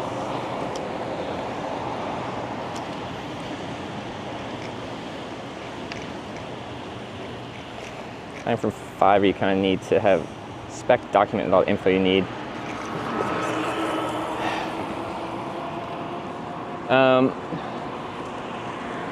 You know, you're probably right. Like, I need something done. I asked around, and people are like, you know, the people that I know that are more tech savvy, they either don't know exactly how to develop an entire app, like they know some of the stuff, but not the whole thing, or they're busy with other projects and stuff like that, because, you know, they're making other stuff. So I'm like, okay, well, I'll hire someone from Fiverr. They're advertising their services. But like, you're advertising to streamers. I feel like a lot of streamers aren't exactly tech savvy in like certain types of development ways. I don't know. Maybe I'm just dumb. And just in certain I don't feel like I'm in general an unintelligent person, but I feel like many people, I'm dumb in certain ways.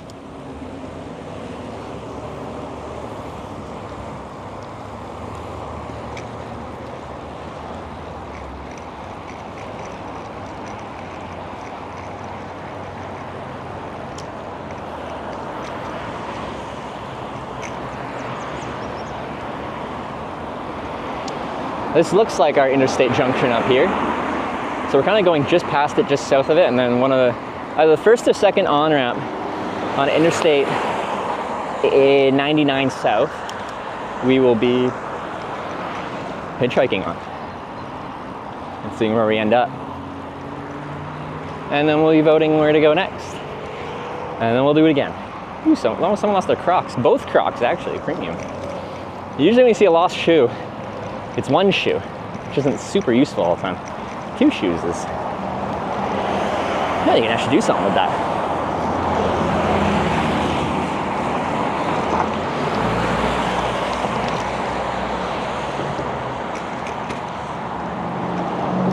Like an actual bike lane.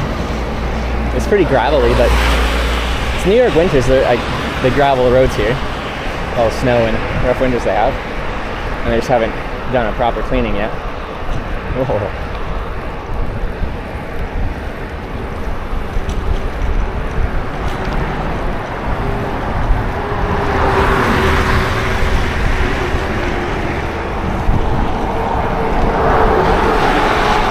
Mic changed? Mic cable, there's no mic cable. The mic could have died though and it switched back to the internal mic of the camera. I can pull over up here. Let me get off this overpassing thing. That's actually a bridge over a river.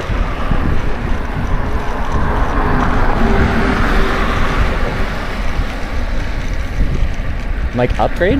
I'd be surprised if the internal mic is better than the external mic. But it could be. It is close to my face. So you should be able to pick me up fine. Maybe the internal mic is what I should use. Be less things to worry about, I guess.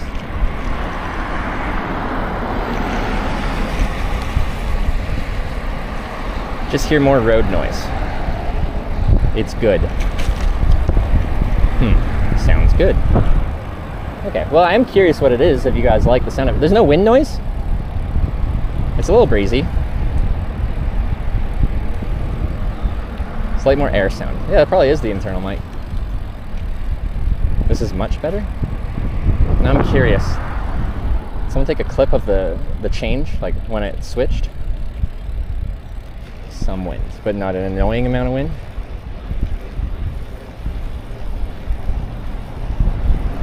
Because it doesn't have any like wind screens on the camera itself.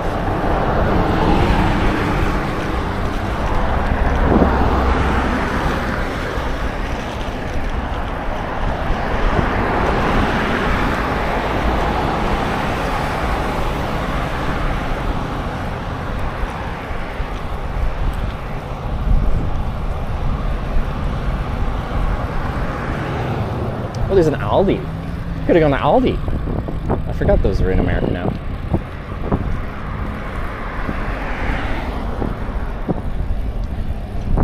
You can rumble instead of blowing the micro. So the wind sounds like a rumble? Interesting.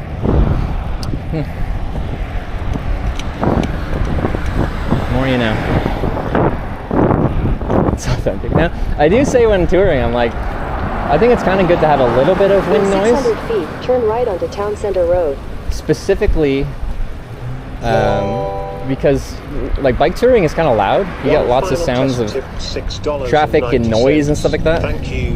Let's go north wind back noise? to Corning next. Well, oh, it's a test. Okay, I'm like, well, you gotta wait till I catch this ride. Okay, so I navigate to this hotel, which means, wait, are you past the junction? At the light, turn right onto Town Center Okay, Road. I actually then don't want to turn go left. there. I'm just gonna go in this corner here. That should be out of the way. So there's no stopping anytime. Sorry, forgive me.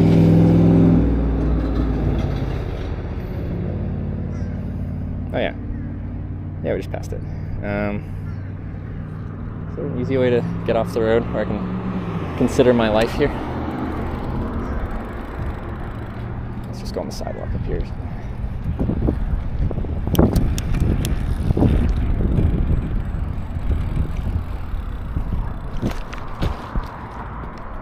All right, let's go back to that intersection. Just take a peek up the southbound on-ramp.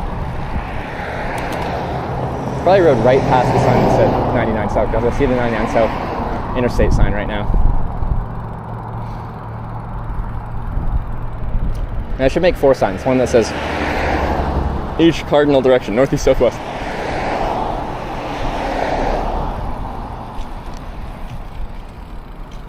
Like, okay, so to start with, it is a 90-degree on-ramp. That's a good thing. There's a no pedestrian sign pretty early up, so I kind of have to be at the start of it. No pedestrians, bicycles, or horses. Hey, I'm 2 out of 3 of those. But it looks good. Let me show you what we're talking about here. I don't know how well you can see it. Shoulder looks nice, but I don't know if you see the white sign at the start of it. That's going to be my limitation. And then I don't know how much traffic we will get on it. Let's just look at this for a second.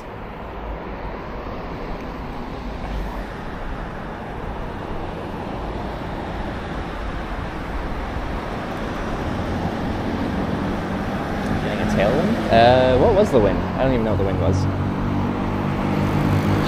It wasn't a tailwind, because if it's a tailwind and I can feel the wind and kind of hear it around me, that's not a tailwind. A lot of times a tailwind feels strange because it feels like there's no wind, because you're kind of like riding with the wind. It's a strange sensation, actually. So there's some, and then they line up, so I'll be able to see them beforehand. Okay.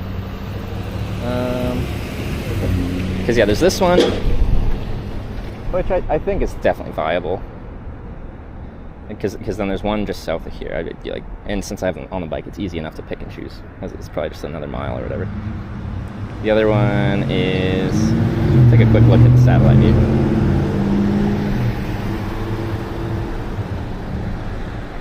Street view.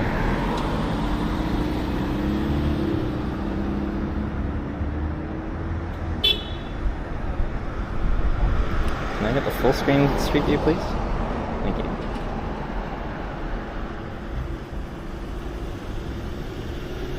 Actually, hold up.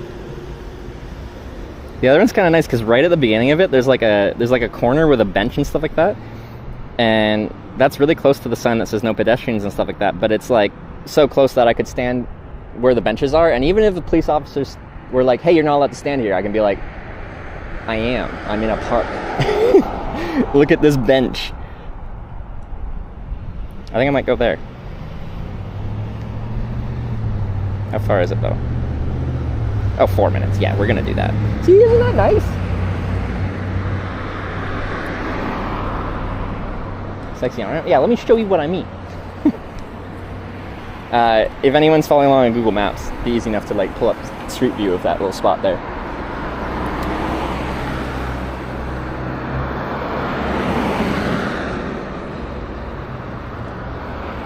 Just don't want to scare anyone by joining the road as they're heading through the intersection. Because I got bike lane, like I should be able to, but still.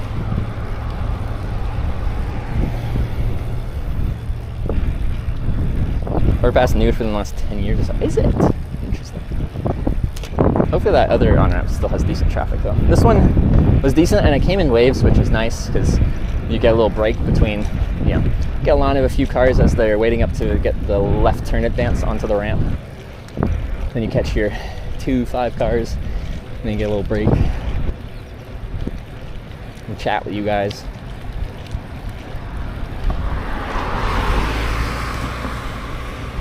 It's a nice cardboard supply. I haven't actually loaded up with cardboard yet, so that will come in time.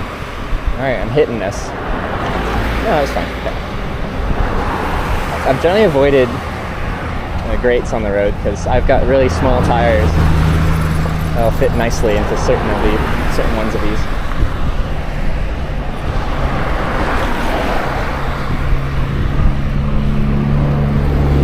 Regards from Spain. Very nice, beautiful country. Spain also has the longest average wait time of any country I've hitchhiked in, which is a lot. But that's not to say I dislike hitchhiking in Spain. I actually really like it. I just have to, on average, wait a bit longer. So I think what we're going to do is we're going to get to this other hitchhiking spot. Wait, I didn't navigate there. I just am riding aimlessly without looking. Start. 0.6 miles. Yeah. And I'm going to stop and put on sunscreen, then we're going to hitchhike.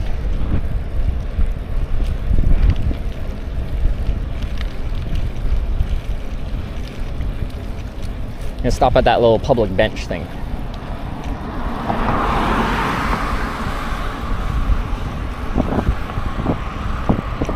That spot looks like a good choice. Yeah, you looked it up. I think it's going to be a good one. I like having this flexibility because I wouldn't want to walk another mile if I was just, hitchhiking with my normal backpack. Because a mile walk is a long way. It's kind of warm out and kind of tired, But it's just a few minutes on a bike. It's easy.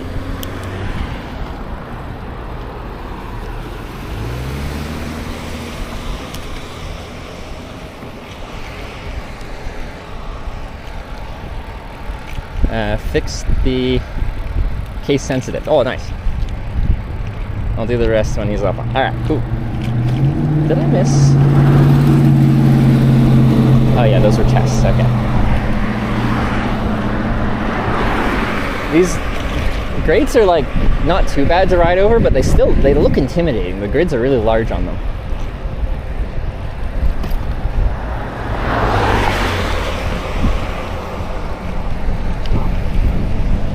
Okay, but yeah, if none of you have seen me hitchhike before, I've been streaming it for over 6 years. Like, there was a break in there during pandemic season because worldwide pandemic is not the best time to be hitchhiking internationally. That's when I took up bike touring instead, because I could travel, well, at least in Canada. But it's just me riding a bike down a highway, so it's pretty social distancing. So that worked. Anyway, now we're doing both. But yeah, you're about to get a little taste of it. I kind of like hitchhiking in kind of areas of this size. They're not huge metropolis cities, which kind of are a pain to navigate around and get rides out of, because it becomes like this rat's nest of interstate junctions and other roads and highways, and it can be hard to find someone going where you want to go.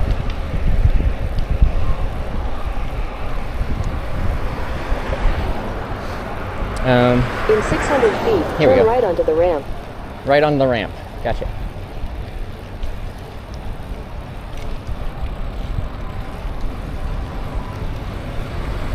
A little bit of glass. But these are just like, everything's clean and defined. There's a town, but there are interstates that run through them or around them, and you just go to the edge of town. Turn right onto the ramp. Then your destination will be on the left. There you go. Here's my ramp. Oh baby, that is a beautiful.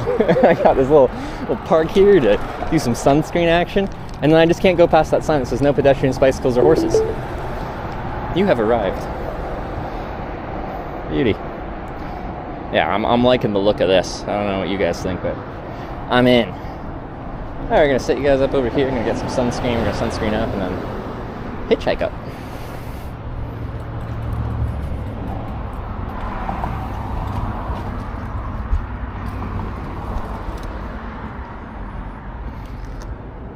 It's hot? Yeah.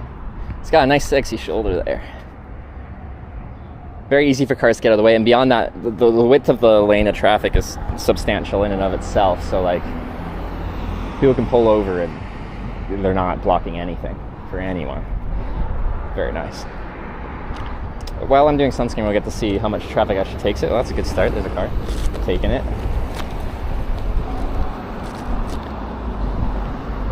It's fun to overheat. Well, we'll see once we're hitchhiking, but while cycling, you get lots of constant airflow because you're riding into the air.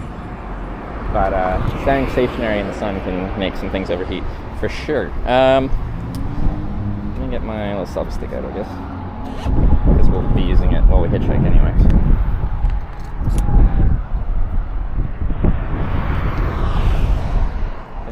There's the sun over there.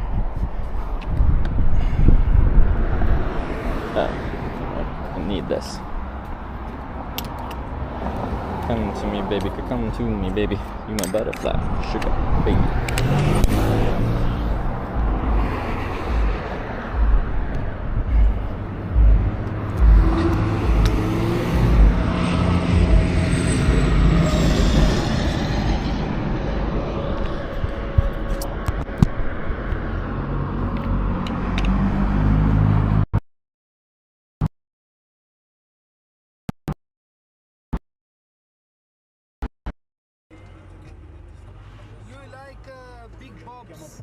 I do like Big Bobs. Yeah. Do you like Big Bobs? Yes. Yes? And big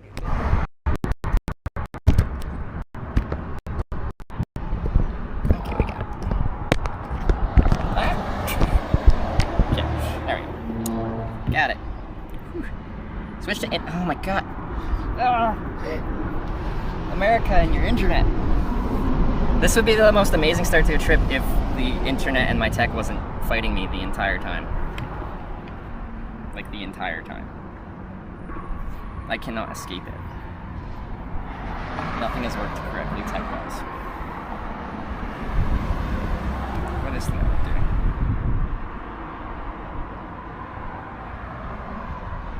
Okay, my Wi-Fi is doing 2,000 to 3,000 bitrate, and my USB is doing nothing. Oh, now my Wi-Fi has dropped down to 600 bitrate. That is some wild variations. Also, why is my USB doing nothing? Down to 400 bitrate. Okay, that's some wild variations. Okay, let me see if my USB one could maybe use a little refresher here. Because it's probably going to be like, oh yeah, I got a million bars of 5G, which it currently does. Maybe I should tell it to go to LTE. I can force it to. Quick speed test.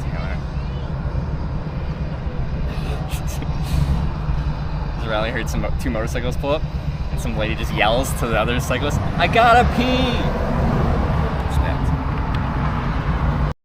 See, now the Wi-Fi's doing 4,400 bitrate. Is it gonna be?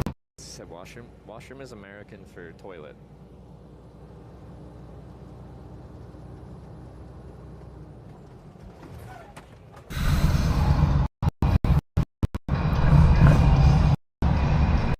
This can't even do a speed test with full bars of 5G network.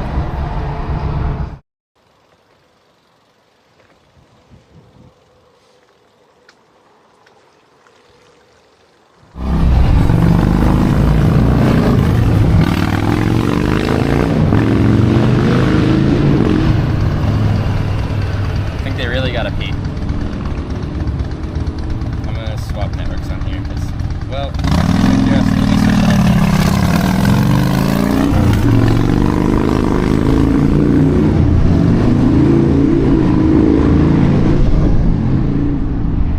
booted off 5G. No, it's doing the same. Can barely load the parameters for the speed test, like find a server to actually connect to run the test. Okay, back to 5G, auto, network operators, scan networks.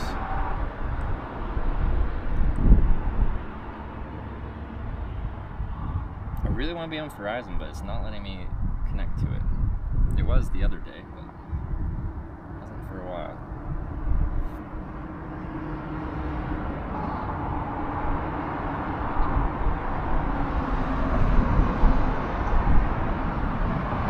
We're going right now. We're hitchhiking south out of Corning, New York. Register number. I'm not going to though. If it was going to, it already would have.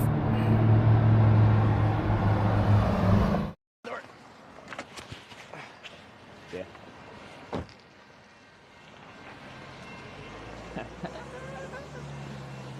There it is. There it is. We'll spit out 200 kilobits per second, which is essentially a non-usable amount of data. And it's connecting this whole time, so why do you suck? Just let me on Verizon. It's not letting me. Okay, we'll try AT&T then. Connections. Mobile networks. Network operators. Scan networks. The internet? Yeah. I really need to get a better internet setup. I need to like hire someone to make me a proper backpack. Because I just like have some nice stuff, but then network-wise, I'm just like right now using phones because I can't get my modems to work at all. Now it won't even scan for another network for me to join. Okay. I'm gonna put it in airplane mode. It'll kick me off any network. I'm gonna take it back. And now let me search for a network. Scan. Oh, Pringles are just subscribed with Twitch Prime. Unable to connect. Try again later. All right. Have you been watching for a while, or just no? Oh, here and there. Okay. All right. I wasn't sure if you. I've seen more of Sarah. Oh, have you?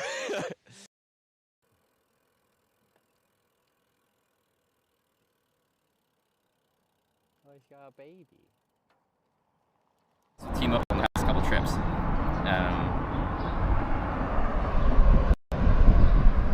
Wait, airplane mode just fixed team up. Seems to have. 148 milliseconds ping, which for 5G is actually pretty bad ping. Download 40 plus. That's good. 60 plus. I don't care about the download though.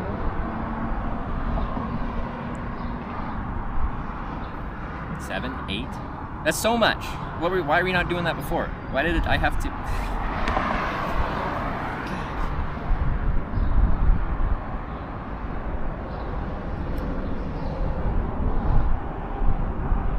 Tethering. USB tethering. Why is nothing consistently working? It just...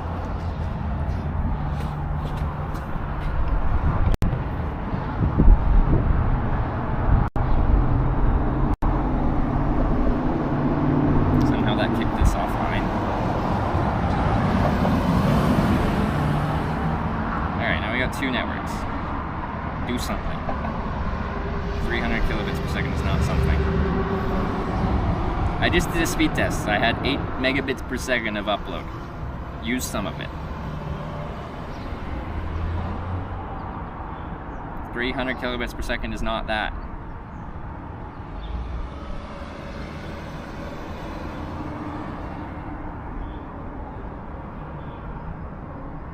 That's still not that. We're up to 1,000 though. That's nice. I don't understand. Like, it's slowly climbing up, but I just don't get it.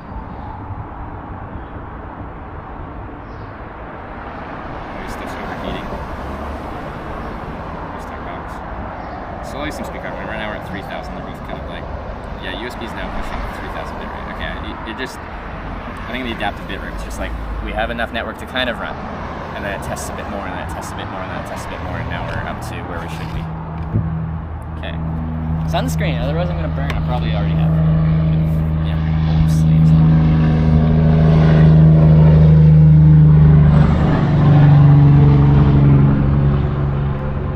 Too much corn? Could be that.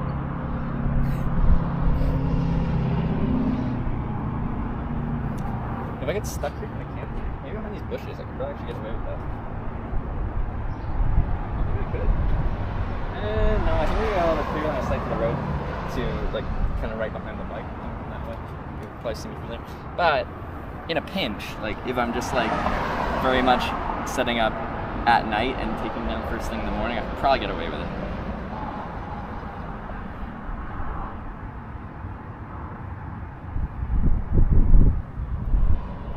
Trying to say restart box, it recovers. Alright, whenever we have issues, just spam restart box, because it seems to, work as soon as you tell me to restart it without me restarting it.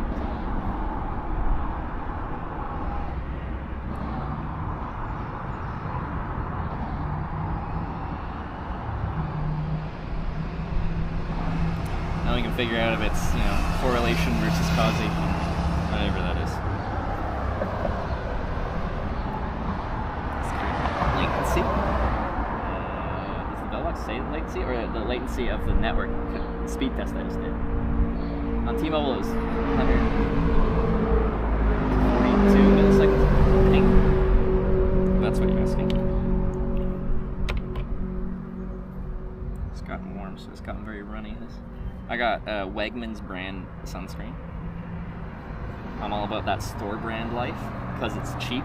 Oh yeah, how's the audio? I forgot, the audio switched to the internal one. Now that I'm 3.5 feet away from the camera, can you hear me okay? Or is this where the external mic comes into play? Audio's clear? Yeah.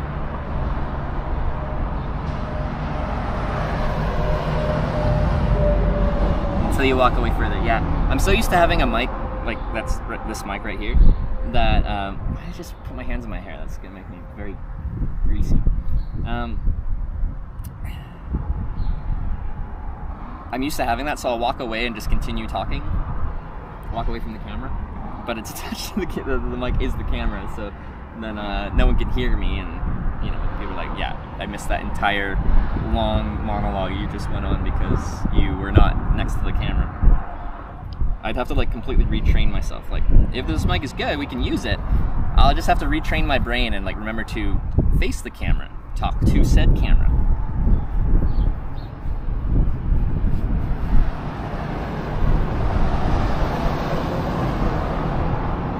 Might be better in this most likely sound with you're louder than both. Okay.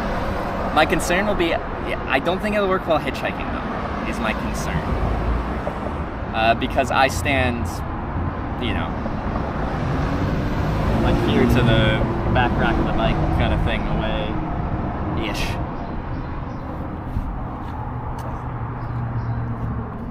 Got my phone out. What am I going to talk about?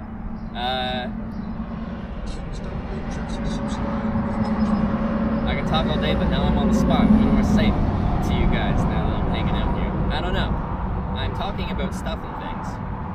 I'm telling a monologuing story about an experience I had in Corning, California, or something like that.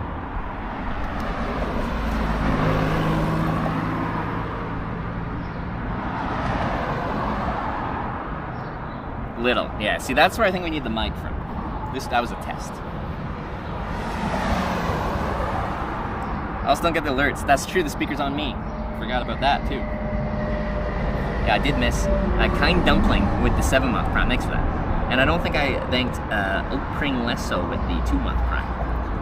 Not intentional, just probably distracted with network stuff or something. I try to thank everyone. Inevitably, I do miss stuff, which I feel bad about. I think that's all my visible skin. Let's just get down here. Should be fine. Alright. We're good to go. Is that battery in the middle of the frame? That is a top tube bag. This one. I put stuff in there. I need to figure out this mic then for hitchhiking. So, mic is currently off, so I would presume it's dead.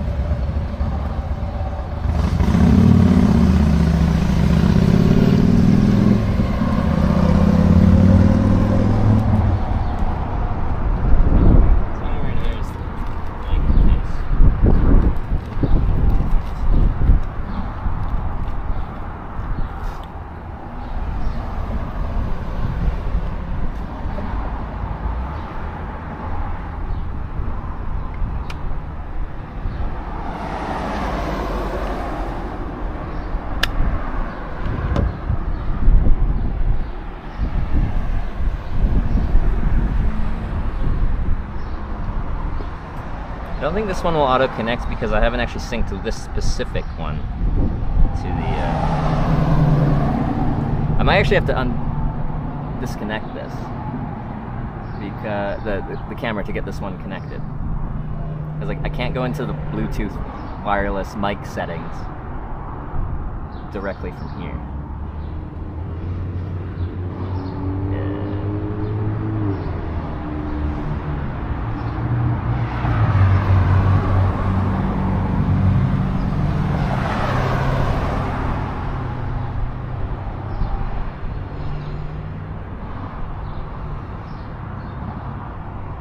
I can do this. I think I remember the button presses to get it into pairing mode. I don't know. I don't think my mic is looking for a, or my camera's looking for a mic to connect to it right now. I think I have to get it into that pairing mode. Yeah. Okay, we're gonna go into clips for a second. I gotta unplug this dude.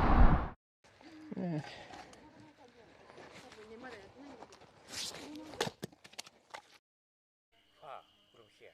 Far from here. Yeah. Can I? Do you have food in distance? Okay. Yeah. Leave. Okay. Leave. Yeah. Okay. Okay. I go. 1 hour? 2 hours? Maybe 2 hour take. 2 hours. Yeah. Okay.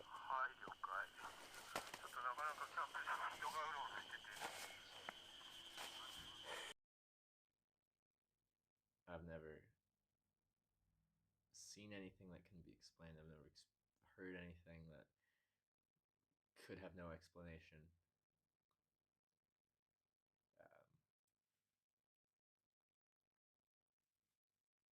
And I'm doing stuff where people, I think people would be like, you'd be very...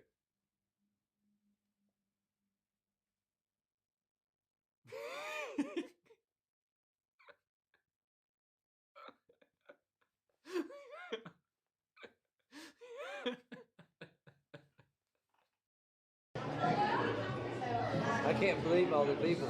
Right? Do they think that everybody they do that for you too? What? That's how they do this for you too? Yeah, no, like they help finance all the traveling. Like, well, usually they won't send me $500 in like 10 minutes. The hell, guys. Maybe you ought to No, but I think people just like you, and they like that you're helping me out. Thanks.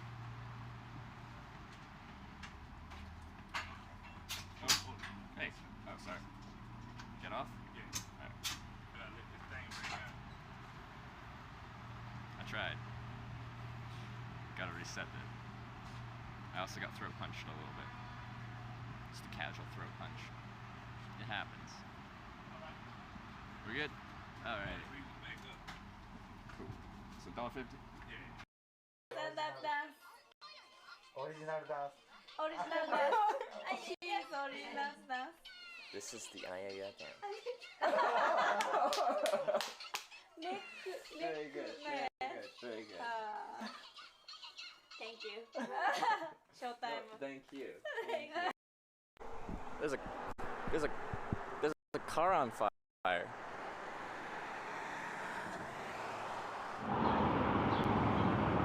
Alright, I think we're back. Wait, okay. Yeah.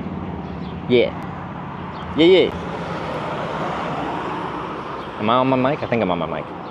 Should be on my mic. If I go over here, can you still hear me as I run away? How about now? Does that work? I am audible.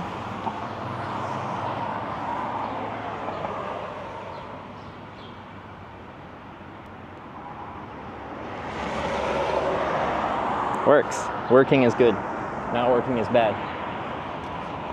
Okay, we're good. Let's hitchhike.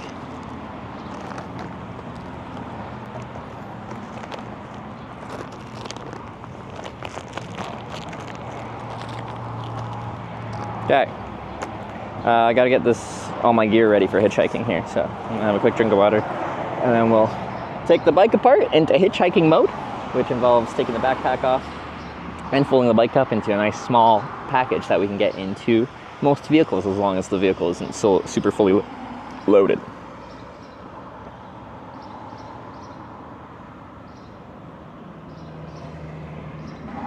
Is good but not synced. Why is the audio desynced sometimes? I don't understand. Not synced, but can hear each other. Why? Why, Ver? Why is it not synced? It sometimes is, but it frequently isn't when we're using this mic, apparently. And I don't know why it would do that and how to fix that. I can turn this off and on again. Synced for me. One guide, is it? I thought a couple of people did, or was it just one person repeating it? It has seemed a common complaint on this trip, rather.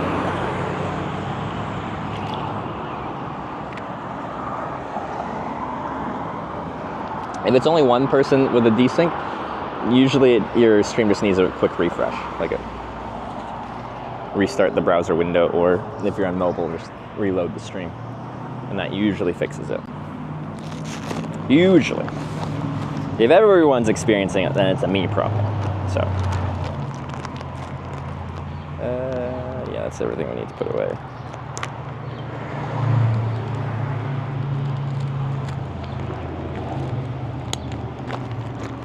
Alright. You guys can watch the transition process.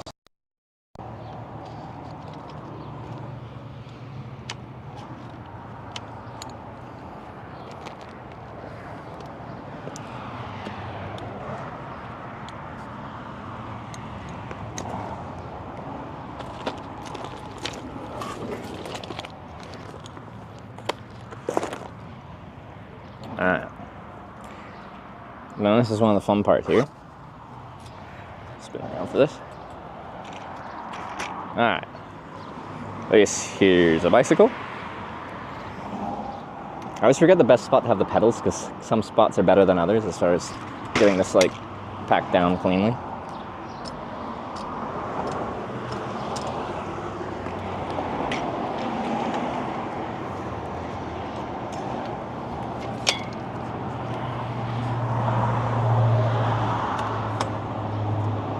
And there you go. Now it's a nice compact little bicycle that we can carry around. Alex Alpride cheered 100 bits. Wow. Wow. It's like a real life magic show. Right? Thanks 100 bits. And Loco Paco with the raid there. Appreciate it. Alright, so let me strap the helmet onto the backpack. Still haven't decided the best spot for me to put this. I just strapped it at the back, but then it's flopping around out there anyway. That's what we'll do for now.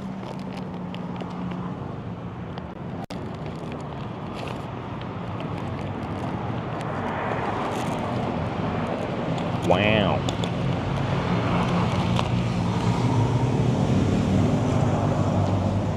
I need another battery, actually. Wait, this, I have a battery in my pocket of it. How much to charge does that have? I don't think it's...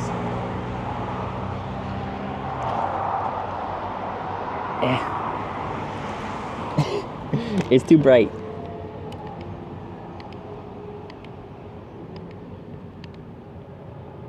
What do you say?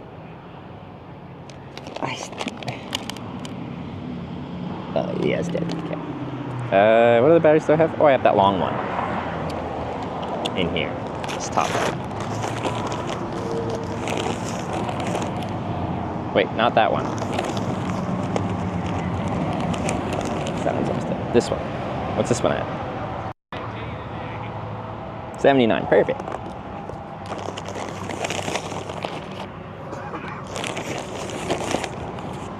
And then we're not in like desperate battery mode, but we should charge at dinner, if at all possible.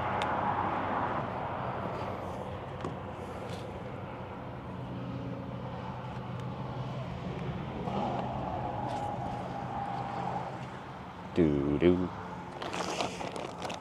do do do do do do.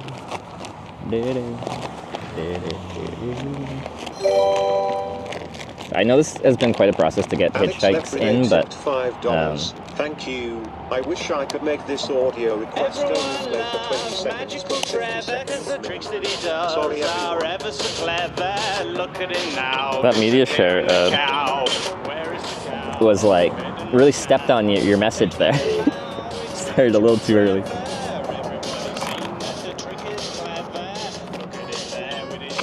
I'll have to read your message independently.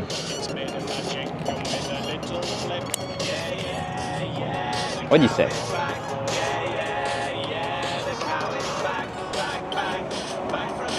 Magical Trevor? We can make this audio request only play for 20 seconds, 50 seconds minimum, sorry. Magical Trevor, is that what they said?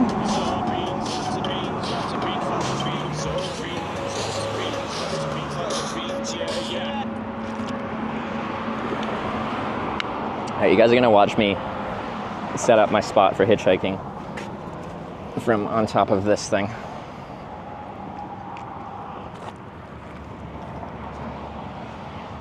That's my ramp, ain't she pretty?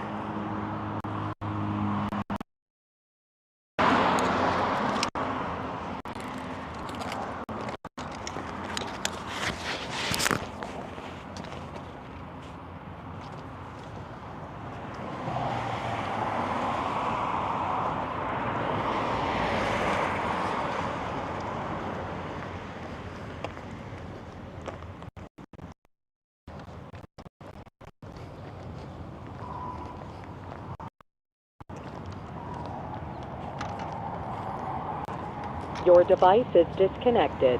Pairing. Oh, did I get too far away for Bluetooth?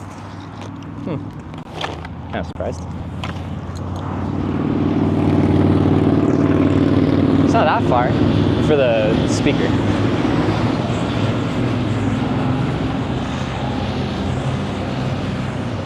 Your device is connected. All right, we're back in business.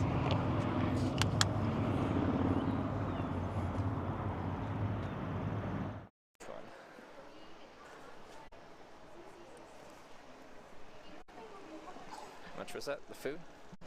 All right, there we go. We'll approach from this way. Traffic's not like crazy busy, but we'll make it work. This is what we're looking at. This is what people will see as they're approaching in their car from a little bit further to the left, because they'll probably be on the left side of that white line there. Here's on my gears, quite a bit. It's still a lot, but you know, I can't hitchhike past that sign. And then this is what I'm seeing. So unfortunately, yeah, some people will come up, if it's not a red light, they come around with a bit of a speed as they make that turn. But a lot of people will actually end up having to stop at that corner there too.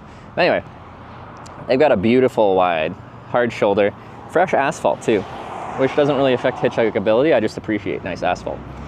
Anyway, you guys are gonna go over here. Let's say about there-ish.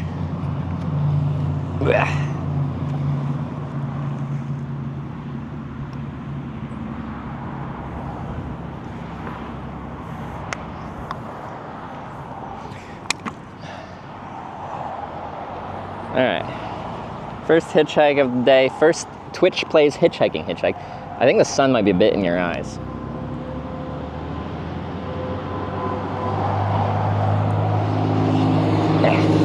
If we have a mod here who's doing the timer thing that starts once I stick my thumb out for the first time, so when the first car drives by, that's usually when we start it. Okay, well, whoever started it now, that's fine. I'm still standing here. I'm still waiting.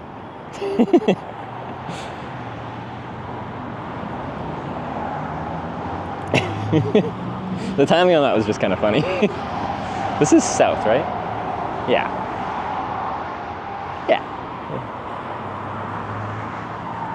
Wait, do you stay for 9 hours?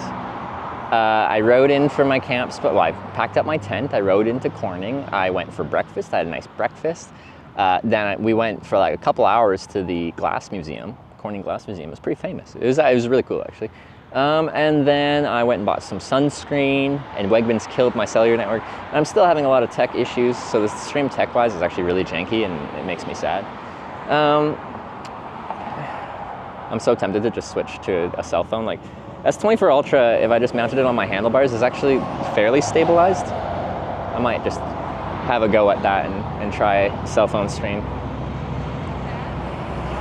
You know what? I don't need sunglasses right now, actually, because I'm not facing the sun. My preference is to not wear sunglasses while hitchhiking. $5. Thank you. Your theme song for the next 24 hours. Let's see it.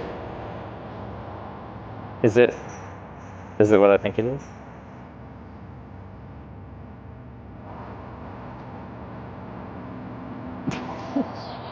I'm still standing. I was gonna say screw you, but you know what? You guys have me hitchhiking at least in the correct direction, so I have that. I'm thankful. No, chorus comes later. No one's told me this song for hitchhiking, I don't think, in 6 years of streaming hitchhiking. I feel that's low-hanging fruit. How have we not done this before?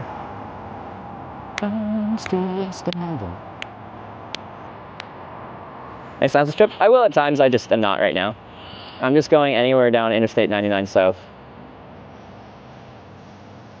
I should look at the...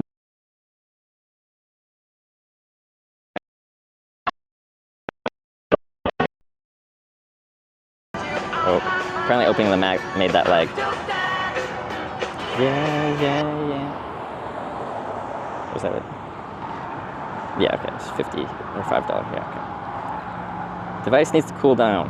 Oh, it's automatically applying dark theme. I have even the shade even. I'm a little concerned that the bella box and stuff like that is just sitting in the sun over there. I'm a little concerned that's gonna overheat because it's in a bag. And I'm not like Rob CD, I don't have like custom fans blowing air in there and stuff like that. So we're in Gang Mills technically. We're still gonna call it Corning. What is the next place of any substance south of here? There's a Lindley, Lawrenceville, Summers Lane. Excuse me, sorry. Lambs Creek.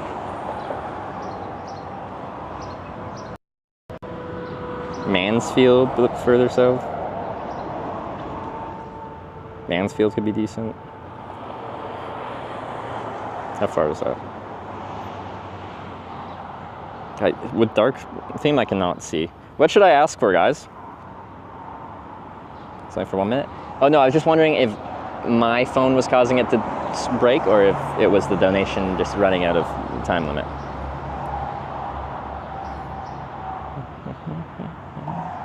Mansfield's decent. Okay. Williamsport. How far is Williamsport? Mansfield's decent. Okay. So yeah, I don't think, like, if someone's going one exit, I don't think that would get me anywhere good, so we'll probably wait to get somewhere of substance. This is the correct direction, so yeah, don't want to waste it. They only caught that car at the end as they were passing me. Mansfield. What was the one that you said? Williamsport is the next bigger junction. Okay. Mansfield, Williamsport. Okay. Mike Robert just resubscribed for 4 months. Hitch hey. Mike Robot with the 4 months. Thank you. Do. Allard or Williamsport. Okay. So that'll be a good ride. I won't expect to get a ride directly there. Mansfield will do. There's a Sheets there. Sheets is nice.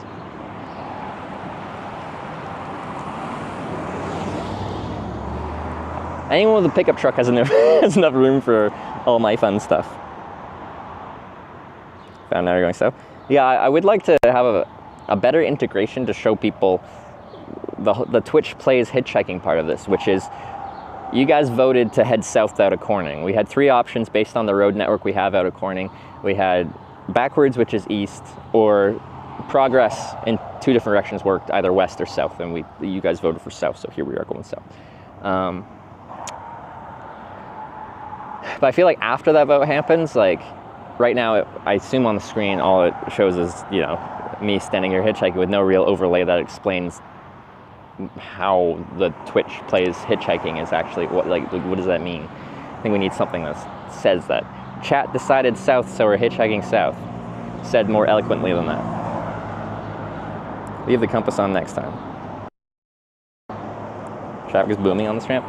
Yeah. I'm still standing. Might be stuck in my head for a while. I might be here for a while. If there is no cars. I like the spot though, but yeah, the traffic is a little bit more sparse. I think the other one did have actually more traffic, but I didn't like the spot as much. And this one has a nice bench to sit at if I get bored.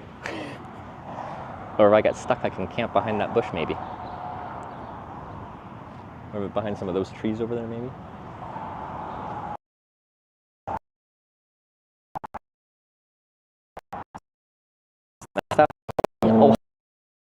Ohio. Sounds like an interstate. Even if just add a banner after the compass goes away? Probably. We just would have to develop that. And I don't know how to do it. If the car stops past the sign, we like that is usually what happens because cars need time to stop. It's just like I can't be found standing around here. But if I'm just getting in the car, it's fine. Like, what are you doing? I haven't seen a car pass? Well, you haven't been paying attention. I think I was thinking about it. He let off the gas for a moment. Can I just stay on the screen next time? Okay. Will there be some kind of thing that shows that it's inactive? Like, oh, the highlighted thing?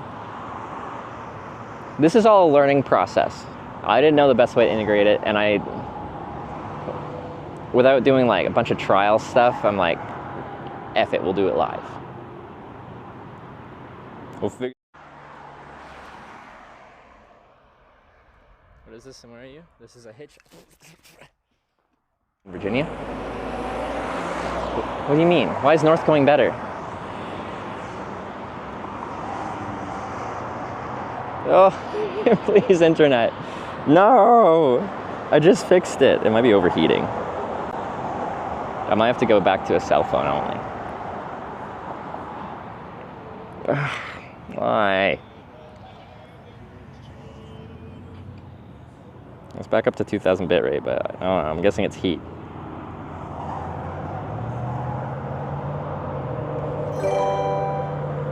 Modem SIM issues, bigger issue than Compass? Danger data tipped $5. I don't know.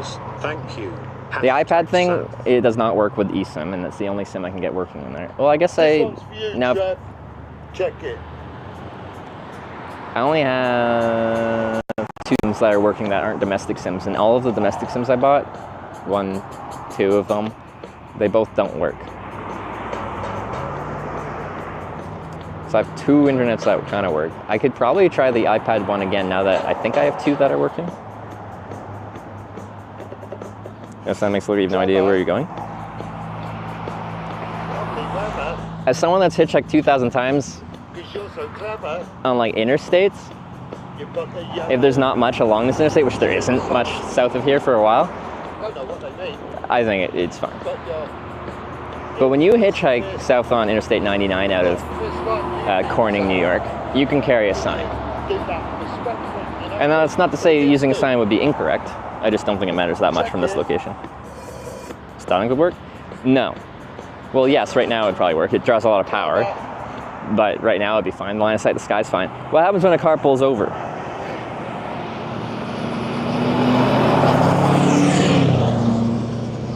What do I do then? It needs line of sight to the sky.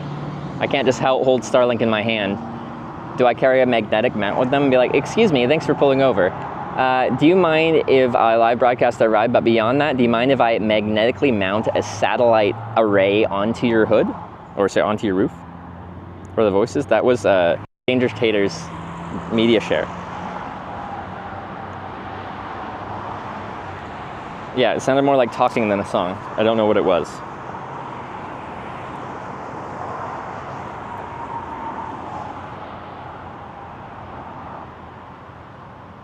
Magna, you gotta drill that down. Sorry, thanks for pulling over, but you've now committed to me drilling holes in your roof to mount this satellite receiver.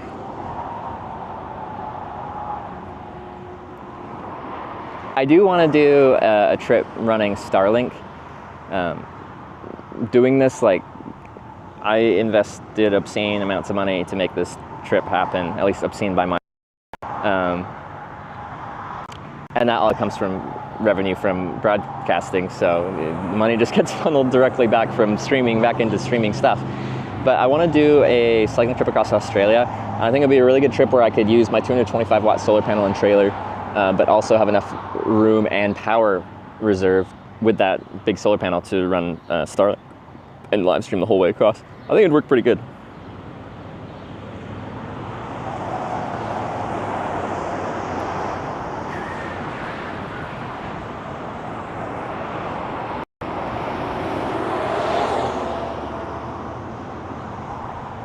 Come back to New Zealand sometime. Only saw a snapshot rather last time.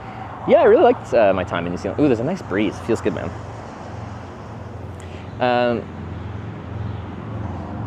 It was good. I had a weird cowboy phase when I was in New Zealand. I had a cowboy hat and I hitchhiked with a cowboy hat and a mustache. There we go. Out of the ramp that's close to the village, up the road to your left about a mile. Take your southbound straight traffic road coming from Corning. Yeah, I actually stopped there. I just looked at the street view of this one and I'm like, I really like the look of this on-ramp. And I'm all about the aesthetics of an on-ramp. But that might have been a mistake based off of lack of traffic. So you're absolutely right.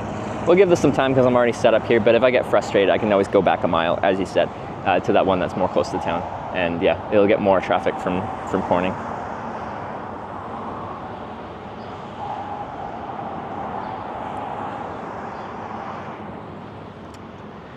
So, but we'll play with this for a while.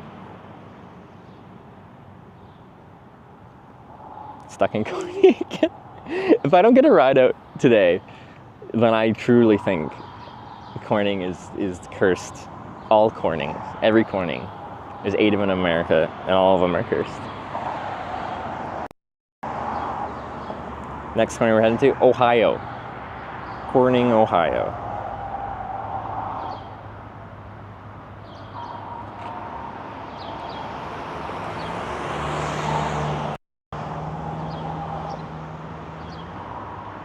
This is the 2 rides in total, which means no rides today.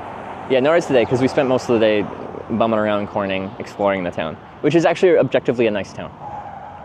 I don't even have any, like, negative things to say about Corning. Pinbaker tipped $20. Thank you. Next trip fund. Hey, Pinbaker, thank you very much. It's very kind of you. I appreciate $20 for the next trip. I don't know what it's going to be. Well, I do want to try to get it to TwitchCon EU, but I don't think there'll be much of a hitchhiking trip there, unfortunately.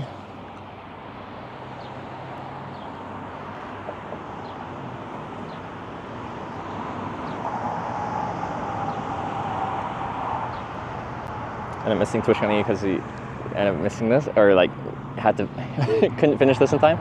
I don't know we'll finish this in time for TwitchCon EU, so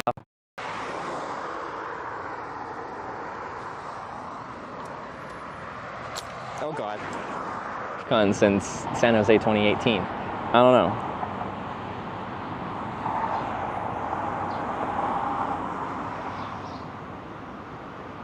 I'm pretty sure what's happening, why we have like 1 second disconnects, is, okay, apparently my USB one has stopped working, which is nice.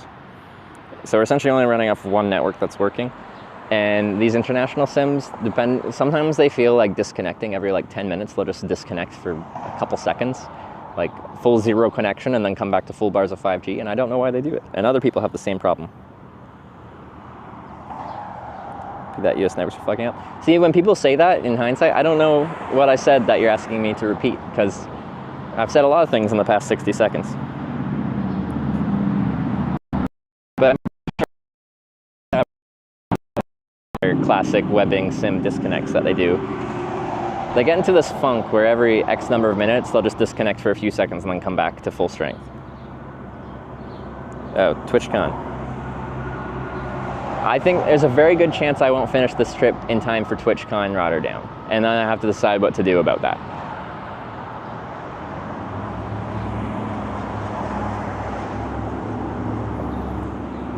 But if anyone has like a proper unthrottled Verizon plan with unlimited hotspot data that I can borrow, and one from T-Mobile and one from AT&T, make my life a lot easier. At least buy me drinks around, and that's true, I did say I'd buy you drinks. So now I guess I gotta go. Crap, I've made a commitment. Now my girlfriend might also be like, hey, we're supposed to meet in Rotterdam. You can't just skip it now. I haven't seen you for 4 months.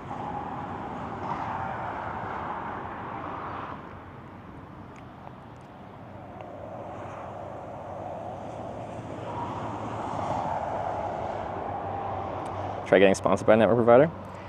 That's the last thing a network provider would want to do. Okay, let me set the scene for you. This stream is brought to you by AT&T. This stream would not exist without AT&T's network sponsor. Thank you very much, AT&T. And then we go, and inevitably the network is imperfect, because it is very imperfect.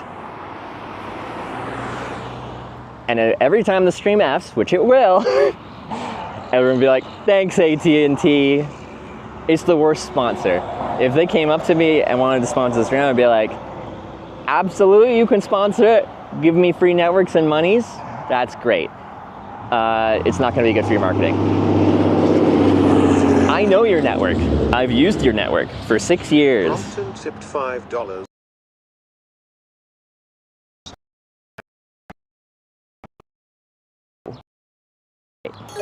I know they all won't work great. Mad 5,820 just resubscribed for 49 months. There's a Brompton with the $5 and the womp womp womp womp. Thank you very much. And we got Mad with the 49-month resub. Thank you.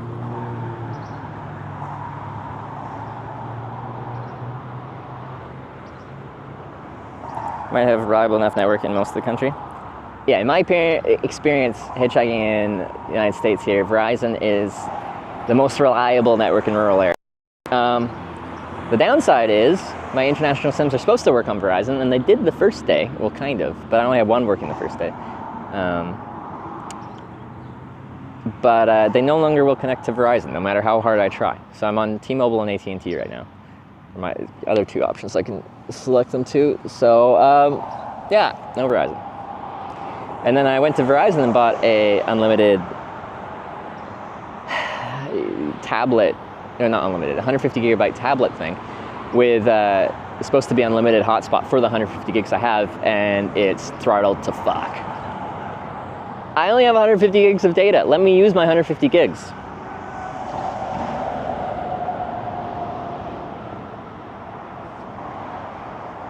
And now it's doing that weird thing with the audio. I'm gonna just switch to a cell phone. I feel like I'm gonna have better luck.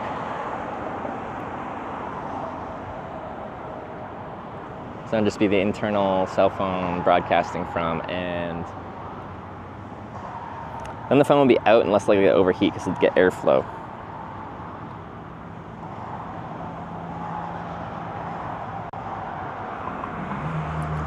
Stuck in the Corning tomorrow, you need the internet fix. I'll come back down. There's one in Elmira. Like a Verizon, or what is there? There's the bike/hitching. The biking and hitching has been really good, actually. The broadcasting has been janky AF. Network-wise, but also my tech has been super bad.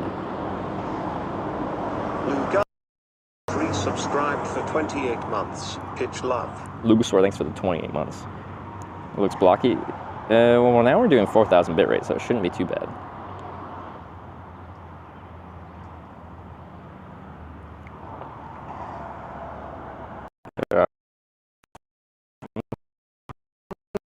USB ones that Jay Streezy likes, and I've tried them in multiple things, and they've never been picked up. They never work. My Nighthawk. I finally got one of the international SIMs that wasn't working in a phone, but it still refuses to work in a Nighthawk at all. And I don't have any other good US modem, so rip. Just CRM. Thanks for the prem. I don't know.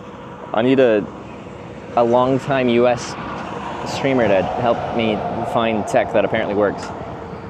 When I first streamed hitchhiking in America, I just used this like Verizon branded AC791L something basic thing with TS9 connections in it, and it worked great.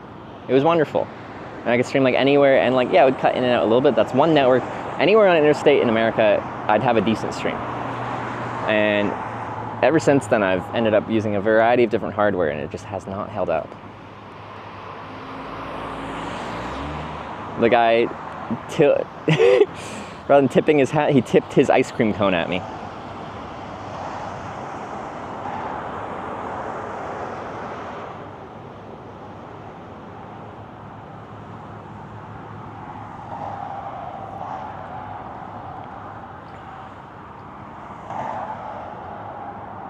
Too perfect. I just left Corning, California. Glad you actually. I got stuck there. Got stuck in Corning, California. Couldn't escape.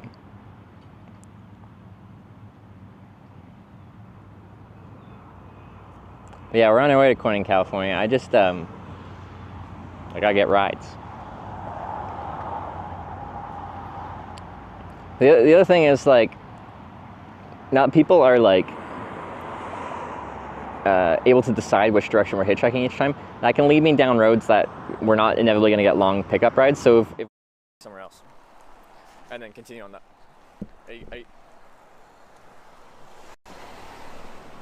Oh, God. I can't.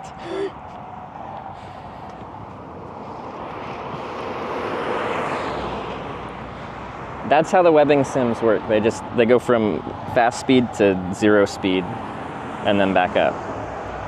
But I can't get domestic data that works, that actually works. It doesn't work. It's all a bunch of shit.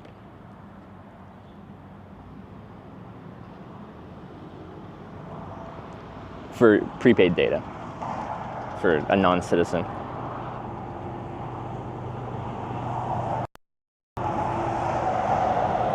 But I have my phone right here. Let me just try to, but then I have to get it. To get the mic out, I have to get the receiver, but then the phone will die really quickly if I don't get a USB hub, and then with the USB hub I need to have dangling cables and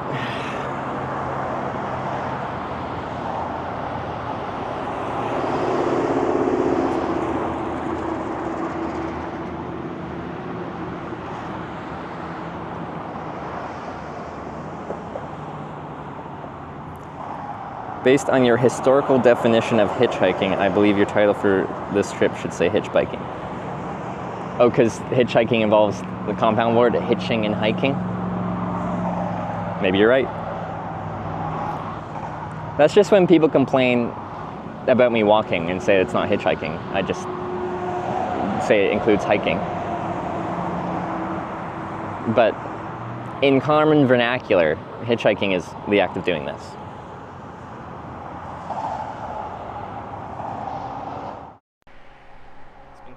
Broadcasting for 33 minutes on this one.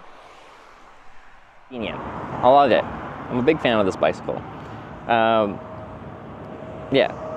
What's the weight? This is a Brompton P-Line Explorer. I think its advertised weight is like 23, 24 pounds. Which I wouldn't say is light. It was substantially lighter than my touring bike, which is like 10 pounds heavier. But, you know, it feels fine to carry.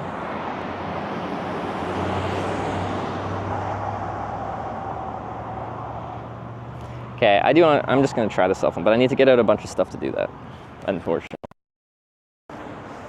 A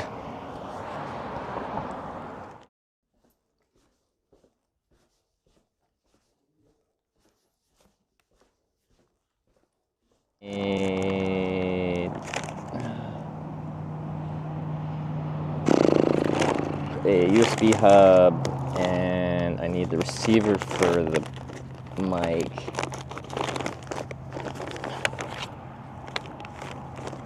I think this issue is the webbing sims, but I should have 2 sims working, and hopefully they don't disconnect at the same time. But they very well might. Oh, that car went straight. Missed the car. Because tomorrow there's a tunnel we have to go through, and it looks like hitchhiking right before that tunnel's gonna be on the awkward side of things. Oh, I should be able to manage it though.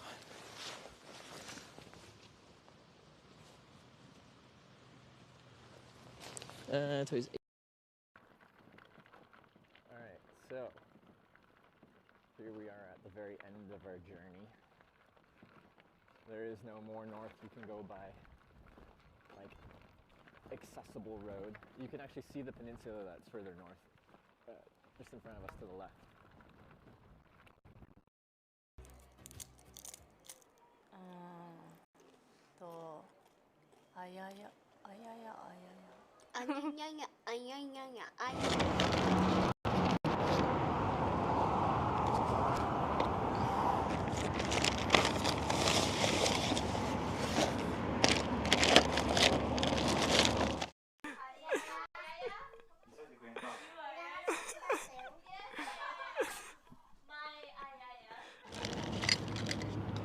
of that. I need a USB A to C cable.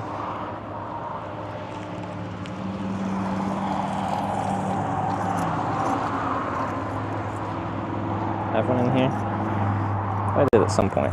That one? That's a C to C cable. Somewhere I have an A to C cable. One of the shorties. Nope. Nope.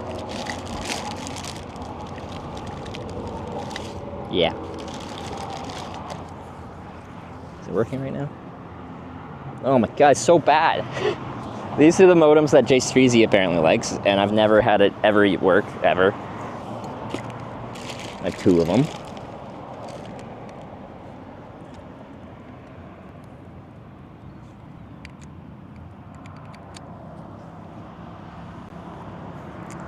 And I need...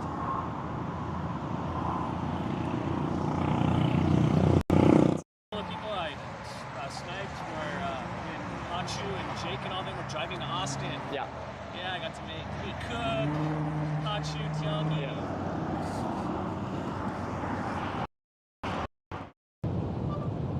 Since you won't slow down, will you please pull over?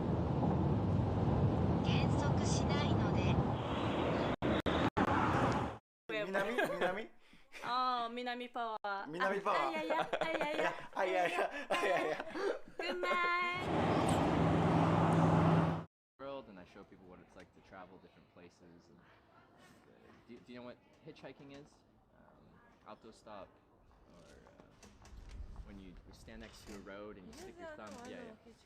So that's what my whole channel's about. So today I hitchhiked from Trogu to here. Thumb and sign. Oh my god, very nice. But yeah, people in Croatia have been very nice to me. They'll pick me up, take me down the road. It's been very nice. Yeah. What's your name, by the way? Rosita. Rosita? Rosita. Rosita? Kind of? Do you have maybe Facebook? I do. I'm gonna give you my card, and it has all my information on it. Oh, come on. Right on. Okay. Whoa. Ooh, I'm gonna put this in my guitar while I play, so I feel nice and bougie. Get it? Look it. I feel like a fancy stripper now, Dad. Dope. Thank you. I know Travis did a great job. Oh fuck.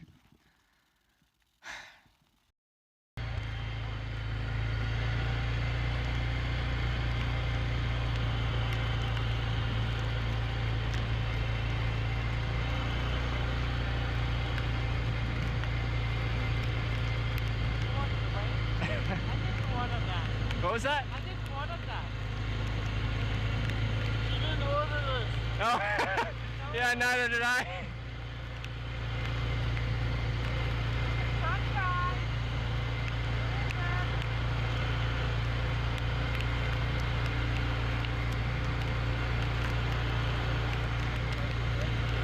I just have to put some electronics away. They're getting wet, so I gotta grab something real quick.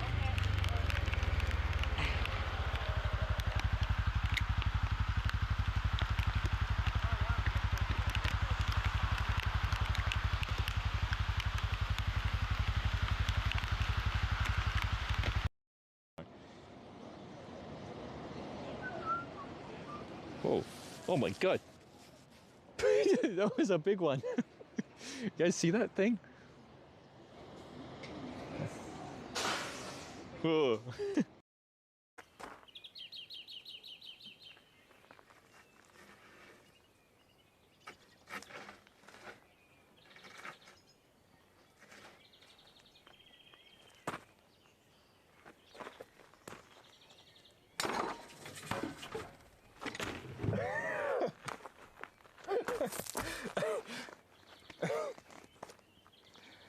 I knocked one over.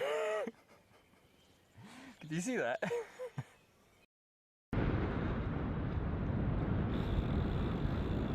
Snake! Ah! Fuck! I just, oh my god, I almost killed that snake. I was not expecting a snake crossing the road. I almost killed it. I'm sorry, snake. Forgive me. Where's the river? I don't see a river.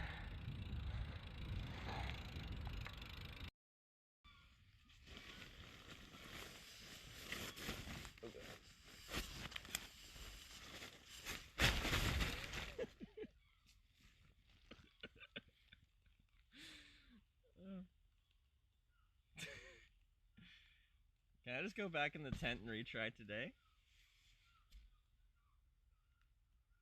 I want to redo. I was trying to be quick. And it just turned into clumsy.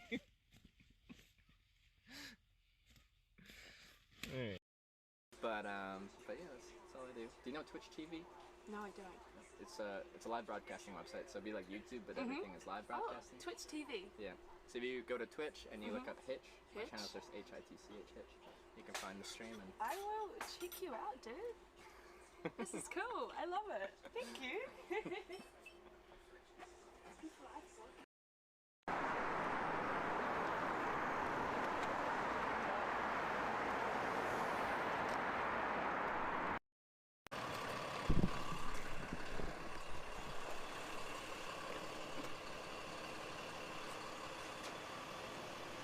Is there a lock on her?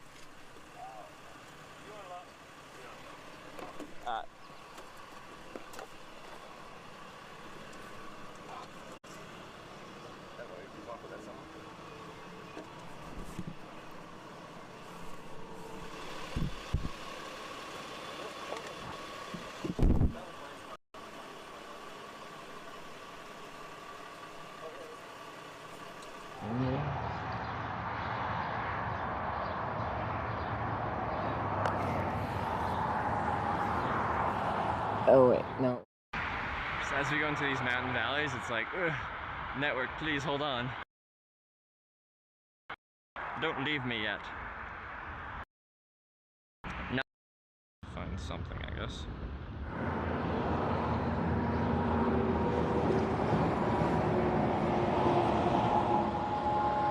Okay, I think we're back. Sorry, I forgot how I have to change these things back and forth. I'm super pissed off right now. I'm in a bad mood. Fuck this tech. I want a cool trip, and I can't get things to work, and I want my wide-angle lens, and I don't know where it is.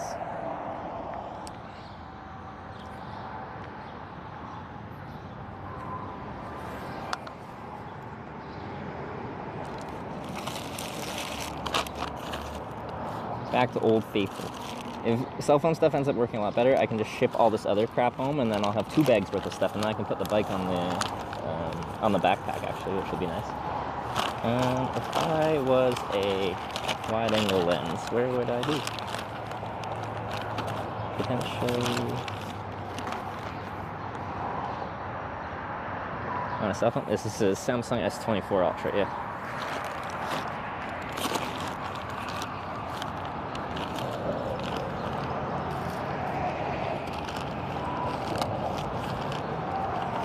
With my old mics too, my Rode Wireless Go OG ones, because I couldn't get them paired properly, the new ones, because I connected them to the camera directly, and that seemed to confuse everything, and I didn't know the exact procedure to repair them to a different device. So it's somewhere in here, somewhere I've got my wide-angle lens. I just don't know where. It's in an old black bag. Cannot find.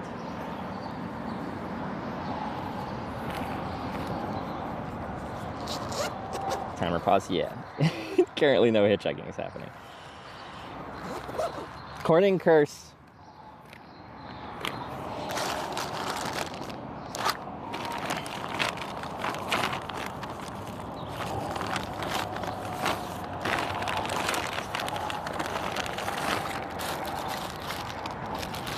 Nope. Nope. Nope. Nope. Nope. Nope. Is it just not here? It's a little black bag. I brought it. I put it up here in case I like wanted access to it. Oh, I did.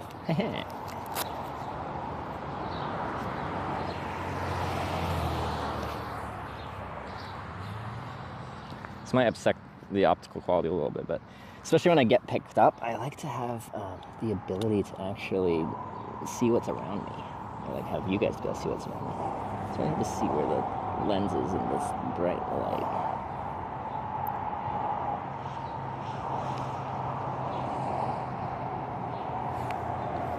Okay, that is not clear, I don't think, or is it? No, it's too far down. Ooh, no, just turn the screen off.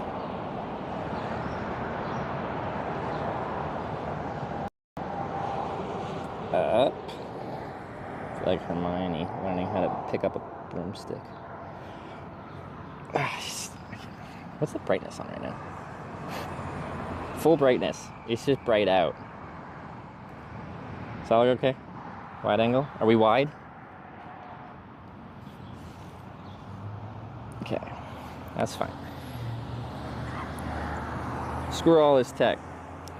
I want to send it home. I want nothing to do with it.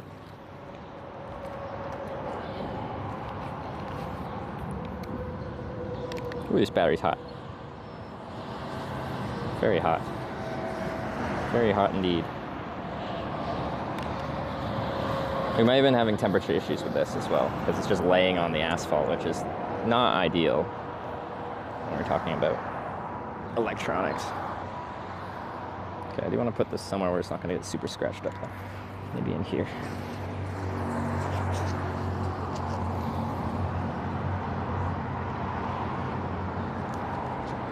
That seems fine.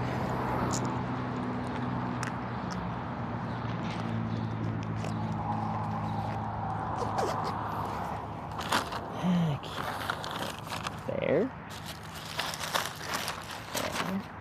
Maybe need another USB-C cable. That one's kind of good. Just another whatever USB-C cable. That's fine.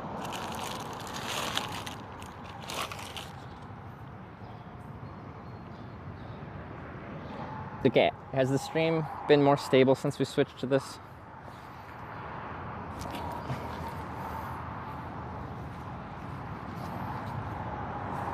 I'm curious how the bike scenes will look with it just mounted on the handlebars.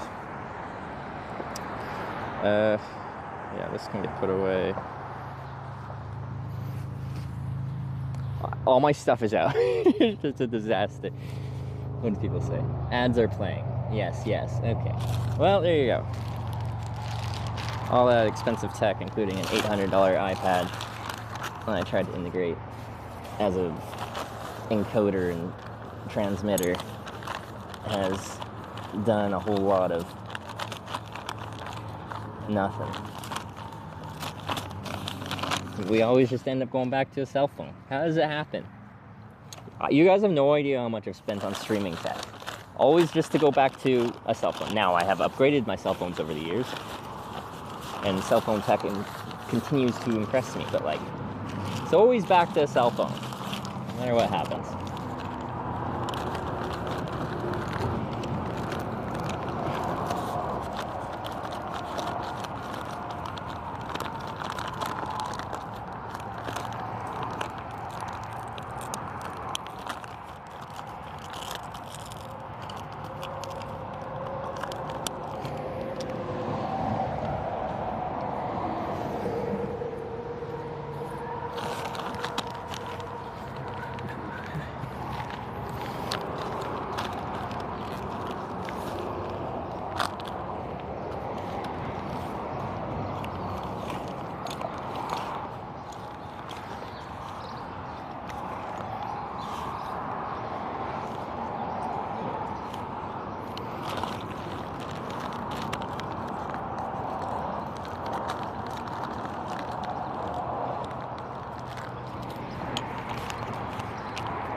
crap, you can go there.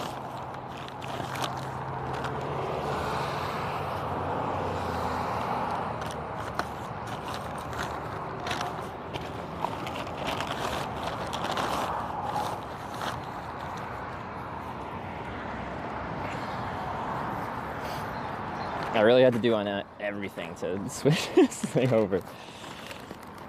Okay, except for one of my bags is distinctly pretty much all camping equipment. I didn't have to undo that bag because, well, it's all camping equipment.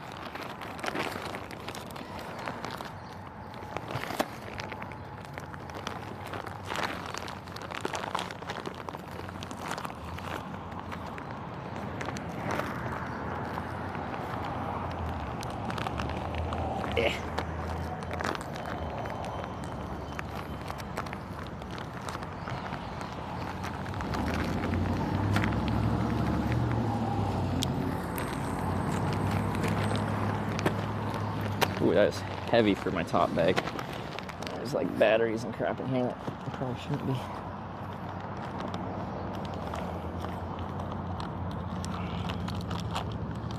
I don't want your backpacks to be super top heavy because it's just not going to feel great.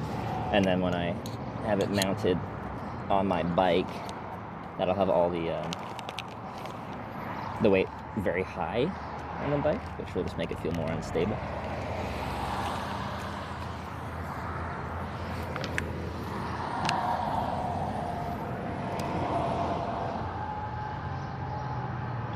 $24 in Corning again? I think so. I think so. I literally, Corning is a cursed place for me. Might not be for you, but it is for me. Okay. I'm gonna get back to hitchhiking. What's the camera angle? I can't even see. It's too bright.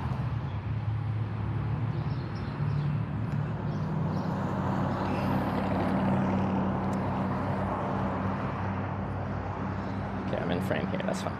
It's very hard to see.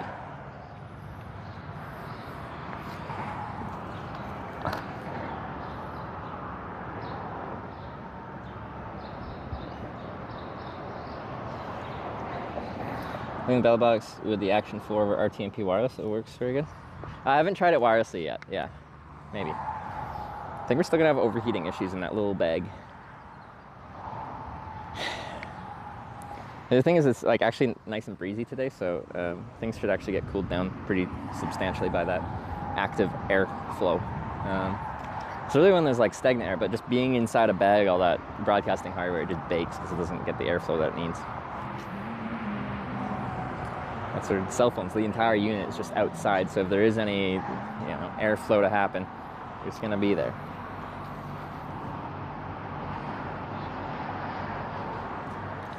There's a poll while we leave Corning today. Screw you guys.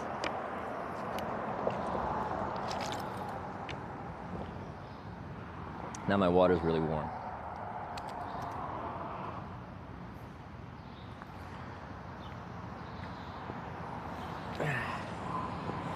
But yeah, if the traffic is really sparse on this on-ramp. We may end up going back to the other one. Ooh, convertible would be nice.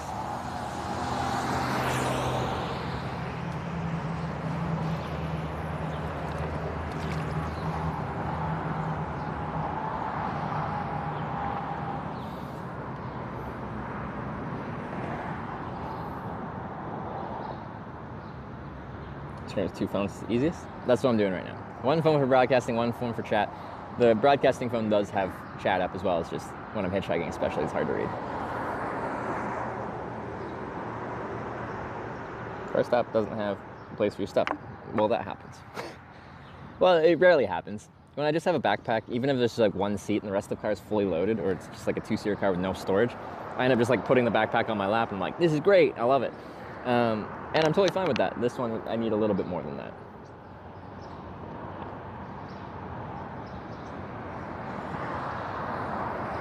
Just a little bit more.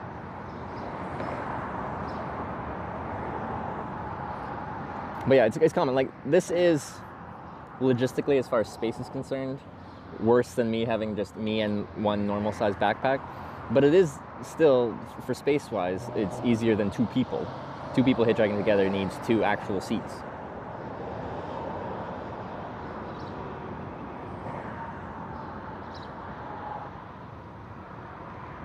doesn't have a fresh cut for his new trip. I know, I was considering getting a haircut. No, I didn't.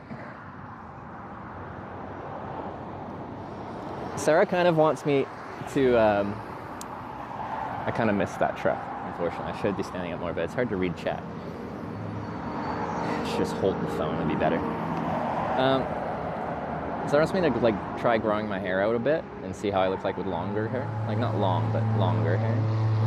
And usually as soon as the sides get long enough where they start to stick out when my hair's messy, which it often is because I'm going unshowered for many days in a row, that's when I want to get it cut. So when I am dirty, I don't look as dirty because like the top I can just slick back. But the sides are very temperamental. They very much have a mind of their own and they just want to stick out straight frequently. So I get annoyed with that and cut the sides down. How about dreadlocks? Why not? I'll try middle part? No, I don't think I'm going to either. Just don't dye it blue. Why not? Oh, she let off the gas. She was considering it.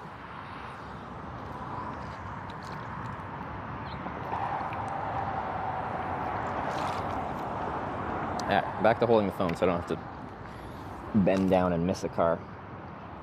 Because my cars are sparse.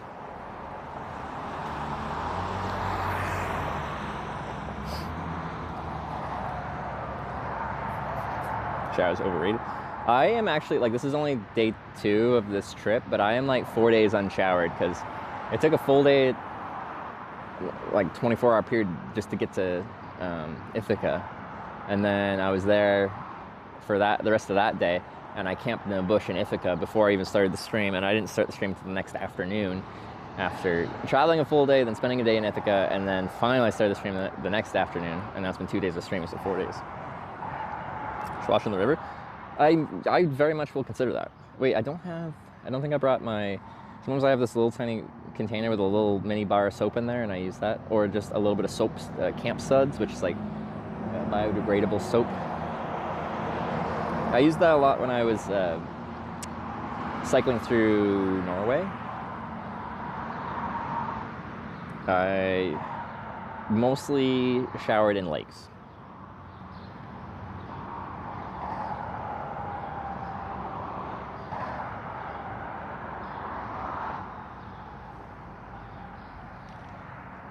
It's not even that hot today, but I feel very warm.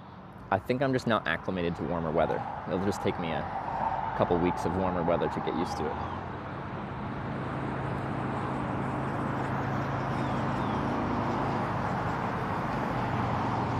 Germany has really nice forests. They do.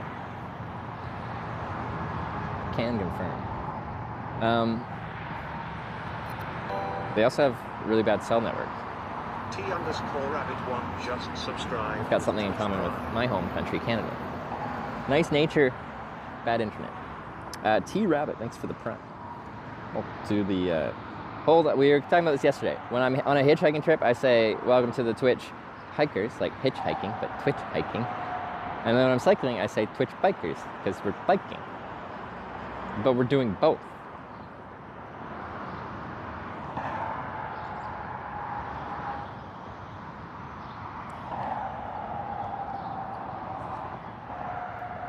Nearby, I'll ever jump in bamboo towel after? You got a bamboo towel and then veg?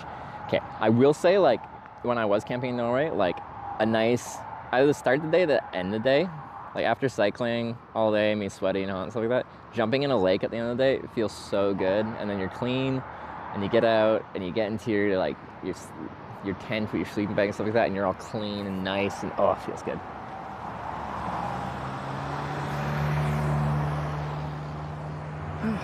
I kind of feel more relaxed now. I'm just on a phone.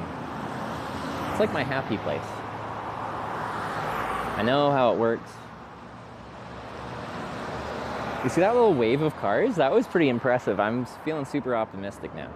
Mentality has changed. Ooh, there's a little yellow ladybug.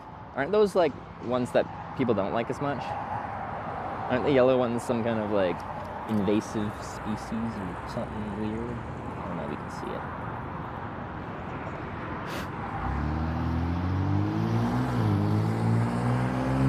Or do they bite you? Asian beetles? Some bite hard? Really?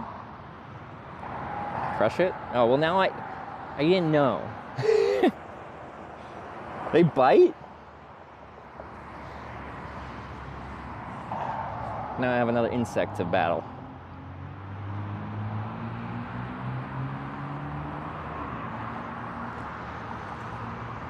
Yellow labels associated with new energy, such as new project or love, that can also symbolize travel. Other people had a very different impression of that insect than you.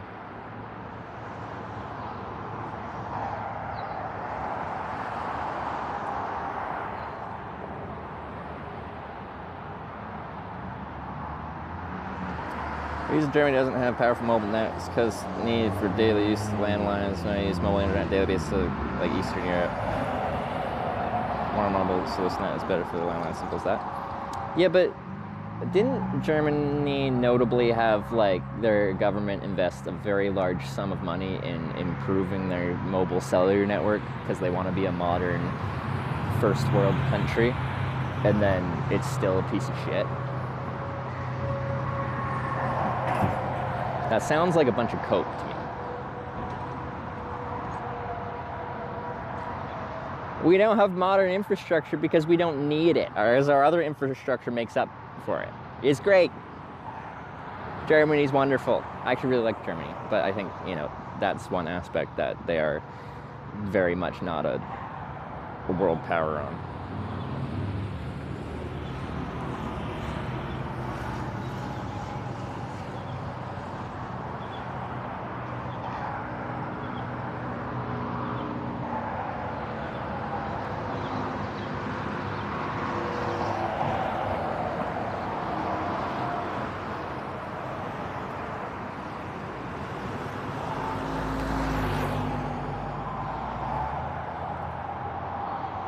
Apparently Germany uses fax machines a lot of stuff.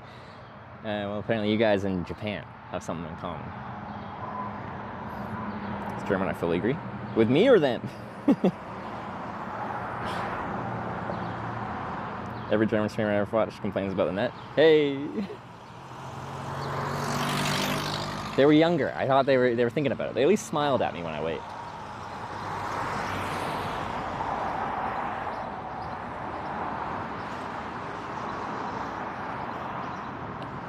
I don't particularly like being backlit with the sun behind me. It's not horribly low behind me, but it makes me more silhouetted. And I want people to be able to like see my face and my eyes and stuff like that. It helps humanize a person to be able to see their face. But yeah, could be worse. The downside of heading west is sun rises in the east, sets in the west. So every evening, the direction we're traveling is, depending on how the on-ramps work, just if it's actually facing west, the on-ramp, the direction of travel, it's not one of those like swoopy doopy ones, then you're just backlit every evening.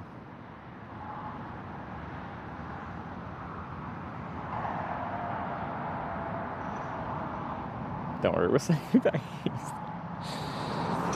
I believe it.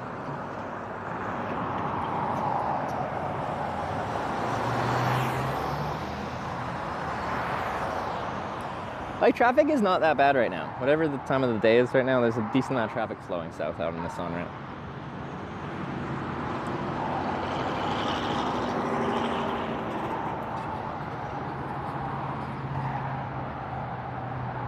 Moin? Yeah, Moin in Germany, northern Germany, right? That's a northern Germany thing, wasn't it? Or was it somewhere else? This is a region. It's fun to say.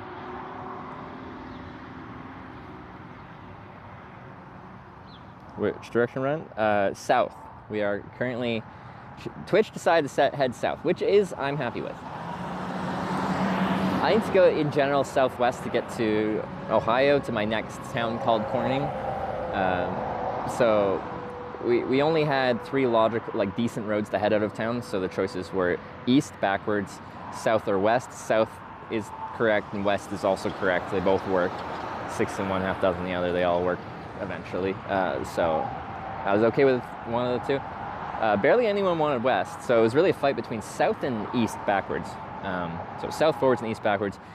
South won out thanks to one donation of $90 that really kicked it for sure into the lead. So now we're south.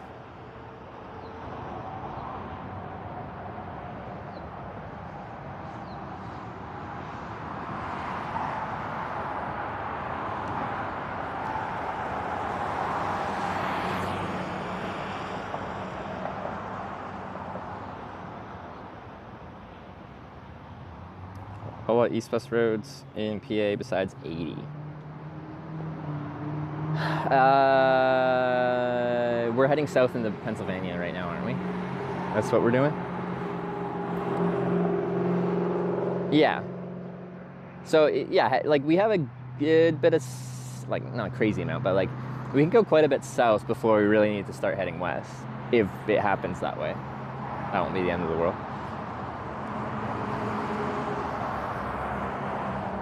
20 miles away in Horseheads, but that's east. So when I was describing, like, if you guys decided to send me east, I'm like, east direction, Horseheads, Elmira kind of way.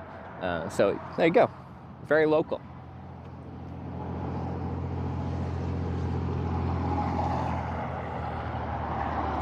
So there was a chance I was heading back your way today, because the whole directions, as we try to accomplish the goal of going to every corning in America, I guess the big thing about that is I don't get to decide if we actually are accomplishing our goal or not. You guys decide if we're accomplishing the goal or not by sending me in the correct direction or sending me in the incorrect direction. Come through Morgantown's.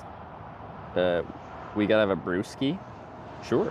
Or a coffee? I don't know where that is. Wait, is that the place that was just south of here? Alex Alfred cheered 100 bits. So when do we get to vote again?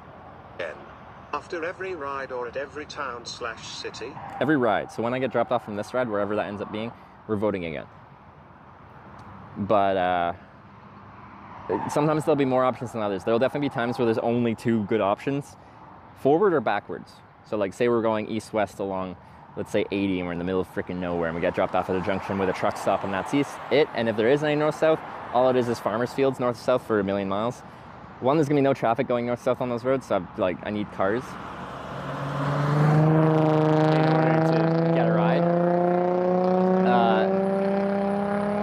And then two, they just lead nowhere. So there was a road that heads north, but it's a very small road, probably with no network, and it just kind of goes not anywhere that is of any significance. And we already have east, which is taking me backwards, so that's backwards enough. So there'll be times where it's just like, in that case, we can either go forwards west or we can go backwards east. So it'll just be a tug of war between two options, rather than having 3 or 4. Hitchhike after sundown. When the sun sets, that's when I finish hitchhiking, outside of very specific instances, like when I was in Corning, California, trying to get to the Streamer Awards in time for the Streamer Awards. But then I got stuck there, and that has inspired this entire trip because I got stuck in a town called Corning, California, and now we're going to every Corning instead. But so far, Corning is a beautiful town, but the hitchhikeability of getting out of there is, well, so far we haven't been successful, and we've had no nibbles. Sometimes you get someone to pull over, but like logistically it doesn't work out, or maybe they're not okay with the camera, which does happen sometimes. Not that frequently, but it does happen. So far we are not being very successful. Great scenery, at least. Well, I'm glad you like the scenery.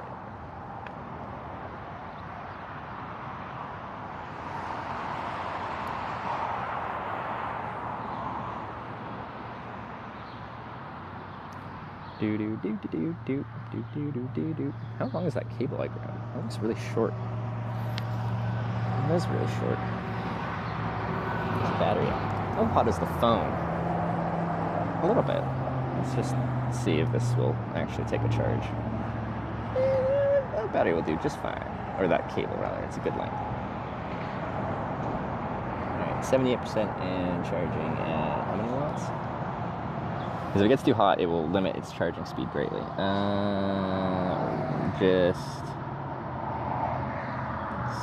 that 6.75 watts? That should be at about maintenance. That's good. Like, as in it won't go up, but it won't go down.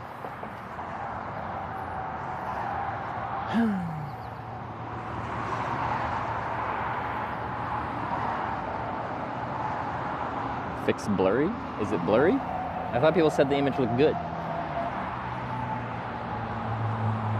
Some folks really are not allowed to leave Cornings by bike? Well, I technically have left the city or town limits of Corning. I'm in, I forget what it's called. But like, it's all the greater area.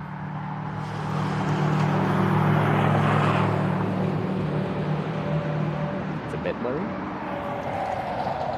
It looks good. See, it's very hard for me to work with. It's fine. It's the sun making it a bit weird. Okay, let me pull up the stream real quick, if I can. Audio's gonna play out loud.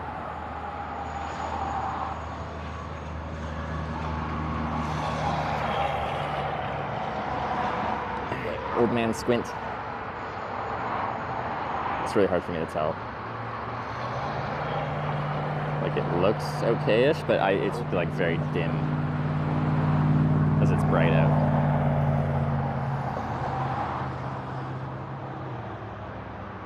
Oh, so that's what my sunscreen on once? It could be.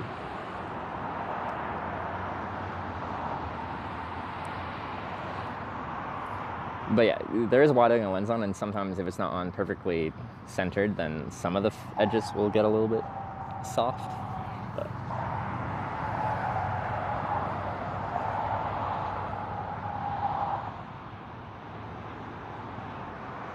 your baggage looks intimidating. Weren't you also saying I wouldn't get a ride without a sign or something related to that? Come on, positivity.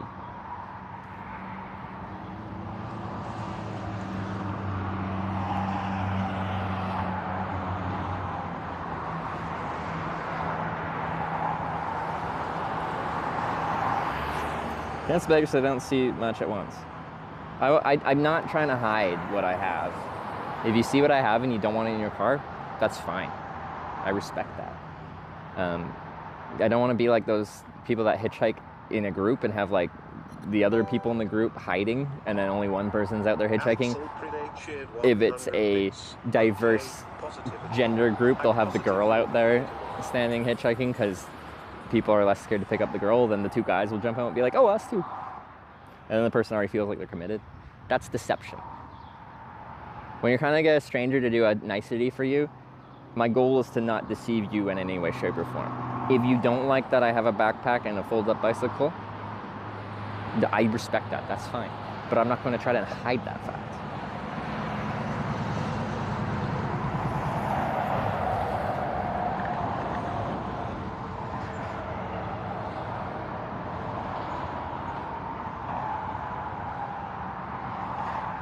What are you picking and choosing to bike?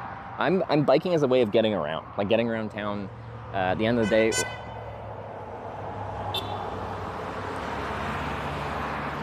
two cars honk at each other.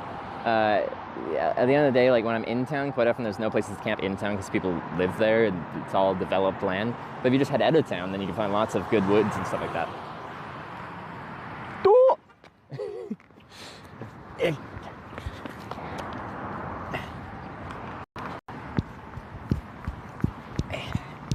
Let me ask.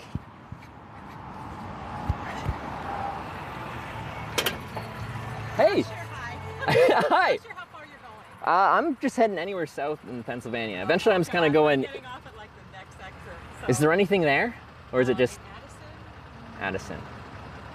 Sometimes I get dropped off in small towns and there's no traffic and I get stuck there, kind of thing. Addison is a small town. But lots of people come and go off the on-ramp, or is it kind of... I mean, I can take it down a couple miles. That's up to you. Like, load up everything. It's totally up to you. Unless you want to wait to get a longer ride. But do you think lots of people will be heading south from there, or is it? You know what? There's two restaurants or gas stations. Oh, gas stations. That's a good thing. Okay. Yeah, sure. Before I hop in, I have to pitch something. So I make a live video documentary about what it's like to hitchhike in different countries. I have a camera with me. I don't have to point at you. It's okay? Okay. Do you want my stuff in the bed of the truck? There's a bike there. Okay. Thank you so much. All right. That might be a mistake. But you know what? I got a bike, so if I got to bike my way out of that situation, I can.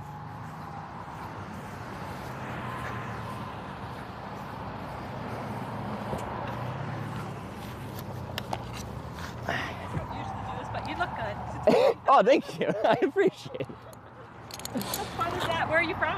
I'm from Canada. Canada. From the West Coast, Vancouver Island. But the West Coast. yeah, Wow.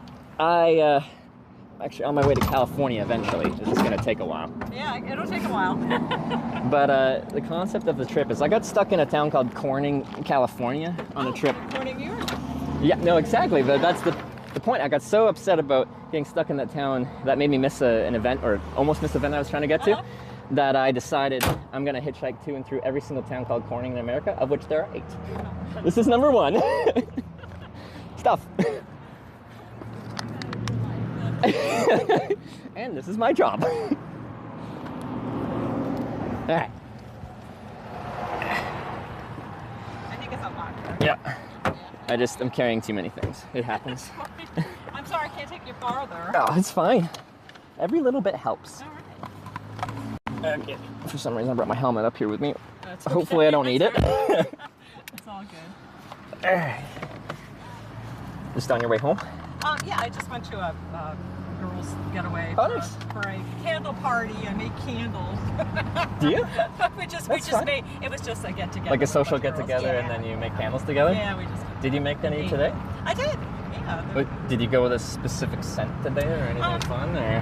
Pine, because I like pine stuff. So it's all Okay, good. no, I'm a big outdoors person. I Yes. camp most nights, so Okay. like I like being out in the woods. So I respect the pine choice. We're out there now. We can airflow. Because yeah, no, it's warmed up quite a bit. Yes, it has. Feels like summer. Is this typical for this time of the year here? Like high 20s? Or sorry. Yeah, thank you for the help. The lift that got me further than I thought I got today. water. Do you want a couple bottles of water? I got a liter on me. It shouldn't be bad because then I can fill up here tomorrow morning. Okay. Well, I'll see. I might catch one more ride. Did you want a banana? I don't have much because I'll take a banana. Yeah.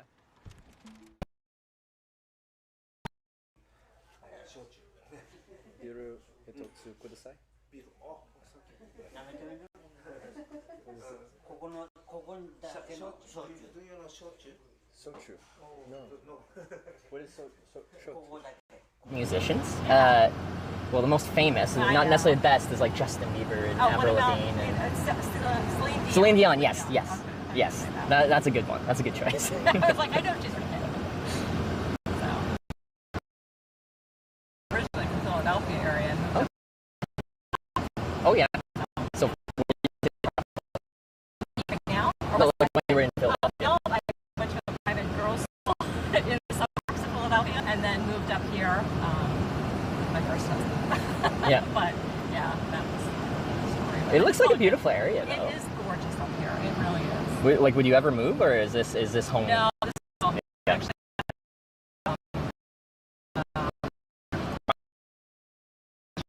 house. I love life. I just retired. So I'm congratulations. So happy. Yeah, 2 exciting. years retired after Yeah. 30 years with the company. So I'm just loving life. Nice. And you got the camera.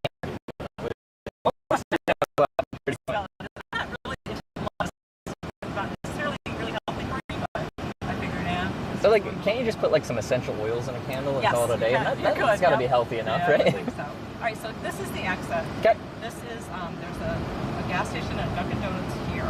All right, I got And on the other side, there's a gas station. This is the Corning diesel plant. diesel. All right. They make filters. My husband worked there briefly. Okay.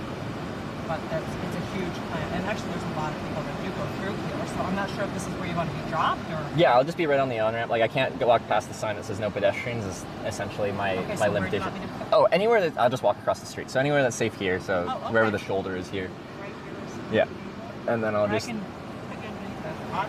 Right here's good. Yeah, right here's fine.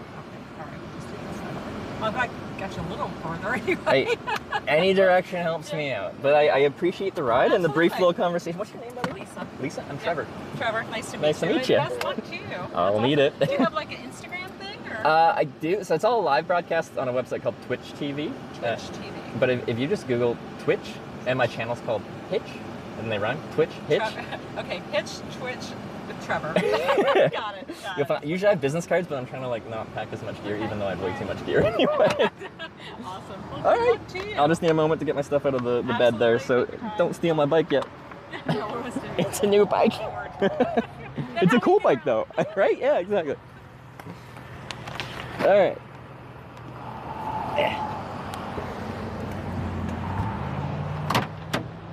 So yeah, there's a gas station there. Yeah. And that way, that would take you back to Corning to Irwin, where we just were. It just kind of Oh, parallels yeah, the okay. the road. And Yeah. then this goes to Addison. And then, like I said, this is Okay. Pennsylvania. And that's Pennsylvania. All right. All right. Well, good luck to you. Oh, thank you very much. Have you had lots of good experiences then? I have hitchhiked for 10 years, 6 of which with a camera. I've been picked up over 2,000 times in 40 countries. Wow. And I don't have much negative things to say about humanity after all of that. You stay safe. I will do my best. All right. Take care now, Trevor. You as well? Hitch, if you just Google Hitch, Twitch, you'll find me.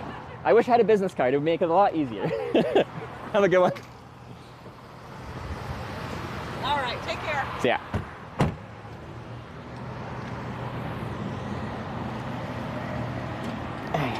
Wow, what a wonderful lady.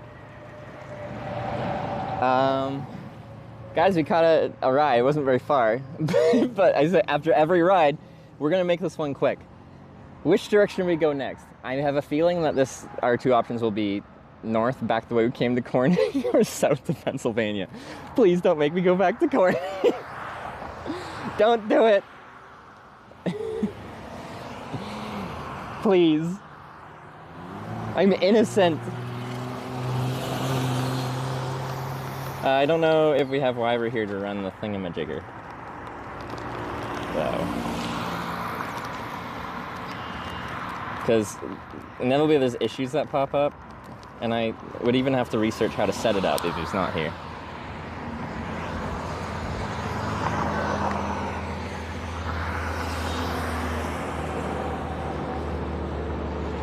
Wyver is here? Okay.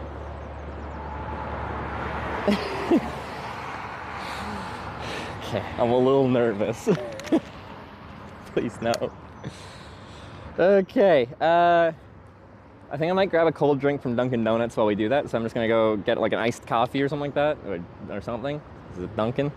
And then I guess we can just ride over there. But I might just wear the backpack because it's not far. Cheered 300 bits. Hashtag North just to make someone kind donate for South. Is it running right now? Oh no.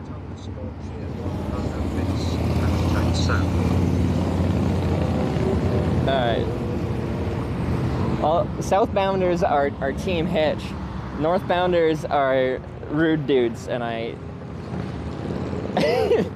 don't like you. Wait. Yeah, that's it. It's not far at all, but this only takes a couple seconds to set up, so.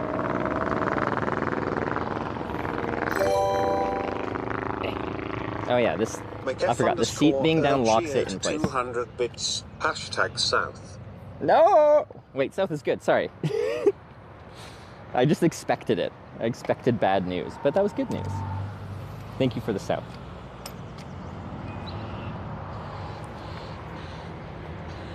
Southbounders are real homies. Nice. Wait, actually, I'm gonna fold this back up. Because this is kickstand mode. It stays like that. It's literally just across the street, but like, I don't feel like carrying it, so here we go. We're doing this. Wait, but I got a cell phone. Oh, we can try it. We can see what the bike does with the cell phone like that. That's fine.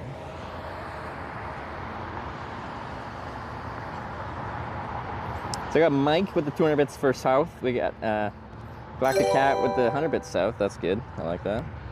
Danger we got Alex with the 300 bits. 300 bits. There is a good north. barbecue in Screw you. Corning. Danger Tater with 300 bits. Wait. You didn't even vote. Ha! You can't make me go back if you don't tell me north. Eric_Travels cheered 100 bits. Can we send him back to Canada? Seems like a you problem. Fault you forgot to. Paulie Boy 1992 cheered 100 bits. Hashtag North. No! Who is that? Who did that? Polly Boy. Screw you. Eric travels also north. Screw you. But thank you. But screw you. But thank you. But most importantly, screw you. But thank you. Alex Ulpride cheered 200 bits. Hashtag North for making fun of Danger Tater. Oh no, I did kind of make fun of him. Okay, I kind of deserve that. Okay. We're gonna see how this goes, mounting this on the handlebar of the bike. Did an _ hybrid cheered 100 bits. Hashtag North. No! What's with the northbounders?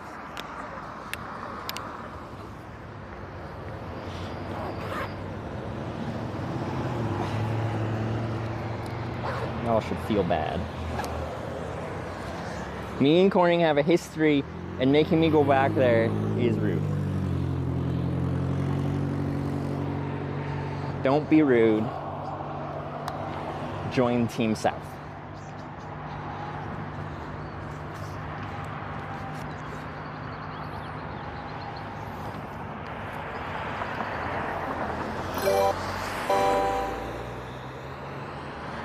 Alex Ulpride cheered 100 bits. 7 minutes to get as many hashtag North messages in. We can do this No. everyone. Don't. Please, no. Danger Tater cheered 123 bits. Hashtag South Terry's better barbecue in the South too. Ooh, okay, I like that. I like barbecue. Barbecue was good last night, but barbecue to the south sounds even better. Planetary Defense tipped $5. Thank you. Hashtag North Music. No, not North. Boy 1992 cheered 500 bits. Hashtag TT_champion tipped $3.30. I can't even hear what's going on anymore. There's so much noise. Ooh, it's a large backpack to wear on a bike. Collected one cheered 100 bits. Hashtag South.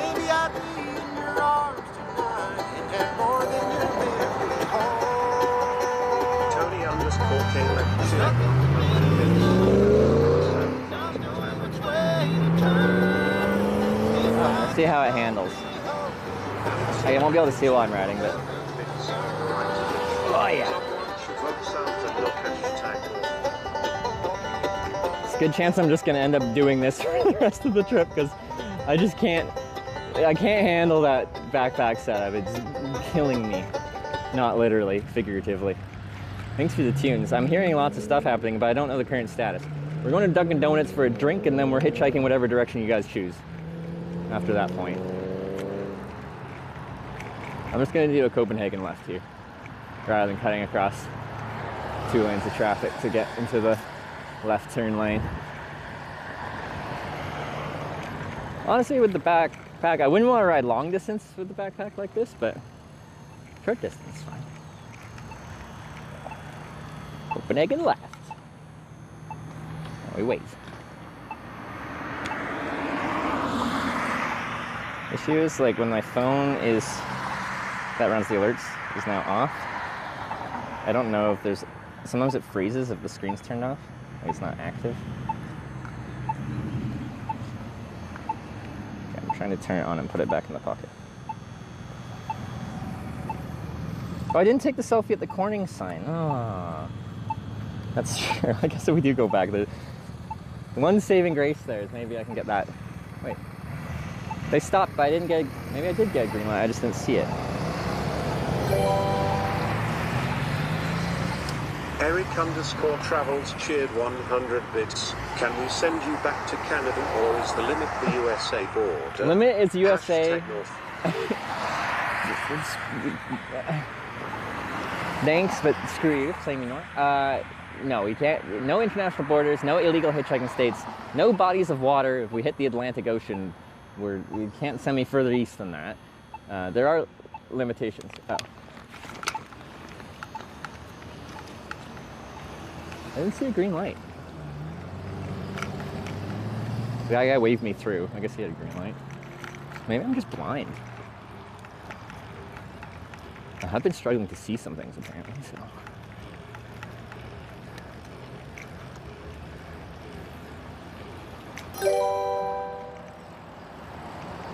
Alexul Predate shared 100 bits. Hashtag South, but we can send you around in circles. Yeah, there's lots of weird things you could do. Thanks for the south bell. Like we could go south, then east, then north, and then back west, and end up doing a big circle. That could happen. Within the realm of possibilities. Just want to shave here and get this.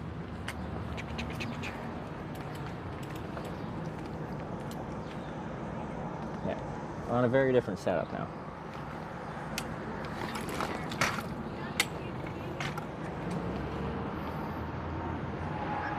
I don't want to do this. This needs to come out.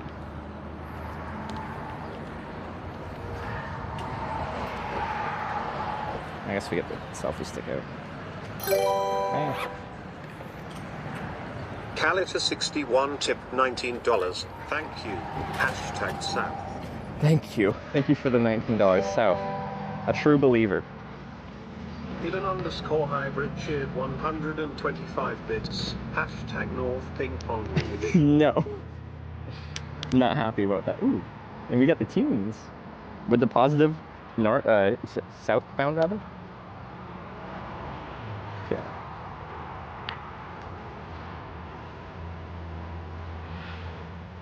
Ooh, okay. You guys can see the rest of this process.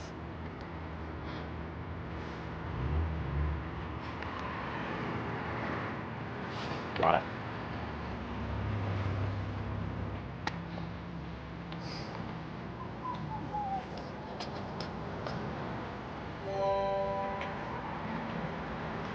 Alexul Predate shared 100 bits. Imagine hashtag North wins by 25%. It could happen.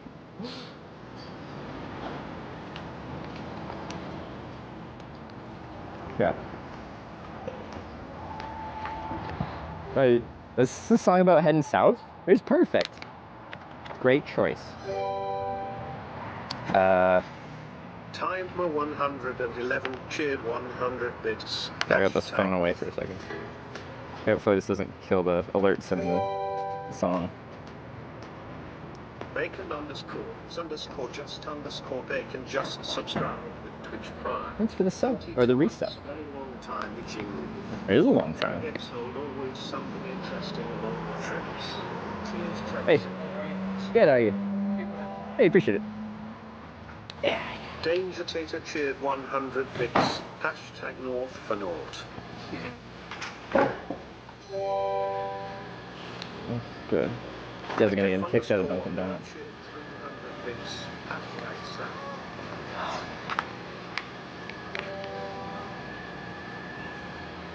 Anonymous.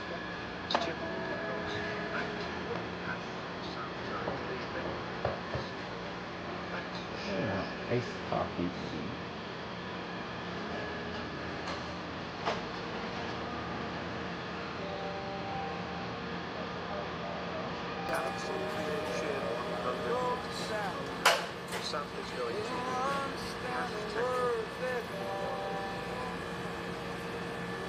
Michael 1836 cheered 100 bits south to Florida.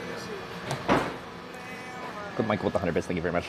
South, we love to see it. Alex with the 100 bits north, we don't love to see it. Mike with the 300 bits south, we love to see it. Danger Tater, we don't like to see it. Timber with the 100 bits north, don't like to see it. Anonymous with the tenor for south, I appreciate that.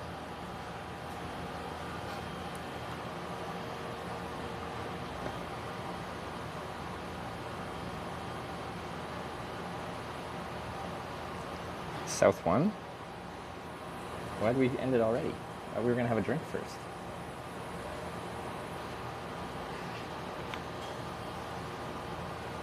Why do you end it? Because I'm stopping to drink anyway.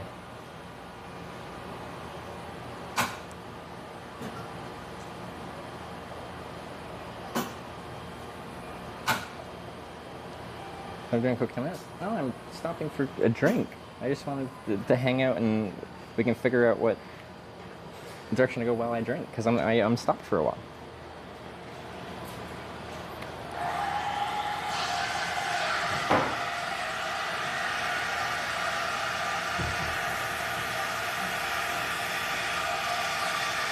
We're having a Dunkin' Donuts something, but the service here is on the slow side.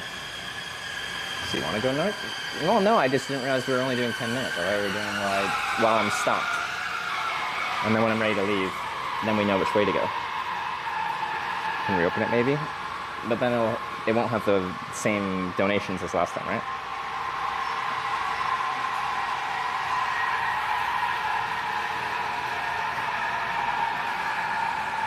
What's that noise? It's probably the like Frappuccino machine or whatever. I need to take this backpack off. This is killing me.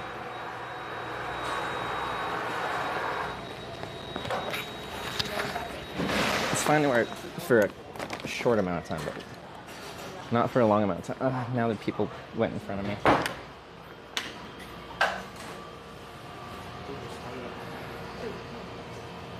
It's open again. Yeah, I just wanted to hang out with a drink while you guys troll me with potential northbound. That's steaming. Is it steaming? Yeah, you might be right. It looks like maybe a hot drink. It is. You're right.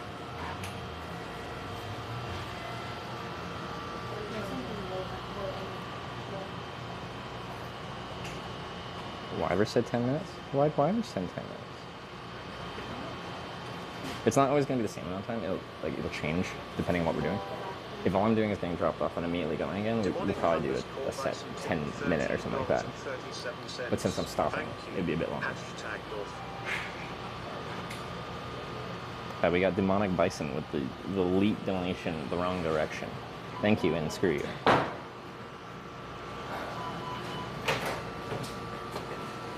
Hitchhiking that outfit. I guess I can take my helmet off.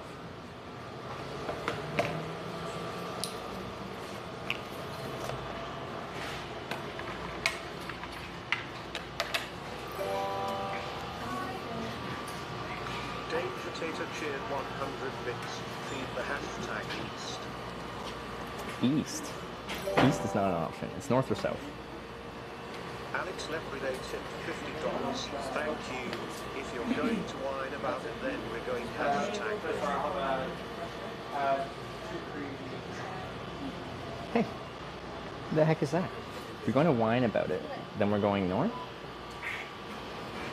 Whining? About the short time? About me being like, we're going to stop and have a drink and have it running. Anyway, thank you and screw you. That's the wrong direction. How is the southbound we're supposed to make up for $50? $6.90. Thank you. Hashtag North. Oh no, that's more no. What are we at? Compass. $97 north.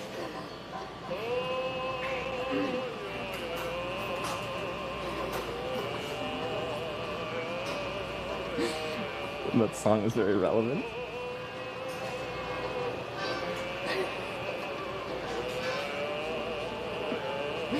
No.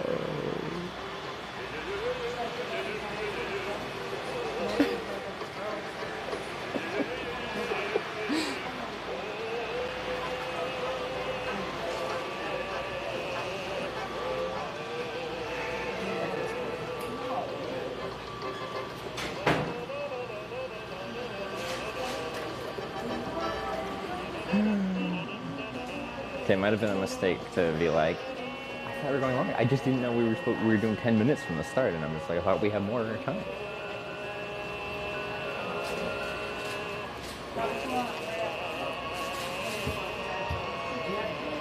Okay, but honestly, It's not guaranteed yet, but if we do go north, this trip wouldn't be this trip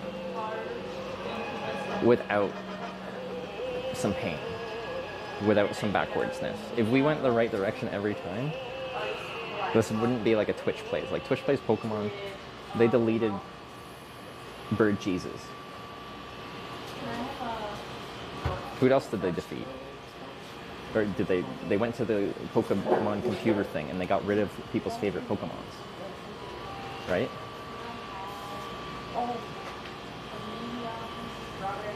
I think I might eat, like, I should actually eat something, like a bagel. Do you do bagels?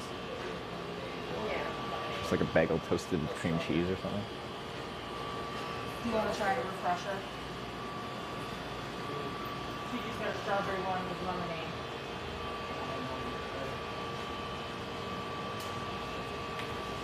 Do you want to get small or no french fries?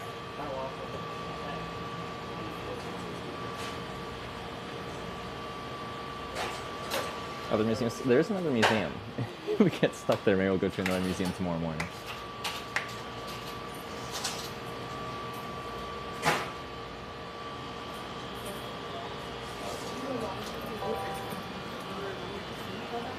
Tiger cheered 200 bits. Hashtag South Team winner. Yeah.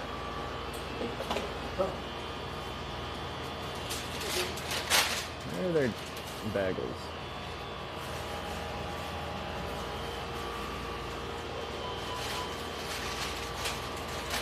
Do they usually just have plain bagels, or do they have flavored ones?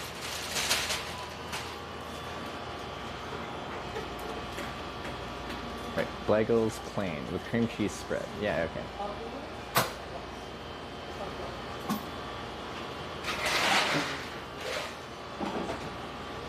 OE Tiger with Team South. Thank you. They appreciate that. South Gang's pretty cool. I'd want to be Team South if I was in chat right now. But that's just me. Yeah, impartial bystander to this experience. Should we rent a house in Corning? We might have to buy a house in Corning. We might live there forever, Sarah. Sarah, can you see? My nose is already getting all dry. Now I need to buy more face cream. Moisturizer, that's the word I was looking for.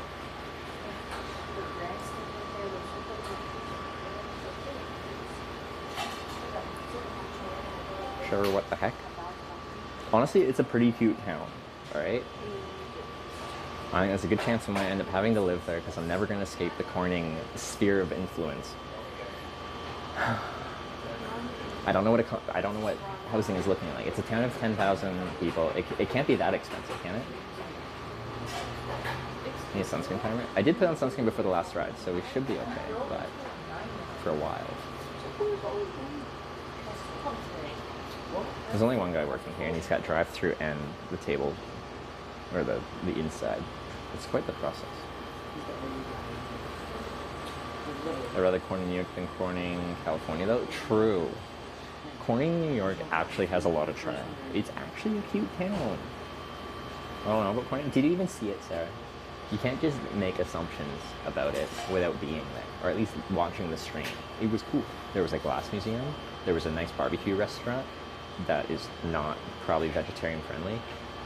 There was lots of breweries. You don't like beer, but there's... I don't know what there's for vegetarian options, to be honest. Thank you. Have a great day. Hey, can I get a small iced coffee, please? And then, do you only have do you have bagels right now? We have no bagels. No bagels.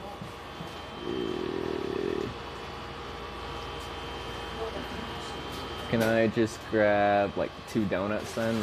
The Long John. Is that a long? Do you call it Long John? The long one? Yeah, the eclair. Eclair. Okay. The eclair and just that chocolate glazed one on top there. Okay. Is that what you call it? Double chocolate, Is it chocolate donut with the glaze. Yeah, that one. Is the coffee just black? Can I get it with milk and sweetener? Okay. That'll be $7.53. Sure, just on card.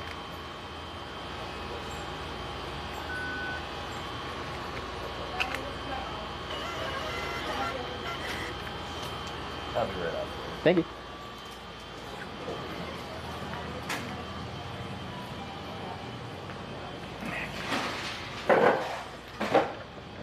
Air conditioning is kind of nice. So I get conflicted on these trips, whether I want to be inside with air conditioning and feel nice, or if I should just stay outside in the non-air conditioning and acclimate, you know? Because if I constantly chase air conditioning, then I never feel like I get used to being outside in the heat. So, conflicted.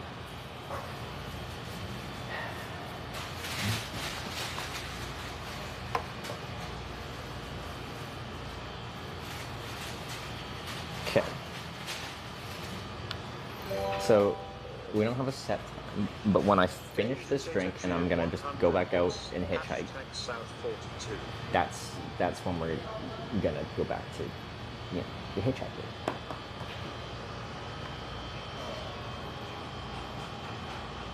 Just plug this in so it doesn't get low. Because once we're outside, it likes to overheat, and then when it's overheating, sometimes, even though it's plugged in and charging, the battery's still depleting faster than it's charging, and we run into an issue of things still die even though you have... Ah, thank you. Yeah. Mm-hmm. Thanks, man. Have a good day. You too. Nearly kicked y'all over. I'm just feeling a little fuzzy. Yeah, it is. Let me see. Is this new?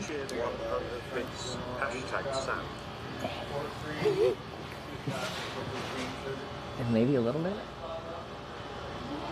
Is that less soft over there? I think so, maybe? Is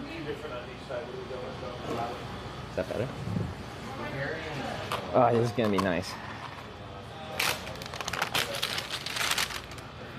Oh, straws.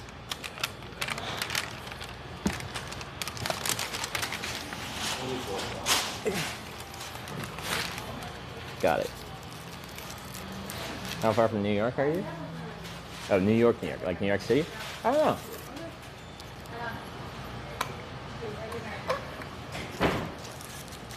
Did I get a selfie with Corning? If we go north, then yeah, I'll get a selfie at the Corning sign. I forgot to do that. I was gonna do it at every single Corning across America, but I already forgotten Corning number 1.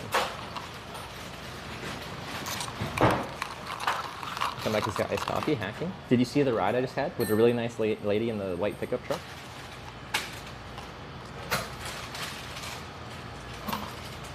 I was gonna grab a phone charger over here. I'm back over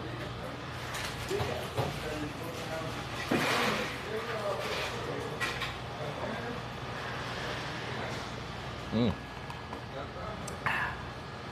But ended up buying anything from the Glass Museum? No, I didn't.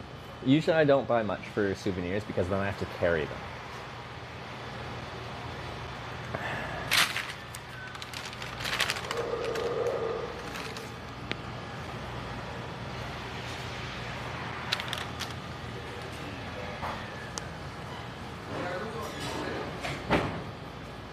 Lose the straw, bro?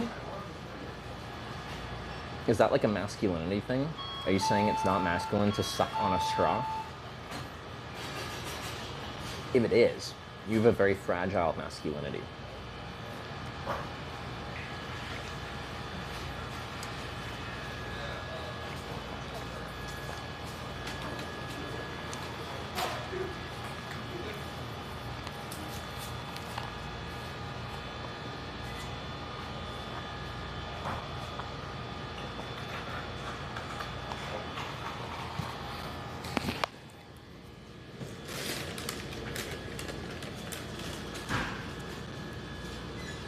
That's killing the environment.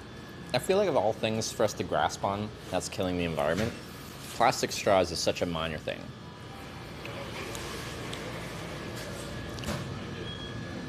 If they get a better cheap solution than the paper straws, I'm all for it. But man, those paper straws suck.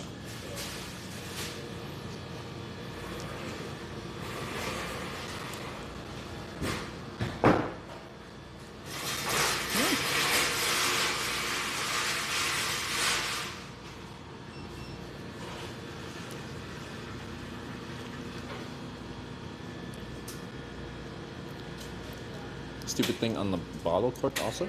Wait, what do you mean? Oh, where you can't take the unscrew it, it like stays hinged on. We do not have that in North America yet, that I've seen.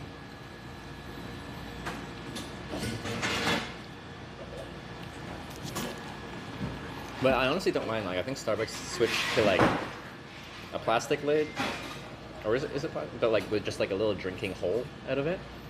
And honestly, I think it works fine. Occasionally, ice will be like just small enough to like go in there if it's an ice drink. But like for ice drinks rather than a straw, I like that a lot better than the paper straw. I can tolerate that. Paper straws just make me sad. They never have a perfect seal either. Like even when you first put them in before they dissolve and like turn to mush and just break, you like suck on them and you can feel air being like sucked into it. Like it's not airtight. It's something that aerates the drink beyond what it was already carbonated or whatever. It just feels horrible.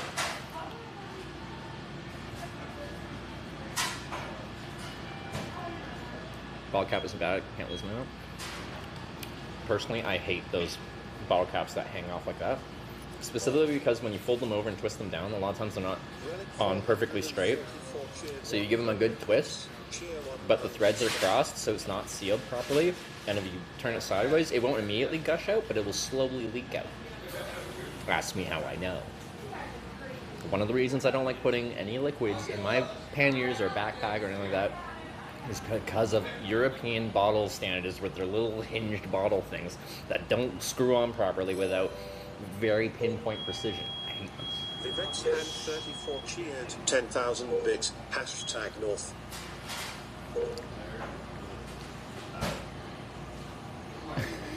I don't think we're coming back from that.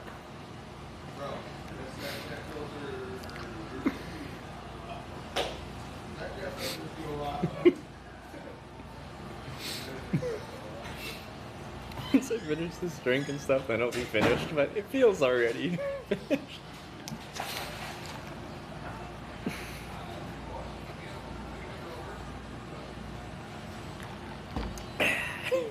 Oh no.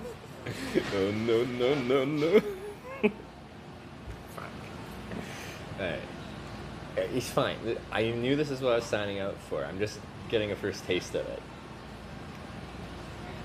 They're at the same barbecue place. They'll be like, oh, you're back already. It's a long story, man. It's not actually that long of a story. Can I please tell it to you? Yeah. Wheels are going the wrong direction? No, because the inspiration for this is Twitch plays Pokemon. And people's inputs made that very, very difficult to do. Like, there's some parts where like you need to move the character in very specific ways, and if you move the wrong way, it jumps off a little ledge and you have to like go all the way back and around really far, and they got stuck at like one part like doing that forever because people would be like south, south, south, or down to make them drop off the ledge. And then they'd make them like take their Pokemons to the Poke Center and like discard them. Like, the whole point of me doing a Twitch plays Hitchhiking is because it's difficult, and like we're gonna have times, there'll probably be a freaking day somewhere in there where we're just going back and forth, and I feel like that needs to happen. If every ride's in the right direction, then I wouldn't feel like it's a Twitch plays inspired trip. It's people that are just nice to me and voting for me to go in the right direction, which I appreciate, and I am very much Team South. I want to continue South. I like progressing in my trip. I very much want to continue. But if I have to go back north, I just feel like it had to happen.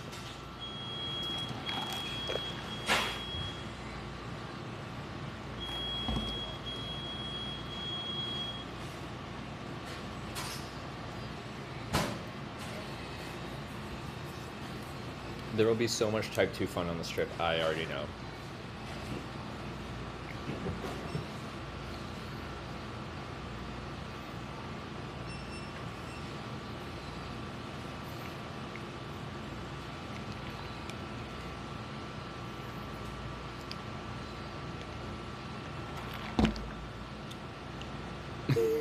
See that emote? I have trolling bits for days.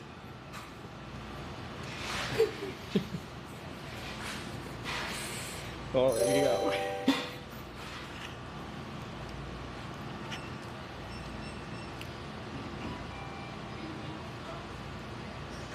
Well, again, thank you for the 10,000 bits. That's a lot of bits, but also screw you. Like a very kind Scrooge.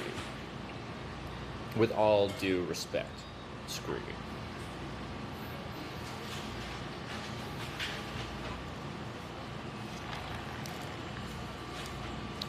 Why did Brian doesn't want to read your bits there? Michael Dougherty Fitness with the hashtag north to Erie, Pennsylvania. Where's Erie? Oh, that's on the north coast with the Great Lake there, right? Alex Ulpride cheered 100 bits. Hashtag north just to round it out to $200. Is that shit 200? No way. You guys really want me to go north? And this is Twitch Plays Hitchhiking. We're not done yet. I still gotta finish this, and I'm not. We're clearly not in a huge rush. I'm also not good at drinking cold things fast. I don't know. Is anyone else like that? Yep. Okay.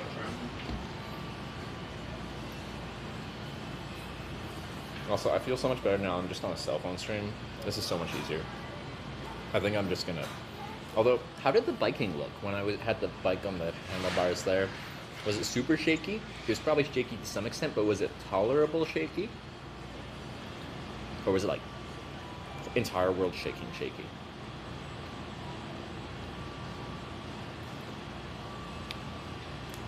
I need to know.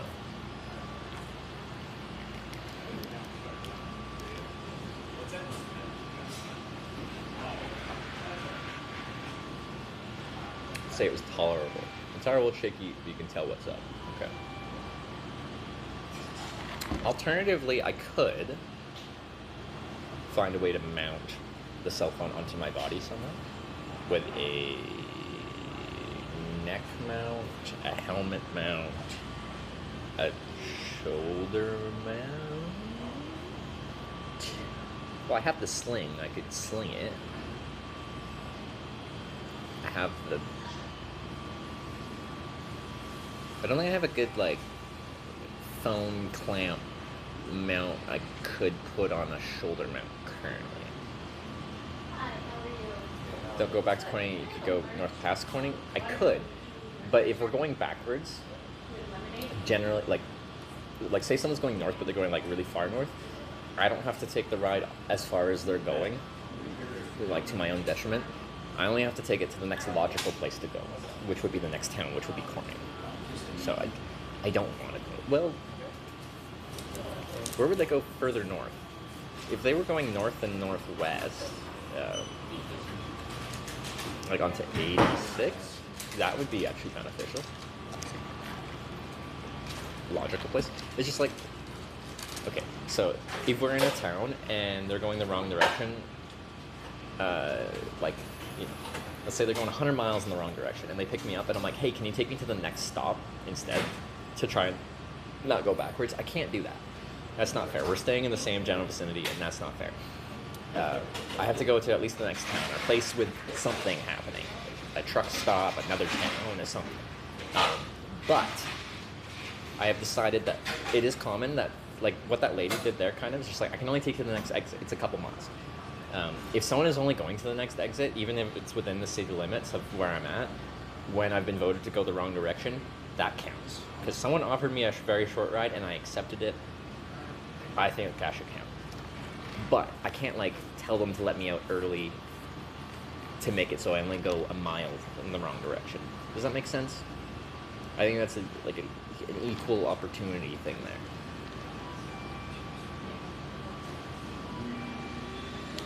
Streamer called Sarah Bridger, her bike cam is great, maybe ask her for advice. Every time I switch to streaming with an actual action camera, I hate it. Except for cycling. I like it for cycling. I need it for cycling, like long distance cycling. You need that image stabilization. I've gotten used to it. But I still just, there's something about the simplicity of a cell phone stream that just calls to me and makes me feel comfortable inside. Get annoyed if you ask to be let out after a 3-second ride. They'd be like, why are you hitchhiking? Just walk there.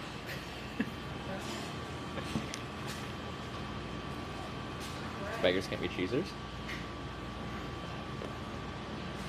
What about that made me, or were you agreeing with me? Thank you so I have to go back, gotta tell the driver, going to Corning and see how far then will take you. But yeah, but like say someone's going back that way and they're like going north and east and they're going to Maine, like the northeast state of US. Just because they're going in the wrong direction all the way to Maine, I'm not going to take it all the way. I'll take it to the next town. I'll take it to the next, I said logical place. A place with something going on that isn't the same town that I left from.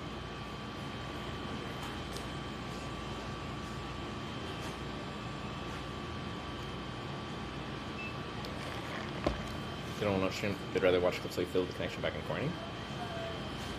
The stream's been much more stable since we switched to a cell phone, so I feel much more comfortable about the stability of the stream.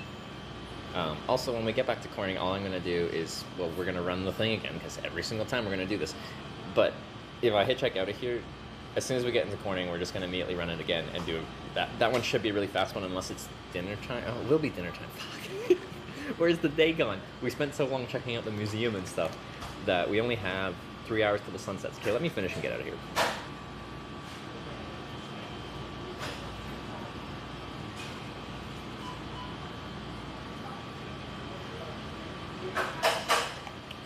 I'll save this other donut for later.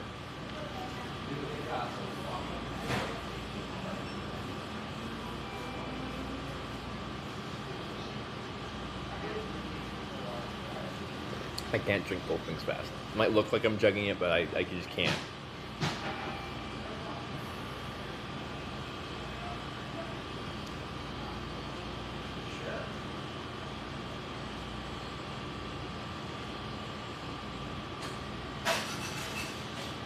But on the plus side, if we do hitchhike back into Corning, we should be able to find a sign that says Corning, and I can get that picture there that I wanted. Because I would like to, if I can, I really started strong by missing the first one.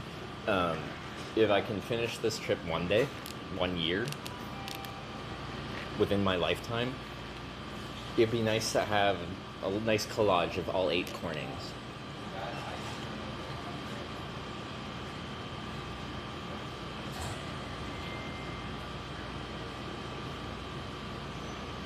The touring cycle, how important is to keep yourself fed? Very important. Food is your fuel. Like if you're on a road trip driving a car, you fill up your vehicle with gasoline or diesel or whatever your car takes. The electric car, you plug her in, get electricity. As a cyclist, you run on food and drinks. And if you don't fuel up, you will not have energy to go forward. You need fuel.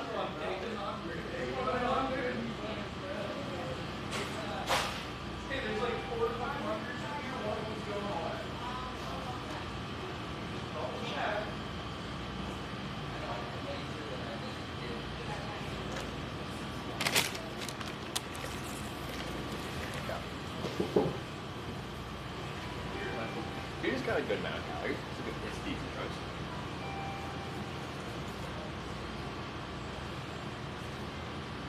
On my magnets, sorry. I also need to figure out a better way to mount these magnetic heavy things.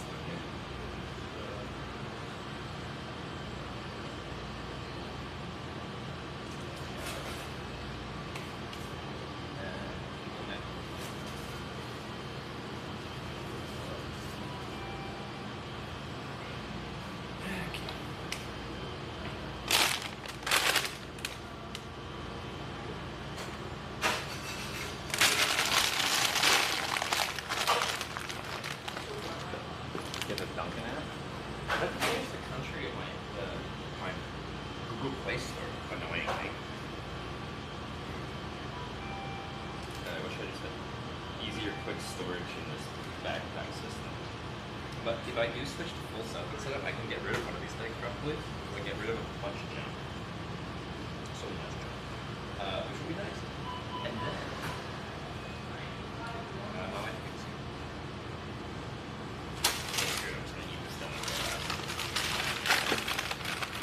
there's room for it, I just don't feel like dealing with it.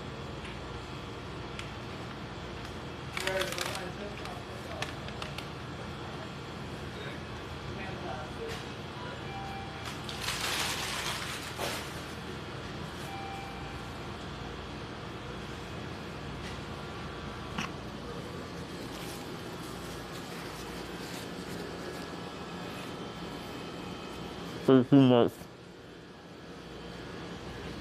I made a mistake.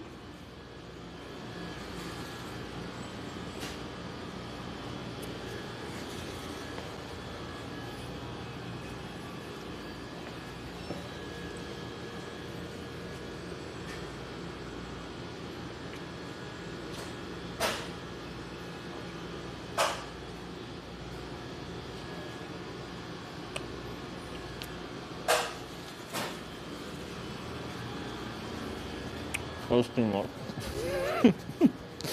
Okay.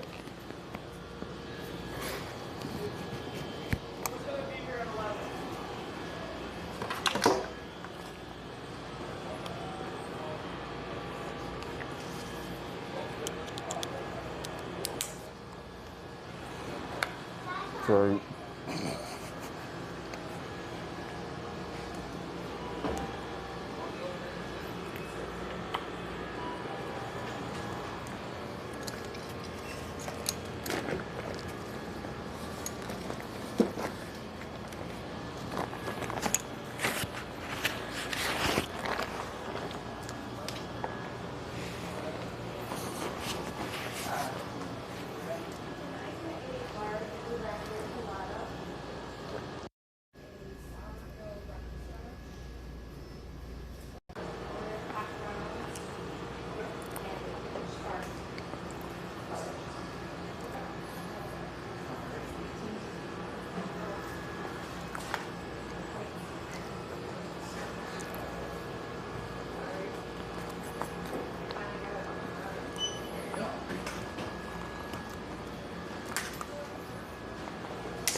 Ah, I finally finished my donut after chewing it for 2 minutes. Okay, that was a mistake, but we survived. So I hitchhiked back to Corning. All right. Actually, bike.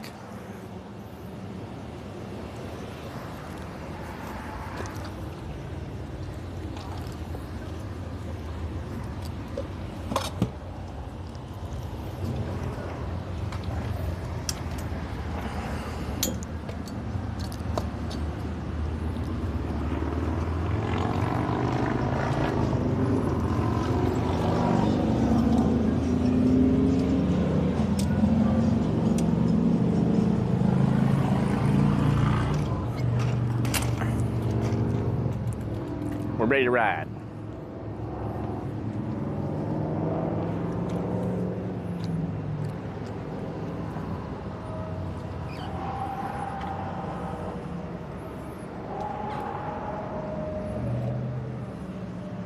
Crap. God, it's so hard to read this.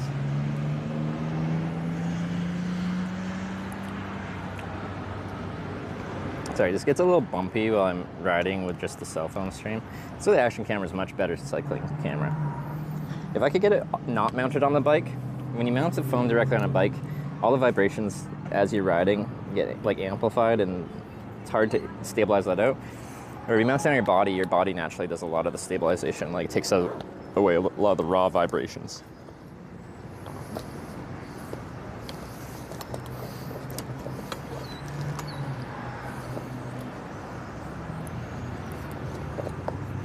Mounting, getting the thing back in there. All right, we're good to ride. Oh, my water. I do actually need that.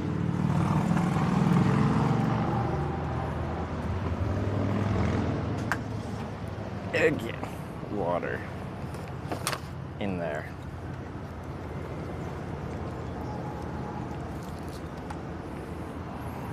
That is leaning. That is less leaning. I feel like this is starting to get loose again. I need a better mount. I just want a quick release. I just need to pull out my wrench and then properly crank it tight.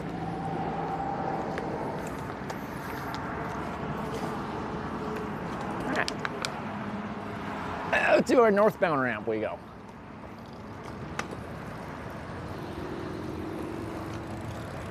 Oh, that's not an exit.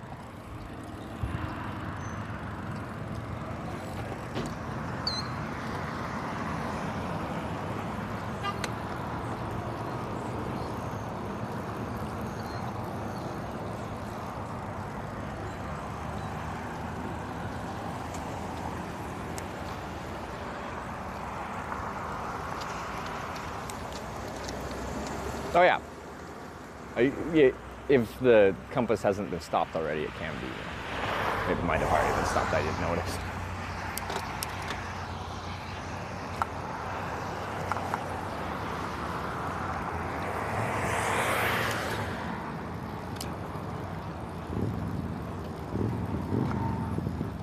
All right, this road says Corning 8, but straight.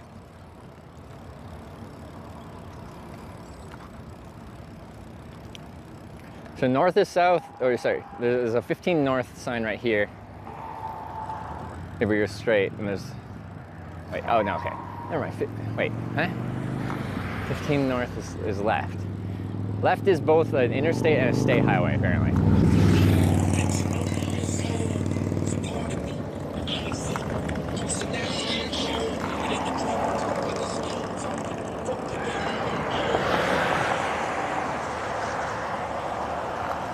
Come on, quick pickup.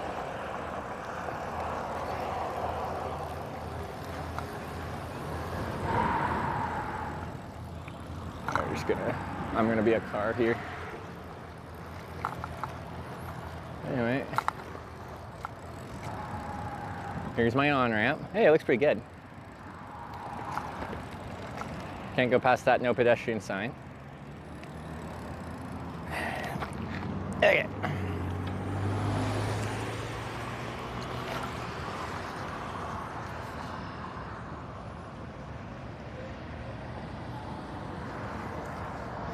Put you on the kickstand here. Okay. Let me just look at a map real quick from this phone.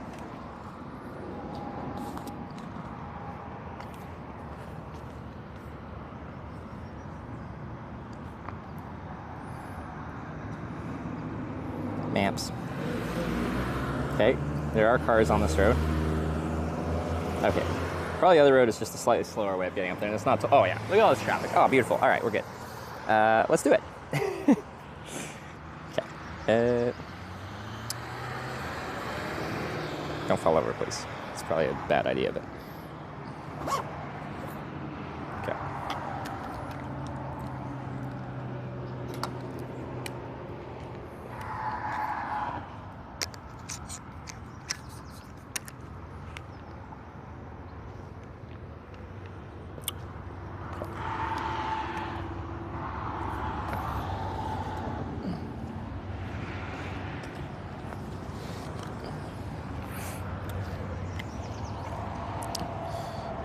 Okay, close that. Water out. Don't. Okay. And take her down.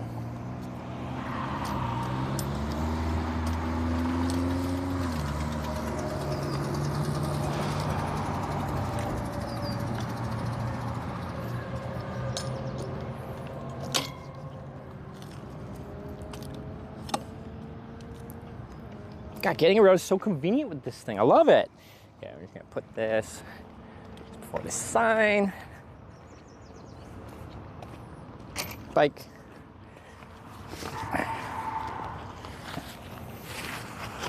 Backpack.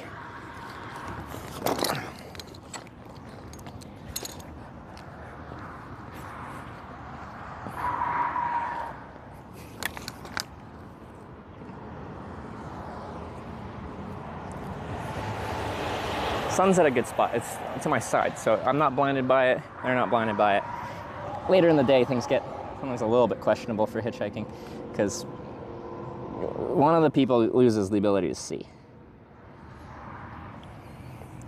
The hitchhiker or the cars. Looks fine. I can probably take my helmet off, albeit, you know, cars are dangerous to be around. Go full safety first. And Strap this to my bag.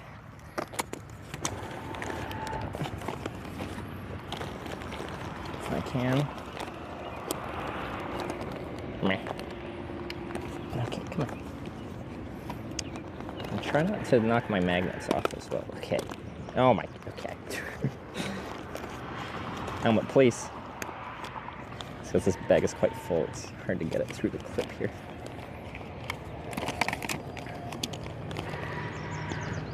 Okay, there we go. Are you still there? You are, okay. But the tape is breaking. Okay. Water, go in the shade. There we go. All right, we're set up. We can hitchhike. This is what you voted for. $200 of going north.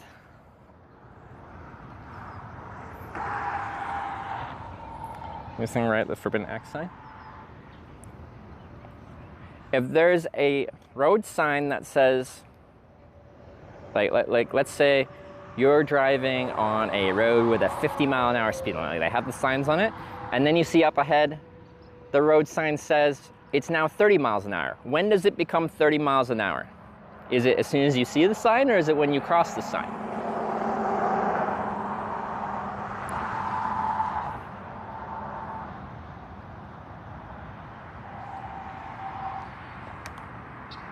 Cross the sign. Wow, that's great. Wow, now we've answered, now we figured it out.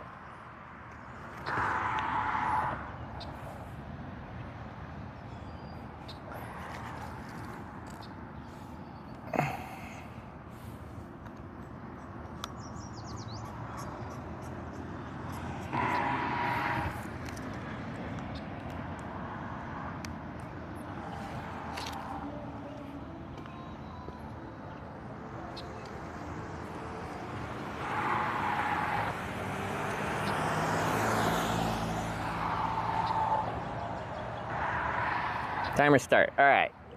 Now we're hitchhiking. Oh, here, we got a couple cars in a row. That's good. Got 2 waves from them.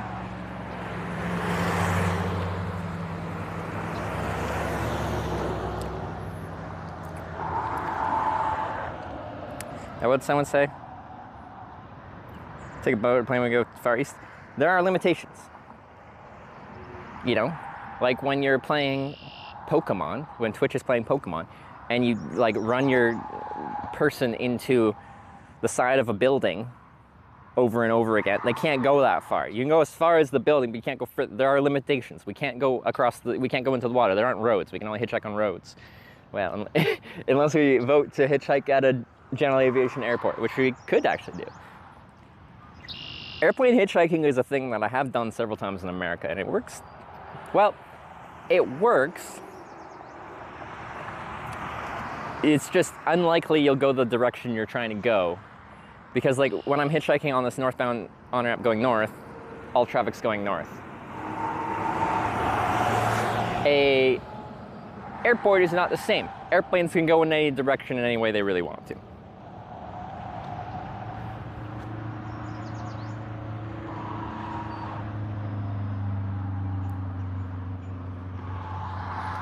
Back to Corning we go. Once they pull over, where are you trying to get to? Corning. It's next down, that's where we're going. No further.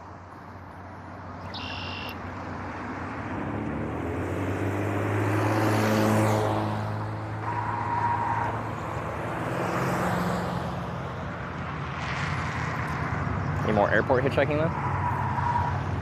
Like, if there's a busy general aviation airfield along the way, which there very well might be, I generally don't know about them unless someone tells me, because you know they don't like advertise them so much. But yeah, I'd be more than happy to stop in there if we decide to, and I can. What do the youth say these days? Riz some pilots. I hang out in the FBO and I just small talk network. And if there's enough traffic, there's enough people coming and going from that general aviation airport, and I ask enough people that like own their own planes or have the authority to like, you know, get me on a plane, I've been pretty successful. Now, I have one of my biggest regrets of all my traveling experience in all my life happened while aviation hitchhiking. Like trying to hitchhike on just small airplanes. I was in Newport, Rhode Island, and It happened after, right? Yeah, it was after we, I think it was, after we did it was raining one day and I was gonna hitchhike out of town, but it was kind of miserable, rainy, dreary, and I went to KFC to eat a biscuit. And some guys from Boston and they were like asked if I was traveling. I'm like, yeah. And they're like, do you want to help us clear out a storage unit? We'll give you a ride, because I told them I was trying to go to Boston. I'm like, we'll give you a ride to Boston after. I'm like, sure, why not? It's raining, I don't really want to be out there anyway, as long as I can film it. And they're like, yeah, sure, no problem. Anyway, I spent an entire day unloading this very large storage unit, and there was a bunch of drama and stuff like that. It was really interesting, but anyway, a bunch of drama, and then the truck was too full.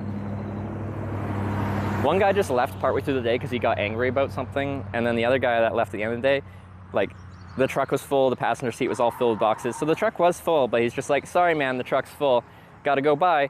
And then I was sitting there in Newport, Rhode Island without a ride after I was told to ride. Anyway, the next day, I went to the small, like, little general aviation airport, which has some chartered flights, but also just, you know, people that fly their own planes out of there. I tried hitchhiking out there for a little bit, and I was talking to the guys at the FBO, and they're really nice, and they're fine with me asking people. They didn't have any problem with that, which was lucky, because not everyone is. But like a lot of their flight stuff is like booked with them, like they know when people are coming and going, and they said there wasn't really much happening today, but I could try again tomorrow if I want. So I came in back in the morning, probably like 10 a.m. or something like that, and they're like, man, if you're here an hour ago, Martha Stewart came through and caught her flight on her private plane back to New York. And would Martha Stewart have agreed to let me hitchhike with her on her plane back to New York City? Probably not. But I wish I had the life experience of getting rejected by Martha Stewart by trying to hitchhike on an airplane.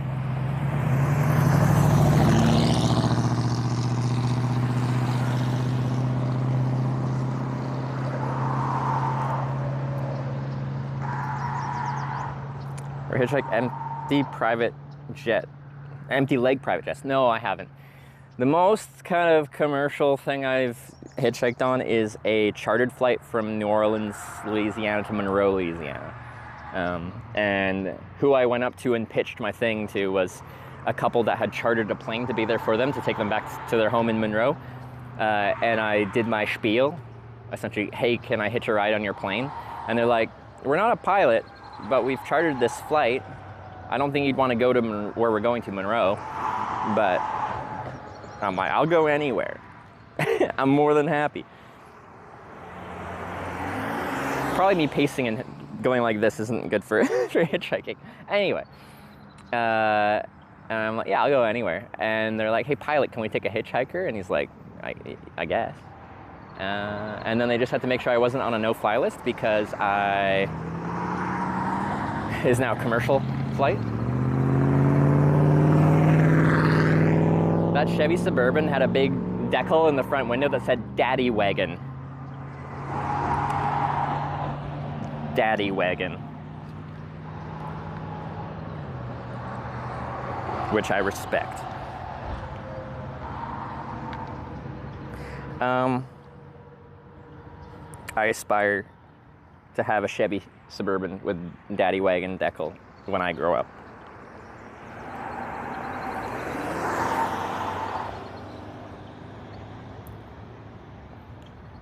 Reminds me, what was in the movie Kill Bill, that yellow kind of car truck that she ended up with because she like killed someone at the like the medical facility she was at when she was in a coma. Was it, what was the...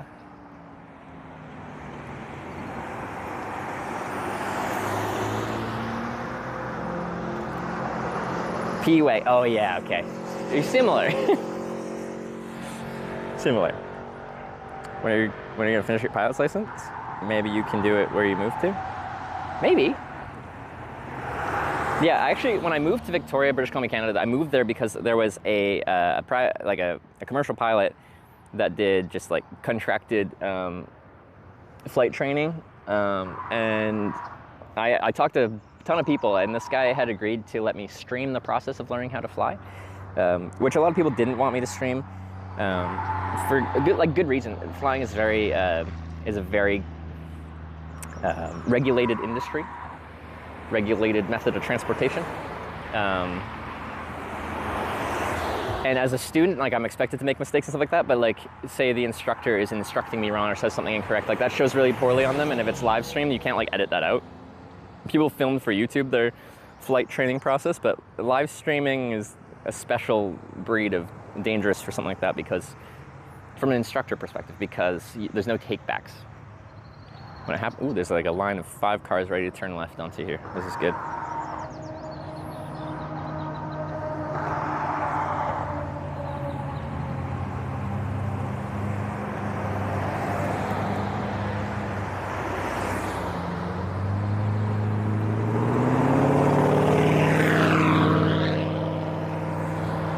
That's more than 5. Okay, the sun, when I'm looking at cars over there, the sun is actually in my eyes. I got it. My old rule is like, I never want to wear sunglasses when hitchhiking because I want people to be able to see my eyes. Last time I went to the optometrist, my optometrist was like, have you been outside a lot, not wearing any kind of eye protection, staring at the sun? I'm like, maybe. That's maybe happened a few times for most of the past 10 years. Anyway, I have some UV damage of some kind on my eyeballs, which is bad. Maybe that's why I can't see very good anymore. Anyway, I now have a policy where if the sun is in my eyes, I will wear sunglasses. If the sun's behind me, I still won't.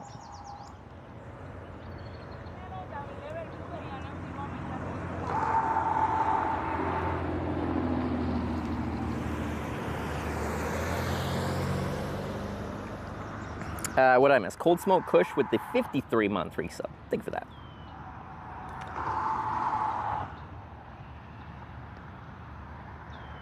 UV blocking clear non-tinted glasses. Yeah.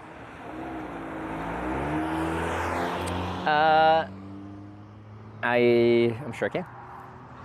And since I wear contact lenses, I guess they could actually just be prescription glasses.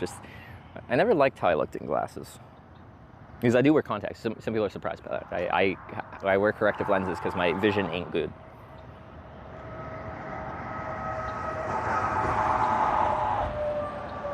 Still good enough for learning to fly? Yeah. As long as I have corrected lenses that bring my vision up to the required spec, which I think they are, so. Ever got picked up by a Kia Soul? That's a very interesting vehicle choice for have you ever got picked up by? I'm guessing so. They're common enough cars in North America, but I don't recall because it's not a super noteworthy car. I'm sorry to any Kia Soul fans. I only even know what a Kia Soul was because like Sarah thought they were cute, so it was potentially on our list of cars to buy, but I really didn't want a Kia or a Hyundai because of reliability concerns. Because I just bought a car. I bought a Mazda 3 Sport, so Mazda 3 hatchback.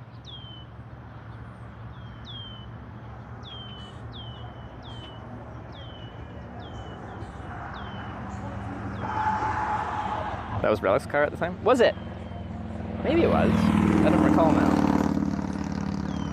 I think newer Kias and Hyundais are a bit more reliable. It's like the later, like the teens, like the mid 2010s to 2020, where they had a lot of issues.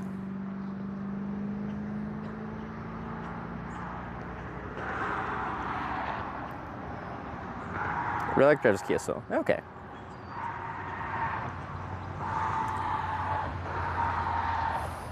But I think the newer ones are. Sarah really liked Hyundai Konas as well. A small little hatchback. Not hatchback, crossover SUV, right? Small SUV?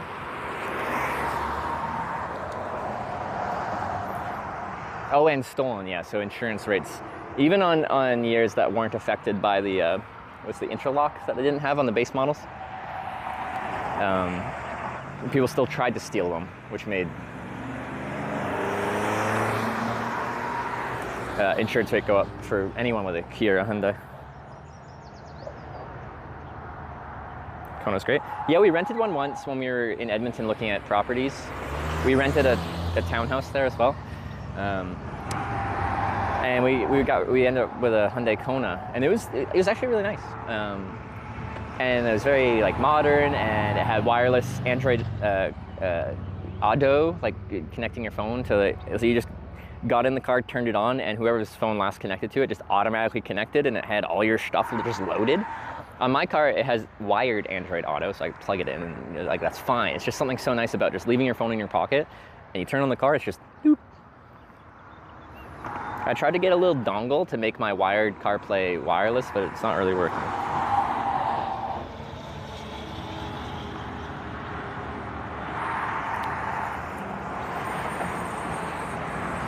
It's called Bluetooth. But no, it's a lot more than just Bluetooth. Because there's Android Auto and there's Apple CarPlay, which are way more than a basic Bluetooth connection on your car.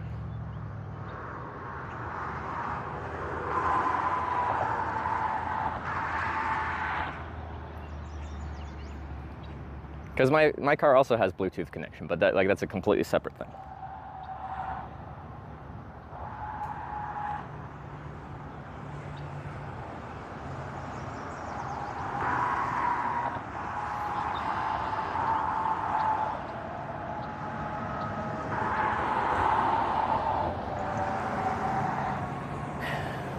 I don't think this will take too long. Like I think it's a good spot to hitchhike. The shoulder's really nice. Traffic that comes through here is going slow. You got a bike? I got a bike. We could be bike buds. Alex Ulpride shared 100 bits. Imagine getting stuck in Corning for 24 hours again, but this time it's because you let us decide. It could happen. It's all well within the realm of possibility.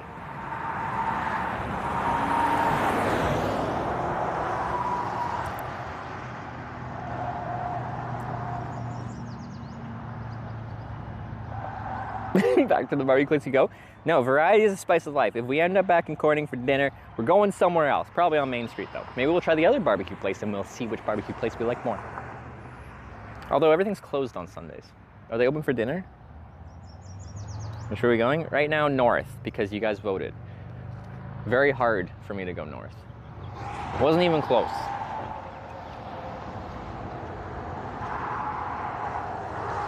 So what's this trip supposed to be?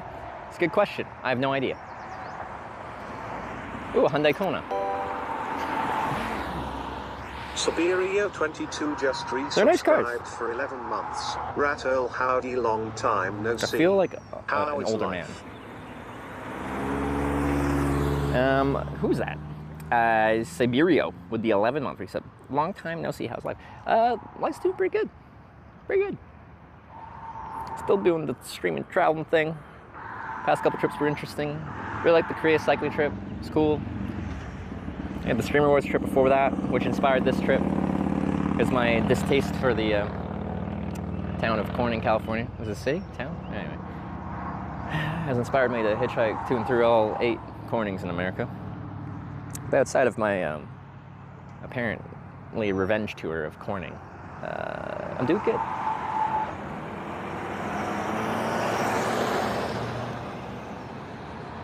I'm just shut out on hitchhiking for the evening. Yeah, like I've been in situations like this where from this point now, what time are we at?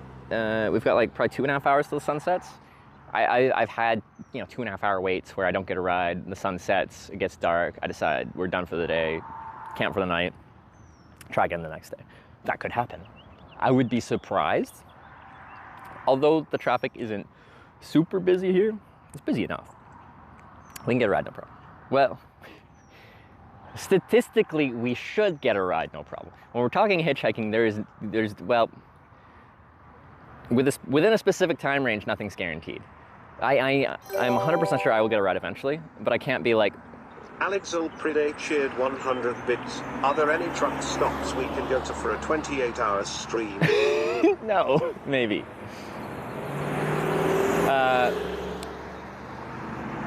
What was I saying? Oh, I can't say with the 100% certainty that I'll get picked up here before it gets dark, and then I don't hitchhike at night, so we'd be here for the night. But still, we've already voted to go north, so even if I fail today, first thing in the morning we'd be getting up, probably getting breakfast at Dunkin' Donuts and hitchhiking back north to Corning. And that would be our, you know, our progress is to go nowhere. This is gonna take a long time to go across the country, isn't it? A very long time. I don't think I'm gonna finish this by TwitchCon Rotterdam.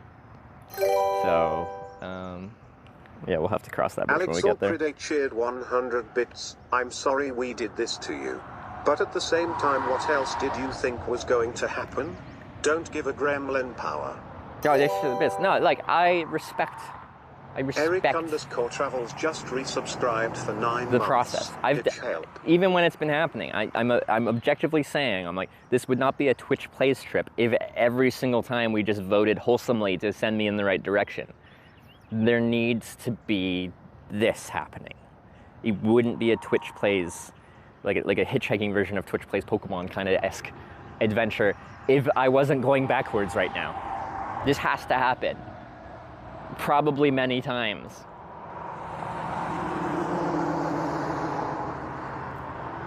How does the voting work? So, I'll give an example for this situation. I'm hitchhiking north because they voted for north. When I get dropped off in Corning, we'll be running a vote system again, which is bits and donation based, because it gives that really like randomness, spontaneity. Anyway. If I'm trying to just quickly turn around and hitchhike again, it'll be just a short, like 10 minutes. Everyone votes, decides which direction to go. The winning direction that people vote for. We hitchhike that direction, and then when I get dropped off after that ride, we run it again. Every single ride will have a voting period. And at the end of that voting period, whichever direction is winning is the direction we go.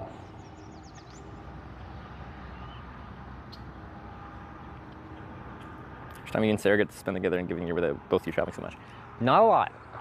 I think we only spent like, in total, like, isn't it something silly, like 2 months last year together, something like that?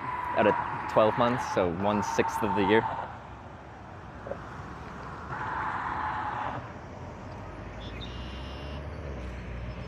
Don't go in my bag. Ugh, there's a spider in my bag, man. You and Sarah travel together?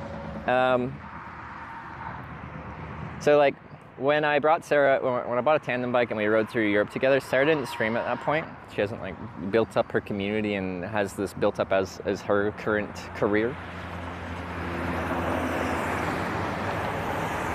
We're very lucky to get this to do this for a job, but like, she wasn't doing that. It was only near the end of that tandem trip that she started streaming before we started our bike tour for the day.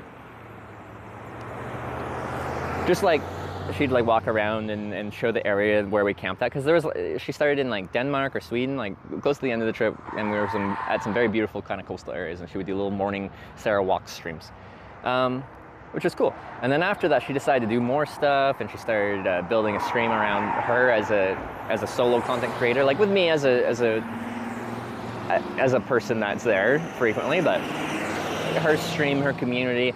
And then she wanted to try and do a solo bike tour, so I lent her my touring bike and my gear, and she did her solo bike tour in Japan and Australia. And she's built up this entire stream of her traveling, and I've also built up a stream of me traveling. And we can collaborate and stream together. But streams generally don't work too well if you have 2 streams running at the same time of the same thing. So in general, it'd be like one of us would forego streaming on their channel so the other one can stream on their channel. And then we have 2 people's worth of expenses and 1 stream running and stuff like that. And it like, I'm not a millionaire from streaming. Apparently, Twitch Plays is, it is monetized. A surprisingly amount, so. But, like, it's like we're trying to afford living. Like, we have a townhouse, I now have a car.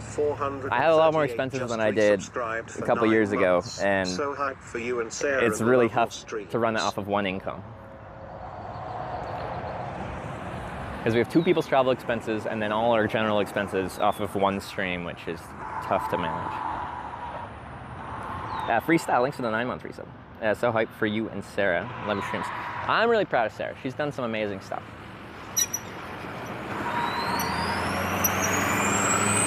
I wish I wasn't wearing sunglasses right now.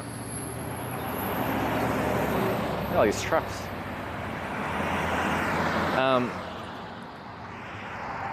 And you could be like, well, Hitch, that's it. You chose to wear sunglasses. You could just take them off.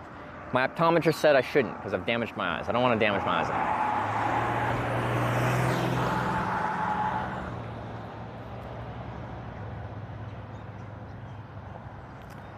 Doing YouTube videos to help with the income? Yeah, but I don't have any editing skills, and of course that's a skill you can learn, but I'm generally streaming all the time. I've paid editors, but like I haven't received anything back from that, and I've spent like a few $1,000s on social media stuff, and I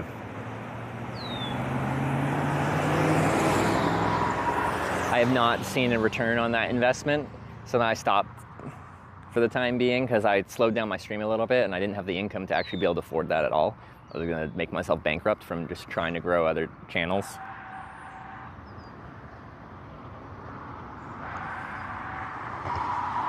Oh yeah, but I did I start the YouTube stream this morning? Yeah, I did start the YouTube stream. This YouTube stream's running. Any YouTube viewers in chat?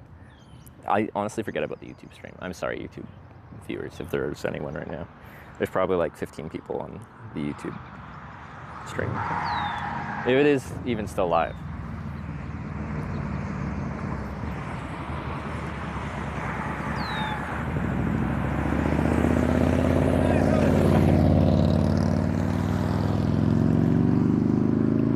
I have good banter with a lot of motorcyclists. Well, he was saying something to me, I don't know. But we always have like a little laugh. Because it's not really going to work out, especially with all the gear I have right now.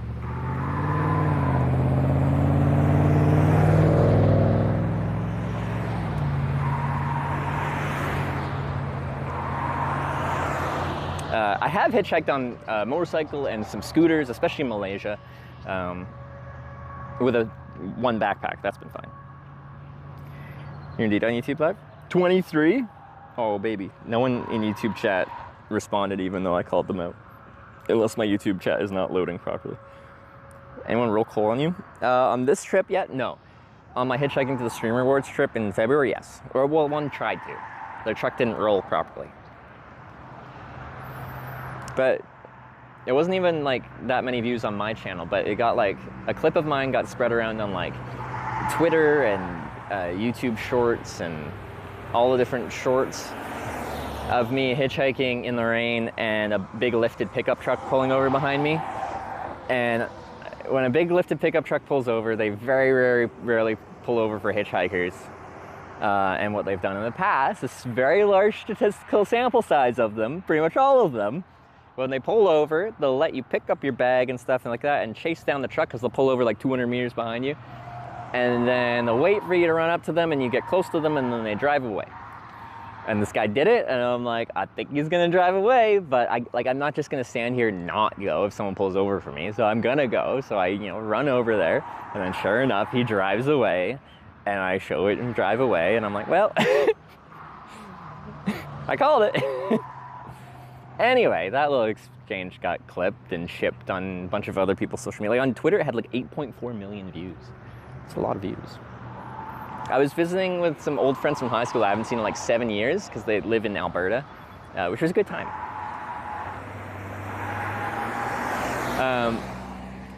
And I was talking to them and they brought up how their sister was talking to them and they're like, they forward them a video from like Twitter or social media. They're like, isn't this your friend from high school? So yeah, they remembered me and they're like, why did my brother's friend from high school pop up in my social media feed getting trolled while hitchhiking in Oregon?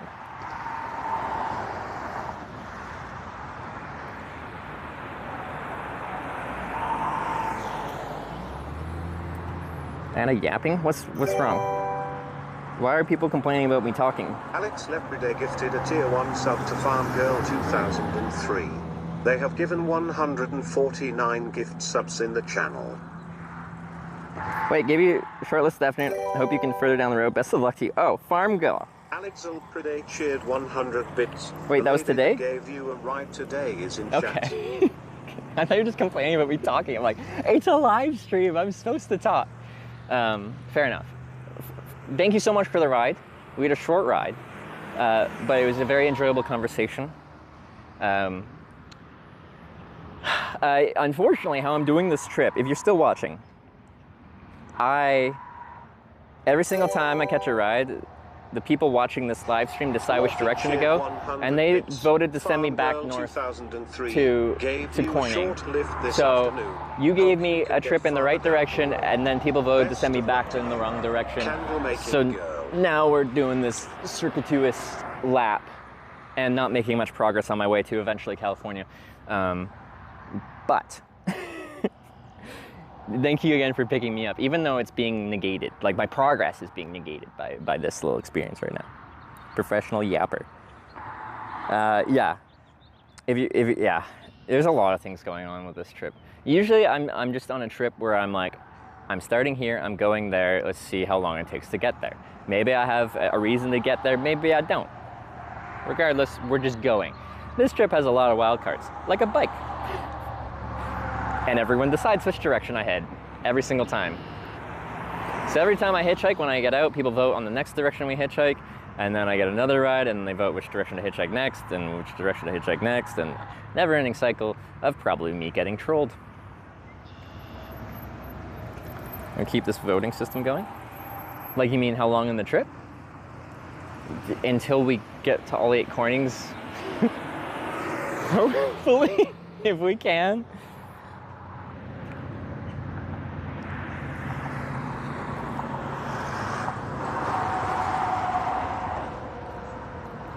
Are we in Corning yet? No, we're trying to get a ride back to Corning, unfortunately. And unfortunately, when I get back there, it'll be like dinner time. Well, we'll see.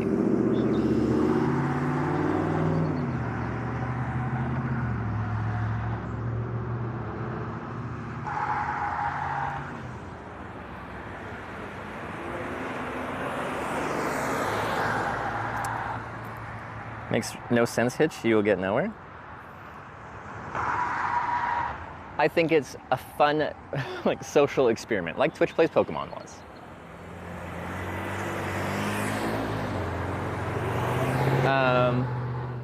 The point of this trip is to not hitchhike efficiently. It wouldn't be a Twitch Plays Pokemon but hitchhiking version if I didn't end up going backwards frequently. The whole point of what made it an interesting experience was you really had to struggle to accomplish your goals of beating the game in that case. In this case, accomplishing the trip that we have set out for us. We will have to struggle. And that's what I decided to do. And if you think that's stupid, then all the power to you.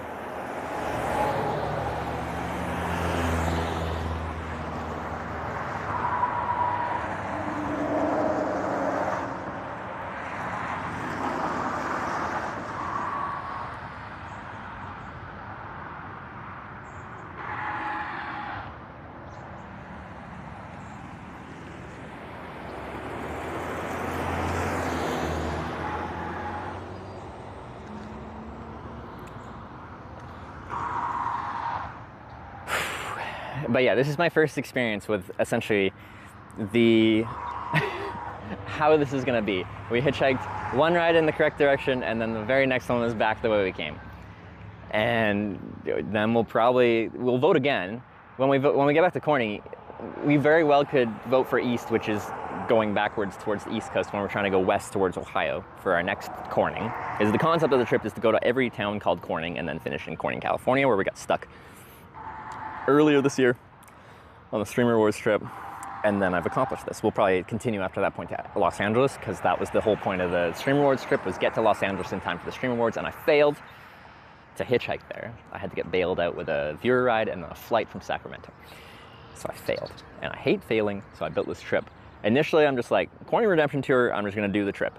But then I was in the process of developing this widget to like have a compass direction where people get to vote which direction we go next.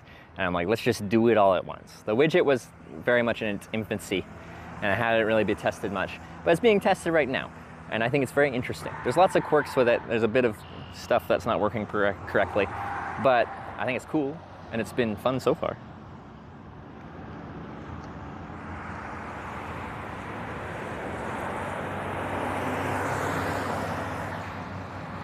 Traffic's actually pretty good on this ramp.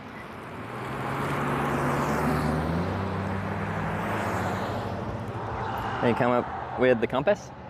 Was there much? How did I come up with it? I don't know. For a long time, one of the things I really like about live streaming is people being able to influence how a trip goes, and a lot of times that's just like with advice, like local people, like when I'm traveling to a different country, to a different city, they're like, hey, I'm from here, like there's like this cool restaurant, there's this cool place to go, there's this nice viewpoint, you can check out these cool things. And through just their knowledge, you can kind of point people that are traveling and don't have experience there in the right direction to find some really nice experiences while they're traveling in your country. But I thought there was a great opportunity for that to be taken much further, as far as people watching on Twitch being able to direct the trip. And this is like very directly directing a trip to almost a silly point, but I think it's interesting. And I think it's fun. And yes, I'm probably going to eat those words through this trip. You'll be like, Hitch, you said this was fun, when I'm stuck in a very narrow corridor just going back and forth because of your guys' influence.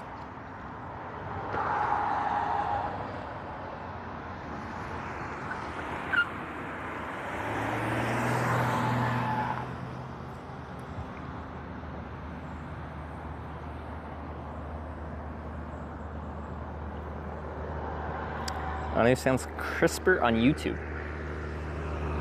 Maybe. So essentially how this works is I'm sending whatever bitrate I can send, I don't know what my phone's actually sending right now, to our old toolkit server. And that server is taking that video and it's like kind of cleaning up a little bit, adding the overlays and all the fun stuff we have on the stream. And then it's sending that exact same video feed to two different destinations. One is my Twitch ingest, and one is my YouTube ingest. And it's sending that at the exact same bitrate, which is this kind of max bitrate that Twitch accepts. YouTube accepts a much higher bitrate, but I don't think our server has the capability to send like whatever 7,000 bitrate or whatever is the max for Twitch to Twitch, and then 15,000 to YouTube, because YouTube is better in some ways, a few ways. 20,000 milliamp hour crotch warmth? Excuse me, this is a 26,800 milliamp hour crotch warmer. No one ever gets the size right.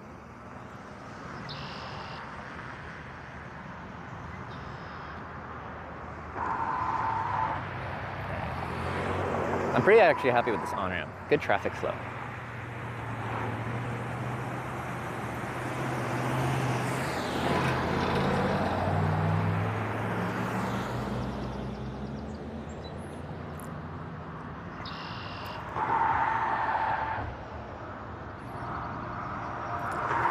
Does standing next to the sign says no pedestrians hurt your chances for hitching a ride? Are you right next to the sign?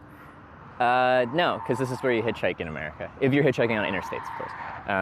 If you're on a smaller highway with no limited access, then you aren't around those signs. But like, this is how you hitchhike in America.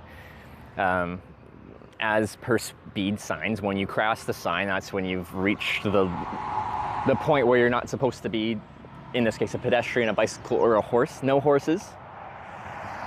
If any of y'all are horses, you can't go past this sign. Because you're just at the start of an on-ramp before traffic picks up speed. And then some police will fight you on that, and then blah, blah, blah, blah. But there's nothing legally wrong with hitchhiking in the state of New York. But yeah, some police will be like, well, the interstate starts at the very start of the ramp. So I'm like, okay, I'll start at the very start of the ramp. They'll be like, no, not like that. Now you have to stand on the other side of the street. I'm like, I thought you said... I've had issues with some mostly state police. Local police are usually pretty chill. At least the ones I've run into. I've gotten decent at talking to police. They're full. And without getting too into it, I am a demographic that probably gets, like, I'm lucky for dealing with police interactions. I'm probably lucky, demographic-wise. Any power tripping, please? The most was a Massachusetts state trooper in Massachusetts, of course. He threatened to arrest me and stuff. Because, like, it's a decent little story. I've been yapping a lot. But I feel like I haven't been hitchhiking in a while, and I've got so much, like... Okay, it hasn't been that long. It's been a couple months, but...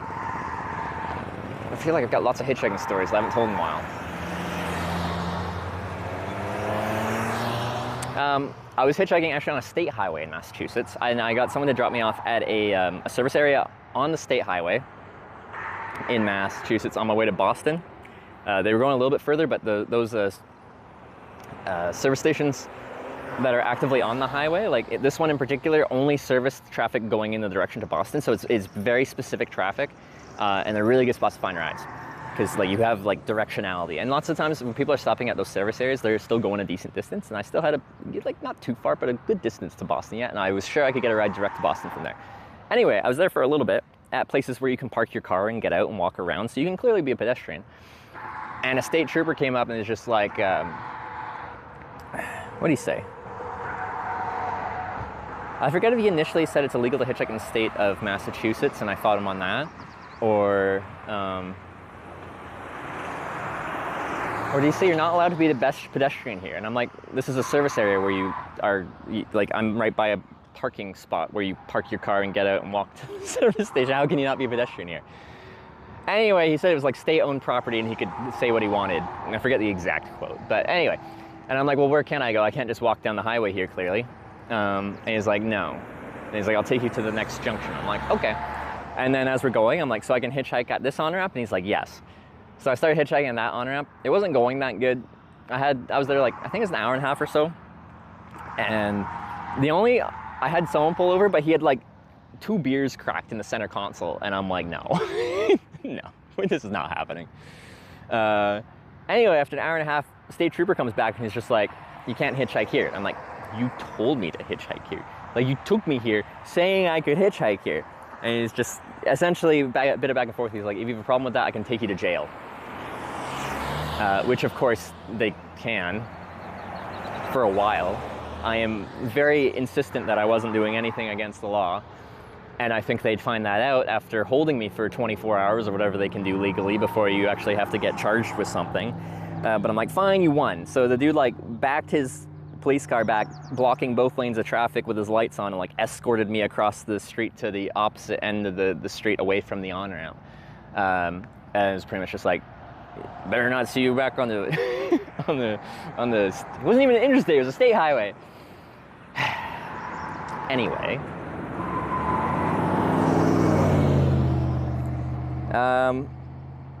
But on the flip side of that, so I very dejectedly, like, you know, got dropped off or like walked across the street to the other side. And sat on like the metal railing on the other side of the street past the sidewalk there. I was just like, hey, I'm sad. Now what do I do? This is my main like thoroughfare, like road that would take me in the direction of Boston where I'm trying to go. And I sat there for not long, just kind of be like pondering my life. And then this couple in a Jeep pulled up and they're just like, hey, where are you trying to get to? And I'm like, Boston. And they're like, hop in, we'll take you. And they were so nice. And apparently what happened was Pete and Amy were their names. Amy had been driving, doing errands in town, and she saw me at that spot while I was hitchhiking for an hour and a half unsuccessfully, except for the guy that had beers cracked and was drinking and driving. And she's like, once I finish my errands, I'm gonna pick up my, I think it was just boyfriend, was it fiance? And I'm gonna come back and we'll take him wherever, like we'll come back and we'll take this hitchhiker wherever he wants to go. And they saw me sitting all sad there, and they decided, you know, to pick me up and ask where I want to go. And I wanted to go to Boston. It was like an hour drive from there. And they're like, let's go to Boston. So we got in, had a great conversation. They were so nice. We went to Boston. They took me out for dinner. They took me out for cannolis, little pastry things. And then they're like, we can drive you even further. Where do you want to go next? And I'm like, I'm trying to go to, like continuing up northeast. So they took me to Manchester, New Hampshire, bought me a hotel room, like escorted me up there, wished me well, and then drove home. And like, So that day was one of my favorite days of hitchhiking because I got like the contrast. I kind of saw both sides of humanity. I had the mass state trooper being a masshole, and then I had Pete and Amy being the kindest people I've ever met in my life. So.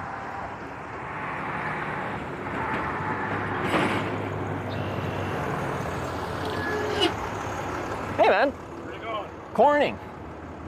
It's just right up the road, ain't it? Yeah, it's just right up the road. You don't mind giving me a lift that way? I don't mind. You're gonna have to. Yeah, I can move some stuff around. Before I get in, so I actually make a live video documentary about what it's like to hitchhike in different countries. I have a camera with me. I don't have to point at you, but it is in my hand. Is that okay to have in the truck with you? I guess so. Sure. Do you want, like, have a bag and a bike thing? Do you want it in the back seat here? Sure. All right. Thanks, man. I appreciate it. Can you pop the lock? Thanks. Do you mind if I move this? I don't want to damage your cans here. Or no. You can't hurt it. Just hold it. Oh, I already moved it. Sorry. I really appreciate the ride.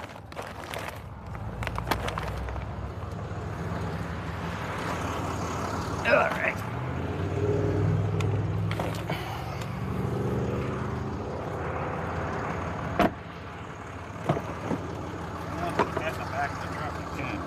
Oh, it's okay. It's a short ride. Thank you.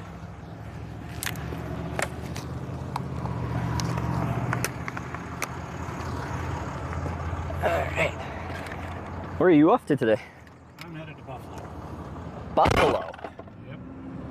Is that east or west or north? Or I'm Canadian, sorry. My geography is limited. I go to 86 and then head west, I guess. Wait. I could do that. Why, you want to go to Buffalo? I'm actually eventually heading to like Ohio next. I'm actually like I was in Corn. Ohio is west. Yeah. 86 is west, right? You're quite a free-spirited fellow. I am. I actually do this for work now, which is gonna sound really weird. For the past 6 years. Who pays you to do this? Like, you know, like YouTube, stuff like that. So this is broadcast on a website called Twitch TV, actually. And then, yeah, I go to different countries and I film and broadcast what it's like to hitchhike and do bicycle touring in different countries. So I have a little bike there too. So on this trip, You had a bike there? A tiny little fold-up bike. Yeah. So I, for 6 years, have done that for my job. Yeah. All year long? Yeah, like I'll do a long trip and then I'll take a break at home and visit family and friends and stuff like that. I'm from Vancouver Island, Canada, but I just moved to Edmonton, Alberta. If you know Canada, I don't know. Well, I have to think. Edmonton, Alberta, that's on the east coast. West, by the Rocky Mountains, just north of like Montana. Okay. Yeah. Well, I was thinking of Prince Edward Island. Yes, which is a beautiful place. That's east. Yeah. And then I'm from Vancouver Island, which is far west coast, just north of Seattle. That's as far as you can go. It is. As far west as you can go. Have you been to the west coast of America? I have No. not. It's nice. Very different geographically to the east here. So I like being out here because it's just a bit different. Like, I don't know, the trees are different, the foliage is different, the climate's a bit different. I like these rolling kind of hills and mountains and stuff like that. They seem never ending, but they're quite beautiful. And that's what it's like out west? Well, west, like, we have the Rocky Mountains, so we got big mountain ranges, and then we've got some really flat areas contrasting that. So it's like, sometimes it feels like you're either flat or you're like sheer mountain cliffs. And then like we have a lot of like evergreen trees rather than like deciduous trees like this. Yeah. Let's see. Left to go. It's telling me to go 99 straight. I want to head towards Jamestown. Oh no, I don't know. Go to Buffalo. Should we go? I'm headed to. Okay, I need to, real quickly before we pass here, I need to see, because, yeah, I'm doing this weird broadcasty thing, but, where every time I hitchhike, people decide which direction to hitchhike. So I actually was in Corning earlier, and people voted to head south, but then they told me to head back north, back to Corning. But if you're going up 86, that would actually probably be in the right direction. Well, actually, I'm going 390 too. Oh, well, you start on 86 there. Yeah, I'm going to pull over for a second. Okay.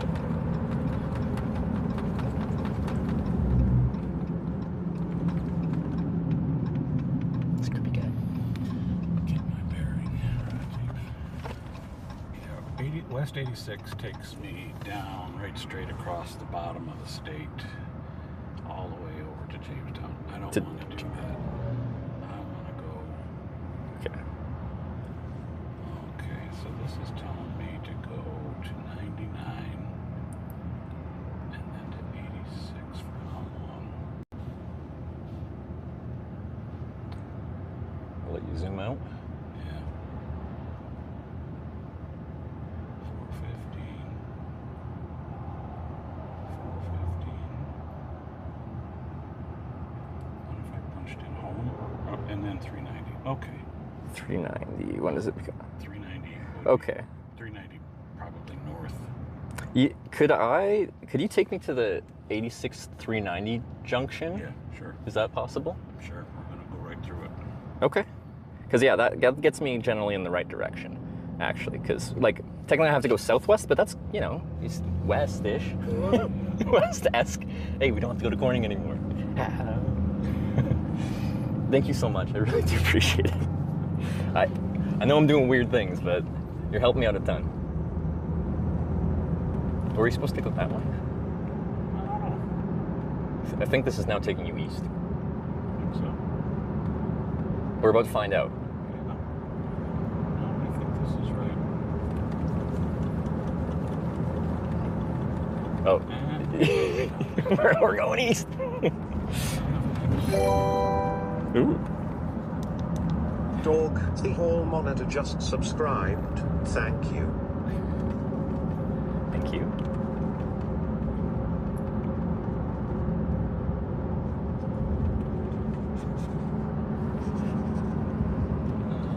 Alright, we're back in Corning right now, though. A little loop. That doesn't look too much of a turnaround. I'll go front view. Do you usually pick up hitchhikers as you drive? I haven't picked up a hitchhiker in.